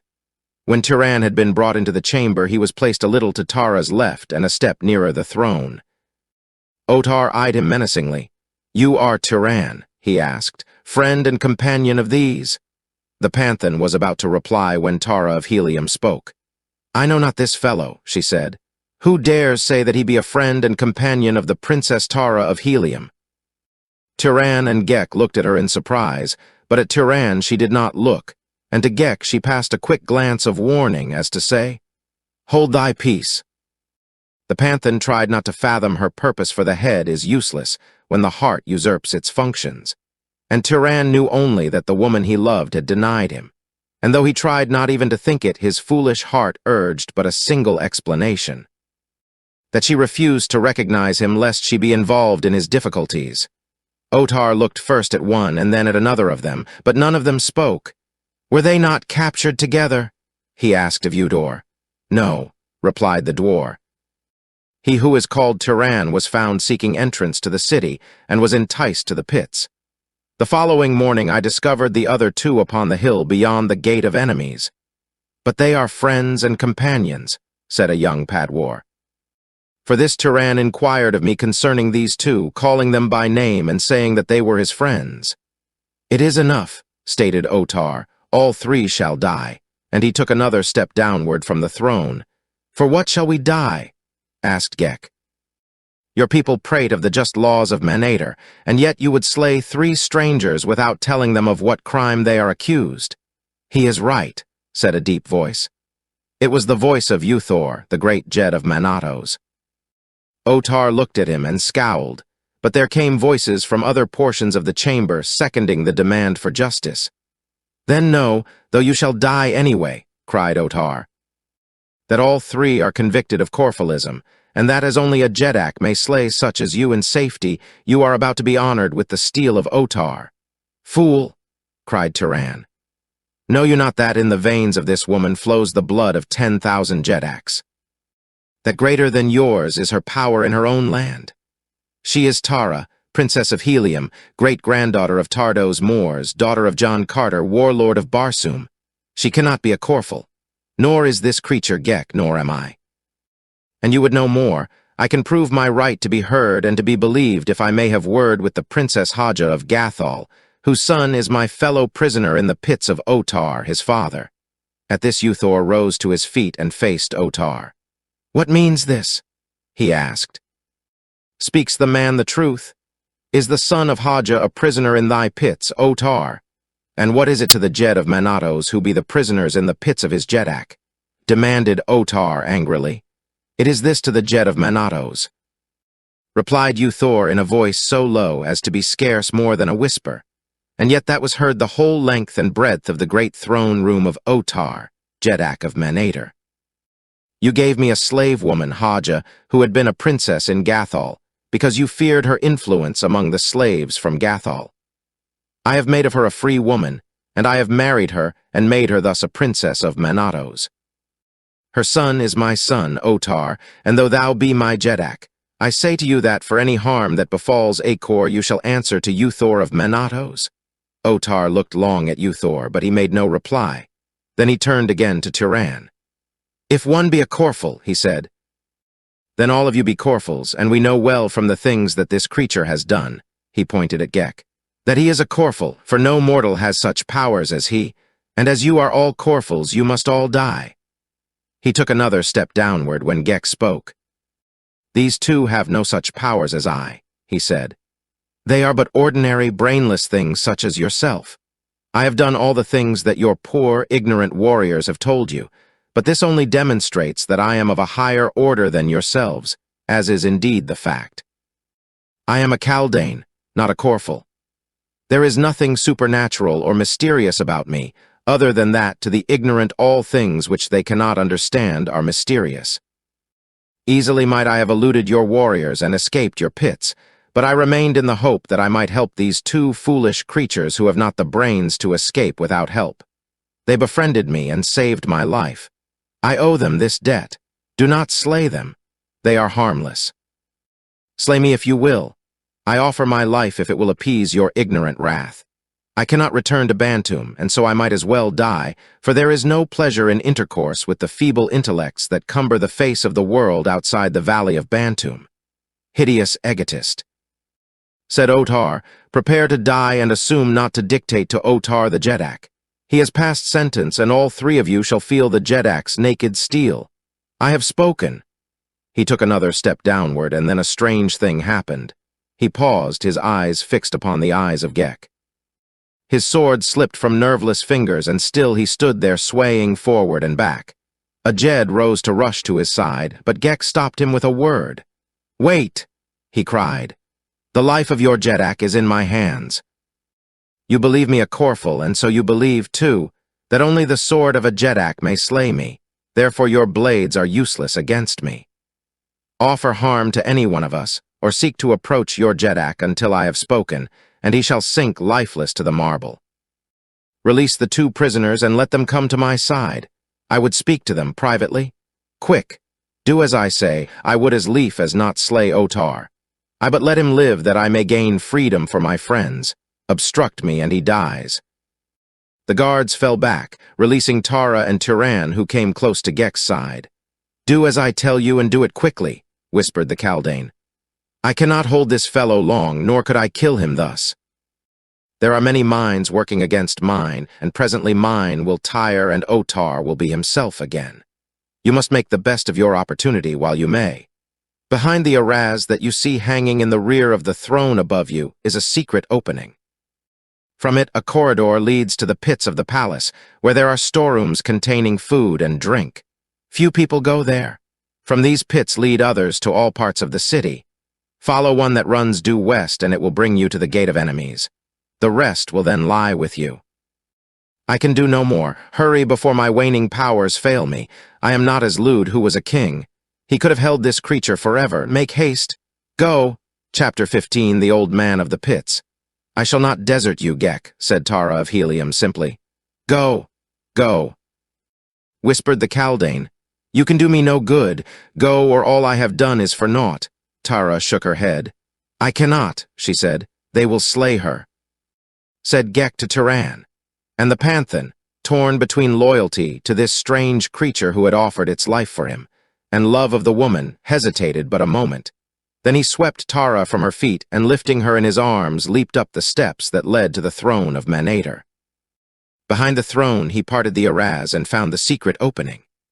Into this he bore the girl and down a long, narrow corridor and winding runways that led to lower levels until they came to the pits of the palace of Otar. Here was a labyrinth of passages and chambers presenting 1,000 hiding places. As Tyran bore Tara up the steps toward the throne, a score of warriors rose as though to rush forward to intercept them. "Stay!"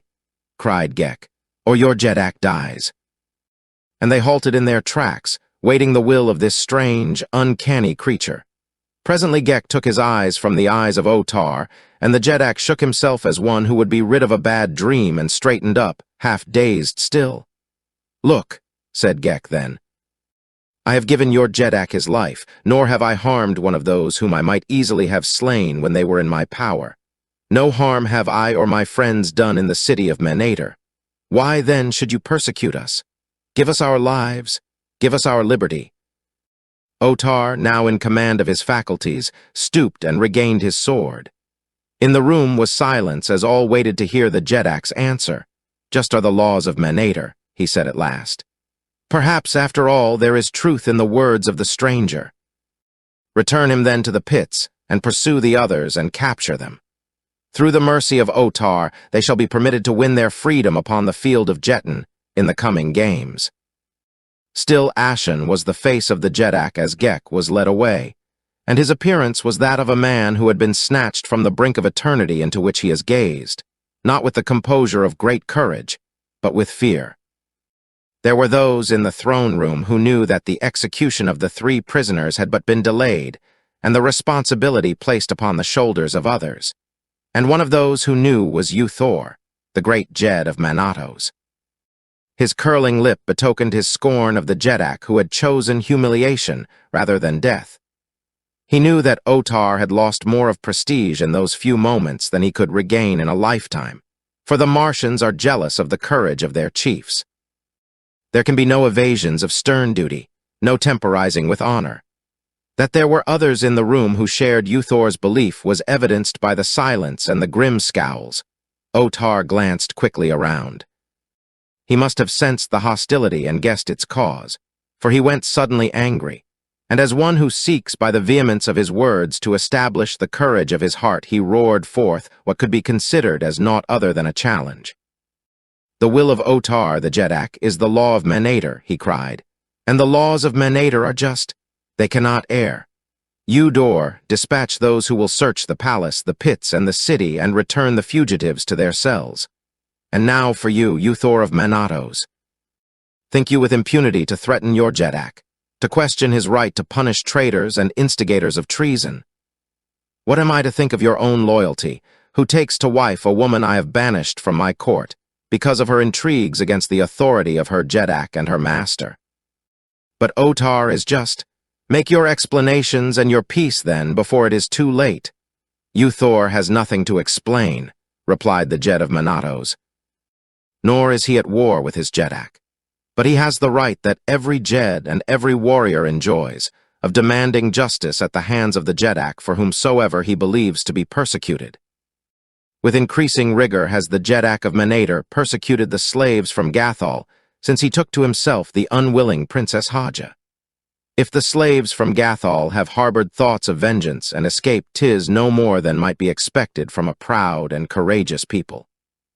Ever have I counseled greater fairness in our treatment of our slaves, many of whom in their own lands are people of great distinction and power.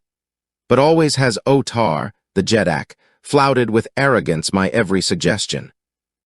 Though it has been through none of my seeking that the question has arisen, now I am glad that it has. For the time was bound to come when the Jeds of Manator would demand from Otar the respect and consideration that is their due from the man who holds his high office at their pleasure. Know then, Otar, that you must free Acor, the dwarf, forthwith, or bring him to fair trial before the assembled Jeds of Manator. I have spoken." "You have spoken well and to the point, Thor," cried Otar. "For you have revealed to your Jeddak and your fellow Jeds the depth of the disloyalty that I have long suspected. Acor already has been tried and sentenced by the Supreme Tribunal of Manator. Otar, the Jeddak, and you too shall receive justice from the same unfailing source. In the meantime, you are under arrest. To the pits with him. To the pits with Thor, the false Jed." He clapped his hands to summon the surrounding warriors to do his bidding. A score leaped forward to seize Thor. They were warriors of the palace, mostly, but 2 score leaped to defend Uthor, and with ringing steel they fought at the foot of the steps to the throne of Manator where stood Otar, the Jeddak, with drawn sword ready to take his part in the melee. At the clash of steel, palace guards rushed to the scene from other parts of the great building until those who would have defended Uthor were outnumbered 2-1. And then the Jed of Manatos slowly withdrew with his forces. And fighting his way through the corridors and chambers of the palace, came at last to the avenue. Here he was reinforced by the little army that had marched with him into Manator. Slowly they retreated toward the gate of enemies between the rows of silent people looking down upon them from the balconies, and there, within the city walls, they made their stand. In a dimly lighted chamber beneath the palace of Otar the Jeddak, Tiran the Panthan lowered Tara of Helium from his arms and faced her. "I am sorry, Princess," he said, "that I was forced to disobey your commands or to abandon Gek, but there was no other way. Could he have saved you, I would have stayed in his place. Tell me that you forgive me. How could I do less?" She replied graciously, "But it seemed cowardly to abandon a friend." "Had we been 3 fighting men, it had been different," he said. "We could only have remained and died together, fighting. But you know, Tara of Helium, that we may not jeopardize a woman's safety even though we risk the loss of honor." "I know that, Tiran," she said. "But no one may say that you have risked honor, who knows the honor and bravery that are yours." He heard her with surprise, for these were the first words that she had spoken to him that did not savor of the attitude of a princess to a panthan, though it was more in her tone than the actual words that he apprehended the difference. How at variance were they to her recent repudiation of him? He could not fathom her, and so he blurted out the question that had been in his mind since she had told Otar that she did not know him. "Tara of Helium," he said, "your words are balm to the wound you gave me in the throne room of Otar. Tell me, Princess, why you denied me." She turned her great, deep eyes up to his, and in them was a little of reproach. "You did not guess," she asked, "that it was my lips alone and not my heart that denied you. Otar had ordered that I die, more because I was a companion of Gek than because of any evidence against me, and so I knew that if I acknowledged you as one of us, you would be slain too. It was to save me, then," he cried, his face suddenly lighting. "It was to save my brave panthan," she said in a low voice. "Tara of Helium," said the warrior, dropping to one knee, "your words are as food to my hungry heart," and he took her fingers in his and pressed them to his lips. Gently she raised him to his feet. "You need not tell me kneeling," she said softly. Her hand was still in his as he rose, and they were very close, and the man was still flushed with the contact of her body since he had carried her from the throne room of Otar. He felt his heart pounding in his breast, and the hot blood surging through his veins as he looked at her beautiful face, with its downcast eyes and the half-parted lips that he would have given a kingdom to possess. And then he swept her to him, and as he crushed her against his breast, his lips smothered hers with kisses, but only for an instant. Like a tigress, the girl turned upon him, striking him and thrusting him away. She stepped back, her head high and her eyes flashing fire. "You would dare," she cried. "You would dare thus defile a princess of Helium." His eyes met hers squarely, and there was no shame and no remorse in them. "Yes, I would dare," he said. "I would dare love Tara of Helium, but I would not dare defile her or any woman with kisses that were not prompted by love of her alone." He stepped closer to her and laid his hands upon her shoulders. "Look into my eyes, daughter of the warlord," he said, "and tell me that you do not wish the love of Tiran, the panthan." "I do not wish your love," she cried, pulling away. "I hate you." And then turning away, she bent her head into the hollow of her arm and wept. The man took a step toward her, as though to comfort her, when he was arrested by the sound of a crackling laugh behind him. Wheeling about, he discovered a strange figure of a man standing in a doorway. It was one of those rarities occasionally to be seen upon Barsoom. An old man with the signs of age upon him. Bent and wrinkled, he had more the appearance of a mummy than a man. "Love in the pits of Otar," he cried, and again his thin laughter jarred upon the silence of the subterranean vaults. "A strange place to woo. A strange place to woo, indeed." When I was a young man, we roamed in the gardens beneath giant pomelias and stole our kisses in the brief shadows of hurtling Thuria. We came not to the gloomy pits to speak of love, but times have changed and ways have changed, though I had never thought to live to see the time when the way of a man with a maid or a maid with a man would change. Ah, but we kissed them then. And what if they objected, eh? What if they objected? Why, we kissed them more. Aye, those were the days. And he cackled again. Aye, well do I recall the first of them I ever kissed, and I've kissed an army of them since. She was a fine girl, but she tried to slip a dagger into me while I was kissing her. Aye, those were the days. But I kissed her. She's been dead over 1,000 years now, but she was never kissed again like that while she lived, I'll swear, not since she's been dead, either. And then there was that other. But Tyrann, seeing 1,000 or more years of osculatory memoirs portending, interrupted. Tell me, ancient one, he said, not of thy loves but of thyself. Who are you? What do you here in the pits of Otar? I might ask you the same, young man, replied the other. Few there are who visit the pits other than the dead, except my pupils. Aye, that is it. You are new pupils? Good. But never before have they sent a woman to learn the great art from the greatest artist. But times have changed. Now, in my day, the women did no work. They were just for kissing and loving. Aye, those were the women. I mind the one we captured in the south. Aye, she was a devil, but how she could love. She had breasts of marble and a heart of fire. Why, she— Yes, interrupted Tyrann.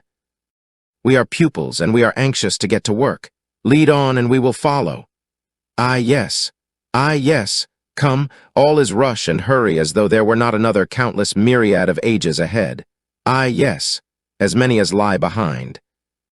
2,000 years have passed since I broke my shell, and always rush, yet I cannot see that aught has been accomplished. Menader is the same today as it was then. Except the girls. We had the girls then. There was one that I gained upon the fields of Jetton. Aye, but you should have seen. Lead on, cried Tyrann. After we are at work, you shall tell us of her. Aye, yes, said the old fellow, and shuffled off down a dimly lighted passage. Follow me. You are going with him? Asked Tara. Why not? Replied Tyrann. We know not where we are, or the way from these pits, for I know not east from west. But he doubtless knows, and if we are shrewd, we may learn from him that which we would know. At least we cannot afford to arouse his suspicions, and so they followed him. Followed along winding corridors and through many chambers, until they came at last to a room in which there were several marble slabs raised upon pedestals some 3 feet above the floor, and upon each slab lay a human corpse. Here we are, exclaimed the old man. These are fresh, and we shall have to get to work upon them soon.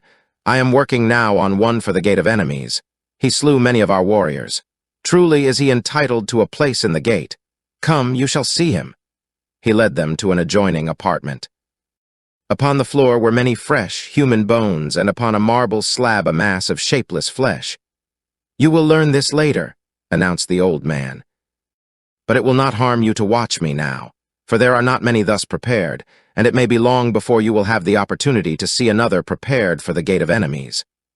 First, you see, I remove all the bones, carefully that the skin may be damaged as little as possible. The skull is the most difficult, but it can be removed by a skillful artist. You see, I have made but a single opening.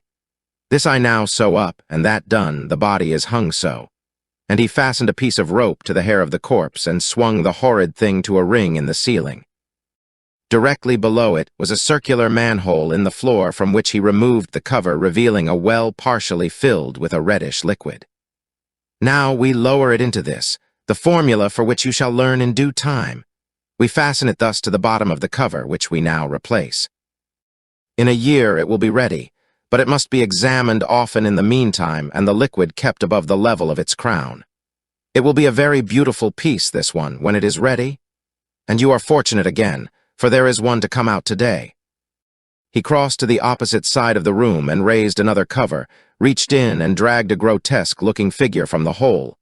It was a human body, shrunk by the action of the chemical in which it had been immersed, to a little figure scarce a foot high. Aye, is it not fine? Cried the little old man. Tomorrow it will take its place in the Gate of Enemies.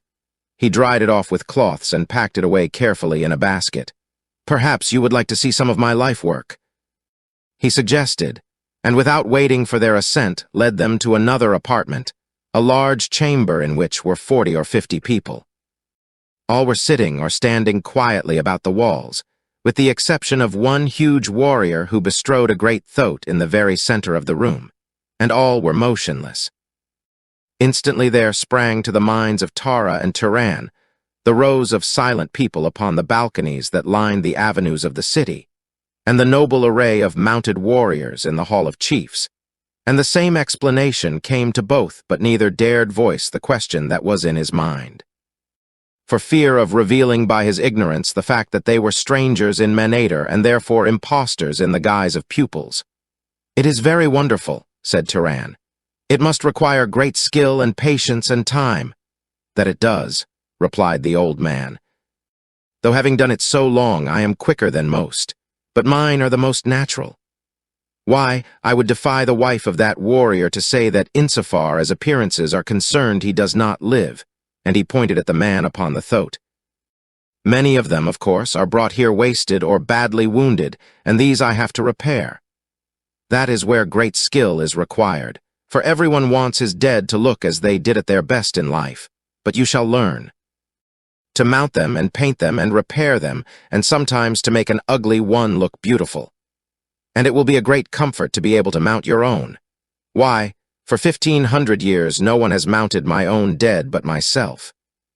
I have many, my balconies are crowded with them, but I keep a great room for my wives. I have them all as far back as the first one, and many is the evening I spend with them, quiet evenings and very pleasant.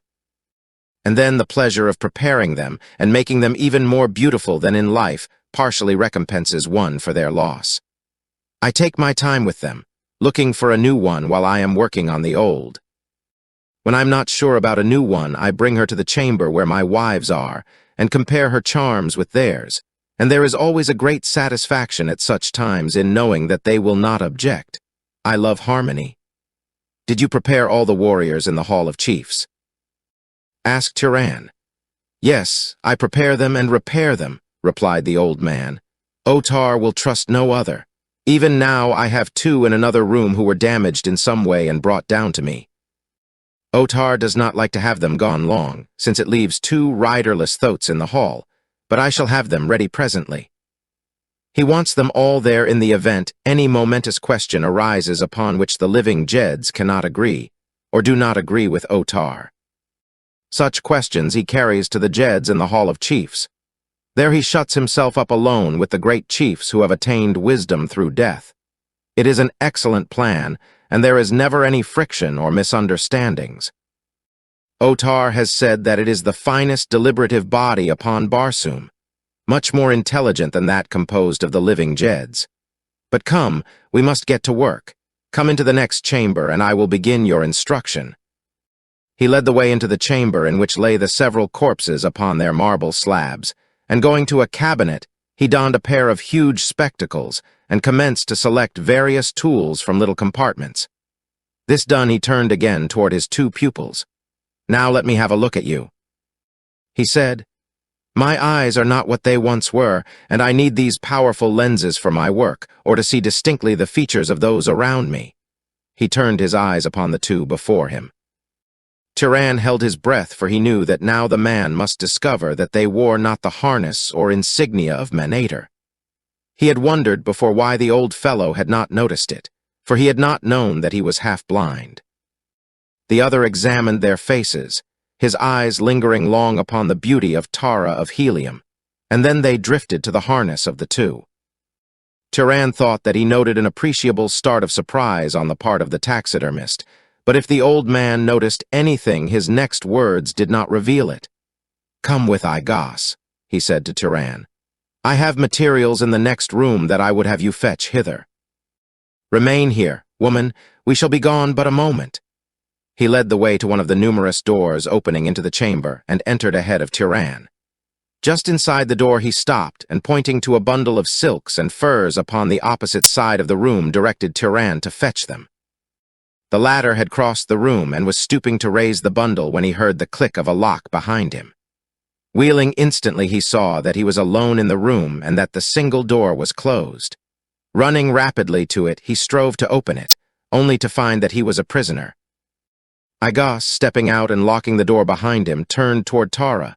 "Your leather betrayed you," he said, laughing his cackling laugh. "You sought to deceive old Igos, but you found that though his eyes are weak, his brain is not. But it shall not go ill with you. You are beautiful, and Igos loves beautiful women. I might not have you elsewhere in Manator, but here there is none to deny old Igos. Few come to the pits of the dead. Only those who bring the dead, and they hasten away as fast as they can. No one will know that Igos has a beautiful woman locked with his dead. I shall ask you no questions, and then I will not have to give you up, for I will not know to whom you belong, eh? And when you die, I shall mount you beautifully and place you in the chamber with my other women. Will not that be fine, eh?" He had approached until he stood close beside the horrified girl. "Come," he cried, seizing her by the wrist. "Come to Igos." Chapter 16, another change of name. Turan dashed himself against the door of his prison in a vain effort to break through the solid skeel to the side of Tara, whom he knew to be in grave danger. But the heavy panels held, and he succeeded only in bruising his shoulders and his arms. At last, he desisted, and set about searching his prison for some other means of escape. He found no other opening in the stone walls, but his search revealed a heterogeneous collection of odds and ends of arms and apparel, of harness and ornaments and insignia, and sleeping silks and furs in great quantities. There were swords and spears and several large, two-bladed battle-axes, the heads of which bore a striking resemblance to the propeller of a small flyer. Seizing one of these, he attacked the door once more with great fury. He expected to hear something from Igos at this ruthless destruction, but no sound came to him from beyond the door, which was, he thought, too thick for the human voice to penetrate, but he would have wagered much that Igos heard him. Bits of the hard wood splintered at each impact of the heavy axe, but it was slow work and heavy. Presently he was compelled to rest, and so it went for what seemed hours, working almost to the verge of exhaustion, and then resting for a few minutes. But ever the hole grew larger, though he could see nothing of the interior of the room beyond, because of the hanging that Igos had drawn across it, after he had locked Turan within. At last, however, the panthan had hewn an opening through which his body could pass, and seizing a long sword that he had brought close to the door for the purpose, he crawled through into the next room. Flinging aside the araz, he stood ready, sword in hand, to fight his way to the side of Tara of Helium. But she was not there. In the center of the room lay Igos, dead upon the floor, but Tara of Helium was nowhere to be seen. Turan was nonplussed. It must have been her hand that had struck down the old man, yet she had made no effort to release Turan from his prison. And then he thought of those last words of hers. "I do not want your love. I hate you." And the truth dawned upon him. She had seized upon this first opportunity to escape him. With downcast heart, Turan turned away. What should he do? There could be but one answer. While he lived and she lived, he must still leave no stone unturned to effect her escape and safe return to the land of her people. But how? How was he even to find his way from this labyrinth? How was he to find her again? He walked to the nearest doorway. It chanced to be that which led into the room containing the mounted dead, awaiting transportation to balcony or grim room or whatever place was to receive them. His eyes traveled to the great, painted warrior on the thoat, and as they ran over the splendid trappings and the serviceable arms, a new light came into the pain-dulled eyes of the panthan. With a quick step, he crossed to the side of the dead warrior and dragged him from his mount. With equal celerity, he stripped him of his harness and his arms, and tearing off his own, donned the regalia of the dead man. Then he hastened back to the room in which he had been trapped, for there he had seen that which he needed to make his disguise complete. In a cabinet he found them. Pots of paint that the old taxidermist had used to place the war paint in its wide bands across the cold faces of dead warriors. A few moments later, Gahan of Gathol emerged from the room a warrior of Manator in every detail of harness, equipment, and ornamentation. He had removed from the leather of the dead man the insignia of his house, and rank so that he might pass, with the least danger of arousing suspicion, as a common warrior. To search for Tara of Helium in the vast, dim labyrinth of the pits of Otar seemed to the Gatholian a hopeless quest, foredoomed to failure. It would be wiser to seek the streets of Manator, where he might hope to learn first if she had been recaptured, and if not, then he could return to the pits and pursue the hunt for her. To find egress from the maze, he must perforce travel a considerable distance through the winding corridors and chambers, since he had no idea as to the location or direction of any exit. In fact, he could not have retraced his steps 100 yards toward the point at which he and Tara had entered the gloomy caverns, and so he set out in the hope that he might find by accident either Tara of Helium or a way to the street level above. For a time he passed room after room filled with the cunningly preserved dead of Manator, many of which were piled in tiers after the manner that firewood is corded. And as he moved through corridor and chamber, he noticed hieroglyphics painted upon the walls above every opening and at each fork or crossing of corridors, until by observation he reached the conclusion that these indicated the designations of passageways, so that one who understood them might travel quickly and surely through the pits. But Tyran did not understand them. Even could he have read the language of Manator, they might not materially have aided one unfamiliar with the city. But he could not read them at all since, though there is but one spoken language upon Barsoom, there are as many different written languages as there are nations. One thing, however, soon became apparent to him. The hieroglyphic of a corridor remained the same until the corridor ended.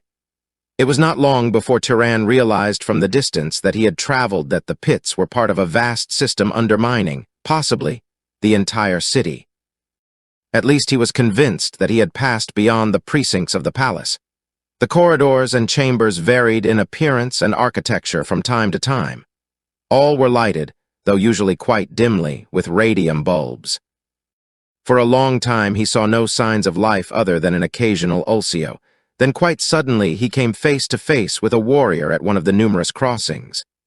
The fellow looked at him, nodded, and passed on. Tyran breathed a sigh of relief as he realized that his disguise was effective, but he was caught in the middle of it by a hail from the warrior who had stopped and turned toward him. The Panthan was glad that a sword hung at his side, and glad, too, that they were buried in the dim recesses of the pits, and that there would be but a single antagonist, for time was precious. "Heard you any word of the other?" called the warrior to him. "No," replied Tyran, who had not the faintest idea to whom or what the fellow referred. "He cannot escape," continued the warrior. "The woman ran directly into our arms, but she swore that she knew not where her companion might be found. They took her back to Otar." Asked Tyran, for now he knew whom the other meant, and he would know more. "They took her back to the towers of Jetton," replied the warrior. "Tomorrow the games commence, and doubtless she will be played for, though I doubt if any wants her, beautiful as she is. She fears not even Otar. By Chluros, but she would make a hard slave to subdue, a regular she-banth she is, not for me," and he continued on his way, shaking his head. Tyran hurried on searching for an avenue that led to the level of the streets above, when suddenly he came to the open doorway of a small chamber in which sat a man who was chained to the wall. Tyran voiced a low exclamation of surprise and pleasure as he recognized that the man was Akor, and that he had stumbled by accident upon the very cell in which he had been imprisoned. Akor looked at him questioningly. It was evident that he did not recognize his fellow prisoner. Tyran crossed to the table and, leaning close to the other, whispered to him. "I am Tyran the Panthan," he said, "who was chained beside you." Akor looked at him closely. "Your own mother would never know you," he said, "but tell me what has transpired since they took you away." Tyran recounted his experiences in the throne room of Otar and in the pits beneath. "And now," he continued, "I must find these towers of Jetton and see what may be done toward liberating the Princess of Helium." Akor shook his head. "Long was I dwar of the towers," he said, "and I can say to you, stranger, that you might as well attempt to reduce Manator single-handed as to rescue a prisoner from the towers of Jetton." "But I must," replied Tyran. "Are you better than a good swordsman?" asked Akor presently. "I am accounted so," replied Tyran. Then there is a way. SSD. He was suddenly silent and pointing toward the base of the wall at the end of the room. Tyran looked in the direction the other's forefinger indicated to see projecting from the mouth of an Ulcio's burrow 2 large chelly and a pair of protruding eyes. Gek! He cried, and immediately the hideous Kaldane crawled out upon the floor and approached the table. Acor drew back with a half-stifled ejaculation of repulsion. "Do not fear," Tyran reassured him. "It is my friend, he whom I told you held Otar while Tara and I escaped." Gek climbed to the table top and squatted between the 2 warriors. "You are safe in assuming," he said, addressing Acor, "that Tyran the Panthan has no master in all Manator where the art of swordplay is concerned. I overheard your conversation. Go on. You are his friend." Continued Acor, "And so I may explain safely in your presence the only plan I know whereby he may hope to rescue the Princess of Helium. She is to be the stake of one of the games, and it is Otar's desire that she be won by slaves and common warriors, since she repulsed him. Thus would he punish her. Not a single man, but all who survive upon the winning side are to possess her. With money, however, one may buy off the others before the game. That you could do, and if your side won and you survived, she would become your slave. But how may a stranger and a hunted fugitive accomplish this? Ask Tyran. No one will recognize you. You will go tomorrow to the Keeper of the Towers and enlist in that game for which the girl is to be the stake, telling the Keeper that you are from Manataj, the farthest city of Manator. If he questions you, you may say that you saw her when she was brought into the city after her capture. If you win her, you will find Thotes stabled at my palace, and you will carry from me a token that will place all that is mine at your disposal." "But how can I buy off the others in the game without money?" asked Tyran. "I have none, not even of my own country." Acor opened his pocket pouch and drew forth a packet of Manatorian money. "Here is sufficient to buy them off twice over," he said, handing a portion of it to Tyran. "But why do you do this for a stranger?" asked the Panthan. "My mother was a captive princess here," replied Acor. "I but do for the Princess of Helium what my mother would have me do." "Under the circumstances, then, Manatorian," replied Tyran. "I cannot but accept your generosity on behalf of Tara of Helium and live in hope that someday I may do for you something in return." "Now you must be gone," advised Acor. "At any minute a guard may come and discover you here. Go directly to the Avenue of Gates, which circles the city just within the outer wall. There you will find many places devoted to the lodging of strangers. You will know them by the Thotes head carved above the doors. Say that you are here from Manataj to witness the games. Take the name of Ukal. It will arouse no suspicion, nor will you if you can avoid conversation. Early in the morning seek the Keeper of the Towers of Jeton. May the strength and fortune of all your ancestors be with you." Bidding goodbye to Gek and Acor, the Panthan, following directions given him by Acor, set out to find his way to the Avenue of Gates, nor had he any great difficulty. On the way he met several warriors, but beyond a nod they gave him no heed. With ease, he found a lodging place where there were many strangers from other cities of Manator.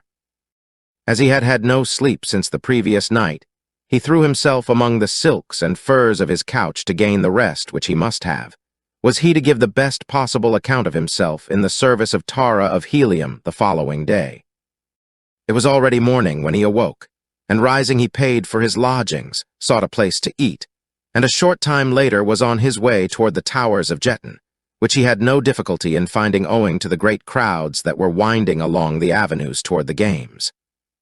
The new Keeper of the Towers who had succeeded Emed was too busy to scrutinize entries closely, for in addition to the many volunteer players, there were scores of slaves and prisoners being forced into the games by their owners or the government. The name of each must be recorded as well as the position he was to play and the game or games in which he was to be entered. And then there were the substitutes for each that was entered in more than a single game. One for each additional game that an individual was entered for, that no succeeding game might be delayed by the death or disablement of a player. "Your name?" asked a clerk as Tyran presented himself. "Ukal," replied the Panthan. "Your city?" "Manataj." The keeper, who was standing beside the clerk, looked at Tyran. "You have come a great way to play at Jetton," he said. "It is seldom that the men of Manitage attend other than the decennial games. Tell me of Ozar. Will he attend next year?" "Ah, but he was a noble fighter. If you be half the swordsman, Ukal, the fame of Manitage will increase this day. But tell me, what of Ozar?" "He is well," replied Turan glibly, "and he sent greetings to his friends in Manator." "Good," exclaimed the keeper. "And now in what game would you enter?" "I would play for the Heliometic Princess, Tara," replied Turan. "But man, she is to be the stake of a game for slaves and criminals," cried the keeper. "You would not volunteer for such a game?" "But I would," replied Turan. "I saw her when she was brought into the city, and even then I vowed to possess her." "But you will have to share her with the survivors even if your color wins," objected the other. "They may be brought to reason," insisted Turan. "And you will chance incurring the wrath of Otar, who has no love for this savage barbarian," explained the keeper. "And I win her, Otar will be rid of her," said Turan. The keeper of the towers of Jetton shook his head. "You are rash," he said. "I would that I might dissuade the friend of my friend Ozar from such madness." "Would you favor the friend of Ozar?" asked Turan. "Gladly," exclaimed the other. "What may I do for him?" "Make me chief of the black, and give me for my pieces all slaves from Gathol, for I understand that those be excellent warriors," replied the Panthan. "It is a strange request," said the keeper. "But for my friend Ozar I would do even more, though of course—" He hesitated. "It is customary for one who would be chief to make some slight payment." "Certainly," Turan hastened to assure him. "I had not forgotten that. I was about to ask you what the customary amount is." "For the friend of my friend it shall be nominal," replied the keeper, naming a figure that Gahan, accustomed to the high price of wealthy Gathol, thought ridiculously low. "Tell me," he said, handing the money to the keeper, "when the game for the Heliumite is to be played." "It is the second in order of the day's games. And now, if you will come with me, you may select your pieces."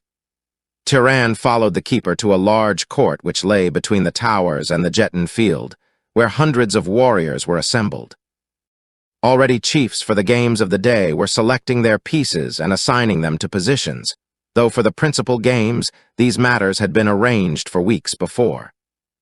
The keeper led Turan to a part of the courtyard where the majority of the slaves were assembled. "Take your choice of those not assigned," said the keeper, "and when you have your quota, conduct them to the field. Your place will be assigned you by an officer there, and there you will remain with your pieces until the second game is called. I wish you luck, Ukal, though from what I have heard you will be more lucky to lose than to win the slave from Helium." After the fellow had departed, Turan approached the slaves. "I seek the best swordsmen for the second game," he announced. "Men from Gathol I wish, for I have heard that these be noble fighters." A slave rose and approached him. "It is all the same in which game we die," he said. "I would fight for you as a Panthan in the second game." Another came.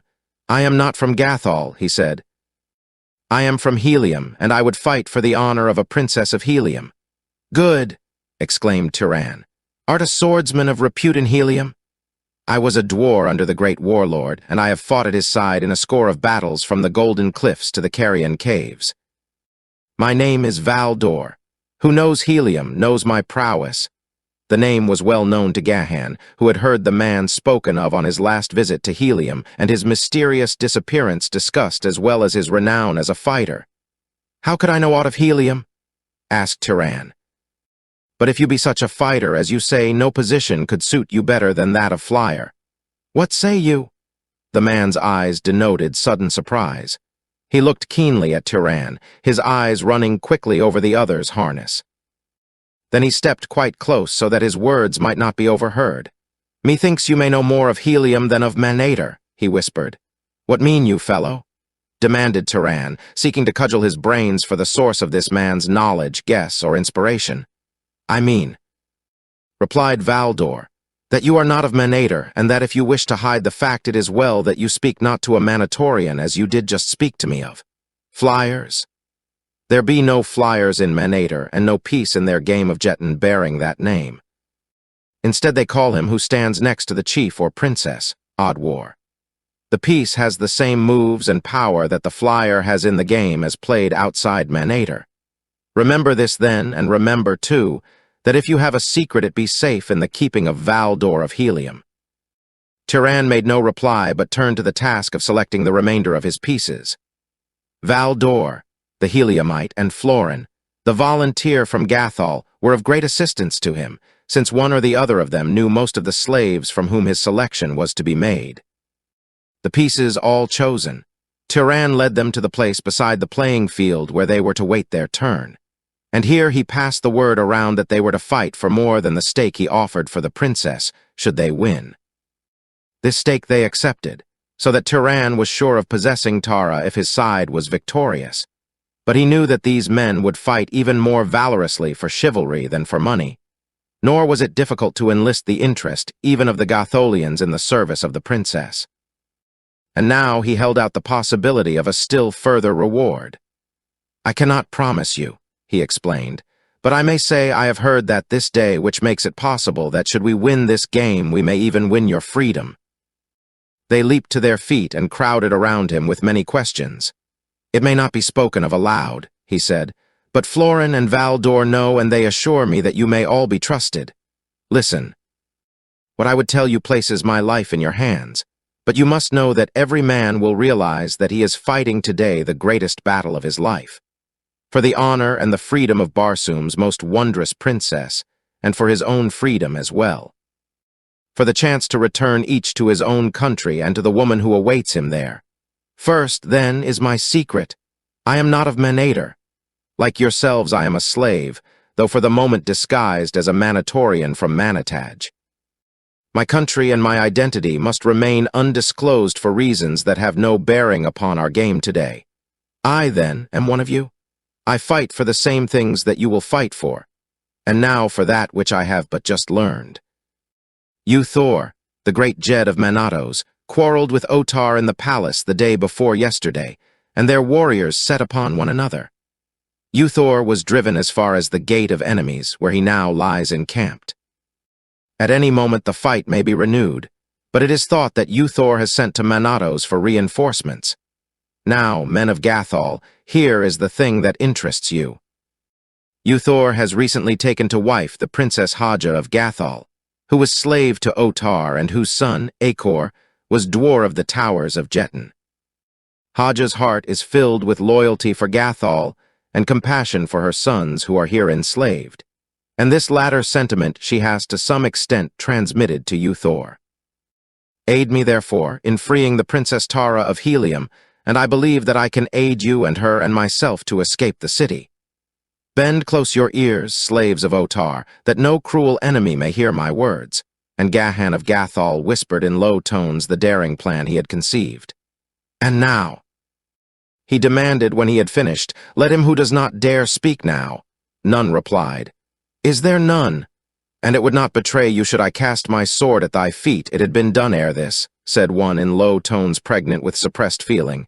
"And I, and I, and I," chorused the others in vibrant whispers. Chapter 17, A Play to the Death. Clear and sweet a trumpet spoke across the fields of Jetton. From the high tower, its cool voice floated across the city of Manator, and above the babel of human discords rising from the crowded mass that filled the seats of the stadium below. It called the players for the first game, and simultaneously there fluttered to the peaks of 1,000 staffs on tower and battlement, and the great wall of the stadium the rich, gay pennons of the fighting chiefs of Manator. Thus was marked the opening of the Jedax Games, the most important of the year and second only to the grand decennial games. Gahan of Gathol watched every play with eagle eye.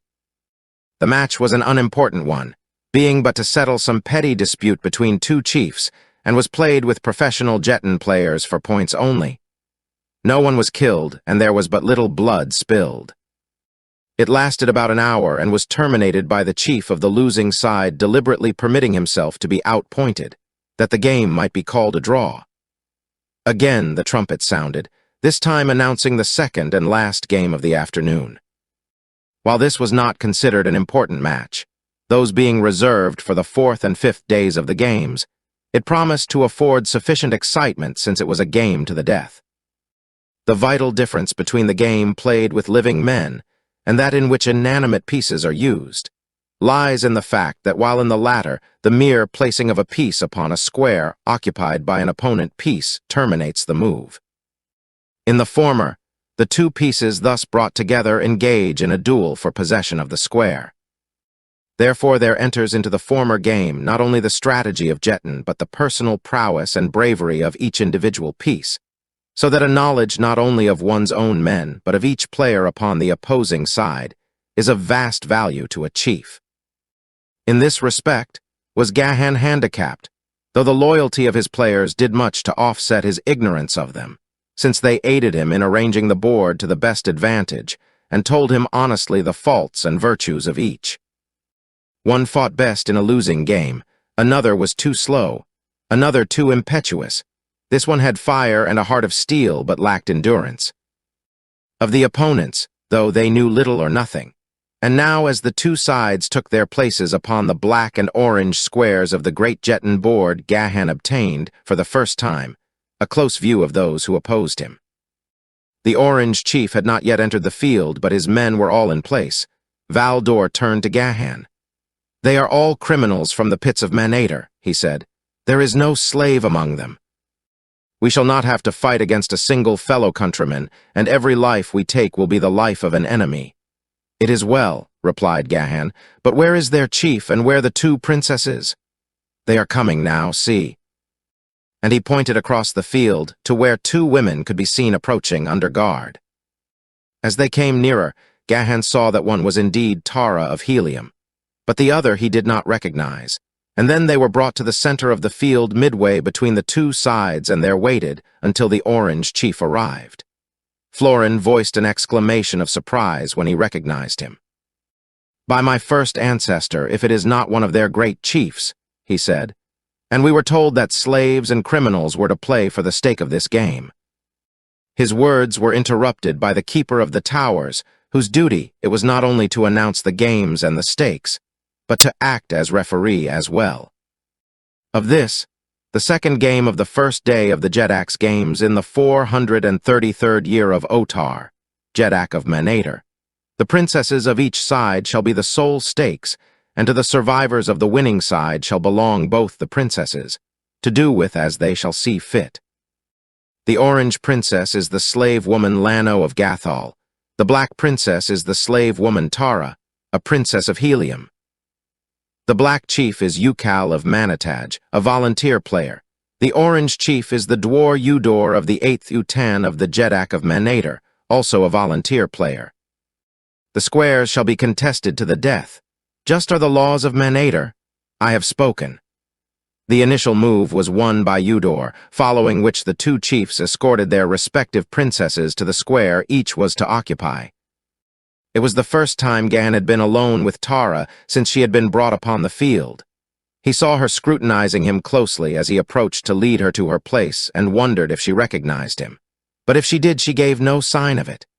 He could not but remember her last words. "I hate you," and her desertion of him when he had been locked in the room beneath the palace by Igos, the taxidermist, and so he did not seek to enlighten her as to his identity. He meant to fight for her, to die for her if necessary. And if he did not die, to go on fighting to the end for her love. Gahan of Gathol was not easily to be discouraged, but he was compelled to admit that his chances of winning the love of Tara of Helium were remote. Already had she repulsed him twice. Once as Jed of Gathol, and again as Tyran the Panthan. Before his love, however, came her safety, and the former must be relegated to the background until the latter had been achieved. Passing among the players already at their stations, the two took their places upon their respective squares. At Tara's left was the Black Chief, Gahan of Gathol. Directly in front of her the Princess Panthan, Florin of Gathol, and at her right the Princess Oddwar, Valdor of Helium. And each of these knew the part that he was to play, win or lose, as did each of the other black players. As Tara took her place, Valdor bowed low. "My sword is at your feet, Tara of Helium," he said. She turned and looked at him, an expression of surprise and incredulity upon her face. "Valdor the Dwar," she exclaimed. "Valdor of Helium, one of my father's trusted captains. Can it be possible that my eyes speak the truth?" "It is Valdor, princess," the warrior replied, "and here to die for you if need be, as is every wearer of the black upon this field of Jetton today. No, princess," he whispered, "that upon this side is no man of Manator, but each and every is an enemy of Manator." She cast a quick, meaning glance toward Gahan. "But what of him?" she whispered, and then she caught her breath quickly in surprise. "Shade of the first Jeddak?" she exclaimed. "I did but just recognize him through his disguise." "And you trust him?" asked Valdor. "I know him not, but he spoke fairly as an honorable warrior, and we have taken him at his word." "You have made no mistake," replied Tara of Helium. "I would trust him with my life, with my soul, and you, too, may trust him." Happy indeed would have been Gahan of Gathol could he have heard those words, but fate, who is usually unkind to the lover in such matters, ordained it otherwise, and then the game was on. Eudor moved his Princess Oddwar 3 squares diagonally to the right, which placed the piece upon the Black Chief's Oddwar's 7th. The move was indicative of the game that Eudor intended playing, a game of blood rather than of science, and evidenced his contempt for his opponents. Gahan followed with his Oddwar's Panthan 1 square straight forward, a more scientific move, which opened up an avenue for himself through his line of Panthans, as well as announcing to the players and spectators that he intended having a hand in the fighting himself, even before the exigencies of the game forced it upon him. The move elicited a ripple of applause from those sections of seats reserved for the common warriors and their women, showing perhaps that Eudor was none too popular with these, and, too, it had its effect upon the morale of Gahan's pieces. A chief may, and often does, play almost an entire game without leaving his own square, where, mounted upon a thoat, he may overlook the entire field and direct each move, nor may he be reproached for lack of courage should he elect thus to play the game since, by the rules, were he to be slain or so badly wounded as to be compelled to withdraw, a game that might otherwise have been won by the science of his play, and the prowess of his men would be drawn. To invite personal combat, therefore, denotes confidence in his own swordsmanship, and great courage, 2 attributes that were calculated to fill the black players with hope and valor when evinced by their chief thus early in the game. Eudor's next move placed Lano's Oddwar upon Tara's Oddwar's 4th, within striking distance of the Black Princess. Another move, and the game would be lost to Gahan, unless the Orange Oddwar was overthrown, or Tara moved to a position of safety. But to move his princess now would be to admit his belief in the superiority of the Orange. In the 3 squares allowed him, he could not place himself squarely upon the square occupied by the Oddwar of Eudor's princess. There was only one player upon the black side that might dispute the square with the enemy, and that was the chief's Oddwar, who stood upon Gahan's left. Gahan turned upon his thoat and looked at the man. He was a splendid-looking fellow, resplendent in the gorgeous trappings of an Oddwar, the 5 brilliant feathers which denoted his position rising defiantly erect from his thick, black hair. In common with every player upon the field and every spectator in the crowded stands, he knew what was passing in his chief's mind. He dared not speak. The ethics of the game forbade it, but what his lips might not voice his eyes expressed in martial fire, and eloquently. "The honor of the black and the safety of our princess are secure with me." Gahan hesitated no longer. "Chief's Oddwar to Princess Oddwar's 4th, he commanded. It was the courageous move of a leader who had taken up the gauntlet thrown down by his opponent. The warrior sprang forward and leaped into the square occupied by Eudor's piece. It was the first disputed square of the game. The eyes of the players were fastened upon the contestants. The spectators leaned forward in their seats after the first applause that had greeted the move, and silence fell upon the vast assemblage. If the black went down to defeat, Eudor could move his victorious piece on to the square occupied by Tara of Helium, and the game would be over. Over in 4 moves and lost to Gahan of Gathol. If the Orange lost, Eudor would have sacrificed one of his most important pieces, and more than lost what advantage the first move might have given him. Physically, the two men appeared perfectly matched, and each was fighting for his life. But from the first it was apparent that the Black Odd War was the better swordsman, and Gahan knew that he had another and perhaps a greater advantage over his antagonist. The latter was fighting for his life only, without the spur of chivalry or loyalty. The Black Odd War had these to strengthen his arm, and besides these the knowledge of the thing that Gahan had whispered into the ears of his players before the game, and so he fought for what is more than life to the man of honor. It was a duel that held those who witnessed it in spellbound silence. The weaving blades gleamed in the brilliant sunlight, ringing to the parries of cut and thrust. The barbaric harness of the duelists lent splendid color to the savage, martial scene. The Orange Odd War, forced upon the defensive, was fighting madly for his life. The Black, with cool and terrible efficiency, was forcing him steadily, step by step, into a corner of the square, a position from which there could be no escape.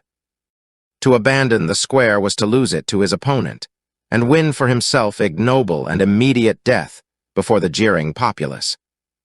Spurred on by the seeming hopelessness of his plight, the Orange Odd War burst into a sudden fury of offense that forced the Black back a half-dozen steps, and then the sword of Eudor's piece leaped in and drew first blood from the shoulder of his merciless opponent. An ill-smothered cry of encouragement went up from Eudor's men. The Orange Odd War, encouraged by his single success, sought to bear down the Black by the rapidity of his attack.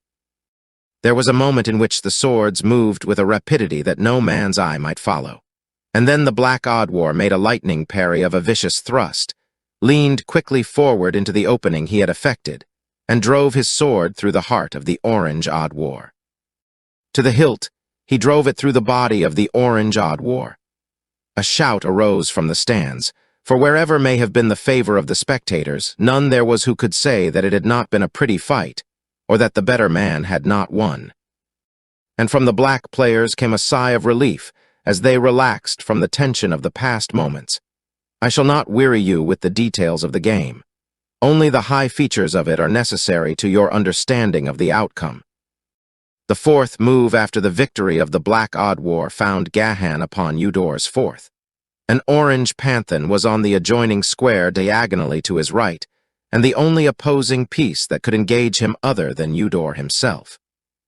It had been apparent to both players and spectators for the past two moves that Gahan was moving straight across the field into the enemy's country to seek personal combat with the Orange Chief. That he was staking all upon his belief in the superiority of his own swordsmanship, since if the two chiefs engage, the outcome decides the game. Eudor could move out and engage Gahan, or he could move his Princess Panthan upon the square occupied by Gahan in the hope that the former would defeat the Black Chief, and thus draw the game, which is the outcome if any other than a chief slays the opposing chief, or he could move away and escape. Temporarily, the necessity for personal combat, or at least that is evidently what he had in mind, as was obvious to all who saw him scanning the board about him. And his disappointment was apparent when he finally discovered that Gahan had so placed himself that there was no square to which Eudor could move, that it was not within Gahan's power to reach at his own next move.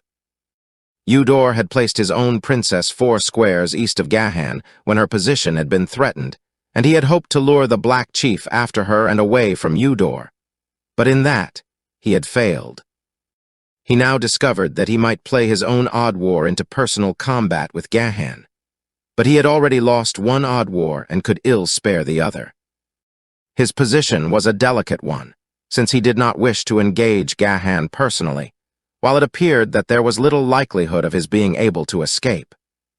There was just one hope, and that lay in his Princess Panthan. So, without more deliberation, he ordered the piece onto the square occupied by the Black Chief. The sympathies of the spectators were all with Gahan now.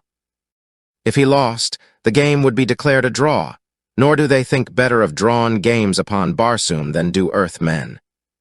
If he won, it would doubtless mean a duel between the two chiefs, a development for which they all were hoping.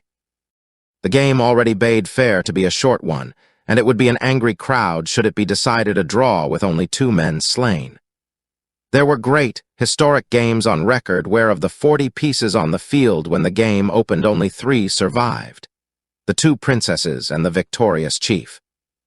They blamed Eudor, though in fact he was well within his rights in directing his play as he saw fit, nor was a refusal on his part to engage the Black Chief necessarily an imputation of cowardice. He was a great chief who had conceived a notion to possess the slave Tara. There was no honor that could accrue to him from engaging in combat with slaves and criminals, or an unknown warrior from Manataj, nor was the stake of sufficient import to warrant the risk. But now the duel between Gahan and the Orange Panthan was on, and the decision of the next move was no longer in other hands than theirs. It was the first time that these Manatorians had seen Gahan of Gathol fight, but Tara of Helium knew that he was master of his sword. Could he have seen the proud light in her eyes as he crossed blades with the wearer of the orange, he might easily have wondered if they were the same eyes that had flashed fire and hatred at him that time he had covered her lips with mad kisses, in the pits of the palace of Otar. As she watched him, she could not but compare his swordplay with that of the greatest swordsman of 2 worlds. Her father, John Carter of Virginia, a prince of Helium, warlord of Barsoom. And she knew that the skill of the Black Chief suffered little by the comparison. Short and to the point was the duel that decided possession of the Orange Chief's fourth.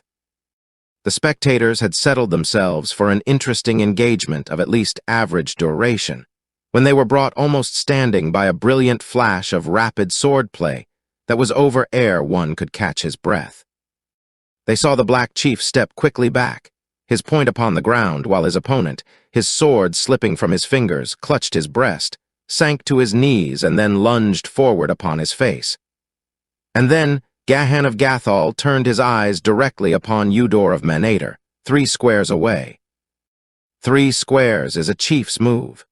3 squares in any direction or combination of directions, only provided that he does not cross the same square twice in a given move. The people saw and guessed Gahan's intention.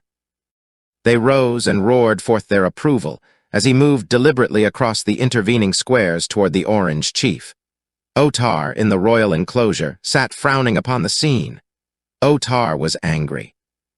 He was angry with Eudor for having entered this game for possession of a slave, for whom it had been his wish only slaves and criminals should strive. He was angry with the warrior from Manataj for having so far out-generaled and outfought the men from Manator. He was angry with the populace because of their open hostility toward one who had basked in the sunshine of his favor for long years. Otar the Jeddak had not enjoyed the afternoon. Those who surrounded him were equally glum. They, too, scowled upon the field, the players, and the people. Among them was a bent and wrinkled old man who gazed through weak and watery eyes upon the field and the players. As Gahan entered his square, Eudor leaped toward him with drawn sword with such fury as might have overborne a less skilled and powerful swordsman. For a minute the fighting was fast and furious, and by comparison reducing to insignificance all that had gone before. Here indeed were 2 magnificent swordsmen, and here was to be a battle that bade fair to make up for whatever the people felt they had been defrauded of by the shortness of the game. Nor had it continued long before many there were who would have prophesied that they were witnessing a duel that was to become historic in the annals of Jetton at Manator. Every trick, every subterfuge, known to the art of fence these men employed. Time and again, each scored a point and brought blood to his opponent's copper hide until both were red with gore, but neither seemed able to administer the coup de grace.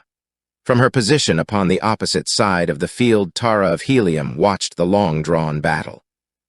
Always it seemed to her that the Black Chief fought upon the defensive, or when he assumed to push his opponent, he neglected 1,000 openings that her practiced eye beheld. Never did he seem in real danger, nor never did he appear to exert himself to quite the pitch needful for victory. The duel already had been long contested, and the day was drawing to a close. Presently the sudden transition from daylight to darkness which, owing to the tenuity of the air upon Barsoom, occurs almost without the warning twilight of earth would occur. Would the fight never end? Would the game be called a draw after all? What ailed the Black Chief? Tara wished that she might answer at least the last of these questions, for she was sure that Tyran the Panthan, as she knew him, while fighting brilliantly, was not giving of himself all that he might. She could not believe that fear was restraining his hand, but that there was something beside an ability to push Eudor more fiercely. She was confident. What it was, however, she could not guess. Once she saw Gahan glance quickly up toward the sinking sun. In 30 minutes it would be dark.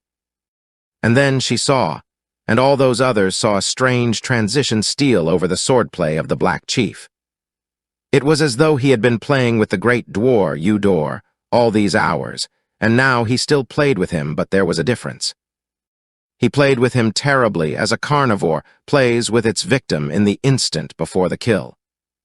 The Orange Chief was helpless now in the hands of a swordsman so superior that there could be no comparison, and the people sat in open-mouthed wonder and awe as Gahan of Gathol cut his foe to ribbons, and then struck him down with a blow that cleft him to the chin.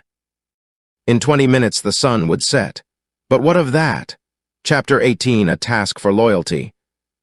Long and loud was the applause that rose above the field of Jetton at Manator, as the Keeper of the Towers summoned the two princesses and the victorious chief to the center of the field and presented to the latter the fruits of his prowess. And then, as custom demanded, the victorious players, headed by Gahan and the two princesses, formed in procession behind the Keeper of the Towers, and were conducted to the place of victory before the royal enclosure that they might receive the commendation of the Jeddak. Those who were mounted gave up their thoats to slaves, as all must be on foot for this ceremony. Directly beneath the royal enclosure are the gates to one of the tunnels that, passing beneath the seats, give ingress or egress to or from the field.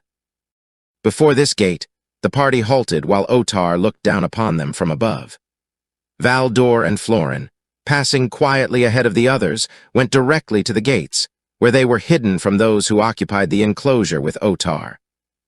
The Keeper of the Towers may have noticed them, but so occupied was he with the formality of presenting the victorious chief to the Jeddak that he paid no attention to them. "I bring you, Otar, Jeddak of Manator, Ukal of Manataj," he cried in a loud voice that might be heard by as many as possible. Victor over the Orange in the second of the Jeddak's games of the 433rd year of Otar, and the slave woman Tara and the slave woman Lano, that you may bestow these, the stakes, upon Ukal. As he spoke, a little wrinkled, old man peered over the rail of the enclosure down upon the three who stood directly behind the keeper, and strained his weak and watery eyes in an effort to satisfy the curiosity of old age in a matter of no particular import. For what were two slaves and a common warrior from Manataj to any who sat with Otar the Jeddak? "Ukal of Manataj," said Otar, "you have deserved the stakes. Seldom have we looked upon more noble swordplay. And you, Tyre of Manataj, there be always here in the city of Manator a place for you in the Jeddak's guard." While the Jeddak was speaking, the little old man, failing clearly to discern the features of the Black Chief, reached into his pocket pouch and drew forth a pair of thick-lensed spectacles, which he placed upon his nose. For a moment he scrutinized Gahan closely, then he leaped to his feet and, addressing Otar, pointed a shaking finger at Gahan. As he rose, Tara of Helium clutched the Black Chief's arm. "Tyran," she whispered. "It is Igos, whom I thought to have slain in the pits of Otar. It is Igos, and he recognizes you and will." But what Igos would do was already transpiring. In his falsetto voice he fairly screamed. "It is the slave Tyran who stole the woman Tara from your throne room, Otar. He desecrated the dead Chief Imal and wears his harness now." Instantly all was pandemonium. Warriors drew their swords and leaped to their feet. Gahan's victorious players rushed forward in a body, sweeping the Keeper of the Towers from his feet. Valdor and Florin threw open the gates beneath the royal enclosure, opening the tunnel that led to the avenue in the city beyond the towers. Gahan, surrounded by his men, drew Tara and Lano into the passageway, and at a rapid pace the party sought to reach the opposite end of the tunnel before their escape could be cut off. They were successful, and when they emerged into the city, the sun had set and darkness had come, relieved only by an antiquated and ineffective lighting system, which cast but a pale glow over the shadowy streets. Now it was that Tara of Helium guessed why the Black Chief had drawn out his duel with Eudor, and realized that he might have slain his man at almost any moment he had elected. The whole plan that Gahan had whispered to his players before the game was thoroughly understood. They were to make their way to the Gate of Enemies, and there offer their services to Uthor, the great Jed of Manatos. The fact that most of them were Gatholians, and that Gahan could lead rescuers to the pit where Acor, the son of Uthor's wife, was confined, convinced the Jed of Gathol that they would meet with no rebuff at the hands of Uthor. But even should he refuse them, still were they bound together to go on toward freedom, if necessary cutting their way through the forces of Uthor at the Gate of Enemies. 20 men against a small army, but of such stuff are the warriors of Barsoom. They had covered a considerable distance along the almost deserted avenue before signs of pursuit developed, and then there came upon them suddenly from behind a dozen warriors mounted on thoats. A detachment, evidently, from the Jedak's guard. Instantly the avenue was a pandemonium of clashing blades, cursing warriors, and squealing thoats. In the first onslaught lifeblood was spilled upon both sides. 2 of Gahan's men went down, and upon the enemy's side 3 riderless thoats attested at least a portion of their casualties. Gahan was engaged with a fellow who appeared to have been selected to account for him only, since he rode straight for him, and sought to cut him down without giving the slightest heed to several who slashed at him as he passed them. The Gatholian, practiced in the art of combating a mounted warrior from the ground, sought to reach the left side of the fellow's thoat a little to the rider's rear, the only position in which he would have any advantage over his antagonist, or rather the position that would most greatly reduce the advantage of the mounted man. And, similarly, the Manatorian strove to thwart his design. And so the guardsman wheeled and turned his vicious, angry mount while Gahan leaped in and out in an effort to reach the coveted vantage point, but always seeking some other opening in his foe's defense. And while they jockeyed for position, a rider swept swiftly past them. As he passed behind Gahan, the latter heard a cry of alarm. "Tyran, they have me," came to his ears in the voice of Tara of Helium. A quick glance across his shoulder showed him the galloping thoatman in the act of dragging Tara to the withers of the beast. And then, with the fury of a demon, Gahan of Gathol leaped for his own man, dragged him from his mount, and as he fell smote his head from his shoulders with a single cut of his keen sword. Scarce had the body touched the pavement when the Gatholian was upon the back of the dead warrior's mount, and galloping swiftly down the avenue after the diminishing figures of Tara and her abductor. The sounds of the fight waning in the distance, as he pursued his quarry along the avenue that passes the palace of Otar and leads to the Gate of Enemies. Gahan's mount, carrying but a single rider, gained upon that of the Manatorian, so that as they neared the palace, Gahan was scarce 100 yards behind. And now, to his consternation, he saw the fellow turn into the great entranceway. For a moment only was he halted by the guards, and then he disappeared within. Gahan was almost upon him then, but evidently he had warned the guards, for they leaped out to intercept the Gatholian. But no.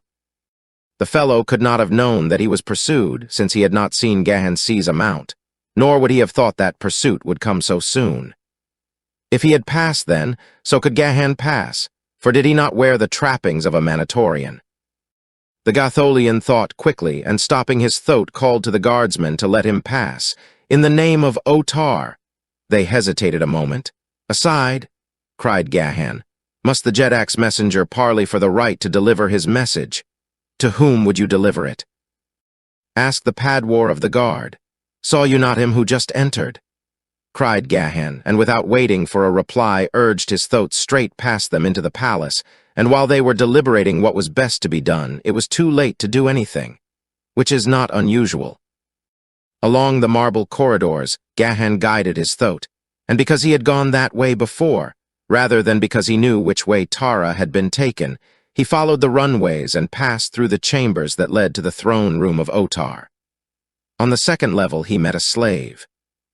"Which way went he who carried the woman before him?" he asked. The slave pointed toward a nearby runway that led to the third level, and Gahan dashed rapidly on in pursuit. At the same moment, a thoatman, riding at a furious pace, approached the palace and halted his mount at the gate. "Saw you aught of a warrior pursuing one who carried a woman before him on his thoat," he shouted to the guard. "He but just passed in," replied the Padwar, "saying that he was Otar's messenger." "He lied," cried the newcomer. "He was Tiran, the slave, who stole the woman from the throne room 2 days since. Arouse the palace. He must be seized, and alive if possible. It is Otar's command." Instantly warriors were dispatched to search for the Gatholian and warn the inmates of the palace to do likewise. Owing to the games, there were comparatively few retainers in the great building, but those whom they found were immediately enlisted in the search, so that presently at least 50 warriors were seeking through the countless chambers and corridors of the palace of Otar. As Gahan's thoat bore him to the third level, the man glimpsed the hind quarters of another thoat, disappearing at the turn of a corridor far ahead. Urging his own animal forward, he raced swiftly in pursuit, and making the turn discovered only an empty corridor ahead. Along this, he hurried to discover near its farther end a runway to the fourth level, which he followed upward.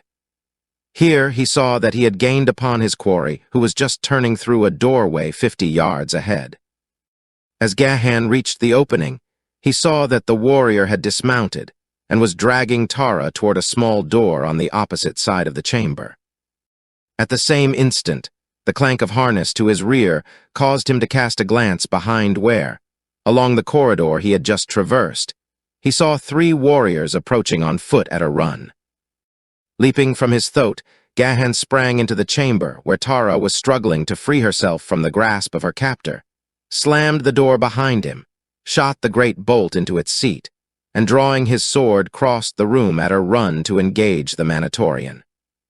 The fellow, thus menaced, called aloud to Gahan to halt, at the same time thrusting Tara at arm's length and threatening her heart with the point of his short sword. "Stay," he cried, "or the woman dies, for such is the command of Otar, rather than that she again fall into your hands." Gahan stopped, but a few feet separated him from Tara and her captor, yet he was helpless to aid her.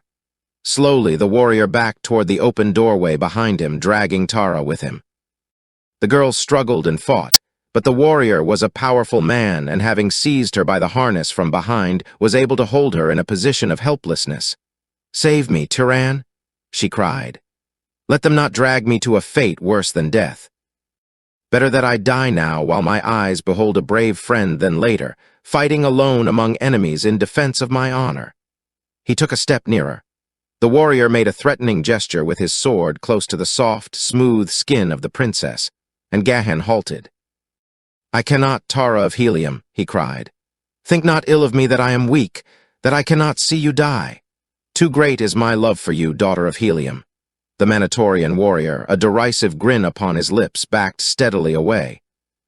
He had almost reached the doorway when Gahan saw another warrior in the chamber toward which Tara was being borne. A fellow who moved silently, almost stealthily, across the marble floor as he approached Tara's captor from behind. In his right hand he grasped a long sword.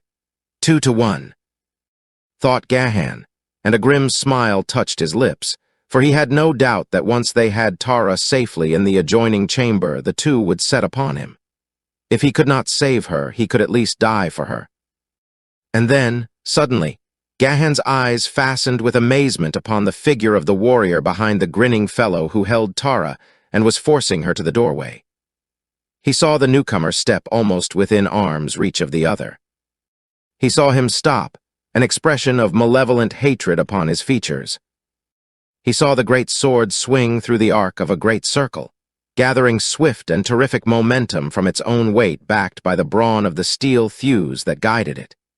He saw it pass through the feathered skull of the Manatorian, splitting his sardonic grin in twain, and open him to the middle of his breastbone. As the dead hand relaxed its grasp upon Tara's wrist, the girl leaped forward, without a backward glance, to Gahan's side. His left arm encircled her, nor did she draw away, as with ready sword the Gatholian awaited fate's next decree.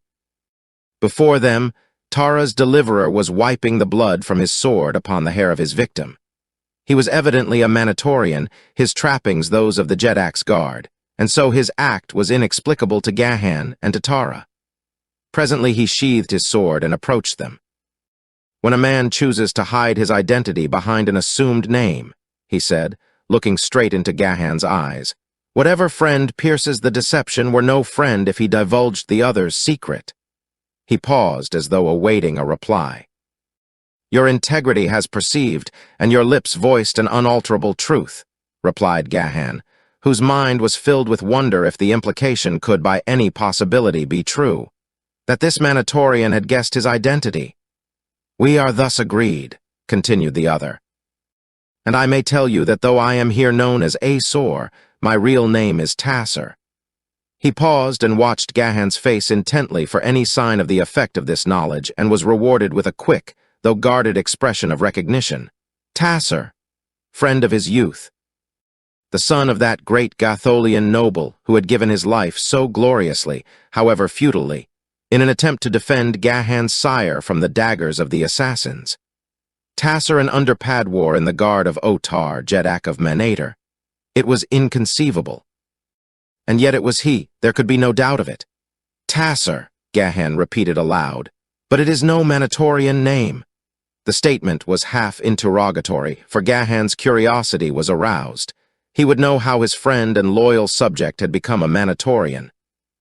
Long years had passed since Tasser had disappeared as mysteriously as the Princess Haja and many other of Gahan's subjects. The Jed of Gathol had long supposed him dead. "No," replied Tasser, "nor is it a Manatorian name. Come, while I search for a hiding place for you in some forgotten chamber in one of the untenanted portions of the palace. And as we go, I will tell you briefly how Tasser the Gatholian became Aesor the Manatorian. It befell that, as I rode with a dozen of my warriors along the western border of Gathol, searching for Zitidars that had strayed from my herds, we were set upon and surrounded by a great company of Manatorians. They overpowered us, though not before half our number was slain and the balance helpless from wounds. And so I was brought a prisoner to Manataj, a distant city of Manator, and there sold into slavery. A woman bought me. A princess of Manataj whose wealth and position were unequaled in the city of her birth. She loved me, and when her husband discovered her infatuation, she beseeched me to slay him, and when I refused, she hired another to do it. Then she married me. But none would have aught to do with her in Manataj, for they suspected her guilty knowledge of her husband's murder. And so we set out from Manataj for Manatos, accompanied by a great caravan bearing all her worldly goods and jewels and precious metals.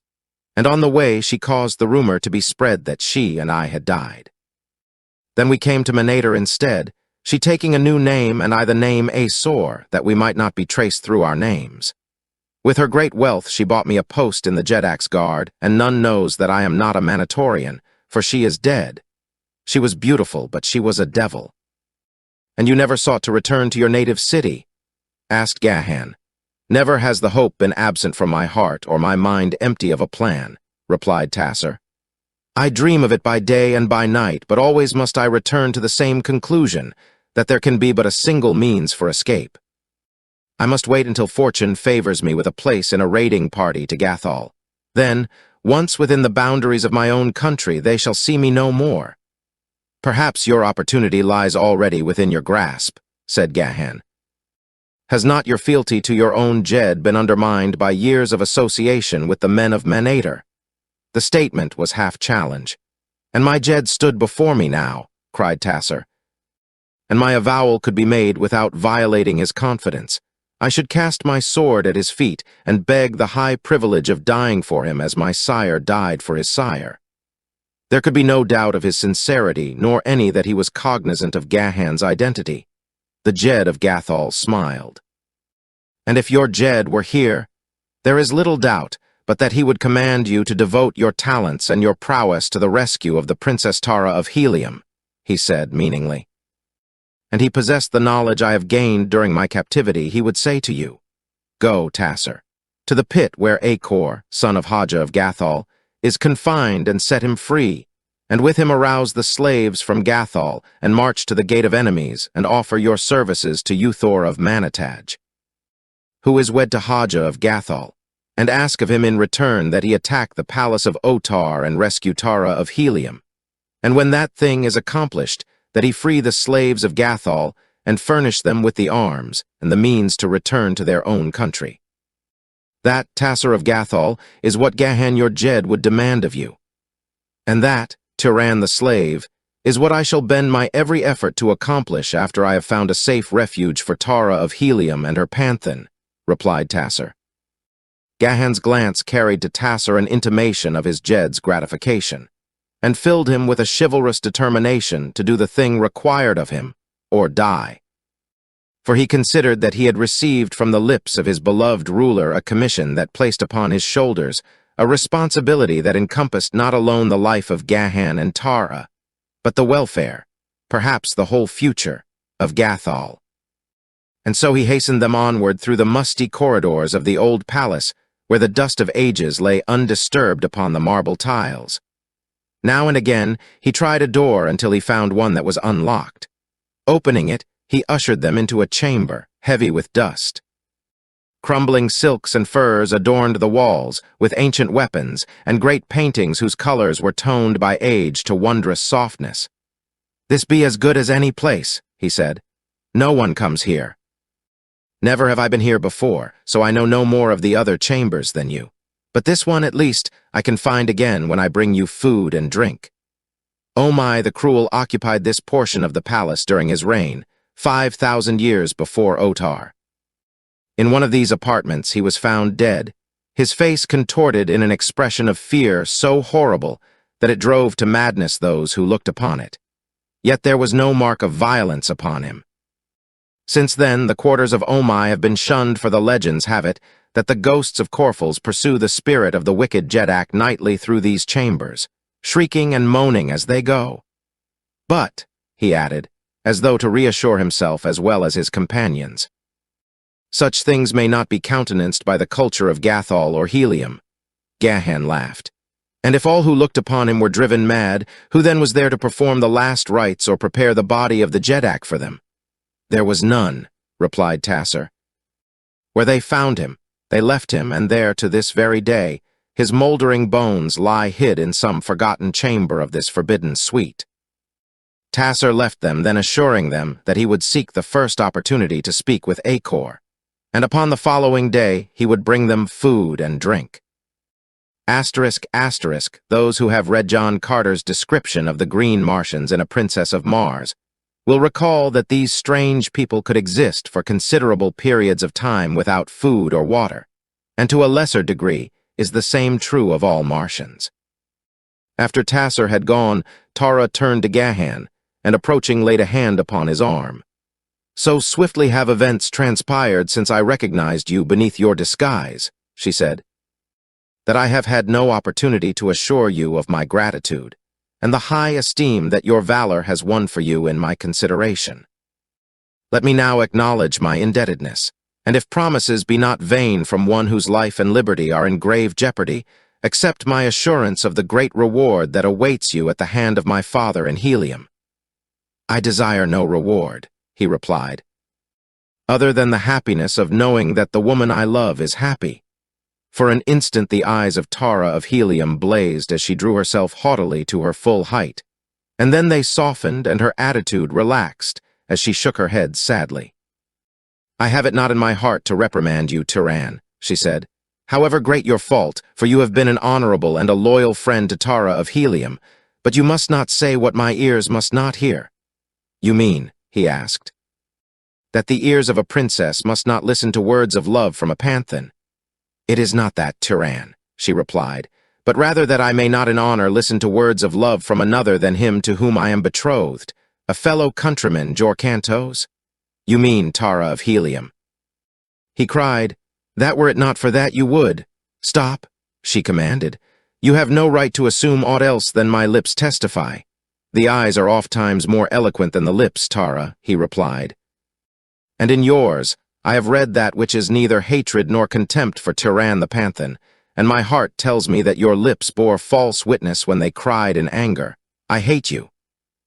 "I do not hate you, Tyran, nor yet may I love you," said the girl simply.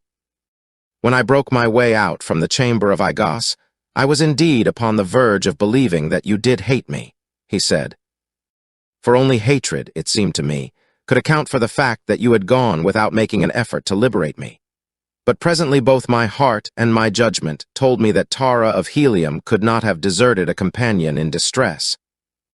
And though I still am in ignorance of the facts, I know that it was beyond your power to aid me." "It was indeed," said the girl.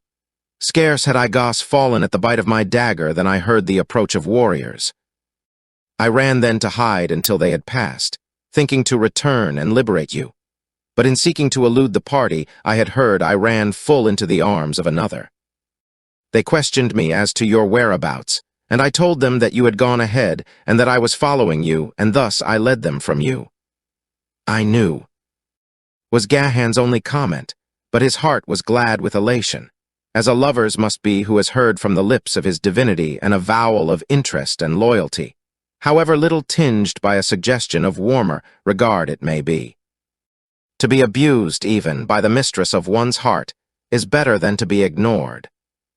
As the two conversed in the ill-lit chamber, the dim bulbs of which were encrusted with the accumulated dust of centuries, a bent and withered figure traversed slowly the gloomy corridors without, his weak and watery eyes peering through thick lenses at the signs of passage written upon the dusty floor. Chapter 19, The Menace of the Dead. The night was still young when there came one to the entrance of the banquet hall, where Otar of Manator dined with his chiefs, and brushing past the guards entered the great room with the insolence of a privileged character, as in truth he was. As he approached the head of the long board, Otar took notice of him. "Well, hoary one," he cried, "what brings you out of your beloved and stinking burrow again this day? We thought that the sight of the multitude of living men at the games would drive you back to your corpses as quickly as you could go." The cackling laugh of Igos acknowledged the royal sally. "Aye, Otar," squeaked the Ancient One. "Igos goes out not upon pleasure bound, but when one does ruthlessly desecrate the dead of Igos, vengeance must be had." "You refer to the act of the slave Tyran," demanded Otar. "Tyran, yes, and the slave Tara, who slipped beneath my hide a murderous blade." Another fraction of an inch, Otar, and Igos' ancient and wrinkled covering were even now in some apprentice tanner's hands. Aye. "But they have again eluded us," cried Otar. "Even in the palace of the great Jedak twice have they escaped the stupid knaves I call the Jedak's guard." Otar had risen and was angrily emphasizing his words with heavy blows upon the table, dealt with a golden goblet. "Aye, Otar, they elude thy guard, but not the wise old Kalat, Igos." "What mean you? Speak," commanded Otar. "I know where they are hid," said the ancient taxidermist. "In the dust of unused corridors their feet have betrayed them. You followed them. You have seen them," demanded the Jedak. "I followed them, and I heard them speaking beyond a closed door," replied Igos, "but I did not see them." "Where is that door?" cried Otar. "We will send at once and fetch them." He looked about the table as though to decide to whom he would entrust this duty. A dozen warrior chiefs arose and laid their hands upon their swords. "To the chambers of Omai the cruel I trace them," squeaked Igos. "There you will find them, where the moaning Corfels pursue the shrieking ghost of Omai." "Aye." And he turned his eyes from Otar toward the warriors who had arisen, only to discover that, to a man, they were hurriedly resuming their seats. The cackling laughter of Igos broke derisively the hush that had fallen on the room. The warriors looked sheepishly at the food upon their plates of gold. Otar snapped his fingers impatiently. "Be there only cravens among the chiefs of Manator?" he cried. "Repeatedly have these presumptuous slaves flouted the majesty of your Jedak. Must I command one to go and fetch them?" Slowly a chief arose, and two others followed his example, though with ill-concealed reluctance. "All, then, are not cowards," commented Otar. "The duty is distasteful. Therefore all three of you shall go, taking as many warriors as you wish." "But do not ask for volunteers," interrupted Igos, "or you will go alone." The three chiefs turned and left the banquet hall, walking slowly like doomed men to their fate. Gahan and Tara remained in the chamber to which Tasser had led them, the man brushing away the dust from a deep and comfortable bench where they might rest in comparative comfort. He had found the ancient sleeping silks and furs too far gone to be of any service, crumbling to powder at a touch, thus removing any chance of making a comfortable bed for the girl. And so the two sat together, talking in low tones of the adventures through which they already had passed and speculating upon the future, planning means of escape and hoping Tasser would not be long gone. They spoke of many things, of Haster and Helium and Tarth, and finally the conversation reminded Tara of Gathol. "You have served there?" she asked. "Yes," replied Turan. "I met Gahan the Jed of Gathol at my father's palace," she said, "the very day before the storm snatched me from Helium. He was a presumptuous fellow, magnificently trapped in platinum and diamonds. Never in my life saw I so gorgeous a harness as his, and you must well know, Turan, that the splendor of all Barsoom passes through the court at Helium. But in my mind, I could not see so resplendent a creature drawing that jeweled sword in mortal combat. I fear me that the Jed of Gathol, though a pretty picture of a man, is little else." In the dim light, Tara did not perceive the wry expression upon the half-averted face of her companion. "You thought little then of the Jed of Gathol?" he asked. "Then or now?" She replied, and with a little laugh. How it would pique his vanity to know, if he might, that a poor panthan had won a higher place in the regard of Tara of Helium, and she laid her fingers gently upon his knee. He seized the fingers in his and carried them to his lips. "Oh, Tara of Helium," he cried, "think you that I am a man of stone?" One arm slipped about her shoulders and drew the yielding body toward him. "May my first ancestor forgive me my weakness," she cried, as her arms stole about his neck and she raised her panting lips to his. For long they clung there in love's first kiss, and then she pushed him away gently. "I love you, Turan," she half sobbed. "I love you so. It is my only poor excuse for having done this wrong to Jor Cantos, whom now I know I never loved, who knew not the meaning of love. And if you love me, as you say, Turan, your love must protect me from greater dishonor, for I am but as clay in your hands." Again he crushed her to him, and then as suddenly released her, and rising, strode rapidly to and fro across the chamber, as though he endeavored by violent exercise to master and subdue some evil spirit that had laid hold upon him. Ringing through his brain and heart and soul like some joyous paean were those words that had so altered the world for Gahan of Gathol. "I love you, Turan, I love you so," and it had come so suddenly. He had thought that she felt for him only gratitude for his loyalty, and then, in an instant, her barriers were all down. She was no longer a princess. But instead, his reflections were interrupted by a sound from beyond the closed door. His sandals of zitidar hide had given forth no sound upon the marble floor he strode, and as his rapid pacing carried him past the entrance to the chamber, there came faintly from the distance of the long corridor the sound of metal on metal, the unmistakable herald of the approach of armed men. For a moment Gahan listened intently, close to the door, until there could be no doubt but that a party of warriors was approaching. From what Tasser had told him, he guessed correctly that they would be coming to this portion of the palace, but for a single purpose, to search for Tara and himself. And it behooved him, therefore, to seek immediate means for eluding them. The chamber in which they were had other doorways beside that at which they had entered, and to one of these he must look for some safer hiding place. Crossing to Tara, he acquainted her with his suspicion, leading her to one of the doors which they found unsecured. Beyond it lay a dimly lighted chamber, at the threshold of which they halted in consternation, drawing back quickly into the chamber they had just quitted, for their first glance revealed 4 warriors seated around a jetton board. That their entrance had not been noted was attributed by Gahan to the absorption of the 2 players and their friends in the game. Quietly closing the door, the fugitives moved silently to the next, which they found locked. There was now but another door which they had not tried, and this they approached quickly, as they knew that the searching party must be close to the chamber.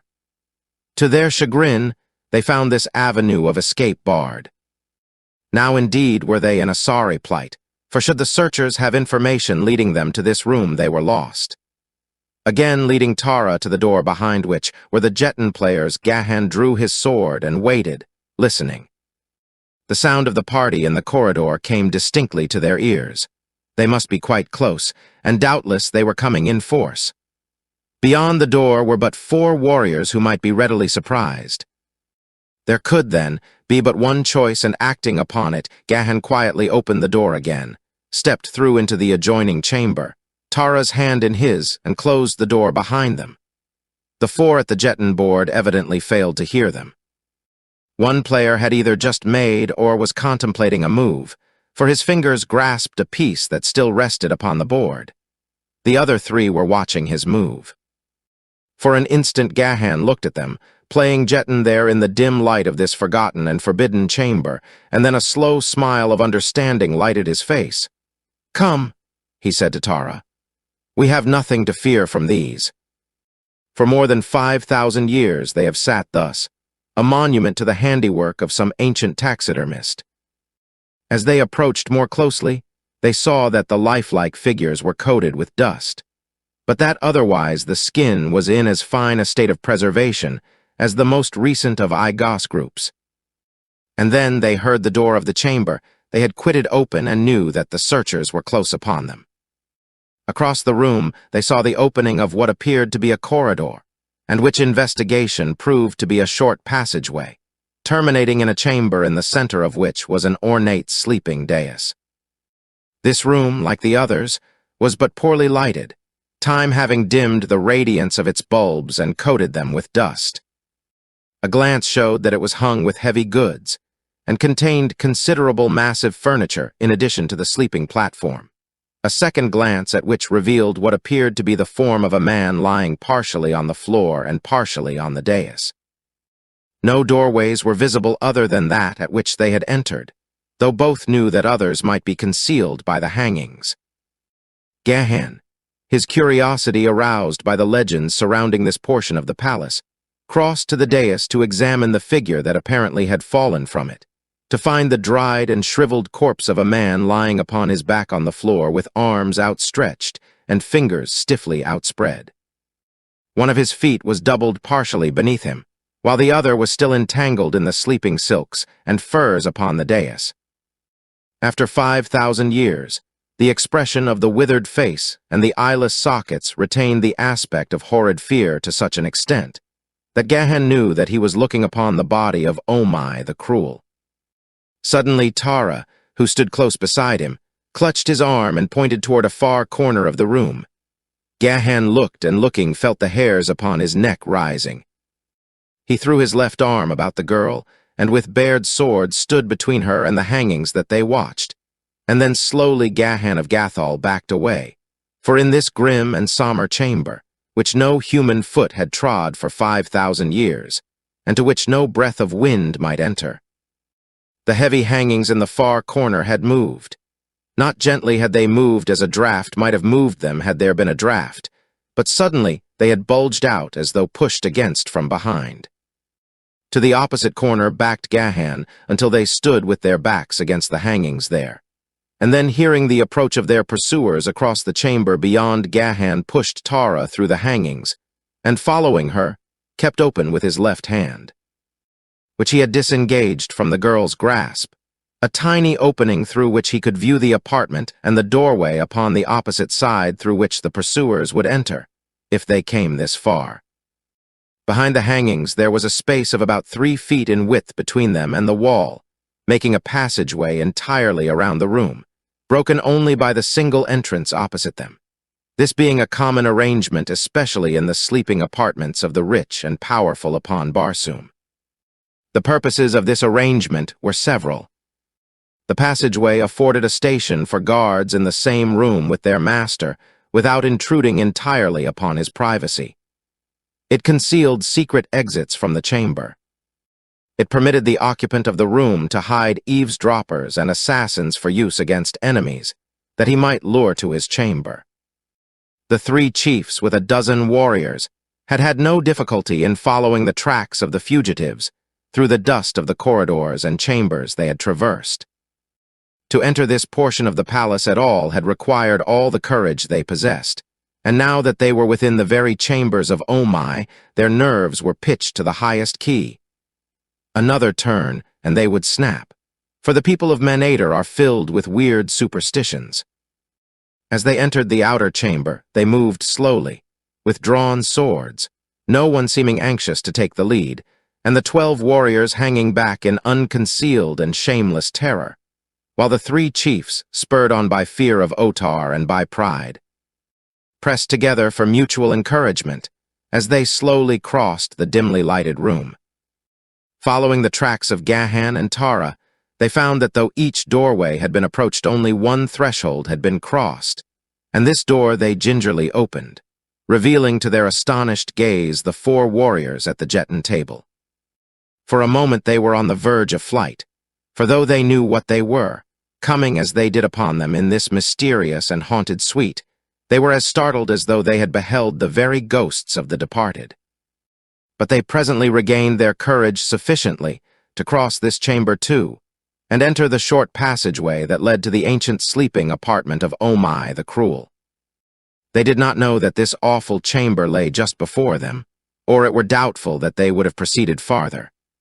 But they saw that those they sought had come this way, and so they followed, but within the gloomy interior of the chamber they halted, the 3 chiefs urging their followers, in low whispers, to close in behind them, and there just within the entrance they stood until, their eyes becoming accustomed to the dim light, one of them pointed suddenly to the thing lying upon the floor with one foot tangled in the coverings of the dais.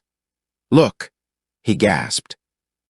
"It is the corpse of Omai, ancestor of ancestors. We are in the forbidden chamber." Simultaneously, there came from behind the hangings beyond the gruesome dead a hollow moan followed by a piercing scream, and the hangings shook and bellowed before their eyes. With one accord, chieftains and warriors, they turned and bolted for the doorway.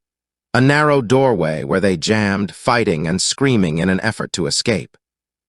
They threw away their swords and clawed at one another to make a passage for escape. Those behind climbed upon the shoulders of those in front, and some fell and were trampled upon. But at last they all got through, and, the swiftest first, they bolted across the 2 intervening chambers to the outer corridor beyond. Nor did they halt their mad retreat before they stumbled, weak and trembling, into the banquet hall of Otar. At sight of them, the warriors who had remained with the Jedak leaped to their feet with drawn swords, thinking that their fellows were pursued by many enemies. But no one followed them into the room, and the 3 chieftains came and stood before Otar with bowed heads and trembling knees. "Well," demanded the Jedak, "what ails you? Speak." "Otar," cried one of them when at last he could master his voice, "when have we 3 failed you in battle or combat? Have our swords been not always among the foremost in defense of your safety and your honor? Have I denied this?" demanded Otar. "Listen then, O Jedak, and judge us with leniency. We followed the 2 slaves to the apartments of Omai the Cruel. We entered the accursed chambers, and still we did not falter. We came at last to that horrid chamber no human eye had scanned before in 50 centuries, and we looked upon the dead face of Omai lying as he has lain for all this time. To the very death chamber of Omai the Cruel we came, and yet we were ready to go farther. When suddenly there broke upon our horrified ears the moans and the shrieking that mark these haunted chambers, and the hangings moved and rustled in the dead air. Otar, it was more than human nerves could endure. We turned and fled. We threw away our swords and fought with one another to escape. With sorrow, but without shame, I tell it, for there be no man in all Manator that would not have done the same. If these slaves be Corfels, they are safe among their fellow ghosts. If they be not Corfels, then already are they dead in the chambers of Omai, and there may they rot for all of me, for I would not return to that accursed spot for the harness of a Jedak and the half of Barsum for an empire. I have spoken. Otar knitted his scowling brows. Are all my chieftains cowards and cravens? He demanded presently in sneering tones. From among those who had not been of the searching party, a chieftain arose and turned a scowling face upon Otar. The Jedak knows, he said, that in the annals of Manator, Her jedaks have ever been accounted the bravest of her warriors. Where my jedak leads I will follow, nor may any jedak call me a coward or a craven unless I refuse to go where he dares to go. I have spoken."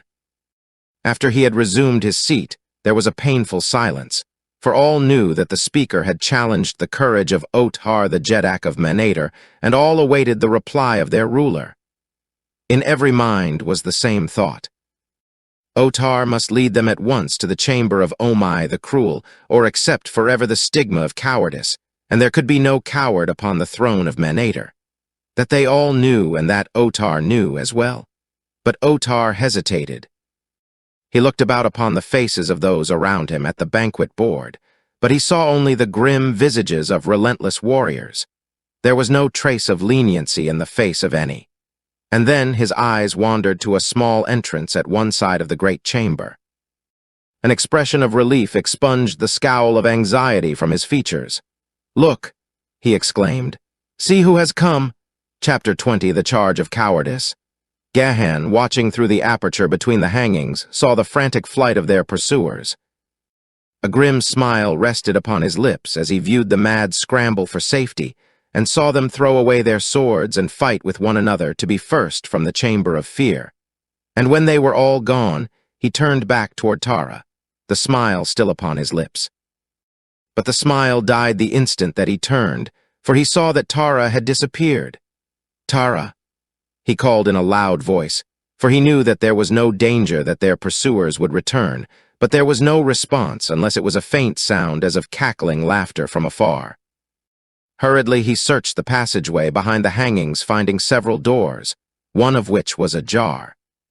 Through this, he entered the adjoining chamber, which was lighted more brilliantly for the moment by the soft rays of hurtling Thuria taking her mad way through the heavens.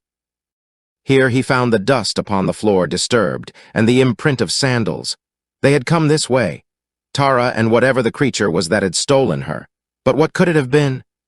Gahan, a man of culture and high intelligence, held few, if any, superstitions.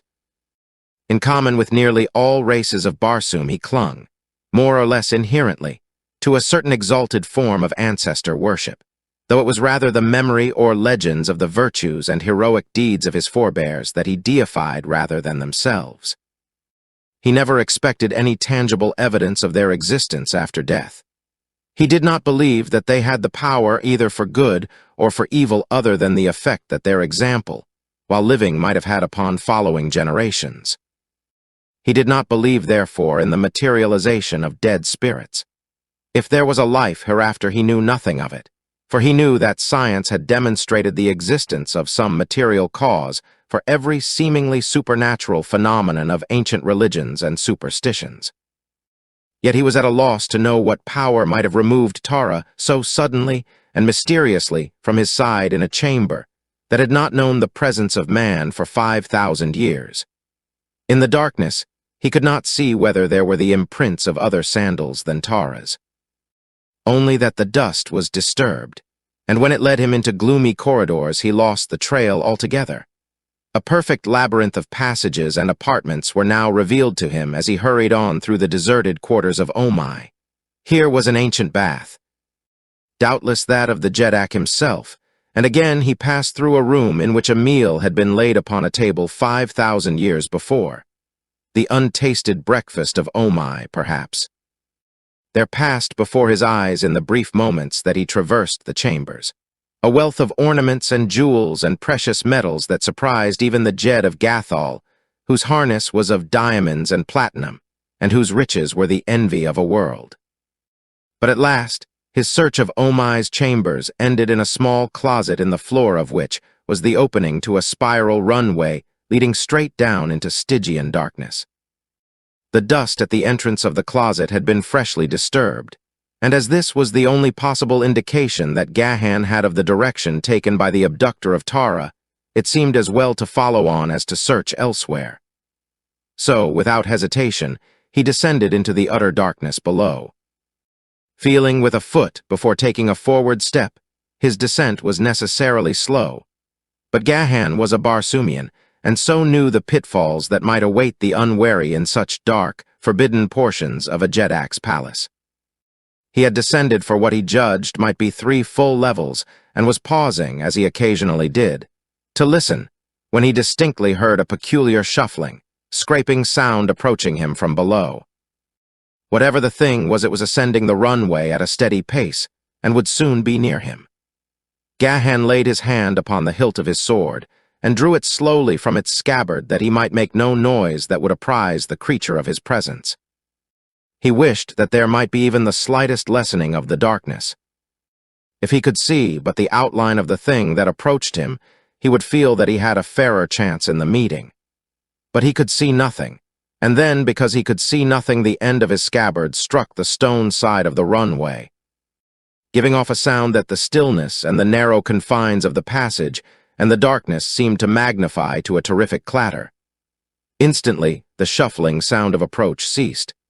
For a moment, Gahan stood in silent waiting, then casting aside discretion, he moved on again down the spiral. The thing, whatever it might be, gave forth no sound now by which Gahan might locate it. At any moment it might be upon him, and so he kept his sword in readiness. Down, ever downward the steep spiral led. The darkness and the silence of the tomb surrounded him, yet somewhere ahead was something. He was not alone in that horrid place. Another presence that he could not hear or see hovered before him. Of that he was positive. Perhaps it was the thing that had stolen Tara. Perhaps Tara herself, still in the clutches of some nameless horror, was just ahead of him. He quickened his pace. It became almost a run at the thought of the danger that threatened the woman he loved, and then he collided with a wooden door that swung open to the impact. Before him was a lighted corridor. On either side were chambers. He had advanced but a short distance from the bottom of the spiral when he recognized that he was in the pits below the palace. A moment later he heard behind him the shuffling sound that had attracted his attention in the spiral runway. Wheeling about, he saw the author of the sound emerging from a doorway he had just passed.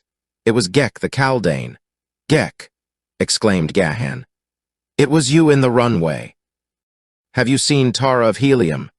"It was I in the spiral," replied the Kaldane, "but I have not seen Tara of Helium. I have been searching for her. Where is she?" "I do not know," replied the Gatholian, "but we must find her and take her from this place." "We may find her," said Gek, "but I doubt our ability to take her away. It is not so easy to leave Manator as it is to enter it. I may come and go at will, through the ancient burrows of the Ulcios, but you are too large for that, and your lungs need more air than may be found in some of the deeper runways."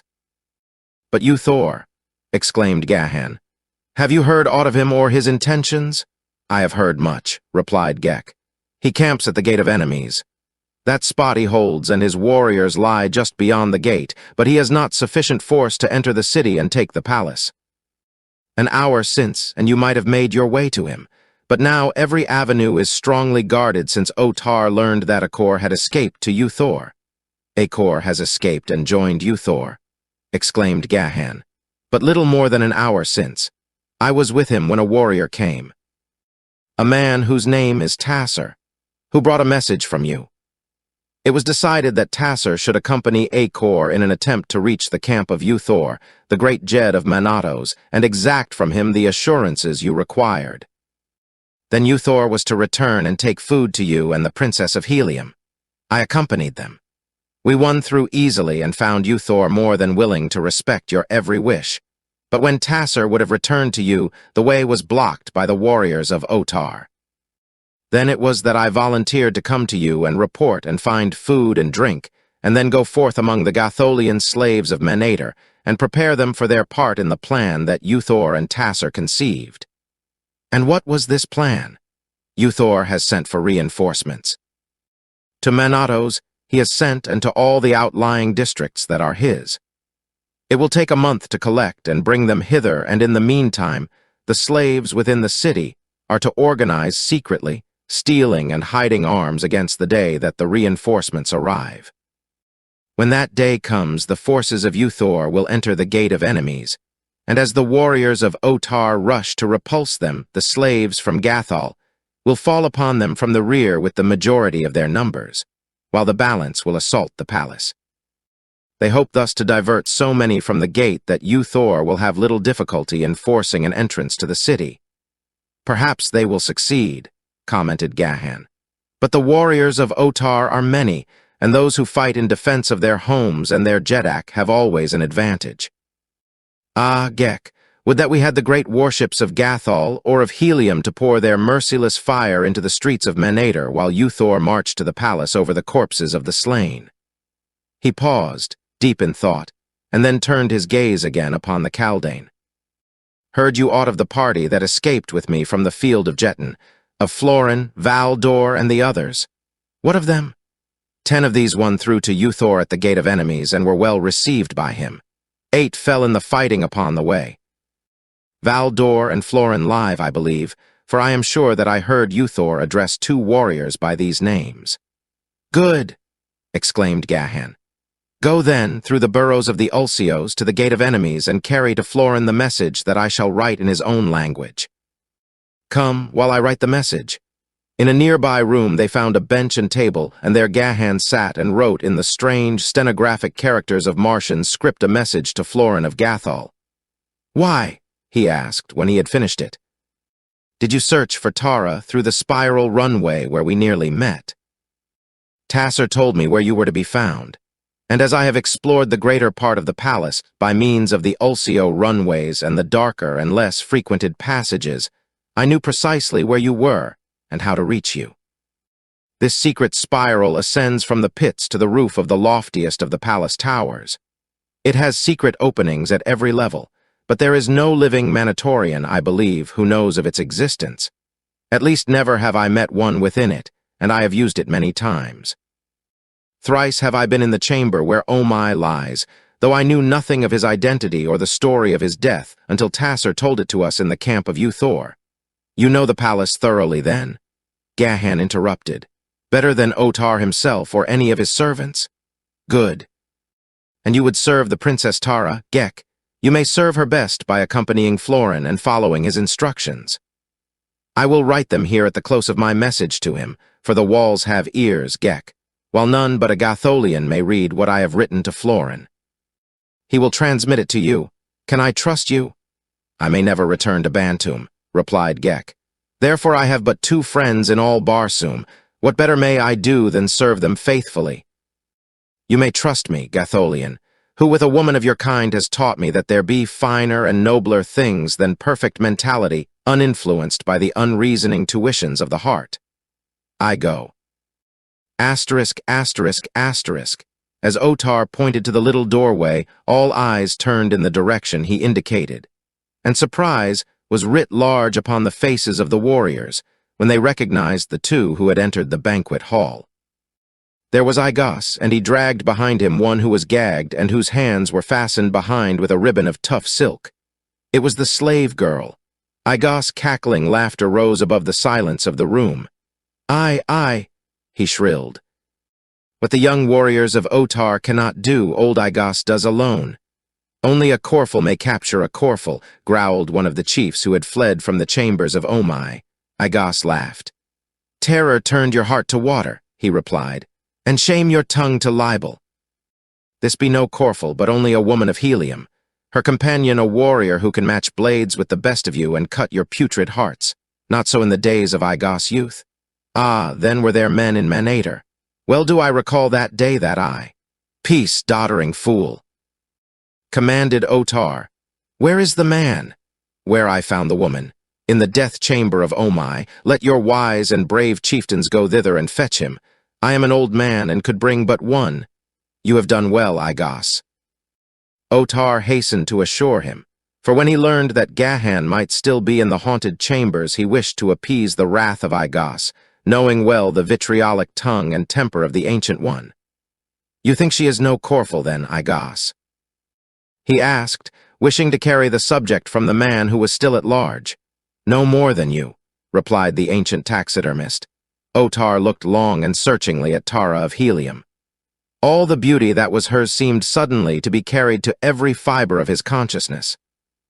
She was still garbed in the rich harness of a black princess of Jetton, and as Otar the Jeddak gazed upon her, he realized that never before had his eyes rested upon a more perfect figure, a more beautiful face. She is no Corful, he murmured to himself. She is no Corphal, and she is a princess of Helium, and, by the golden hair of the holy Hecador, she is beautiful. Take the gag from her mouth and release her hands, he commanded aloud. Make room for the Princess Tara of Helium at the side of Otar of Manator. She shall dine as becomes a princess. Slaves did as Otar bid, and Tara of Helium stood with flashing eyes behind the chair that was offered her. Sit, commanded Otar. The girl sank into the chair.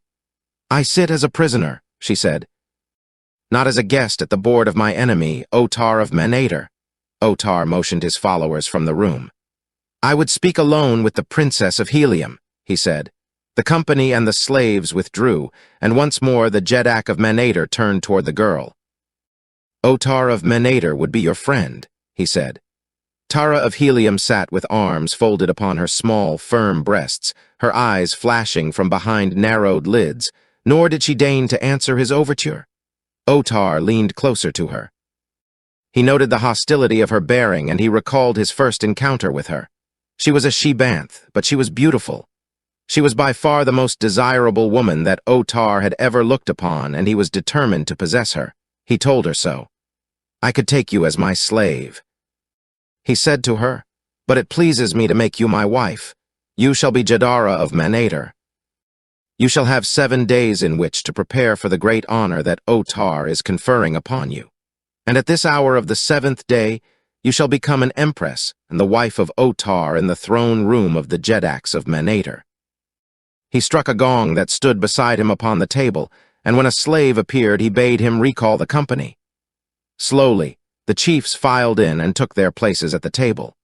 Their faces were grim and scowling, for there was still unanswered the question of their Jeddak's courage.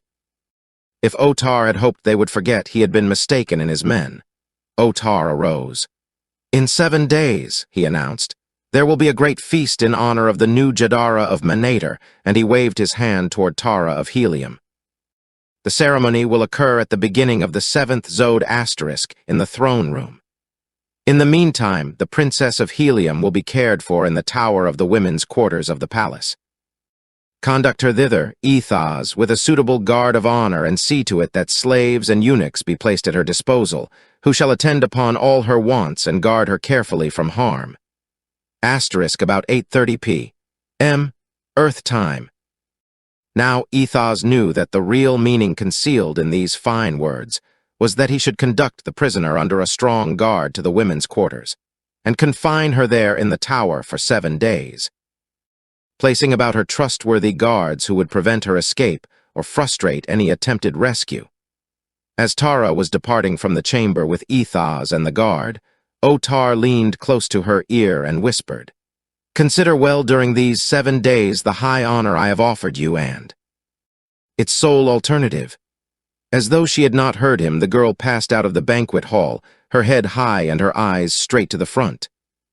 After Gek had left him, Gahan roamed the pits and the ancient corridors of the deserted portions of the palace, seeking some clue to the whereabouts or the fate of Tara of Helium. He utilized the spiral runway in passing from level to level, until he knew every foot of it from the pits to the summit of the high tower, and into what apartments it opened at the various levels, as well as the ingenious and hidden mechanism that operated the locks of the cleverly concealed doors leading to it. For food, he drew upon the stores he found in the pits, and when he slept he lay upon the royal couch of Omai in the forbidden chamber, sharing the dais with the dead foot of the ancient Jeddak. In the palace about him seethed, all unknown to Gahan, a vast unrest.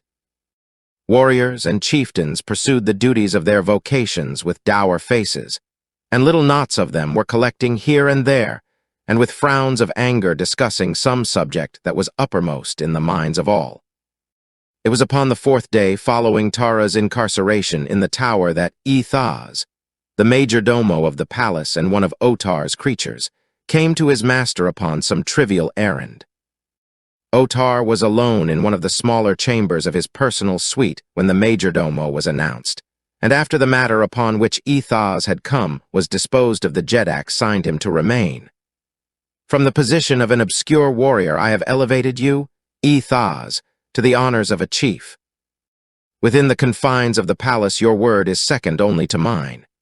You are not loved for this, Ethos, and should another Jeddak ascend the throne of Menader, what would become of you, whose enemies are among the most powerful of Menader? Speak not of it, Otar, begged Ethos. These last few days I have thought upon it much, and I would forget it, but I have sought to appease the wrath of my worst enemies. I have been very kind and indulgent with them. You, too, read the voiceless message in the air, demanded the Jeddak.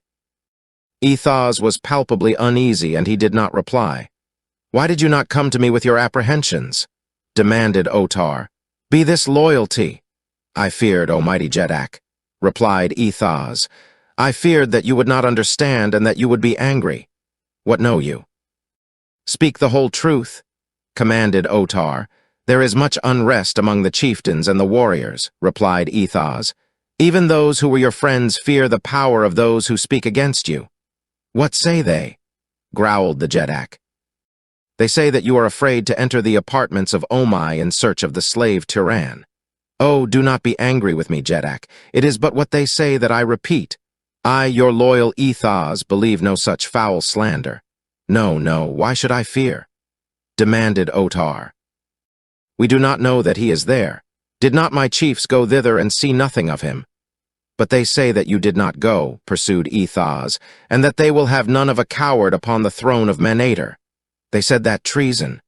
Otar almost shouted. They said that and more, great Jeddak, answered the majordomo. They said that not only did you fear to enter the chambers of Omai, but that you feared the slave Tiran, and they blame you for your treatment of Akor, whom they all believe to have been murdered at your command. They were fond of Akor, and there are many now who say aloud that Akor would have made a wondrous Jeddak. They dare, screamed Otar. They dare suggest the name of a slave's bastard for the throne of Otar. He is your son, Otar, Ethos reminded him. Nor is there a more beloved man in Menader. I but speak to you of facts which may not be ignored, and I dare do so because only when you realize the truth may you seek a cure for the ills that draw about your throne. Otar had slumped down upon his bench. Suddenly he looked shrunken and tired and old. Cursed be the day, he cried, that saw those three strangers enter the city of Menader. Would that Eudor had been spared to me. He was strong. My enemies feared him, but he is gone. Dead at the hands of that hateful slave, Tiran, may the curse of Isis be upon him. My Jeddak, what shall we do? Begged Ethos. Cursing the slave will not solve your problems. But the great feast and the marriage is but 3 days off, plead Otar. It shall be a great gala occasion. The warriors and the chiefs all know that. It is the custom. Upon that day gifts and honors shall be bestowed. Tell me who are most bitter against me. I will send you among them, and let it be known that I am planning rewards for their past services to the throne. We will make Jeds of chiefs and chiefs of warriors, and grant them palaces and slaves. Ethos? The other shook his head. It will not do, Otar. They will have nothing of your gifts or honors. I have heard them say as much. What do they want? Demanded Otar. They want a Jeddak as brave as the bravest, replied Ethos, though his knees shook as he said it. They think I am a coward, cried the Jeddak. They say you are afraid to go to the apartments of Omai the Cruel.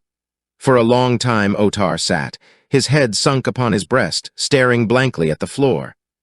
Tell them, he said at last in a hollow voice that sounded not at all like the voice of a great Jeddak. Tell them that I will go to the chambers of Omai and search for Tiran the slave. Chapter 21, A Risk for Love. He is a craven, and he called me doddering fool. The speaker was Igos, and he addressed a knot of chieftains in one of the chambers of the palace of Otar, Jeddak of Menader. If Akor was alive, there were a Jeddak for us. Who says that Akor is dead? Demanded one of the chiefs. Where is he then?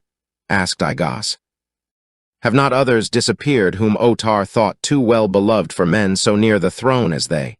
The chief shook his head. And I thought that, or knew it, rather, I'd join Uthor at the gate of enemies. Essent, cautioned one. Here comes the liquor of feet. And all eyes were turned upon the approaching Ethos. Kaor, friends? He exclaimed as he stopped among them, but his friendly greeting elicited naught but a few surly nods. Have you heard the news? He continued, unabashed by treatment to which he was becoming accustomed. "What?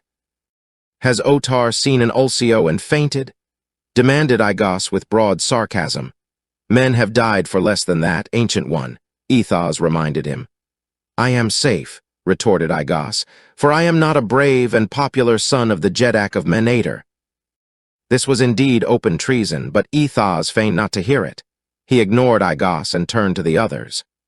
"Otar goes to the chamber of Omai this night in search of Tiran the slave," he said. "He sorrows that his warriors have not the courage for so mean a duty, and that their Jeddak is thus compelled to arrest a common slave," with which taunt Ethos passed on to spread the word in other parts of the palace.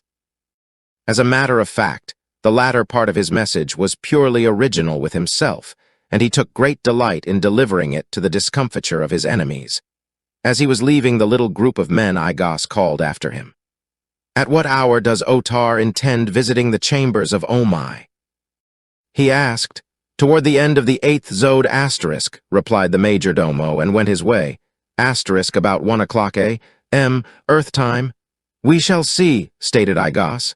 "What shall we see?" asked a warrior. "We shall see whether Otar visits the chamber of Omai." "How?" "I shall be there myself, and if I see him, I will know that he has been there. If I don't see him, I will know that he has not," explained the old taxidermist. "Is there anything there to fill an honest man with fear?" asked a chieftain. "What have you seen?" "It was not so much what I saw, though that was bad enough, as what I heard," said Igos. "Tell us, what heard and saw you?" "I saw the dead Omai," said Igos. The others shuddered. "And you went not mad?" they asked. "Am I mad?" retorted Igos. "And you will go again?" "Yes." "Then indeed you are mad," cried one. "You saw the dead Omai, but what heard you that was worse?" whispered another. "I saw the dead Omai lying upon the floor of his sleeping chamber with one foot tangled in the sleeping silks and furs upon his couch. I heard horrid moans and frightful screams." "And you are not afraid to go there again?" demanded several. "The dead cannot harm me," said Igos. "He has lain thus for 5,000 years, nor can a sound harm me. I heard it once and live. I can hear it again. It came from almost at my side, where I hid behind the hangings and watched the slave Tiran before I snatched the woman away from him." "Igos, you are a very brave man," said a chieftain. "Otar called me doddering fool, and I would face worse dangers than lie in the forbidden chambers of Omai to know it if he does not visit the chamber of Omai. Then indeed shall Otar fall." The night came and the Zodes dragged, and the time approached when Otar, Jeddak of Menator, was to visit the chamber of Omai in search of the slave Tiran. To us, who may doubt the existence of malignant spirits, his fear may seem unbelievable, for he was a strong man, an excellent swordsman, and a warrior of great repute. But the fact remained that Otar of Menator was nervous with apprehension as he strode the corridors of his palace toward the deserted halls of Omai, and when he stood at last with his hand upon the door that opened from the dusty corridor to the very apartments themselves, he was almost paralyzed.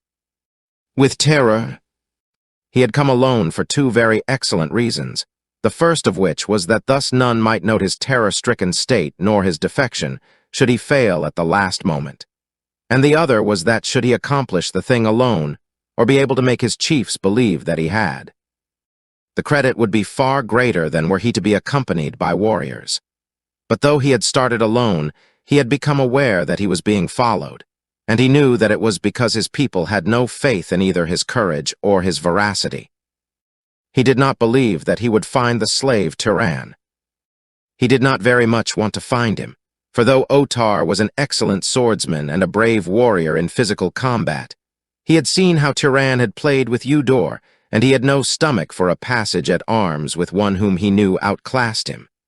And so Otar stood with his hand upon the door, afraid to enter, afraid not to.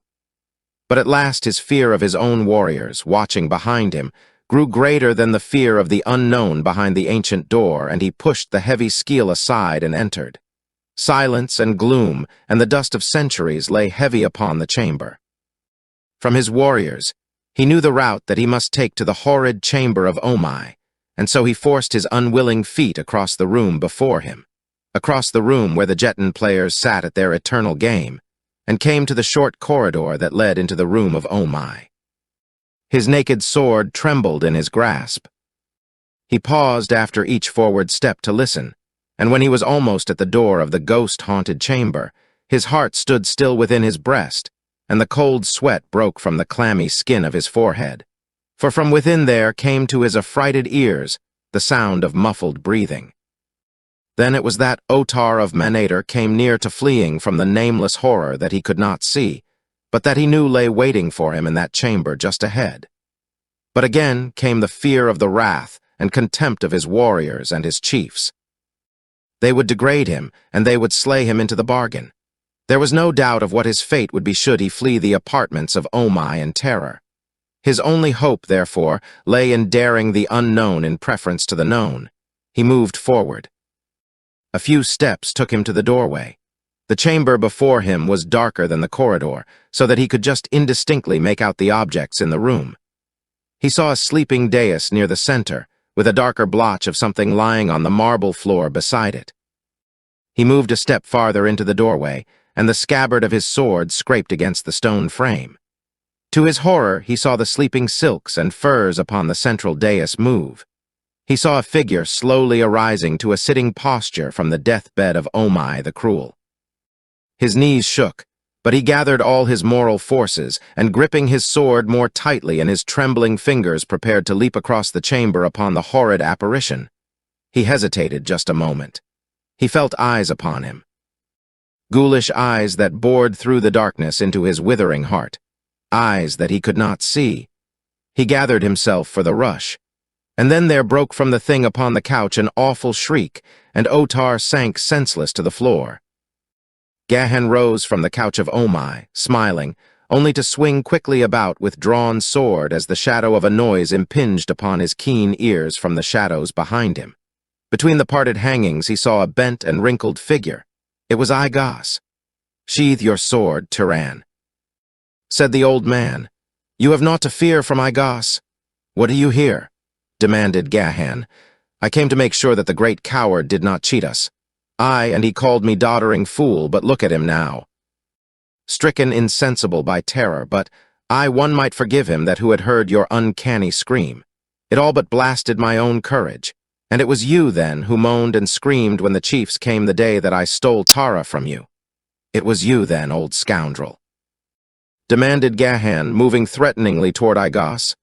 Come, expostulated the old man. "It was I, but then I was your enemy. I would not do it now. Conditions have changed." "How have they changed? What has changed them?" asked Gahan. "Then I did not fully realize the cowardice of my Jeddak, or the bravery of you and the girl. I am an old man from another age, and I love courage. At first I resented the girl's attack upon me, but later I came to see the bravery of it, and it won my admiration, as have all her acts. She feared not Otar, she feared not me, she feared not all the warriors of Manator. And you, blood of a million sires, how you fight! I am sorry that I exposed you at the fields of Jetton. I am sorry that I dragged the girl Tara back to Otar. I would make amends. I would be your friend. Here is my sword at your feet." And drawing his weapon, Igas cast it to the floor in front of Gahan. The Gotholian knew that scarce the most abandoned of knaves would repudiate this solemn pledge, and so he stooped, and picking up the old man's sword, returned it to him, hilt first, in acceptance of his friendship. "Where is the Princess Tara of Helium?" asked Gahan. "Is she safe?" "She is confined in the tower of the women's quarters awaiting the ceremony that is to make her Jadara of Manator," replied Igas. "This thing dared think that Tara of Helium would mate with him," growled Gahan. "I will make short work of him if he is not already dead from fright." And he stepped toward the fallen Otar to run his sword through the Jeddak's heart. "No," cried Igas, "slay him not and pray that he be not dead if you would save your princess." "How is that?" asked Gahan. "If word of Otar's death reached the quarters of the women, the Princess Tara would be lost. They know Otar's intention of taking her to wife and making her Jadara of Manator, so you may rest assured that they all hate her with the hate of jealous women." Only Otar's power protects her now from harm. Should Otar die, they would turn her over to the warriors and the male slaves, for there would be none to avenge her. Gahan sheathed his sword. Your point is well taken, but what shall we do with him? Leave him where he lies, counseled Igos. He is not dead. When he revives, he will return to his quarters with a fine tale of his bravery, and there will be none to impugn his boasts, none but Igos. Come. He may revive at any moment, and he must not find us here. Igos crossed to the body of his Jeddak, knelt beside it for an instant, and then returned past the couch to Gahan. The two quit the chamber of Omai and took their way toward the spiral runway. Here Igos led Gahan to a higher level and out upon the roof of that portion of the palace, from where he pointed to a high tower quite close by. There, he said, lies the Princess of Helium, and quite safe she will be until the time of the ceremony. Safe possibly from other hands, but not from her own, said Gahan. She will never become Jadara of Menader. First will she destroy herself. She would do that, asked Igos. She will, unless you can get word to her that I still live and that there is yet hope, replied Gahan. I cannot get word to her, said Igos. The quarters of his women Otar guards with jealous hand. Here are his most trusted slaves and warriors, yet even so, thick among them are countless spies, so that no man knows which be which. No shadow falls within those chambers that is not marked by 100 eyes. Gahan stood gazing at the lighted windows of the high tower in the upper chambers of which Tara of Helium was confined. I will find a way, Igos, he said. There is no way, replied the old man. For some time they stood upon the roof, beneath the brilliant stars and hurtling moons of dying Mars, laying their plans against the time that Tara of Helium should be brought from the high tower to the throne room of Otar. It was then, and then alone, argued Igos, that any hope of rescuing her might be entertained. Just how far he might trust the other Gahan did not know, and so he kept to himself the knowledge of the plan that he had forwarded to Florin and Val d'Or by Gek. But he assured the ancient taxidermist that if he were sincere in his oft-repeated declaration that Otar should be denounced, and superseded, he would have his opportunity on the night that the Jeddak sought to wed the Heliometic princess. Your time shall come then, Igos. Gahan assured the other, and if you have any party that thinks as you do, prepare them for the eventuality that will succeed Otar's presumptuous attempt to wed the daughter of the warlord. Where shall I see you again, and when? I go now to speak with Tara, Princess of Helium. I like your boldness, said Igos, but it will avail you naught. You will not speak with Tara, Princess of Helium, though doubtless the blood of many Manatorians will drench the floors of the women's quarters before you are slain. Gahan smiled. I shall not be slain. Where and when shall we meet? But you may find me in Omai's chamber at night. That seems the safest retreat in all Menader for an enemy of the Jeddak in whose palace it lies. I go. And may the spirits of your ancestors surround you, said Igos. After the old man had left him, Gahan made his way across the roof to the high tower, which appeared to have been constructed of concrete and afterward elaborately carved, its entire surface being covered with intricate designs cut deep into the stone-like material of which it was composed. Though wrought ages since, it was but little weather-worn owing to the aridity of the Martian atmosphere, the infrequency of rains, and the rarity of dust storms. To scale it, though, presented difficulties and danger that might have deterred the bravest of men. That would, doubtless, have deterred Gahan, had he not felt that the life of the woman he loved depended upon his accomplishing the hazardous feat. Removing his sandals, and laying aside all of his harness and weapons other than a single belt supporting a dagger, the Gotholian essayed the dangerous ascent. Clinging to the carvings with hands and feet, he worked himself slowly aloft, avoiding the windows and keeping upon the shadowy side of the tower, away from the light of Thuria and Cluros. The tower rose some 50 feet above the roof of the adjacent part of the palace, comprising 5 levels or floors with windows looking in every direction. A few of the windows were balconied, and these more than the others he sought to avoid, although, it being now near the close of the 9th Zode, there was little likelihood that many were awake within the tower. His progress was noiseless, and he came at last, undetected, to the windows of the upper level. These, like several of the others he had passed at lower levels, were heavily barred, so that there was no possibility of his gaining ingress to the apartment where Tara was confined. Darkness hid the interior behind the first window that he approached. The second opened upon a lighted chamber where he could see a guard sleeping at his post outside a door. Here also was the top of the runway leading to the next level below. Passing still farther around the tower, Gahan approached another window. But now he clung to that side of the tower which ended in a courtyard 100 feet below, and in a short time the light of Thuria would reach him. He realized that he must hasten, and he prayed that behind the window he now approached he would find Tara of Helium. Coming to the opening, he looked in upon a small chamber dimly lighted. In the center was a sleeping dais upon which a human form lay beneath silks and furs. A bare arm, protruding from the coverings, lay exposed against a black and yellow striped Orluk skin, an arm of wondrous beauty about which was clasped an armlet that Gahan knew. No other creature was visible within the chamber, all of which was exposed to Gahan's view. Pressing his face to the bars, the Gatholian whispered her dear name. The girl stirred, but did not awaken. Again he called, but this time louder.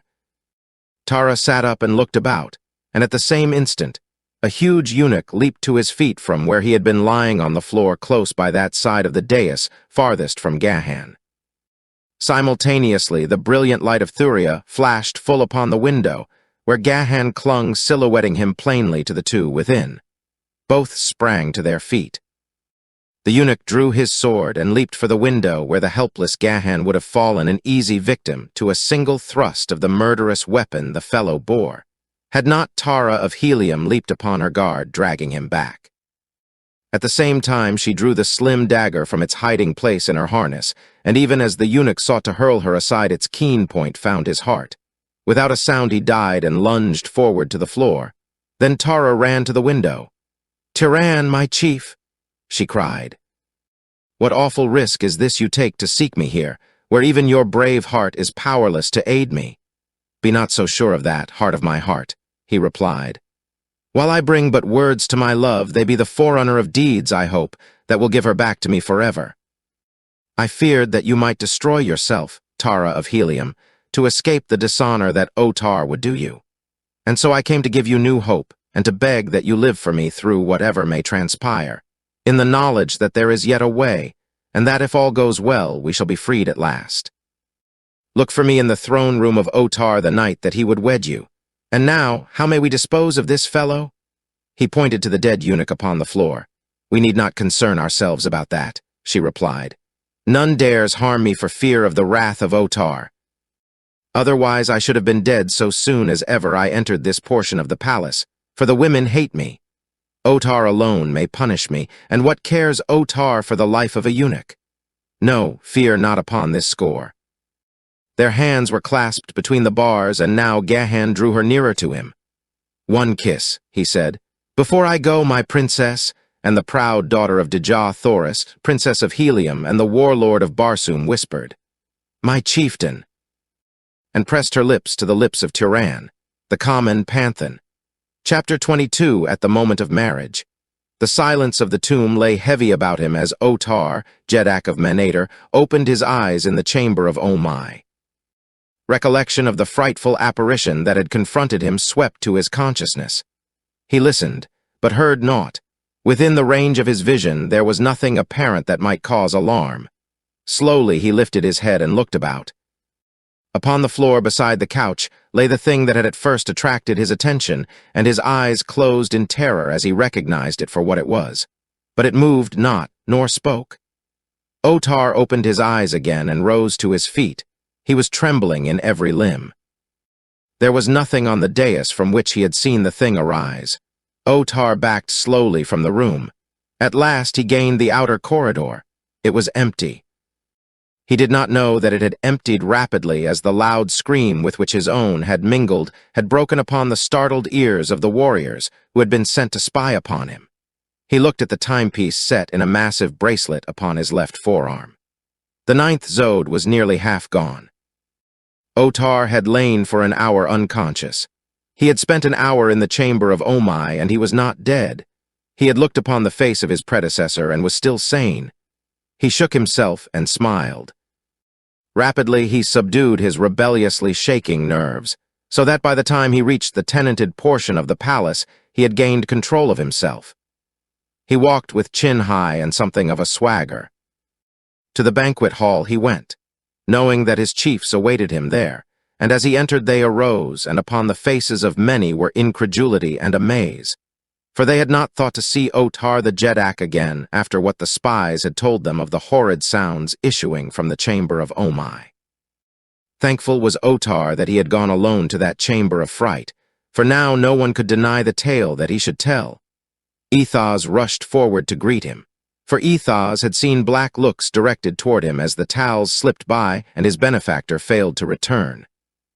"O brave and glorious Jeddak," cried the majordomo, "we rejoice at your safe return and beg of you the story of your adventure." "It was naught," exclaimed Otar. "I searched the chambers carefully and waited in hiding for the return of the slave, Turan, if he were temporarily away. But he came not. He is not there, and I doubt if he ever goes there. Few men would choose to remain long in such a dismal place." "You were not attacked?" asked Ethaz. "You heard no screams nor moans?" "I heard hideous noises and saw phantom figures, but they fled before me so that never could I lay hold of one. And I looked upon the face of Omai, and I am not mad. I even rested in the chamber beside his corpse." In a far corner of the room, a bent and wrinkled old man hid a smile behind a golden goblet of strong brew. "Come, let us drink," cried Otar, and reached for the dagger, the pommel of which he was accustomed to use to strike the gong which summons slaves. But the dagger was not in its scabbard. Otar was puzzled. He knew that it had been there just before he entered the chamber of Omai, for he had carefully felt of all his weapons to make sure that none was missing.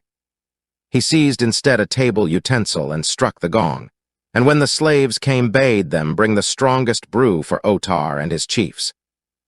Before the dawn broke, many were the expressions of admiration bellowed from drunken lips, admiration for the courage of their Jeddak, but some there were who still looked glum.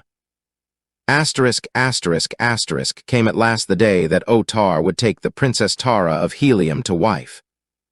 For hours slaves prepared the unwilling bride.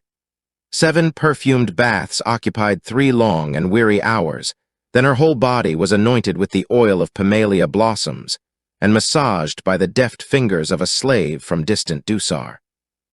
Her harness, all new and wrought for the occasion, was of the white hide of the great white apes of Barsoom, hung heavily with platinum and diamonds, fairly encrusted with them.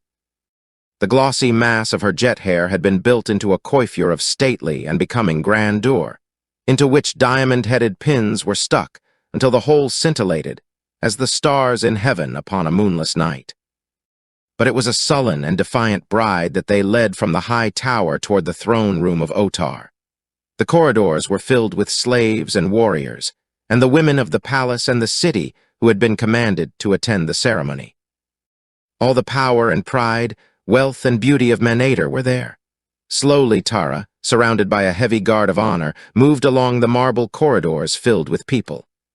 At the entrance to the Hall of Chiefs, Ethaz, the majordomo, received her. The hall was empty except for its ranks of dead chieftains upon their dead mounts. Through this long chamber, Ethaz escorted her to the throne room, which also was empty, the marriage ceremony in Manator differing from that of other countries of Barsoom. Here the bride would await the groom at the foot of the steps leading to the throne. The guests followed her in and took their places, leaving the central aisle from the Hall of Chiefs to the throne clear. For up this Otar would approach his bride alone after a short solitary communion with the dead behind closed doors in the Hall of Chiefs. It was the custom. The guests had all filed through the Hall of Chiefs. The doors at both ends had been closed. Presently those at the lower end of the hall opened and Otar entered. His black harness was ornamented with rubies and gold. His face was covered by a grotesque mask of the precious metal in which 2 enormous rubies were set for eyes, though below them were narrow slits through which the wearer could see. His crown was a fillet supporting carved feathers of the same metal as the mask. To the least detail, his regalia was that demanded of a royal bridegroom by the customs of Manator. And now, in accordance with that same custom, he came alone to the Hall of Chiefs to receive the blessings and the counsel of the great ones of Manator who had preceded him. As the doors at the lower end of the hall closed behind him, Otar the Jeddak stood alone with the great dead. By the dictates of ages, no mortal eye might look upon the scene enacted within that sacred chamber. As the mighty of Manator respected the traditions of Manator, let us, too, respect those traditions of a proud and sensitive people. Of what concern to us the happenings in that solemn chamber of the dead? 5 minutes passed. The bride stood silently at the foot of the throne. The guests spoke together in low whispers until the room was filled with the hum of many voices. At length, the doors leading into the Hall of Chiefs swung open, and the resplendent bridegroom stood framed for a moment in the massive opening. A hush fell upon the wedding guests. With measured and impressive step, the groom approached the bride. Tara felt the muscles of her heart contract with the apprehension that had been growing upon her as the coils of fate settled more closely about her, and no sign came from Tiran. Where was he? What, indeed, could he accomplish now to save her? Surrounded by the power of Otar, with never a friend among them, her position seemed at last without vestige of hope. I still live. She whispered inwardly in a last brave attempt to combat the terrible hopelessness that was overwhelming her. But her fingers stole for reassurance to the slim blade that she had managed to transfer, undetected, from her old harness to the new. And now the groom was at her side and, taking her hand, was leading her up the steps to the throne, before which they halted and stood facing the gathering below. Came then, from the back of the room, a procession headed by the high dignitary, whose office it was to make these two man and wife. And directly behind him, a richly clad youth bearing a silken pillow on which lay the golden handcuffs, connected by a short length of chain of gold with which the ceremony would be concluded, when the dignitary clasped a handcuff about the wrist of each, symbolizing their indissoluble union in the holy bonds of wedlock. Would Tiran's promised succor come too late? Tara listened to the long, monotonous intonation of the wedding service. She heard the virtues of Otar extolled and the beauties of the bride. The moment was approaching, and still no sign of Tiran. But what could he accomplish should he succeed in reaching the throne room other than to die with her? There could be no hope of rescue. The dignitary lifted the golden handcuffs from the pillow upon which they reposed. He blessed them and reached for Tara's wrist. The time had come. The thing could go no further, for alive or dead, by all the laws of Barsoom, she would be the wife of Otar of Manator the instant the two were locked together. Even should rescue come then, or later, she could never dissolve those bonds, and Tiran would be lost to her, as surely as though death separated them. Her hand stole toward the hidden blade, but instantly the hand of the groom shot out and seized her wrist. He had guessed her intention. Through the slits in the grotesque mask, she could see his eyes upon her, and she guessed the sardonic smile that the mask hid. For a tense moment, the two stood thus. The people below them kept breathless silence, for the play before the throne had not passed unnoticed. Dramatic as was the moment, it was suddenly rendered trebly, so by the noisy opening of the doors leading to the Hall of Chiefs. All eyes turned in the direction of the interruption to see another figure framed in the massive opening. A half-clad figure buckling the half-adjusted harness hurriedly in place. The figure of Otar, Jeddak of Manator. "Stop!" he screamed, springing forward along the aisle toward the throne. "Seize the impostor!" All eyes shot to the figure of the groom before the throne. They saw him raise his hand and snatch off the golden mask, and Tara of Helium, in wide-eyed incredulity, looked up into the face of Tiran the Panthan. "Tiran the slave!" they cried then. "Death to him! Death to him!"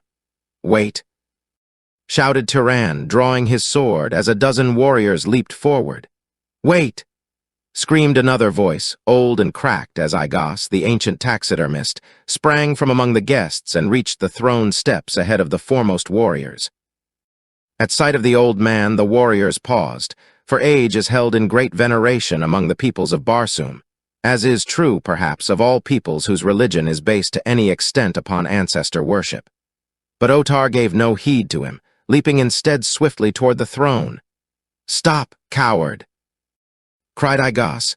The people looked at the little old man in amazement. "Men of Manator," he cackled in his thin, shrill voice, "wouldst be ruled by a coward and a liar."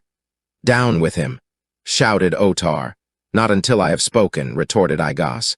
"It is my right. If I fail, my life is forfeit. That you all know and I know. I demand, therefore, to be heard. It is my right." "It is his right," echoed the voices of a score of warriors in various parts of the chamber. "That Otar is a coward and a liar I can prove," continued Igos. He said that he faced bravely the horrors of the chamber of Omai and saw nothing of the slave Tiran. "I was there, hiding behind the hangings, and I saw all that transpired." Tiran had been hiding in the chamber, and was even then lying upon the couch of Omai when Otar, trembling with fear, entered the room. Tiran, disturbed, arose to a sitting position at the same time voicing a piercing shriek. Otar screamed and swooned. "It is a lie," cried Otar. "It is not a lie, and I can prove it," retorted Igos. "Didst notice the night that he returned from the chambers of Omai and was boasting of his exploit, that when he would summon slaves to bring wine he reached for his dagger to strike the gong with its pommel as is always his custom? Didst note that, any of you, and that he had no dagger? Otar, where is the dagger that you carried into the chamber of Omai? You do not know, but I know. While you lay in the swoon of terror, I took it from your harness and hid it among the sleeping silks upon the couch of Omai. There it is even now, and if any doubt it, let them go thither, and there they will find it and know the cowardice of their Jeddak." "But what of this impostor?" demanded one. "Shall he stand with impunity upon the throne of Manator whilst we squabble about our ruler?" "It is through his bravery that you have learned the cowardice of Otar," replied Igos, "and through him you will be given a greater Jeddak. We will choose our own Jeddak. Seize and slay the slave."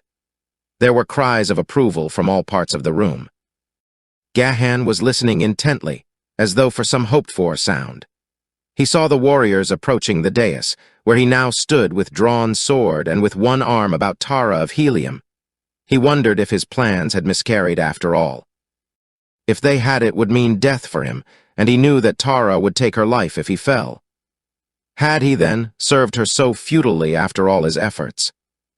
Several warriors were urging the necessity for sending at once to the chamber of Omai to search for the dagger that would prove, if found, the cowardice of Otar. At last 3 consented to go. "You need not fear," Igos assured them. "There is naught there to harm you. I have been there often of late, and Tiran the slave has slept there for these many nights. The screams and moans that frightened you and Otar were voiced by Tiran to drive you away from his hiding place." Shamefacedly, the 3 left the apartment to search for Otar's dagger. And now the others turned their attention once more to Gahan. They approached the throne with bared swords, but they came slowly, for they had seen this slave upon the field of Jetton, and they knew the prowess of his arm. They had reached the foot of the steps when from far above there sounded a deep boom, and another, and Tiran smiled and breathed a sigh of relief. Perhaps, after all, it had not come too late. The warriors stopped and listened, as did the others in the chamber. Now there broke upon their ears a loud rattle of musketry, and it all came from above as though men were fighting upon the roofs of the palace. "What is it?"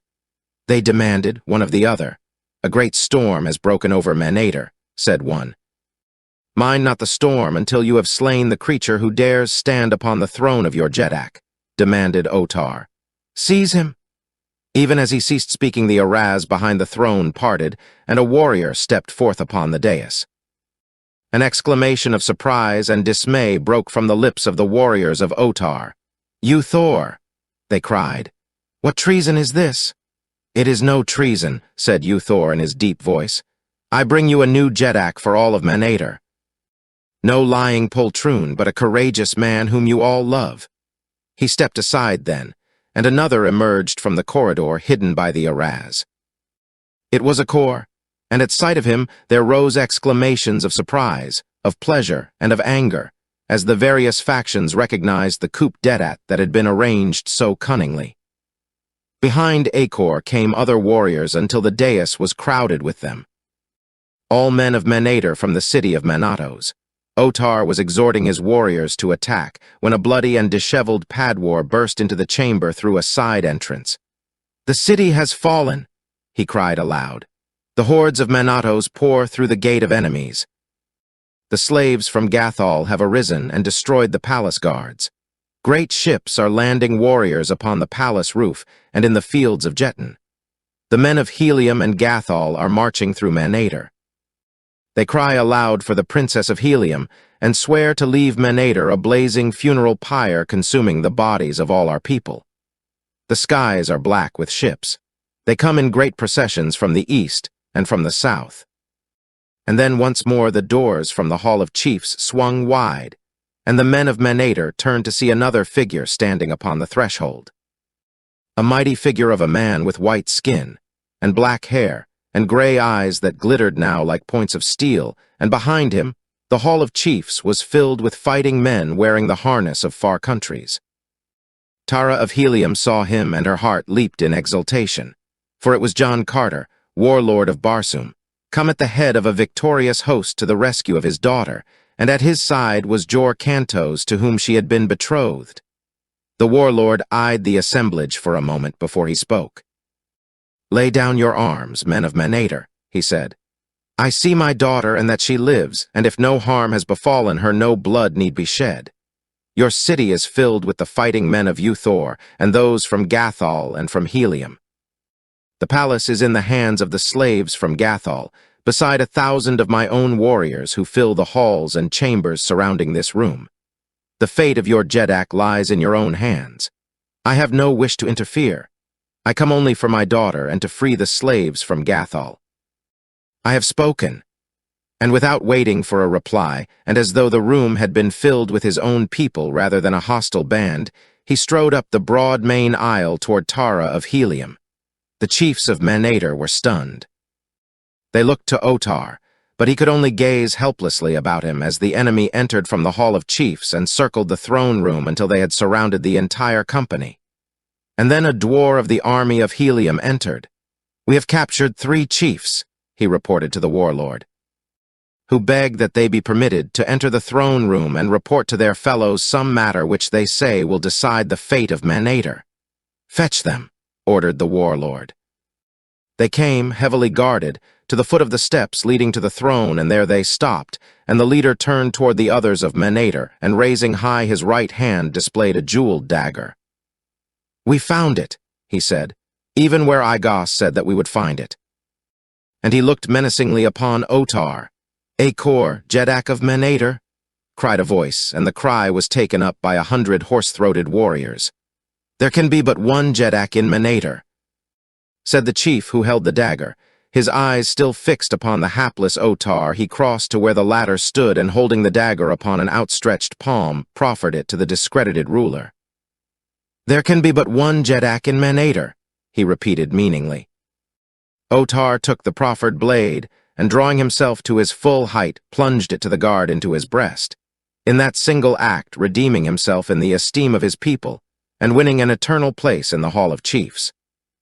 As he fell, all was silence in the great room, to be broken presently by the voice of Uthor.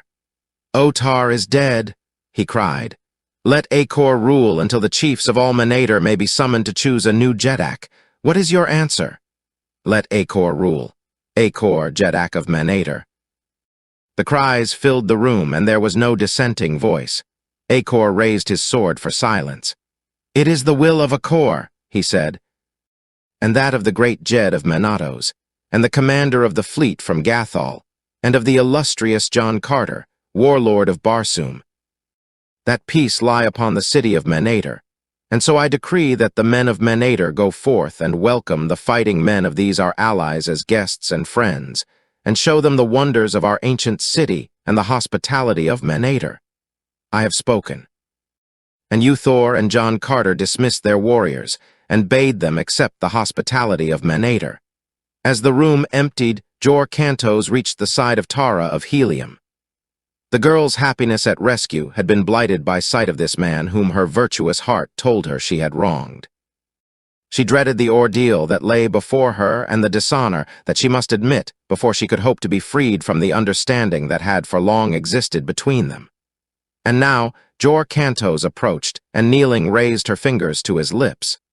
"Beautiful daughter of Helium," he said, "how may I tell you the thing that I must tell you, of the dishonor that I have all unwittingly done you?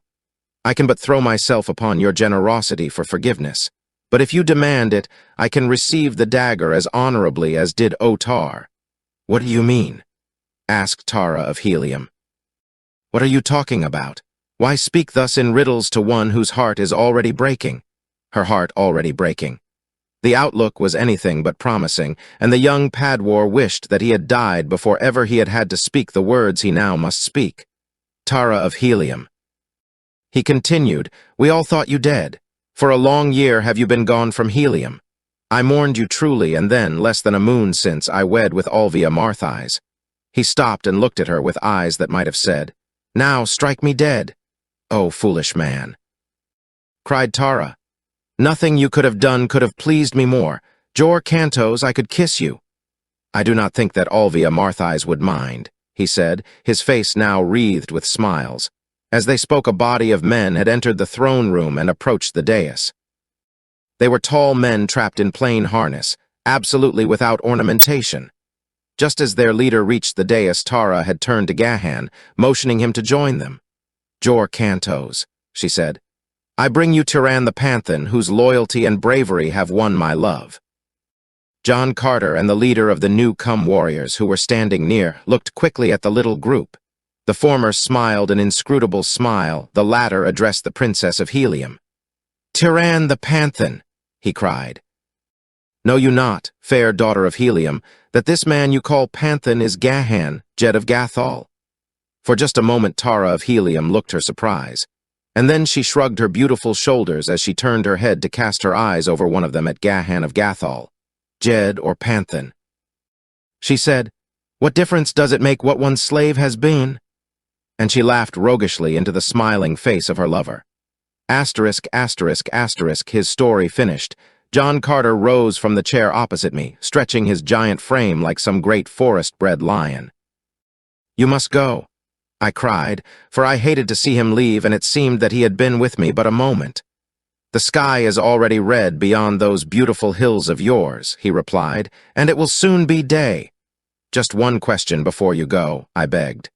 "Well," he assented good-naturedly, "how was Gahan able to enter the throne room garbed in Otar's trappings?" I asked. "It was simple, for Gahan of Gathol," replied the warlord.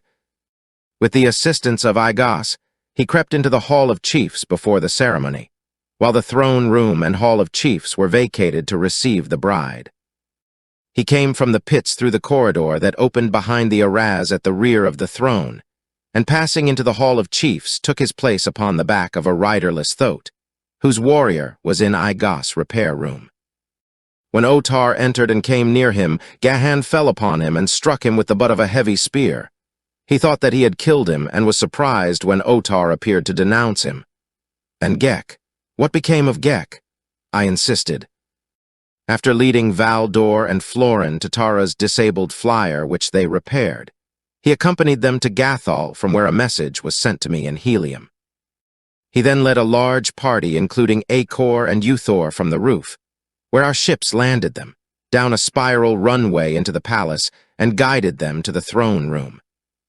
We took him back to Helium with us, where he still lives, with his single Riker, which we found all but starved to death in the pits of Manator. But come, no more questions now. I accompanied him to the East Arcade, where the red dawn was glowing beyond the arches. "Goodbye," he said. "I can scarce believe that it is really you," I exclaimed. "Tomorrow I will be sure that I have dreamed all this." He laughed and, drawing his sword, scratched a rude cross upon the concrete of one of the arches. "If you are in doubt tomorrow," he said, "come and see if you dreamed this." A moment later he was gone. Jeton, or Martian chess for those who care for such things and would like to try the game, I give the rules of Jeton as they were given me by John Carter. By writing the names and moves of the various pieces on bits of paper, and pasting them on ordinary checkermen, The game may be played quite as well as with the ornate pieces used upon Mars. The board. Square board consisting of 100 alternate black and orange squares. The pieces, in order as they stand upon the board in the first row from left to right of each player. Warrior, 2 feathers, 2 spaces straight in any direction or combination. Padwar, 2 feathers, 2 spaces diagonal in any direction or combination. Dwar, 3 feathers, 3 spaces straight in any direction or combination. Flyer, 3 bladed propeller, 3 spaces diagonal in any direction or combination, and may jump intervening pieces. Chief, diadem with 10 jewels, 3 spaces in any direction, straight or diagonal or combination. Princess, diadem with 1 jewel, same as chief, except may jump intervening pieces. Flyer, see above. Dwar, see above. Padwar, see above. Warrior, see above. And in the second row from left to right, Thote, mounted warrior, 2 feathers, 2 spaces, 1 straight and 1 diagonal in any direction. Panthans, 8 of them, 1 feather, 1 space, forward, side, or diagonal, but not backward. Thote, see above. The game is played with 20 black pieces by one player and 20 orange by his opponent, and is presumed to have originally represented a battle between the black race of the south and the yellow race of the north. On Mars, the board is usually arranged so that the black pieces are played from the south and the orange from the north. The game is won when any piece is placed on same square with opponent's princess, or a chief takes a chief. The game is drawn when either chief is taken by a piece other than the opposing chief, or when both sides are reduced to 3 pieces or less, of equal value, and the game is not won in the ensuing 10 moves, 5 apiece. The princess may not move onto a threatened square, nor may she take an opposing piece. She is entitled to 1 10-space move at any time during the game. This move is called the escape. 2 pieces may not occupy the same square except in the final move of a game where the princess is taken. When a player, moving properly and in order, places one of his pieces upon a square occupied by an opponent piece, the opponent piece is considered to have been killed and is removed from the game. The moves explained. Straight moves mean due north, south, east, or west. Diagonal moves mean northeast, southeast, southwest, or northwest. A dwar might move straight north 3 spaces, or north 1 space and east 2 spaces, or any similar combination of straight moves, so long as he did not cross the same square twice in a single move. This example explains combination moves. The first move may be decided in any way that is agreeable to both players. After the first game, the winner of the preceding game moves first if he chooses, or may instruct his opponent to make the first move. Gambling. The Martians gamble at Jetton in several ways. Of course, the outcome of the game indicates to whom the main stake belongs, but they also put a price upon the head of each piece, according to its value, and for each piece that a player loses, he pays its value to his opponent.